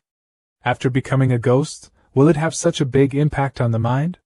Hopefully after my son eats enough, he can recover. Lambkin was using his sword to fly up into the sky and return to Qianyuanzong, his face looking forward, still holding his sword in his hand. He flew forward and was stopped by the stream of karmic fire. He was confused. This is... Lambkin took a stance with his sword and used his sword energy to cut through the fire of karma. It scattered around. Lambkin suddenly stopped. At this moment a person appeared. His hand was flying everywhere. He spoke up. Lambkin finally found someone. Lambkin looked for a moment, then his face wrinkled when he remembered that person. That person was Lai Votian. What happened to you? His face looked like he had found prey. The fire karma around him began to increase with each word.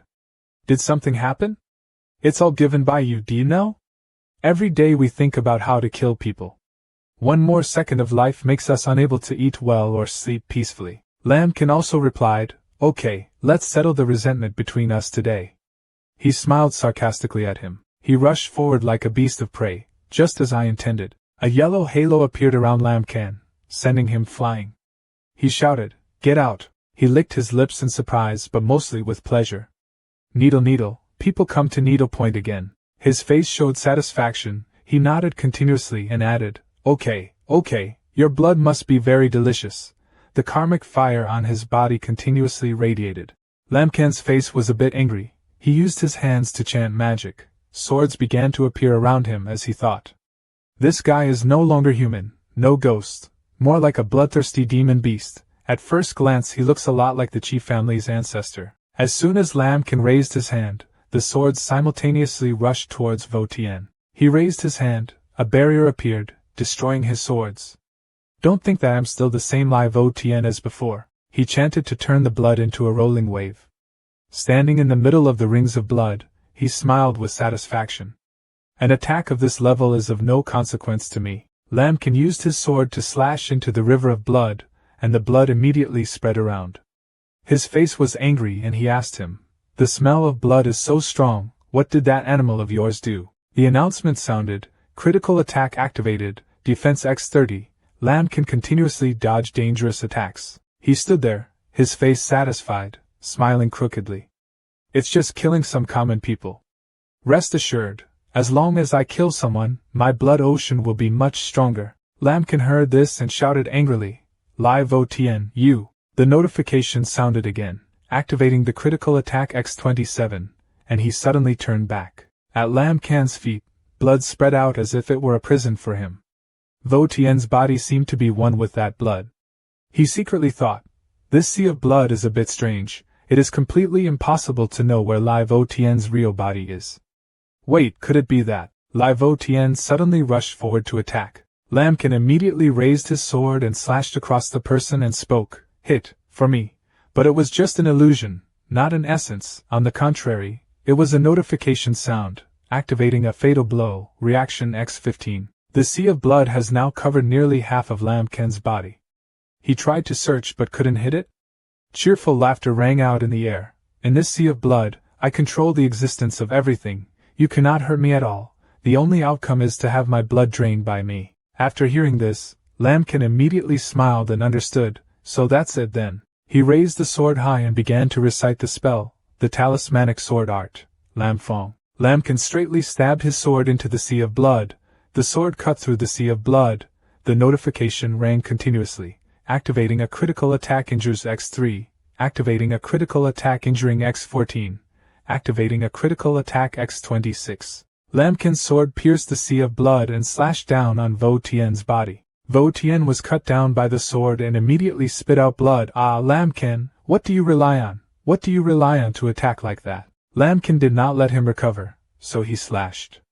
"Let's leave this problem until death, so maybe we have time to think about it." The light from Lam Kan's sword cut through his legs, and his face immediately changed color. More karmic fire appeared on his hands. His body began to absorb karmic fire, and the blood around him became deformed, and his head grew horns. Lam Kan doubted, "This is it." At this time, Lai Vo Tian's breath was already karmic fire. After being absorbed, his body became like a devil, with horns, an eye in the middle of his chest, and claws on his arms and legs. Lam Kan thought, "It is indeed exactly like the karma ghost body of the Qi family's ancestor, only not as strong. What is this called? A blood ghost."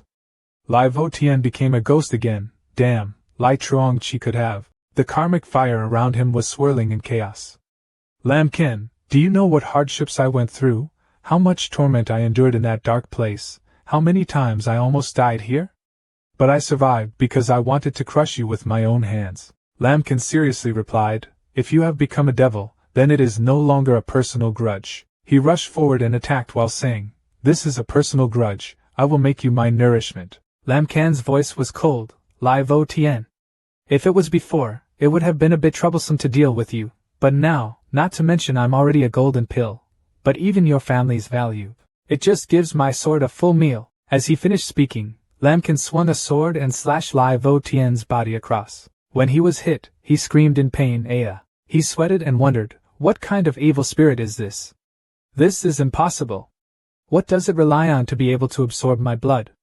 "Huh!" Lam Kan rushed forward again, talkative. "It's time to send you on your way." He performed the move. The sword form was fierce. "No, activate violent attack. Damage X45. An explosion roared in the air. Immediately afterward, Lai Vo Tian fell to the ground. Lam Kan stepped forward and waved his sword to finish him off. At this time, Lai Vo Tian quickly begged, "Don't, you can't kill me. If I die, my father will definitely know. He won't let you go." Lam Kan swung his sword and slashed while shouting, "Rest assured, I will soon reunite my father with your family in hell." At this moment, Lai Vo Tian's life token was broken. Lai Truong Qi's eyes widened. Holding the command token in his hand, he shouted loudly, "My heavenly child, how is this possible? Who did this?" Before breaking, the token flashed with spiritual light. The image of Lamkan appeared, the person who killed his son. He gritted his teeth and said, "It's Lamkan, the root of everything is still him." At this time, the command card was also broken. Lai Chuangqi's eyes flashed with murderous intent. "Damn, hateful." Then he threw the token hard on the floor, then shouted the name, "Lamkan! I swear to kill you!" After finishing venting, Lai Chuangqi immediately left the room and went out. Suddenly he realized something was wrong. He scratched his head. It couldn't be. Why did that mongrel become a golden pill? Lai Chuangtan already doubted him. What if? At this moment, he looked up at the sky and realized something. So it was like that. "Honey, please wait. Dad will definitely avenge you."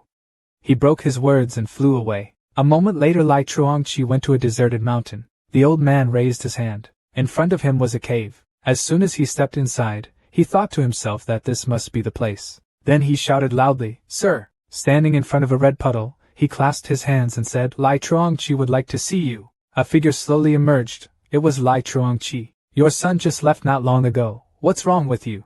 Lai Chuangqi shouted, "Sir! I want to become a ghost." He was surprised. "Oh? I advised you to become a demon several times before, but you refused, so why have you thought it through now?" Lai Chuangqi replied chokingly, "My son is dead. We don't have any problems anymore. I want to kill that beast, kill everyone who has a relationship with it." He was surprised. "Your son is dead? Damn. That trash just left not long ago. So what about you? Isn't it already exposed? Do you know how this affects my plans?" Lai Chuangqi shouted again, "I will destroy the entire Qianyuan sect. At that time, won't the spiritual veins also belong to you?" When he heard that, he coldly snorted, "Relying on just you alone, even becoming a demon is not enough. But, if you are enlightened like this, I will also call some other people in the sect. Cooperate with you. Get down. You will experience unimaginable transformations." Lai Chuangqi refused to become a ghost. He jumped down. "Son, I'm here to be your friend." In just a moment he sank. At this time, Lamkan had already flown back to the sect. When the crowd saw Lamkan, they started to discuss, "Isn't that Lamkan? He's been gone for so long. I thought something had happened. Damn it.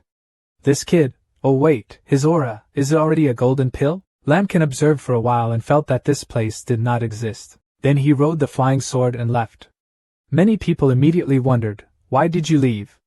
Show off a bit, and then run away?" When flying in the sky, Lamkan activated a violent attack, X45 damage. Why is there no blood demon aura? Where is that Lai Chuangqi? When he saw Lamkan coming, one person shouted loudly, "What are you planning to do? This is the second elder's residence. Without permission, no one can come near here." Lamkan activated the attack, spiritual pressure X8, then coldly asked, "Where is Lai Chuangqi?" The disciple panicked when he was pressured. Was it a strange golden pill? The person next to him hesitantly replied, "Not long ago, the second elder, he disappeared." Hearing that, Lamkan was startled. Could it be that he wanted to run? No. His son was just killed by me. I don't believe he would silently run away like that. Still have to think of a way. At this time, Lai Vosong came. "Lamkan. Your guy. Where did that time go?" "I also think that." Lamkan quickly replied, Sorry. I was in such a hurry that I didn't have time to tell you. I'm really sorry." Hearing that, Lai Vosong had to say, "Leave it, I forgive you." Suddenly she realized something strange. Have you already entered the needle pill? How can it be so fast? Why do I feel that your golden aura is extremely strong, much greater than mine?" Lamkan smiled and replied, "As soon as he went outside, he encountered a great opportunity." Lai Wushwang asked again, "After you make the pill, how many small world cycles can you transport?" Lamkan replied, "Only 36. Hearing 36 times, Lai Vosong was startled. The atmosphere suddenly became quiet. A moment later, Lai Vosong said again, "I have never heard of anyone using a golden pill to transport that small heavenly cycle to perfection." Lamkan calmly replied, "It was just luck. You came at the right time. I have something to discuss with you." On the way back, I met Lai Vo Tien. After hearing this, she was startled. Has Lai Vo Tien become a blood demon branch?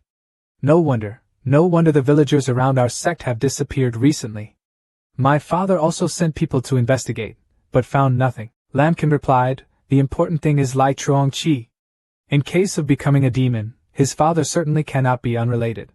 That guy originally intended to collude with outsiders to take over the entire sect. Hearing this, Lai Vo-song held his head in discomfort. No, this is too serious. I have to go back and tell my father. If he doesn't believe it, we can only hope he realizes it. Oh, there's more. Lai Chuangqi must hate you to the bone right now. Please don't go out alone. I actually didn't have to remind you of these words, right? The first time we met, you didn't even have the foundation. But now it's already perfect. I can't keep up with you anymore. Lambkin calmly replied, isn't this a good thing? The stronger we are, the more we can protect ourselves and those around us. Suddenly Lai Vo-song's voice was a bit shy. So, the person you want to protect, is I in it? The system immediately triggered a violent attack. Mind moved X30. Lambkin shyly replied, of course that includes you. Lai Vo-song couldn't hide her emotions. She covered her face and said, it's the funniest thing I've ever heard. System continues. Activate violent attack. Psychokinesis X30. Lai Vo-song's words just made him blush. Seeing him stiffen, Lai Vo-song stepped forward and gently pressed his forehead to wake him up. Okay, stop looking at me stupidly. I have to go warn my father now. Of course, what you did to Lai Vo-tien will be hidden for the time being, and you don't have to run around, Lambkin replied. Okay. After Lai Vo-song left, Lambkin entered the room. He thought to himself, this time facing the Qi family's ancestors, in addition to the heavenly sword, it was also fortunate to have this piece of heirloom jade pendant, because it was the antidote to evil spirits. I wonder if there is any secret hidden in here?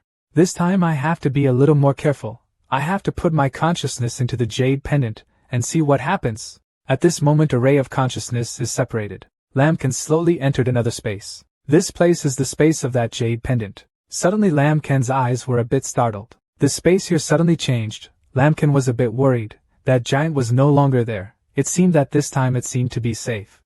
But is this a piece of conscious space?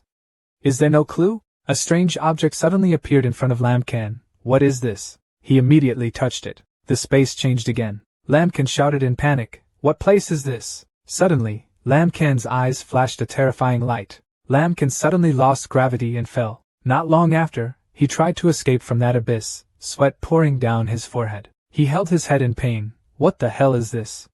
The mystery of this jade pendant is getting bigger and bigger. And what is that black mountain? Let's leave. The immediate concern is still about that guy Lai Chuangqi first. Let's go to Van Sun Pavilion to buy some training materials to upgrade our cultivation base. By the way, can we hear any clues? Lambkin then left. At this time, Lai Vo-song went to see his father. After hearing the story, Lai Chuangtan did not believe it and said, twin children. Why are you defaming your second uncle? Evil spirits? These are all things that you want to destroy. Second uncle, how could you have anything to do with evil spirits? Would you still let your son become a ghost? What is his intention? Li Wushuang replied, Father, I feel that nothing in this world is absolute. If there are rumors, you should still quietly investigate. What do we investigate? Are you going to investigate my blood brother? Something called Lambkin, he just said a random sentence, and made people doubt even his second uncle. In your eyes, is there still an elder in this house? Son, if you didn't care about your elders, you would have gone to second uncle to confront him long ago. He sent someone to kill me from the beginning. Shut up. Murder is Lai Chuangxian's policy. Your second uncle did not know what was going on at that time. Really? I also believe those words of my second uncle. So what about you? Do you not believe my son's words? Father said that in my eyes there is no elder, then is there still this daughter in your heart? Li Wushuang. That's enough. From now on, no more contact with Lambkin. Have you heard clearly? I have already said what needs to be said. As for not having contact with Lambkin, that is your freedom. I cannot control it. I have betrayed you, my God. This is truly treason. At this point, Lai Vo-song didn't want to argue anymore, so she turned around and left. Absolutely do not let Songmi come into contact with that guy Lambkin again. You must not ruin your future just because of an ordinary disciple. Scene changed to 10,000 mountains. The manager smiled and said, Young Master Lam, please. Although the young master has already returned to the headquarters, he has already ordered that if you come again, you must use the highest ceremony to welcome you. Lambkin heard that and said, I really don't dare to hide it from everyone. This time I came here to ask you for help. The official immediately told him to keep talking. If we can help you, we will definitely do our best, and if we can't help, we will still think of ways to help you. Lambkin immediately replied, I want to go find a place, but I don't know the name of that place. We only have some vague information about it. Please help me. The manager smiled and continued, when the old man was young, he went to trade in thousands of mountains, from the south to the north, he also went through many places. What can you tell the old man? The entire mountain range is empty, that's all we know. It was a very large mountain range and the entire place looked like a jet black lava. Up there, not even a blade of grass exists. A very large black mountain range falling down like this, it's really not much. Suddenly he realized something. I know. The place you want to find is probably the Black Rock mountain range in the north of that area. It is said that that place is located near Fudu Mountain, where monsters are rampant, and the environment is harsh. When I was young I led caravans through there many times. It is indeed an empty place, so I have some impressions of it. After listening to the manager's words, Lambkin began to ponder. Futu son? I remember that the Mi family came from Futu Mountain. Is it really a coincidence? Then he bowed down, thanking the seniors for pointing out. The manager quickly waved his hand. Didn't dare. Does young Master Lamb have any further instructions? Lambkin immediately said, I also want to buy some medicinal herbs to upgrade my cultivation level. Then you should go to the practice room first. The medicinal herbs will be delivered immediately. The young pavilion master has already told you that for your cultivation materials, the 10,000 Mountains Pavilion will not charge you a penny. After that, Lambkin started going to his room to practice. He sat and ate the medicinal pills and thought to himself, if I don't fight this time, I will still be fighting. I just broke through the golden pill and have to fight, and I have to find an opportunity to consolidate my new cultivation level. Okay, then the aura began to absorb into his body. Lambkin's needle also began to strengthen. Lambkin's anger continued to increase. But with this amount of medicinal pills, Lambkin thinks the quantity still needs to be increased. He quickly ran to the maid. Hello? The medicinal pills are still not enough, please give me some more. An hour later, it still wasn't enough. The second child handed over the medicine with a pale face. Another hour later, give me some more. This time, the maid's mouth was also open to the heirs. A whole group of shopkeepers handed out medicinal pills. This scene made the manager spit out blood. With so many medicinal pills, I'm afraid that even the original powerhouse would explode. What if this young Master Lamb can't stand it and something happens? Looking at the amount of medicinal pills lost, 2 lines of tears fell from his eyes. Sigh. This month, the balance is negative again. A few days later, Lambkin's eyes opened. He was surprised. Every time the golden pill advanced, it needed a lot of spiritual energy. During this time, I swallowed so many magic pills to be able to reach the 3rd level of golden pill. Forget it, Lai Chuangqi won't obediently wait for me to become a full-timer. To be safe, you should leave the sect first. As he walked, he thought, the goal is the brother's property, but he can't let him bear the loss. The spirit stones in this bag are definitely enough for those things, this time in the cave. That's right, it seems you're much more successful than that trash son of yours. Go ahead, I've arranged everything, just do what you want to do, Lai Chuangqi shouted. Lambkin. There's also a bunch of original sects. I want to take back everything you guys still owe me. Blood debt must be paid with blood. After Lai Chuangqi left, the mysterious person laughed loudly. Ha ha. Qianyuanzong, how will you guys deal with Lai Chuangqi like this ferocious beast? I'm really looking forward to that. The scene changes to Qianyuanzong, the martial arts training ground. At this time, the Qianyuan sect disciples were still diligently practicing, and the junior brother's techniques were no less advanced. Brother, come on! At this moment, a ray of red light flew down the building. A disciple recognized it, and shouted, What is that thing? The pressure is really too great. A person recognized Lai Chuangqi and immediately said, Hey, isn't that the deputy sect leader? It feels like the vice sect leader has turned into a different person. A disciple was so scared that his face turned pale. This aura, is it so terrible? The person next to him immediately objected, saying nonsense. That's because the deputy sect master's cultivation level is too powerful. Just the spiritual pressure makes us unable to bear it. At this time, Lai Chuangqi held out his hand, and a stream of black energy emitted from the old servant's hand. He said coldly, Very good. It just so happens that all of you are here. After all, I can't become the sect master. Then you guys, become my food. The disciples were terrified. Deputy sect master. Are you doing something? The sky is covered by a barrier. Why are you displaying the barrier formation here? Immediately afterwards, they were attacked by Lai Chuang Tri controlling the black gas. Deputy Sect Leader, what's wrong with you? Something is sucking my blood. What kind of evil magic is this? At this moment, a number of deacons flew in and shouted loudly, "Stop! Lai Chuang Chi! He is doing something." Lai Chuang Tri grabbed the man's neck and said, "Good to come, but unfortunately those low-ranking people don't have enough for me to eat." He was scared. What? After absorbing the deacon's flesh and blood, Lai Chuang Chi exclaimed. That's right. The deacon's energy was certainly not the same as that of the low-level disciples. The deacon said in panic, "Wait, Deputy Sect Leader. We all follow you." That's right, we wholeheartedly follow him. Can you say anything in advance? Lai Chuang Chi's voice was cold. Is that so? That's good, you guys should first give me some strength. The deacons immediately shouted, "Save lives! The deputy sect master is possessed. I still don't want to die." At this time, Lai Chuang Tan flew to stop. "Second brother. Stop it! Are you crazy? These are all disciples of our Qianyuan sect." As soon as he hit it, Lai Chuang Tan panicked. What was there? Lai Chuang Chi sneered, "You're finally here. My good big brother, I've been waiting for you for a long time. We should end everything here, right?" Lai Chuang Tan said in confusion. "Second brother. What do you actually want to do? Your current state is not human at all." Lai Chuang Chi coldly replied, "I am no longer human anymore. Since the day Tian Ni died, I only want revenge, revenge." Lai Chuang Tan was surprised. Is Tian Ni dead? Who killed it? What is this all about? Lai Chuang Chi replied, "Of course it's that lambkin beast. And there's your daughter, Lai Wushuang. Why? Why didn't he surrender and let the three great sects capture him? If it is captured, then I can successfully become the sect leader. Then I can kill that lambkin mongrel when he returns to the sect.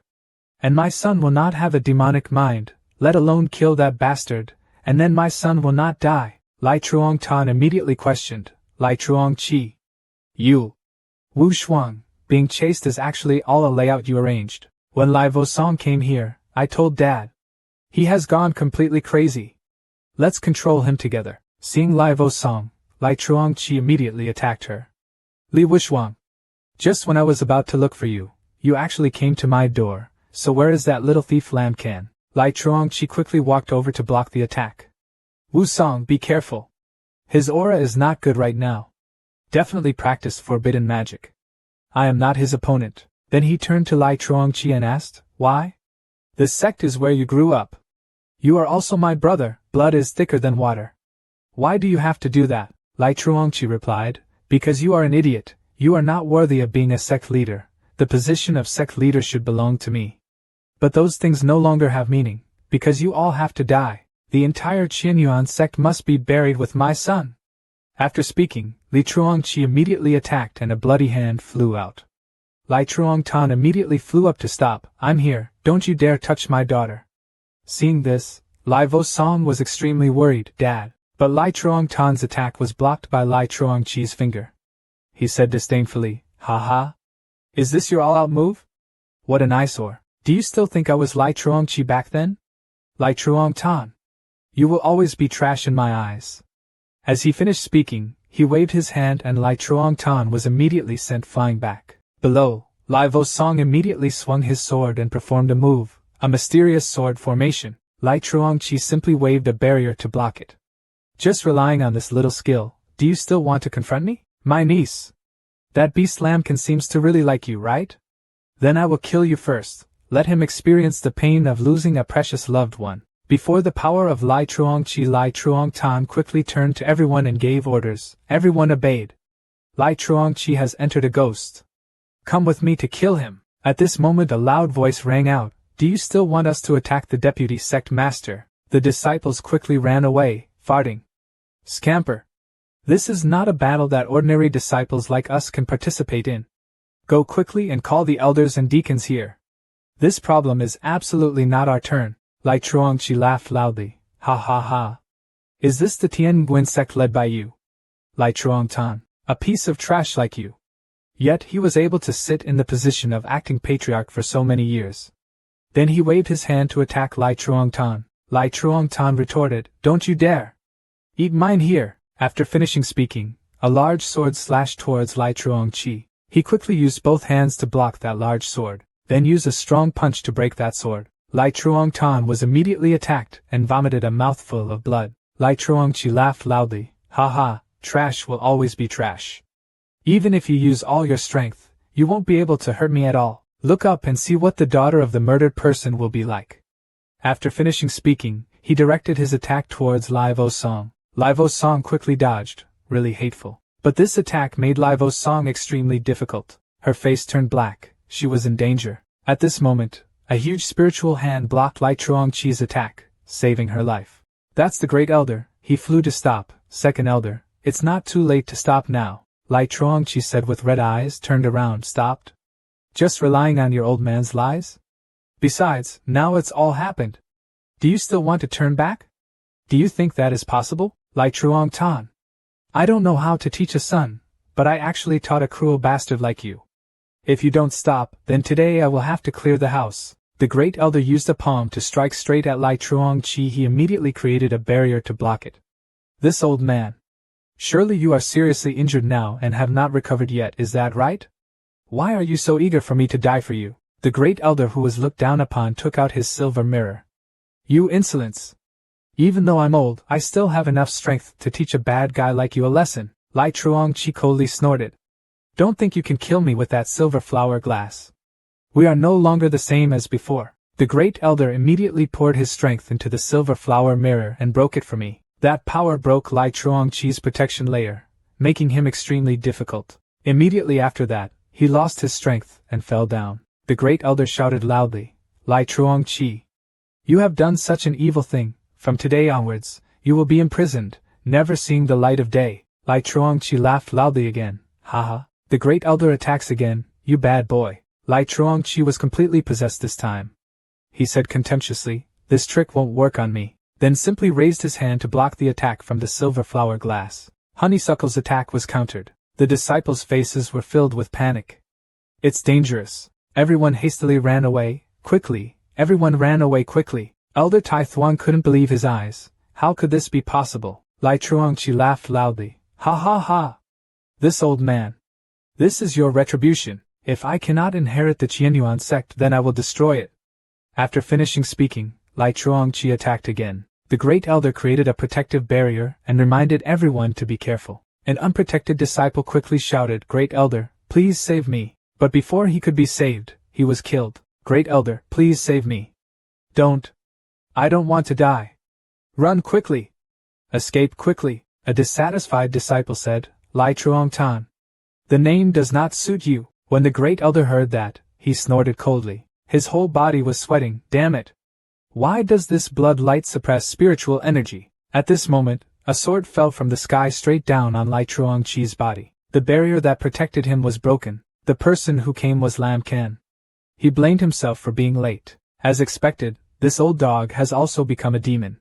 We must destroy him as quickly as possible. When Lai Vo-song saw Lam Kan, he was happy. But the joy didn't last long before she exclaimed, It's dangerous. Lam Kan, be careful. Lai Chuang-chi, he's coming. At this time, Lai Chuang-chi was almost close to where Lam Kan stood. Lam Kan! Give my son back his life now. Lam Kan also swung his sword. It was great. I will let you reunite with your dog as one. Right after that, one or two attacks were about to collide with each other. But at this time, the advantage was for Lam Kan. One of Lam Kan's swords sent Lai Chuang-chi flying back. Lai Chuang-tan exclaimed in surprise. Lai Chuang-chi actually fell to the bottom? The Great Elder was puzzled, cultivating the golden pill. Why can it overcome Lai Chuang-chi? At this time, Lai Chuang-chi shouted angrily, Lam Kan! I must kill you! At the same time, the disciples that he killed, their bodies began to spread out. The blood energy begins to fluctuate. They kept flying up. Looking at Lai Chuang-chi's changing body, Lam Kan realized that, like Lai Vo-tien, he can also strengthen himself by taking the lives of others. Can't give him a chance to rest. You have to hit him hard to destroy him. He quickly swung his sword to attack. Taiwan sword technique, blue wind. Lai Chuang-chi's eyes widened in surprise. He quickly created a barrier to block it. Danger? How could this bastard break through my defense? After thinking, he immediately waved his hand to block Lam Kan's incoming sword energy. But it seems he can't be stopped. He immediately turned around and ran away, thinking to himself, the people of the remaining 3 sects must be coming soon. Wait until I suck more blood then. But something made him glare in fear. It turned out that Lam Ken had rushed behind him. He swung a sword to slash. Critical strike, speed x30. Don't you dare run away, Lai Chuangqi could only exclaim, I hate you. Lam Ken swung another sword to finish him off and then shouted, you hate that fart. Immediately afterwards an explosion took place. Droplets of blood now followed the explosion and fell. Lai Vo Song flew up and asked, Lam Ken, you have killed him, this matter can be considered over. But Lam Ken said, I'm afraid, it's not that simple. Hearing that, Lai Vo Song was surprised. What? At this time a strange creature appeared. It was a blue dragon, followed by countless spaceships. This scene made the Great Elder panic. It was the flying dragon ship of Donlong sect, Vo Ki Man and Tian Sha Palace. Where do so many warships come from? Lam Ken also couldn't help but worry. There was indeed someone standing behind Lai Chuangqi, and that guy actually had the ability to command. He had the entire dragon sect, the Taboo Gate, and even the Heavenly Slaughter Palace. Again, I'm afraid that it was originally Lai Chuangqi's role in external affairs that single-handedly overthrew the Qianyuan sect. Lai Chuangtan was so scared that his face turned black. Damn it, why now? At this time, Lam Ken turned and clasped his hands and said, Great Elder. Great Sect Master. The enemy has already approached the door. We should start the sect defense formation. After that, let all the sect disciples prepare for battle. Lai Chuangtan loudly refused. No way. The situation in front of us cannot be attacked first. Let me negotiate with them. The other side might say it's just showing off their prestige. If they really want it, we Qianyuan Tong will kill them. Lai Vo Song quickly said, Father? Those bastards have already hit the door. Father, do you still want to negotiate with them? Lai Chuangqi quickly waved his hand. What do you know? The strong enemy attacked our Qianyuanzong Grand Formation, and there must have been countless casualties. They are also conscious but as soon as he finished speaking, the spaceships attacked en masse. Explosions continued to take place. Lai Chuangqi turned around in panic. What was that? How could this be? Why isn't the big battle starting? At this time, the disciples ran to report, Sect Master. Just now, when the deputy sect master was riding, a group of martyrs suddenly appeared, destroying the core of the Great Formation. After hearing this, Lai Chuangqi was startled. What? He quickly turned to the Great Elder and asked, what should we do now? Father? The battle just now left the Great Elder injured to the point of vomiting blood. He coughed a few times and replied, Things have come to this, what else is there to do? Just prepare to fight to the death. Qianyuanzong cannot be taken into our hands. Even if I have to risk my life, I must. Lam Ken stepped out and said, Great Elder, can you restrain that dragon with the Great Elder of the Falong sect? Lai Mak Van replied, Although my injuries have not recovered, but it's just a dragon and an old man, no problem, it's just. Lai Chuangtan asked confusedly, What effect does that have? The sect master of the three sects will definitely be there too. Without the Great Formation, what can we do? At this time, a spaceship in the sky was suddenly exploded by a blast of energy. The disciples panicked. They could destroy the flying dragon boat with just one move. Is a former master? Surely the Qianyuan sect has a master of Yuanying. During the unstable situation, the sect masters of the three sects gathered together. Truong Lam screamed, That's the bastard Lam Ken. That's it. No Tien looked towards Lam Ken and asked, Is this the genius of the Qianyuan sect who destroyed all of your disciples and then destroyed your statues? Lu Ni retorted with a black face, What a genius! That kid is definitely cultivating evil. Otherwise, how could just a small needle be so powerful? If we let it get to its full height, can we still support it? That old man from the Qianyuan sect. Let the Great Elder of the Donlong sect deal with it. Let's go kill that guy Lam Ken. We can't continue to let that kid grow up. Today we must eliminate the disaster. After finishing speaking, the two old men immediately flew away. Truong Lam exclaimed, Very good. That kid's speed was extremely fast. First, we will use the Feng Shui orb to limit its scope of action. Looking at the two old men, Lam Ken gritted his teeth and said, Here we come. This time there are two old dogs. At this moment, Lam Ken turned around in surprise. Truong Lam raised his seal and shouted, Lam Ken. Today I must kill you. To sacrifice for my disciples' heroic spirit in heaven. Lam Ken quickly activated the attack, X-27 speed, to dodge. Where Truong Lam struck, an explosion rang out. Right after that, it created a hole in space. Fortunately Lam Ken was able to avoid it in time. But its suction was so strong that he struggled. My speed has been forced to slow down? At this time, the spirit images of those two old men attacked again. Ha! The wind pearl is the thing that repels the wind, you can't escape. Now let's see where you run to. Lambkin was sweating and thought, it's dangerous.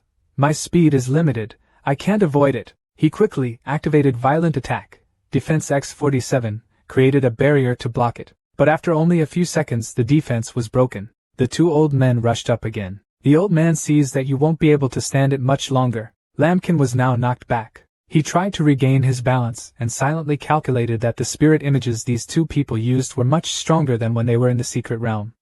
Furthermore, my speed has also decreased a lot. Passive defense will be defeated sooner or later. Must proactively attack and overcome loopholes. Try using the illusion of clones. Lamon then activated a massive clone attack X22. Countless clones rushed forward. The two old men were surprised. Damn it! Isn't this the illusion clone technique of the Wujie Gate? No, Tian was stunned. The more illusions there were, the poorer their quality was, and the easier it was to see through them. For the powerhouse of the primeval level, they are almost useless. But why do the dozens of clones of this kid all look like they're real? At this time, Lu Ni controlled the spirit image to attack the clone. Don't panic. The clone is just an illusion, there is no threat at all. After killing a few clones, Chuang Lam also chimed in. This is all fake, quickly find his true identity. As soon as his words ended, Lamkin was already behind him. Provoked Violent Attack, Hidden X39.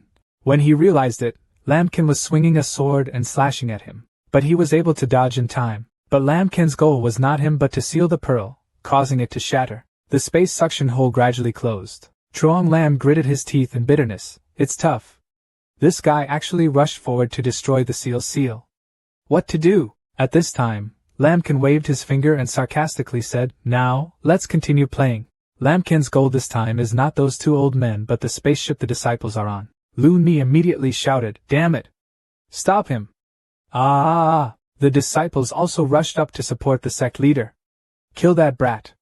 He is alone! Lamkin shouted angrily, don't get in the way. Right after that, he passed through each of them one by one, killing wherever he went. After killing the blocking people, Lamkin continued to rush forward. Chuang Lam angrily shouted loudly, damn it! This guy wants to kill all the disciples of our sect. Lu Ni is also determined not to let him be satisfied. At this time, Lamkin tightly grasped the sword. Kill your opponents all the way, you don't deserve to live. The killed people fell out of the boat one by one. A disciple shouted in fear, don't come over here. The person next to him quickly reminded him, quickly use the formation. Stop him. Quick. But before the two could do anything, they saw Lamkin quickly pass by, and the two immediately went to see their grandparents. At this time the guns on the boat began to explode. The dense rain of bullets still could not stop Lamkin's progress. An explosion rang out on the boat. The sound of people's panic rang out continuously. The ship's owner was attacked. Everyone, run away. This side is very good, kid. Let's see the old man clean you up. After finishing speaking, Lai Mak Van used a silver mirror to attack the great elder Don Long Tong. He quickly bent down to avoid it. Looking towards the explosion, he was startled. Had the master's ship been destroyed? He was extremely confused. No, Tian, what are they doing? 3 former brothers were actually restrained by one guy. Chuang Lam and Lu Ni shouted loudly, you bastard. Then the two old men controlled the spirit statue to attack Lamkin. Die for me. Lamkin immediately activates a violent attack, X45 speed to dodge. At this time, No Tian quickly blocked Lamkin's path and stopped here, when he came swinging his sword. Lamkin immediately activate attack, defense X23. But facing this former monk, Lamkin feels in danger. Behind Chuang Lam and Lu Ni shouted, boy, prepare to die. When the two ghosts attack, Lamkin again, activate violent attack, defense X47. But the strength of the two original monks was not ordinary. Lamkin was beaten and fell from the sky. Lamkin coughed a few times. 1v3. The pressure was really great. He took a medicinal pill and put it in his mouth. Activate violent attack, healing effect X34. Those two old men attacked again. Little beast, today is the day you die. Then an explosion rang out. The smoke and dust dispersed. Lamkin quickly walked out of the smoke. He was surprised and thought to himself, the Great Formation is still the same. Hasn't it been repaired yet? If this continues, I can't last much longer. The light from the Guardian Tower is still shining. Everyone shouted happily. The Guardian Tower has been repaired, but this side is worried and in danger. The Great Battle Formation has been repaired. Damned! Didn't the name Lai Chuangqi say he would completely destroy the Great Formation?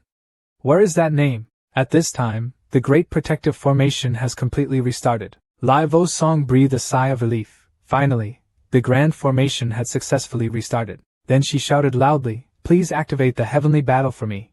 Now it's our turn to counterattack." The next second, the protective tower shot up 5 pillars of light. Everyone was full of surprise. The curtain has been covered. Enemy ships can no longer escape. Truong Lam shouted worriedly, "Quickly run out. They want to turn and kill us." They attacked towards the barrier, but it had no effect at all. Truong Lam angrily shouted, "Fuck you! We are trapped in the Great Formation of Qianyuanzong. Once this Great Formation is started, it will be very difficult to break." Lu Ni continued, "Damn it! It's all because that damn beast stalled for time." The Great Elder of Donlong sect controlled the Jade Dragon to fly towards the warship. Then he raised his voice, thinking of a way to break the battle, preparing to retreat. "Lai Chuangqi is dead. The situation is not good now. We can't blame us." On this side, Lai Mak Van burst into anger. He shouted loudly, "Attacked my sect, and killed my disciples. Do you still want to run now?" Too late. The protective towers continuously radiate energy. At this time, the silver flower mirror has gathered a great amount of power. Lai Mak Van shouted loudly, "First of all, I will destroy your flying dragon. Then I'll settle the score with you 2 old men." Then he controlled the silver mirror to attack, killing. Truong Lam worriedly shouted, "Great Elder! Dodge away!" But by this time it was too late. The Jade Dragon had been penetrated by a beam of light. The Great Elder shouted loudly, "Hand over my dragon to protect the mountain." Lai Mak Van! How dare you! At this time, Lai Vosong and his Qianyuan sect disciples rushed up, quickly. "Go support their Great Elders," Truong Lam said loudly, "Damn it! Great Elder! Let's take him to stop that silver flower mirror." Then order the disciples, "You guys quickly break through the Great Formation and rush out." The Great Elder replied while attacking the sect's Great Formation, "Okay. Please persevere." No Tien and Lu Ni also joined forces to attack the Great Formation protecting the sect. "We still have the strength of the 2 of us. Today we must destroy this Great Formation." The power of the 3 sects was extremely great, attacking the Great Array protecting the sect. They hoped there will be a breakthrough, but it seems like all their efforts have not worked, so they decided to try again. Truong Lam shouted, "We must defend! As long as we can break the Great Formation, we can retreat. Wait until later to come back and settle accounts with them." Did Lam can let them escape easily? He jumped up, startling the old man. "What?" Truong Lam shouted in fear. "No! Stop him?" At this time, Lam Fong swung his sword and slashed, creating a great sword technique. "Lam Fong!" The disciples who stopped Lam Can were all killed by a sword. Lu Ni quickly shouted loudly, "Stop! You beast! No Tien told me to go deal with him." Seeing No Tien rushing towards him, Lam Can smirked, "Are you going to solve me? You deserve it too." Then Lam Can activated the attack. The X-37 clan fought with No Tien. But at this point Lai Mak Van reached his limit. He coughed continuously for several times, coughing. Seeing that, the Great Elder Don Long Tong reminded him that his body was seriously injured, so right now controlling the silver flower mirror was only forced. Now the limit has been reached. "This is the time for us to break through the Great Formation," Lai Mak Van firmly said. "Old man absolutely will not let you guys escape so easily." Then a stream of spiritual energy continuously rose from the ground. The disciples were surprised. It was the spirit vein. Lai Mak Van has used his spiritual veins. Lai Truong Tan worriedly shouted, "Father, this is what you want." Lai Mak Van did not answer but called out to Lam Can, "That kid over there.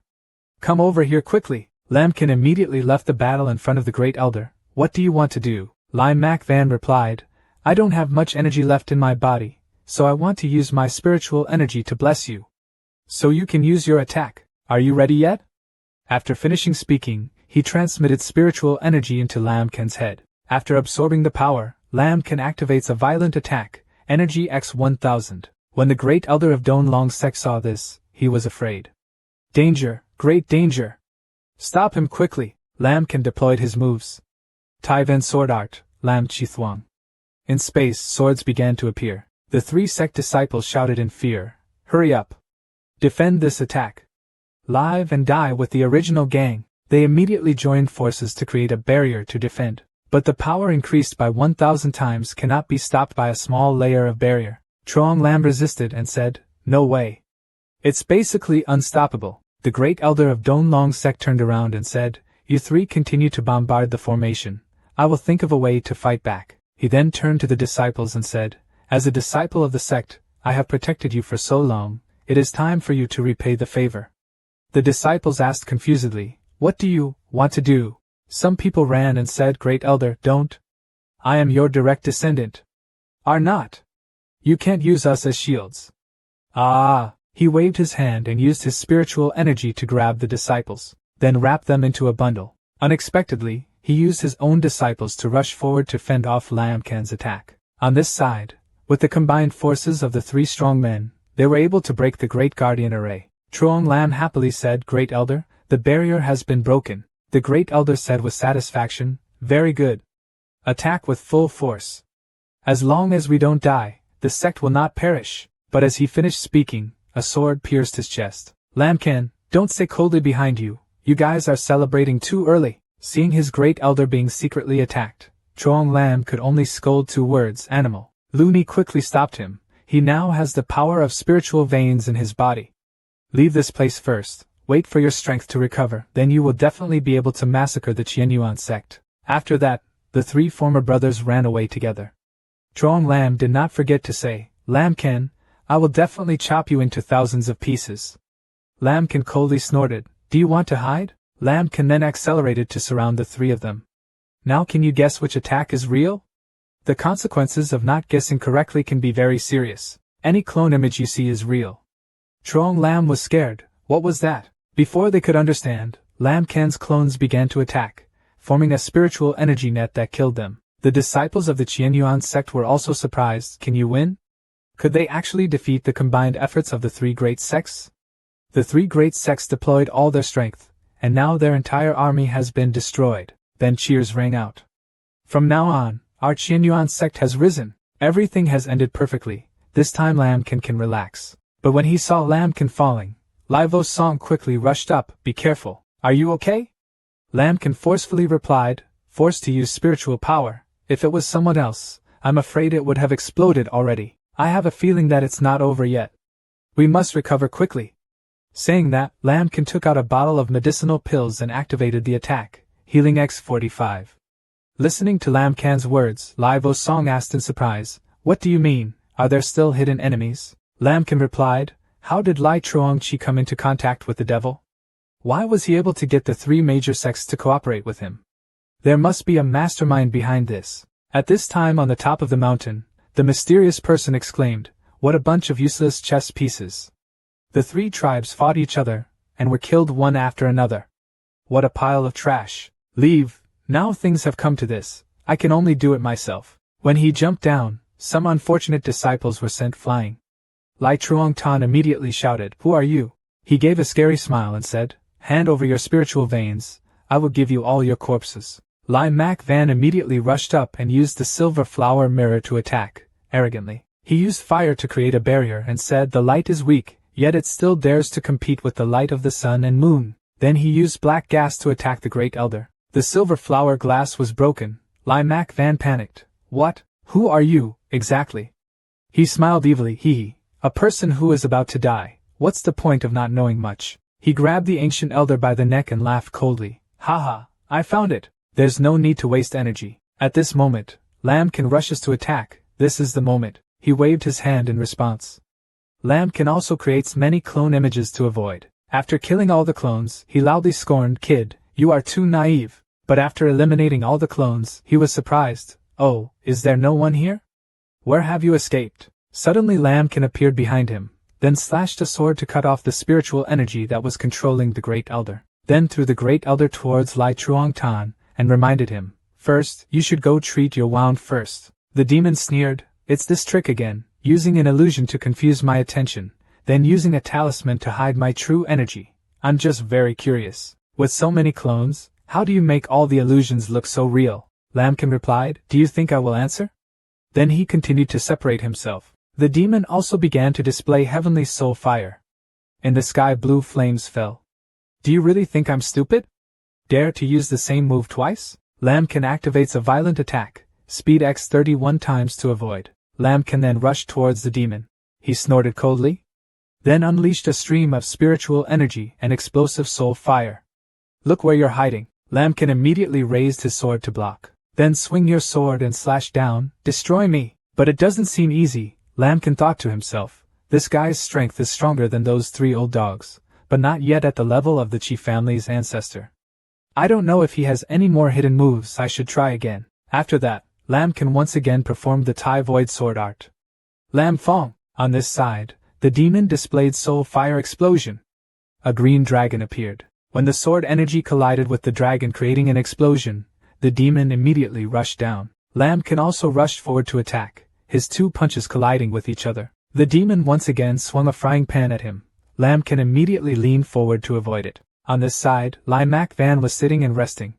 He looked at the battle and exclaimed, with just the cultivation level of a golden pill, he was able to deal with such a formidable powerhouse. He was truly a formidable descendant. Then he turned to Lai Truong-tan and asked, "Young people have such talent, how come you only discovered it now?" Hearing that, Lai Truong-tan's sweat dropped and replied, "He and Vo Song have feelings for each other." Lai Mak Van heard Lai Vo Song and sighed, "What a pity!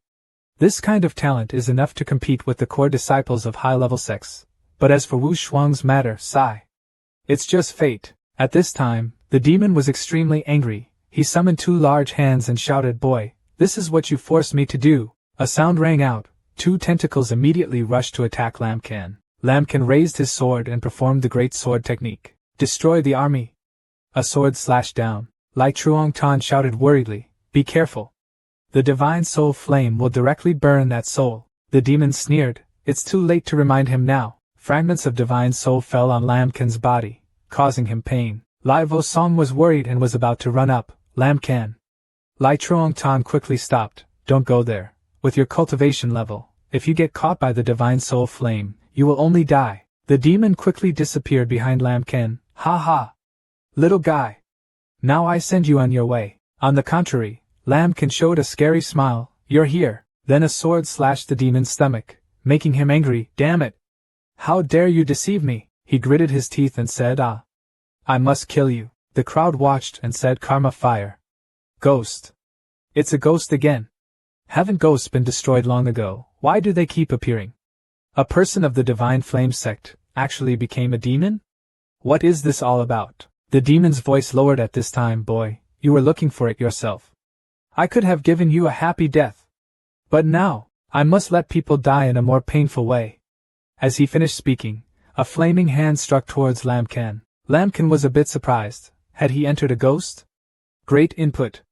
"I really don't need to fight you, but right now." The demon knocked Lamkin's sword away and said, "Do you only know how to talk nonsense?" He then threw a punch straight at Lamkin's body, causing him to vomit blood. Then he laughed loudly. "Ha ha ha. Do you think I don't know the strangeness of that sword of yours over there? Without it, let me see how long your house can last. I am not a hastily produced defective product like Lai Truong Chi. I have a complete demon body, flawless perfection. Creation is like." Lamkin was extremely struggling before this attack. He thought to himself, "This guy is indeed more cruel than me. We can't continue to be passive like this, otherwise we'll be beaten to death." This guy's name. So why add magic flames to the divine fire? What's real and what's real? What's real and what's fake? What a hassle. The demon is also worried. The magic weapon in this little thief's hand is really powerful. You absolutely must not let it devour your magic flame, otherwise it will be difficult to deal with this little thief. At this time, Lamkin took out a talisman and stuck it on the sword. This time, he only had to bet on one game. Then, a series of Lamkin's clones rushed up to attack. The demon snorted coldly. Its cultivation level is its biggest weakness. As long as I can control that strange magic weapon, this little thief will definitely die. He looked at Lamkin's clones and said disdainfully, "Isn't it ridiculous to keep acting like this over and over again? The human clone is so weak that it can be destroyed in a single blow." After finishing speaking, he used fire to defeat the clones. He thought to himself, "Use your divine sense to detect. Even if it's a hidden spell, it will definitely be discovered." At this moment, he saw Lamkin's shadow. He sneered, "Haha, found you." Lamkin was attacked, and quickly brought out his sword to block the attack. But the unbelievable thing was that his sword was entangled. The demon immediately threw the sword away and said, "No sword. Let me see what you can use to withstand my magic." When there was no longer a weapon in his hand, Lamkin was easily grabbed. The demon raised his hand again. Come here for me. A giant flaming hand struck down. Now I will send you on your way. Lai Vo's song shouted worriedly. Lam Can. A stream of fresh blood shot out. The demon was extremely panicked. What? Turns out Lam Can's sword stabbed him. You. Is this a hidden talisman? Did you use a talisman to stick on your sword? Use illusion as bait. Lam Can replied that soldiers do not care about lies. False, real, fake old. I just learned this from your house. Lam Can then used spiritual energy on his fingertips. The demon continued to scold you. You are a shameless lowlife. He was extremely confused. What exactly was this sword? Why can I overcome the demonic energy on my body like this? Lam Can shouted, You died here. That ghost-possessed person, I must kill you. The demon angrily shouted, Damn it. How dare you? Even if I die, I still have to take you with me. After saying that, he rushed towards Lam Can. Lai Truong Tan shouted worriedly, Quickly run away. He intends to join your family. She was about to rush up but her father immediately held his hand and stopped her. Vo Song, it's dangerous, you can't go. This time, the demon was determined to reunite endlessly with Lam Can. Suddenly, the jade pendant on Lam Can's waist lit up. Lam Can was also extremely surprised. It was actually a jade pendant that was powerful. But can you withstand his power? Taking this opportunity, Lam Can began to counterattack. He performed the Tai Van sword technique. Noyet Chi Fi. In the sky a giant sword descended, hit straight down on the demon's body. After he fell, Lam Can breathe a sigh of relief. It was finally over. He looked at the jade pendant and wondered, This jade pendant saved my life. What exactly is it? At this moment, Lai Vo Song ran from nowhere and hugged him tightly. Lam Can, are you okay? Just now I thought. Lam Can replied, It's okay. Ta. At this moment, a pillar of light rose from the demon's body. Lam Can and Lai Vo Song were surprised. What happened again? Still not done yet. An eye appeared and said, Qianyuan sect, do you dare to kill the elders of our divine flame sect? Okay, just wait there. After saying that, his eyes slowly melted away. Everything ended. At this time Great Elder Lai Mak Van met Lai Truong Tan. He asked, How are the disciples in the sect? Lai Truong Tan replied, There were a few who secretly ran away because they were afraid of the god Diem Tong. Huh! Can't blame them. The Divine Flame sect in the Northern Territory is the top-level sect. If you want to run away, just let them go. But ordinary disciples can escape this disaster. But I cannot escape. As the great elder of the sect, I must fight to the end. Lai Truong Chi clasped his hands and said, I will definitely fight with my father to the death. It's just, how should Wu Song's matter be handled? I have contacted the Saintess Fong, begging them to take Vo Song with them. Is the Divine Flame sect on the same level as the Saintess Wind sect? But considering Vo Song's current talent, it's probably hard for them to make an exception, not to mention offending the Divine Flame sect. No problem. You go call Wu Song here. I will enhance his talent. Father? Can you have to use your spiritual veins to perform the first cleansing for Vo Song? Lai Mak Van stroked his beard and said, It's time. Hearing that, Lai Truong Tan clasped his hands and said, Then I will say goodbye. Then he left. Now there was only the great elder left. He thought to himself, Now is the time to tell Vo Song a few secrets. Otherwise I'm afraid there won't be another chance in the future. On this side, Lam Ken and Lai Vo Song are walking together. Suddenly Lai Vo Song said, Lam Ken, you, don't run away yet. I believe in your strength. You will definitely escape the pursuit of that Divine Flame sect. Lam Ken immediately asked again, Aren't you coming with me? Hearing this, she suddenly became quiet. Then she said, Neither my grandfather nor my father left. We both grew up in the Qianyuan sect. Even if we die, we will still die in the Qianyuan sect. Hearing this, Lam Ken began to think. Then he patted his chest and firmly said, I won't go either. I have already agreed to protect you. Lai Vo Song quickly said, But if you escape now, you will have many chances to escape the people of the Divine Flame sect. Like that, your chances of survival will be even greater. Lam Ken firmly replied, If we go together. If we stay together. I will fight with you against the Divine Flame sect. If you really can't beat me, even if you hate me for the rest of your life, I will still take you away. Hearing this, Lai Vo Song felt warm-hearted. She immediately went forward and hugged Lam Ken. She whispered, If time could stop right now, how good it would be. There's no need to live and die, just be safe like this, ahem. Suddenly a voice interrupted the two, making them blush and let each other go. Lai Truong Tan came over and said, Wu Song, Grandpa told me to come back. Vo Song quickly replied, I know. Then she flew away. The system suddenly activated a violent attack. Embarrassed X7. Lin Jing's face turned black. Damn it, even emotions can trigger a violent attack. At this time, Lai Chuangtan sighed. I know you have feelings for Vo Song, but there are some things you simply don't understand. Vo Song's future is brighter than all of us. You are excellent, but you still don't deserve her, Lam Kim replied. I said. I killed a top-level primeval powerhouse, is that still not worthy? Lai Vo Song's natural talent is very good, but not as strong as you are boasting? Lai Chuangtan shyly replied, what do you know? If it weren't for the divine soul crushing our divinity into our spiritual veins and using so many different groups. At first, we had to hide Vo Song until we were fully prepared to invite him out. That's it. You and I don't have any explanations, and there's no need to talk to each other much. But, you and Wu Song really don't get along. Even if you don't believe it now, later you will know that I am right. Then he left. Lamkin exclaimed, it's really difficult to understand. He thought to himself, but his strength is really not strong enough, especially when facing the Divine Flame sect, someone who will come to the door at any time. Suddenly an idea flashed. That's right. All three great sects are dead and injured, so I can take advantage of the situation to ask for some favors. And I'll definitely get a lot of good things. If you don't harvest now, how long will you wait? Then he, activate violent attack, speed X50, and flew away. X50 speed is truly awesome. Lamkin is like a streak of light gliding. On this side, Lai Vo Song has come to see Lai Mak Van. Grandpa, I'm here, he said with satisfaction. Quickly sit down, Grandpa has something to tell you. Wushuang, do you feel like your cultivation level is increasing too slowly? Lai Vo Song replied, yes, grandfather. Especially after entering the golden pill stage, my cultivation level increased very slowly. That's normal, because you're still missing one dose of that marrow cleansing fluid. Oh, and what is that pressure root canal treatment? Right after you were born, I asked a noble person to check your talent. You actually have an extremely special talent, but our Qian Yuan sect has limited resources, causing your talent to go to waste.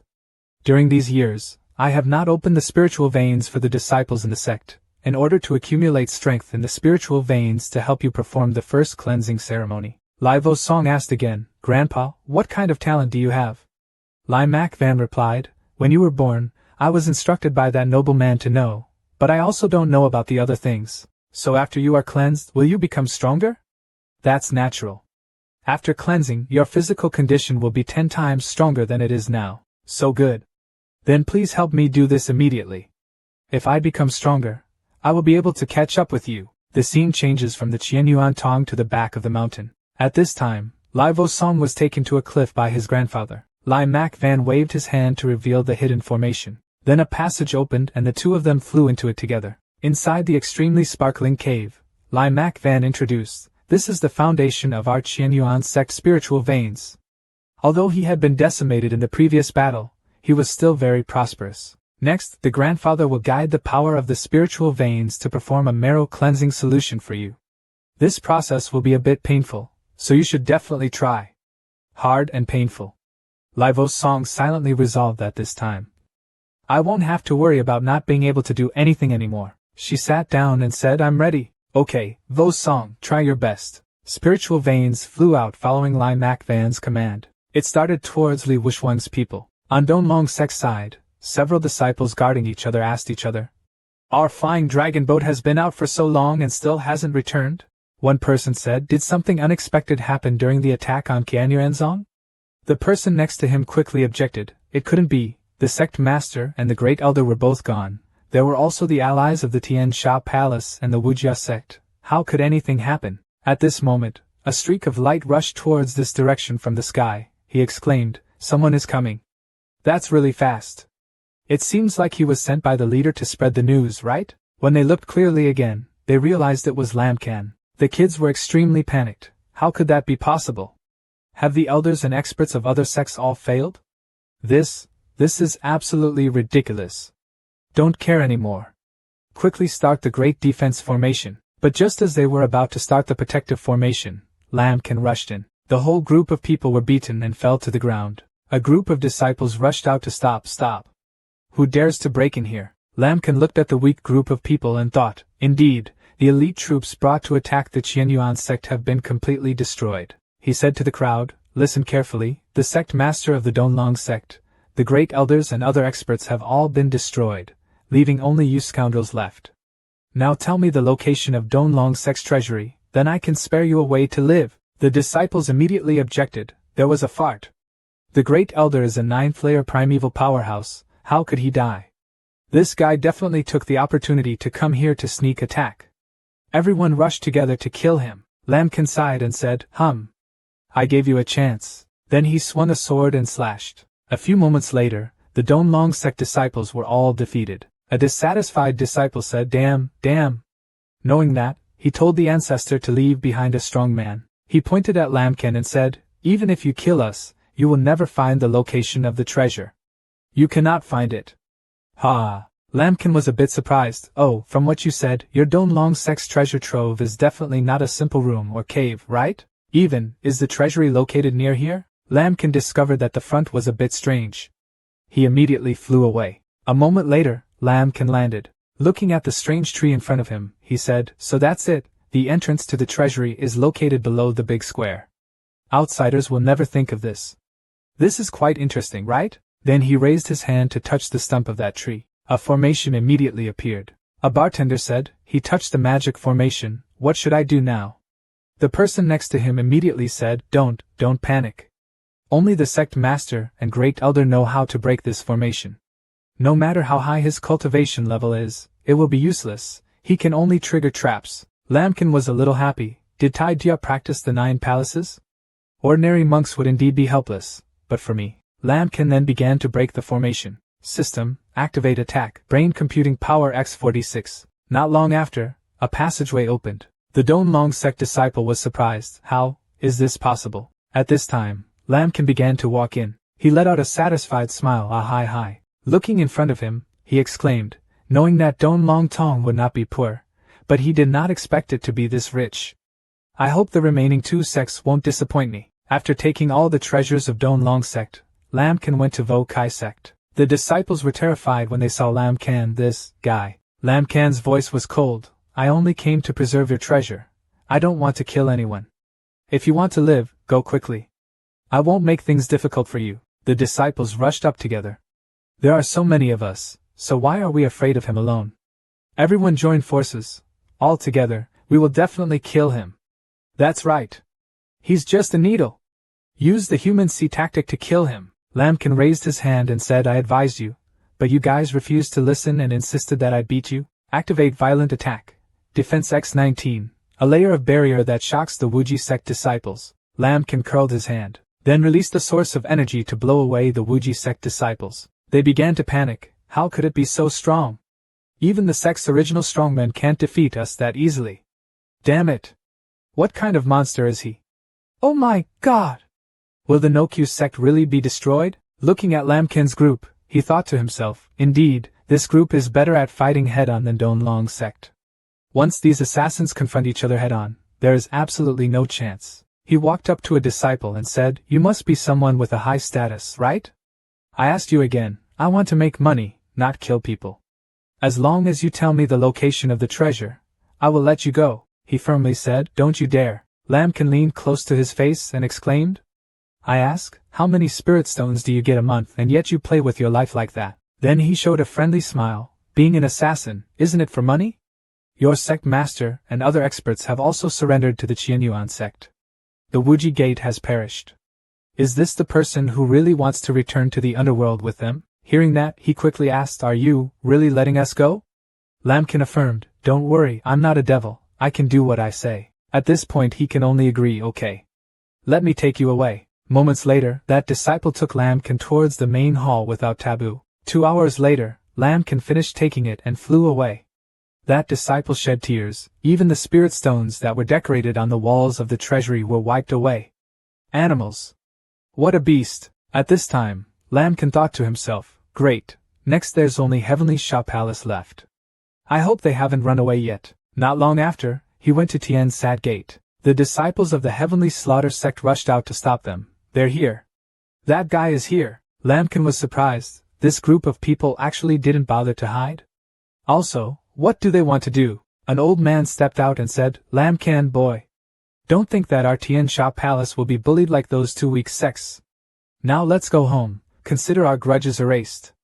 Otherwise, you will die here. Lamkin didn't listen, he slowly approached.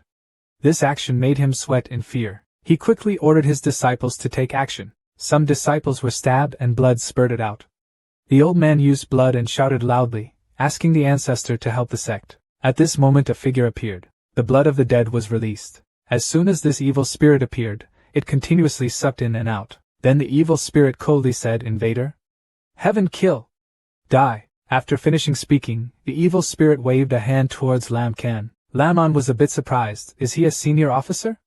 Looks like this is the evil guardian spirit of Tian Sha Palace. The disciples sneered. It's just the remnants of the old ancestor's soul, but it can still be compared to that third-level original monk. He's just a brat, but he still dares to follow suit and kill himself. He's really looking for death. Lamkin swung his sword and roared, "What a pity, for me today. That's not enough." Then a sword cut the evil spirit in half. Is that all? I wonder how strong it is. The disciples were surprised. How could this be possible? That's the original brother. In just one move, has the old ancestor disappeared? Lamkin slowly walked forward. The old man trembled and shouted, "Wait! We surrender! All of the heavenly Sha Palace belongs to you. Don't kill us." He quickly knelt down and asked you to be generous and forgive us. Lamkin coldly replied, "It's late. A bunch of miscellaneous things that make even the dead souls unable to rest. Today I will completely destroy you, a bunch of evil demons." As he finished speaking, he swung his sword and slashed. The Tian Sha sect disciples quickly ran away before the barrage of sword energy. Scamper. In a moment the whole group was killed. At this moment, Lamkin suddenly discovered something. There's a big hole, it's probably here. Not long after, Lamkin took all the heavenly treasures and left. Lamkin put on a hateful face and said, "A bunch of trash. Even the treasure trove is full of clutter, it's so disgusting. Okay, more or less a bit of a harvest. Time is almost over, let's go back to the sect first." After saying that, Lamkin flew straight towards the sect's gate. At this time, it was at Kingwintong. Lai Vo Song is still undergoing bone marrow cleansing. Suddenly her soul was pushed out. Looking around she was surprised this place was. Suddenly, someone just like her appeared in front of her.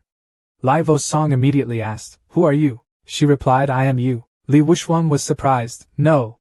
You, what exactly are you?" She said again, "I am you, you are me, we are one." Lai Vo Song was extremely scared. "You, don't come over here," she said coldly. "It seems that my strength is not enough. Let's try to become stronger, my other self. We will meet again." Then she turned around and left. At this time, Lai Vo Song also woke up. She wondered, what's wrong? Just now, was it my demonic mind? Looking back at herself, she was a little surprised. I had already reached the 8th level of Golden Pill. Suddenly Lai Mac Van fell down. She quickly called, "Grandfather, Grandpa, are you okay?" Lai Mac Van smiled and replied, "It's okay. This body is already exhausted, but it can still last for a while. Vo Song. From now on, I can only rely on you." Lai Vo Song shed tears and replied, "Grandpa, don't worry, I will protect Qianyuanzong well." Hearing that, Lai Mac Van was extremely satisfied. Then he patted her head and continued, "Stupid girl, the important thing is not Qianyuanzong, but that child." At this moment, a loud shout rang out, "A person from the Qianyuan sect.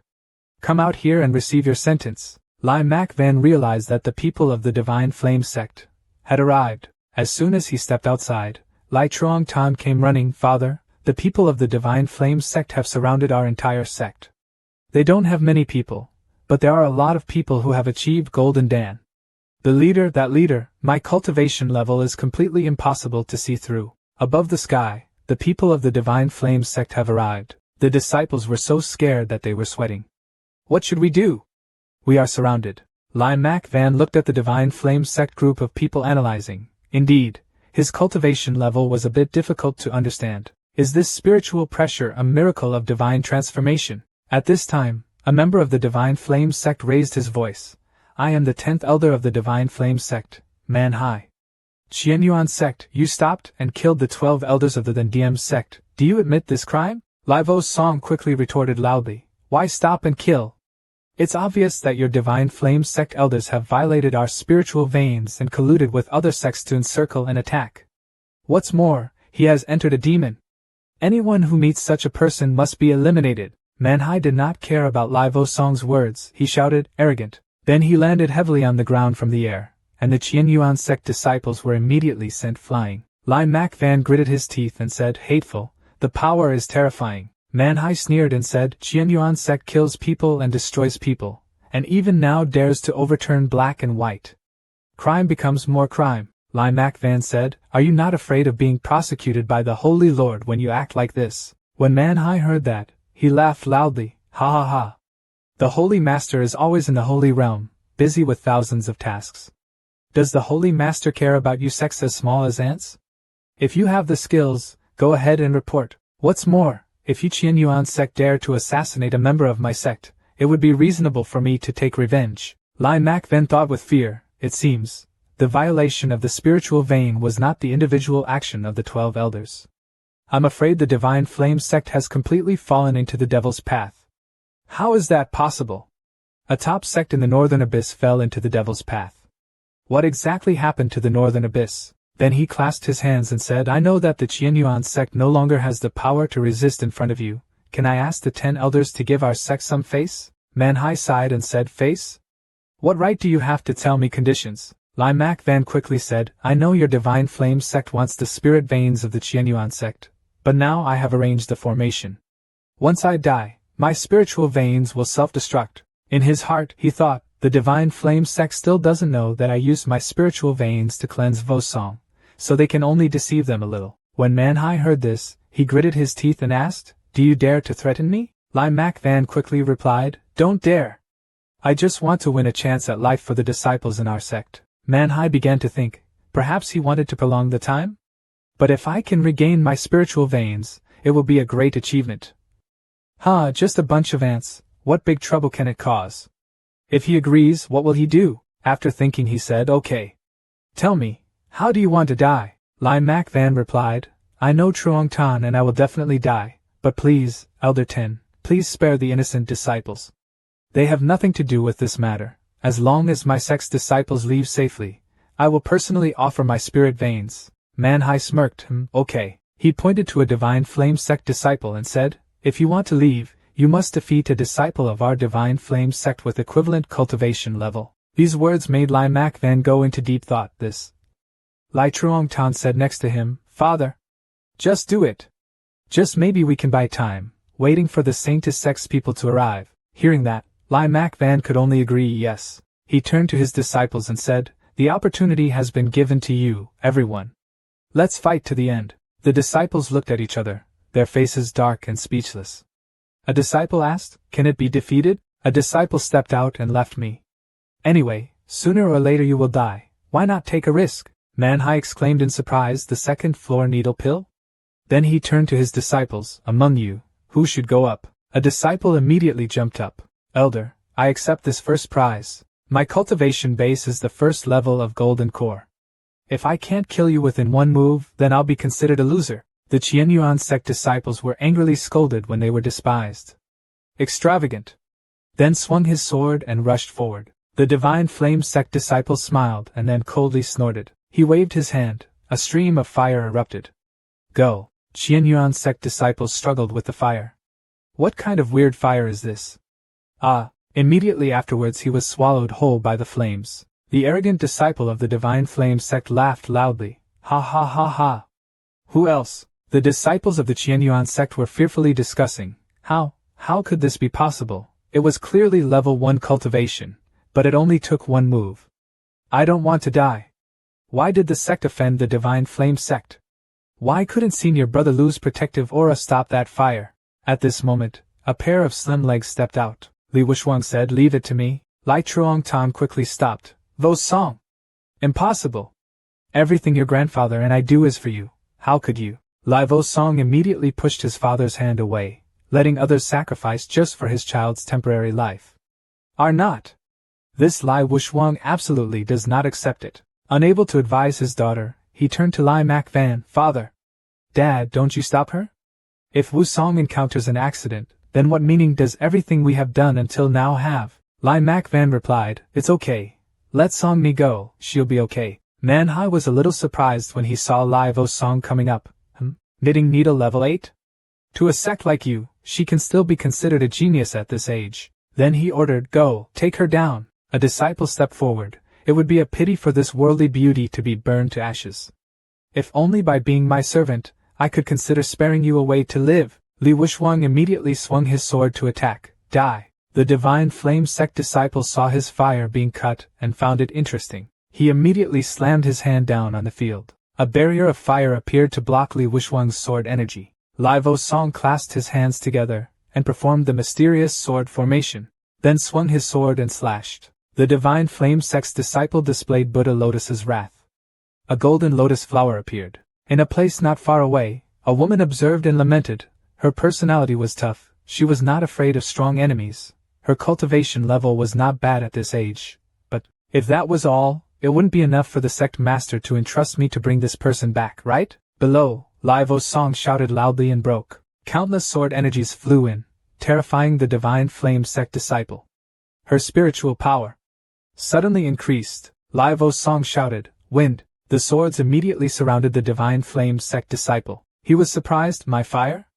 Oppressed? Lai Vo's song immediately rushed up. It was over. When he saw the strong aura, he was afraid. "No. That's not good. This sword strike will kill. Elder, please save me." Manhwa on the side snorted coldly. He waved a flame and flew to block it. Seeing this, the Qianyuan sect disciples became angry and said, "But trying to interfere in the disciples' battle, shamelessly. People of the Divine Flame Sect don't have this little bit of ability, right? Relying on the big to bully the little is truly shameless." Lai Truongtan's voice was cold. "Elder Ten, if you interfere like that, it's a bit too much." Manhwa was angry in his heart, but he could only say that this match would be considered a loss to the Divine Flame Sect. "If you don't get out of here, you lost face." The other disciple quickly replied, "Yes, yes." Feng Tin smiled coldly, easily breaking the divine fire of the Divine Flame Sect, and the move from just now, that's what it looks like. Indeed, the sect master has very sharp eyes. At this time, a Divine Flame Sect disciple rushed up. "Now it's my turn. Can this beauty continue to fight?" When the Qianyuan sect people saw this, they scolded them, "Shameless." What shamelessness? Knowing that senior sister Vo's song was seriously injured, she still wanted to fight in turn.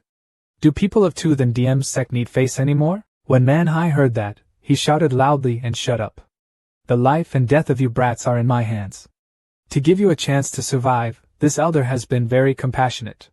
If you dare to say another random word, I will slaughter you immediately." As soon as his words ended, the Qianyuanzong crowd fell silent. Lai Truongtan reminded, "Vo Song, you have won, don't fight anymore." Lai Vo Song did not answer but walked towards the Divine Flame Sect disciple. "If I win against you again, will I be able to help another Qianyuan sect disciple survive?" He replied, "No problem." Li Wushwang said, "Please advise." "But now that Lambkin has returned, Lai Vo Song, stop fighting, let me handle this trash.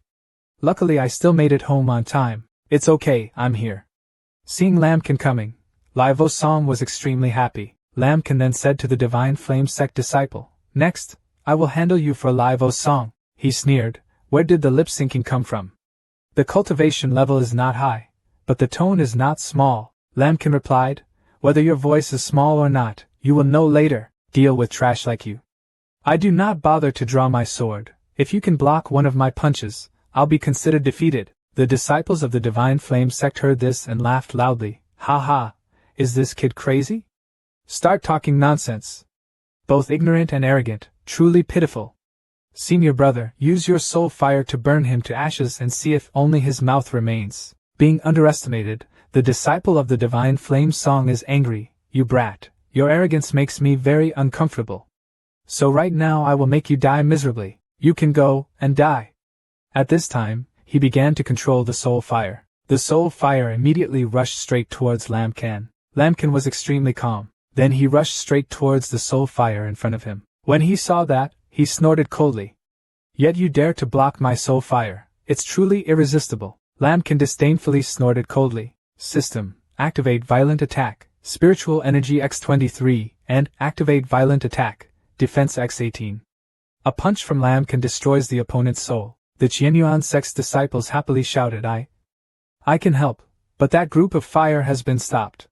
"Okay." Lambkin once again swung his fist to attack. He hit the Divine Flame Sect disciple straight in the chest. He was immediately knocked back.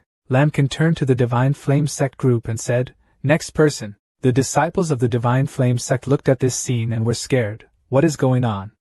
Senior Brother Lu is also the top disciple of the Outer Sect. How could he be so easily defeated by a trash ant? He must have used some kind of secret technique to enhance his strength. That's right. That's for sure. Manhwa is extremely angry. You useless thing. Tong Ton Thursday, go kill him. Tong Ton Thursday replied, understood. Then he jumped up. Tong Ton Thursday sneered, it seems like you're really up to something, but that's all. Lambkin replied, hitting that guy only requires one punch, but hitting someone requires 2 punches. Being insulted, Tong Ton Thursday shouted angrily, arrogantly. He pulled out his sword and said, "That's good, my soulfire sword hasn't been eaten for a long time, so today I'll marry someone to feed it." Then he raised his sword, "Go die." Lambkin said, "First punch, first destroy your soulfire sword." Then a punch shattered the soulfire sword, sending him flying back. Tong Ton Thursday couldn't believe his eyes. No. How is that possible? Lambkin rushed in front of him. Second punch, destroy you. Then attacked directly. Tong Ton Thursday angrily shouted, "Don't try. Watch me turn you into ashes." As he finished speaking, he emitted a powerful stream of fire. Lambkin activates a violent attack dealing X30 damage. One punch destroyed Tong Ton Thursday's flames. Manhwa shouted loudly and impertinently. He waved his hand to stop. Immediately, a strong stream of flame hit Lambkin's head. Lambkin was a bit surprised again, but even that couldn't stop Lambkin. He threw a punch and hit Tong Ton Thursday straight in the chest. When the soul fire struck, Tong Ton Thursday had already flown away. This strength also made Lambkin struggle. Manhwa was so angry that he gritted his teeth. What was that? It's like that, but you don't even bother to dodge it. Lambkin sneered, "So what, if you kill a small dog, will an old dog like you not be able to sit still?" Humiliated, Manhwa angrily shouted, "You beast, you're tired of living, right?" The disciples of the Divine Flame Sect listened to the order and immediately took action to destroy the Qianyuan sect for me. Lai Truong Tan shouted loudly, "Damn it! You said it was a fair duel, but then you went back on your word? What a shameless thing!" Manhwa coldly snorted. "Just a bunch of brats. What right do they have to set terms with this boss? Ha, but I just wanted to tease you guys a bit. Now it's time to send you on your way." At this time, Feng Tin flew in and loudly stopped. "Wait." Then she glanced at Lai Vo Song. Seeing her, Lai Mak Van breathed a sigh of relief. Fu. Saint Fong's people have finally arrived. Looks like Song Ni's fighting style has just finished, and has already entered her Dharma vision. Lambkin secretly thought, I think, Lai Mak Van is not ready to have a back move. But what exactly is this woman's cultivation? I can't see it at all. Manhwa shouted loudly, "Feng Tin, is it you? Could it be that you saintly ladies want to get involved in this matter?" Feng Tin calmly replied, "Don't misunderstand, I just want to take someone away." Then said to Lai Vo Song, "Give me your hand." Lai Mak Van immediately reminded, "Listen to her, Song Ni." Lai Vo Song immediately gave her his hand. Feng Tin began to feel that this girl's spiritual energy was pure and rare in the world. If it were him, there would be a high possibility of cultivating the Saintess Sutra to the highest level. Then she said, "I, Saintess Feng, want to accept you as my hereditary disciple. Are you willing to go with me?" Li Wushuang asked in confusion. "Why?" Feng Tin replied, "There are many reasons why. You are destined to be my goddess." Manhwa interrupted again, "Feng Tin, if you want to take her away, have you asked for my Divine Flame Sect's opinion?" Feng Tin coldly replied, "Why, Elder Manhwa, Saint Maiden facing your Divine Flame Sect, since when do you have to be so careful?" Manhwa knew he couldn't do anything. He snorted coldly, "Stop it! Today I gave you face, but there won't be a next time." Feng Tin said to Lai Vo Song, "Okay, follow me." On the contrary, Lai Vo Song firmly replied, "No. I don't want to go with you. I will not abandon my sect disciples and family members to live alone." Lai Mak Van immediately shouted, "Vo Song, are you confused? Hurry and go with her." Lai Truong Tan continued, "That's right, as long as you live, Grandpa and I won't have to regret anything." Lai Vo Song replied, "No.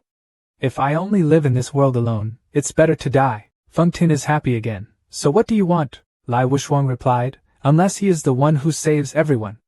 Lai Mak Van shouted, "Vo Song! Shut up, how can you make such a request to your senior?" This time Feng Tin was angry. Her voice was cold. "I really like you, but it seems like you have overestimated your own value." Lai Vo Song calmly replied, "If I am not worth that much, then please leave here." Hearing that, Feng Tin sighed. Then she turned to Manhwa and said, "Elder man, can you forgive Qian Yuanzong? Manhwa retorted, Feng Tin, you should not have the right to be on your feet and on your head. Feng Tin gave the conditions, 10 crystal pills. In addition, one more opportunity to enter the holy goddess's forbidden land to practice. Hearing that, Manhwa was surprised and thought, 10 pills of Ondan are already very good, but can you still enter the forbidden area to practice?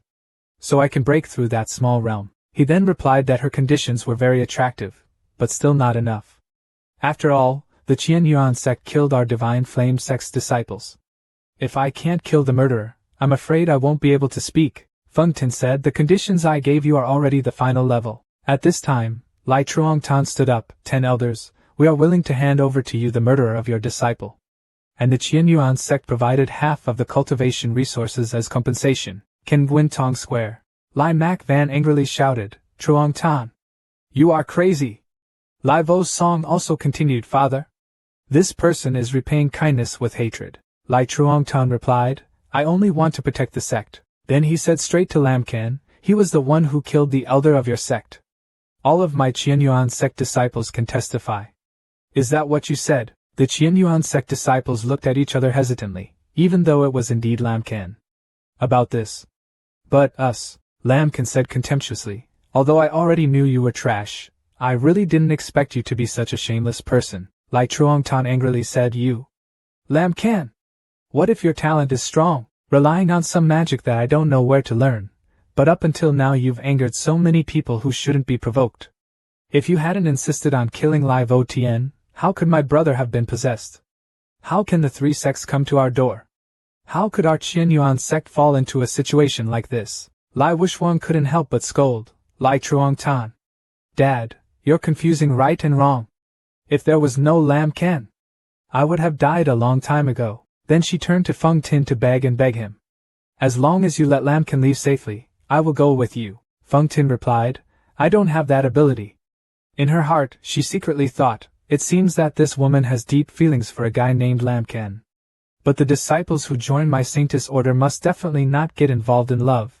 This is also good. Lai Vo Song said, if you don't save Lam Kan, I will absolutely not go with you. Suddenly Feng Tin tied up Lai Vo Song, this is not because of you. Li Wushwang shouted, let me go. I won't go with you. Feng Tin turned to Lai Mak Van and said, the conditions are the same. I will lead Lai Vo Song. Don't worry, the leopard entered my seal, no one can harm it. Li Wushwang shouted, Grandpa. You can't agree. I'm not going anywhere. Lai Mak Van didn't know what to say, he could only sigh. Lam Kan stood up and said, Vo Song, do you still remember the first time we met and ran away together? At that time, I said I would take you back to the sect, and I finally did it. Now I also promise you, I will come find you. He turned to Feng Tin again, hoping his senior would protect Vo Song. Vo Song quickly said, but... Feng Tin immediately interrupted, you don't need to say this. Of course I will protect it. Then she put her hand up to Lai Wushwang's nose, and a scent flew into her nose. After Lai Vo Song fainted, Feng Tin said, although I don't think you can survive, kid, if you are lucky enough to escape, I advise you not to go to the saint's room to look for her anymore. Manhwa coldly snorted. Elder Feng, are you looking down on me by saying that? Don't worry, this kid won't even have a speck of dust left. Feng Tin replied, I hope so. Then she took Lai Vo's song and left. Lam Kan sighed, that's good. Then he turned towards the group of people from the Divine Flame sect. Now the only person I care about is safe. The next step is personal grudges. Manhwa raised his voice. Personal grudge? Little beast, do you even deserve to have grudges against me? As he finished speaking, he shot out a ray of flame from his fingertip. At this time, a figure stood in front of Lam Kan to prevent him. That's Lai Mak Van. It seems like this sect is the only one left with humanity. Lam Kan said in surprise, Great Elder you. Lai Mak Van shouted loudly, Lai Mak Van absolutely cannot be someone who repays kindness with resentment. Even if my flesh and bones are broken today, I will still protect you. Lai Truongtan shouted, Father. Crazy person. Lai Mak Van replied, Lai Truongtan. Over the years, I have truly been unable to become a good father. But I have never taught people to be ungrateful, greedy for life and afraid of death. Lai Truongtan said, I do everything for the sect. Sacrificing a lamb can, but being able to save the entire Qianyuan sect, this is the best solution, Father. Lai Mak Van did not answer but turned his head towards Manhwa and said, If you want to kill Lam Kan, just step over Lai Mak Van's body. Manhwa laughed loudly. Haha, a dog lost his home and barely survived. I really don't know where to get courage from. If you want to die, then I will help you. He then spit out a stream of soul fire. Lin Mac Van immediately summoned the Dharma body. The Dharma body holds a sword and slashes towards the soul fire, but the extremely strong soul fire blew away Lin Mac Van's Dharma body. Lin Mac Van gritted his teeth and said, "It's terrible. This is absolutely not the power that a primitive monk should have. Could it really be a miracle?" Manhwa laughed loudly. Haha, don't block the cradle in one move. Lin Mac Van turned to Lamkin and said, "I will control Manhwa. No one else will stop you. You go quickly." Lamkin immediately asked, "What about you?" Lin Mac Van replied, "Don't worry about my business. This is what I owe you from the Qianyuan sect." Scamper. Lamkin quickly turned around and ran away. Great Elder, then goodbye from here. Manhwa coldly snorted, "Do you want to run?" "It's not that easy." He put strength into his hand, then cast it into the field of sea of fire. A layer of barrier surrounds this place.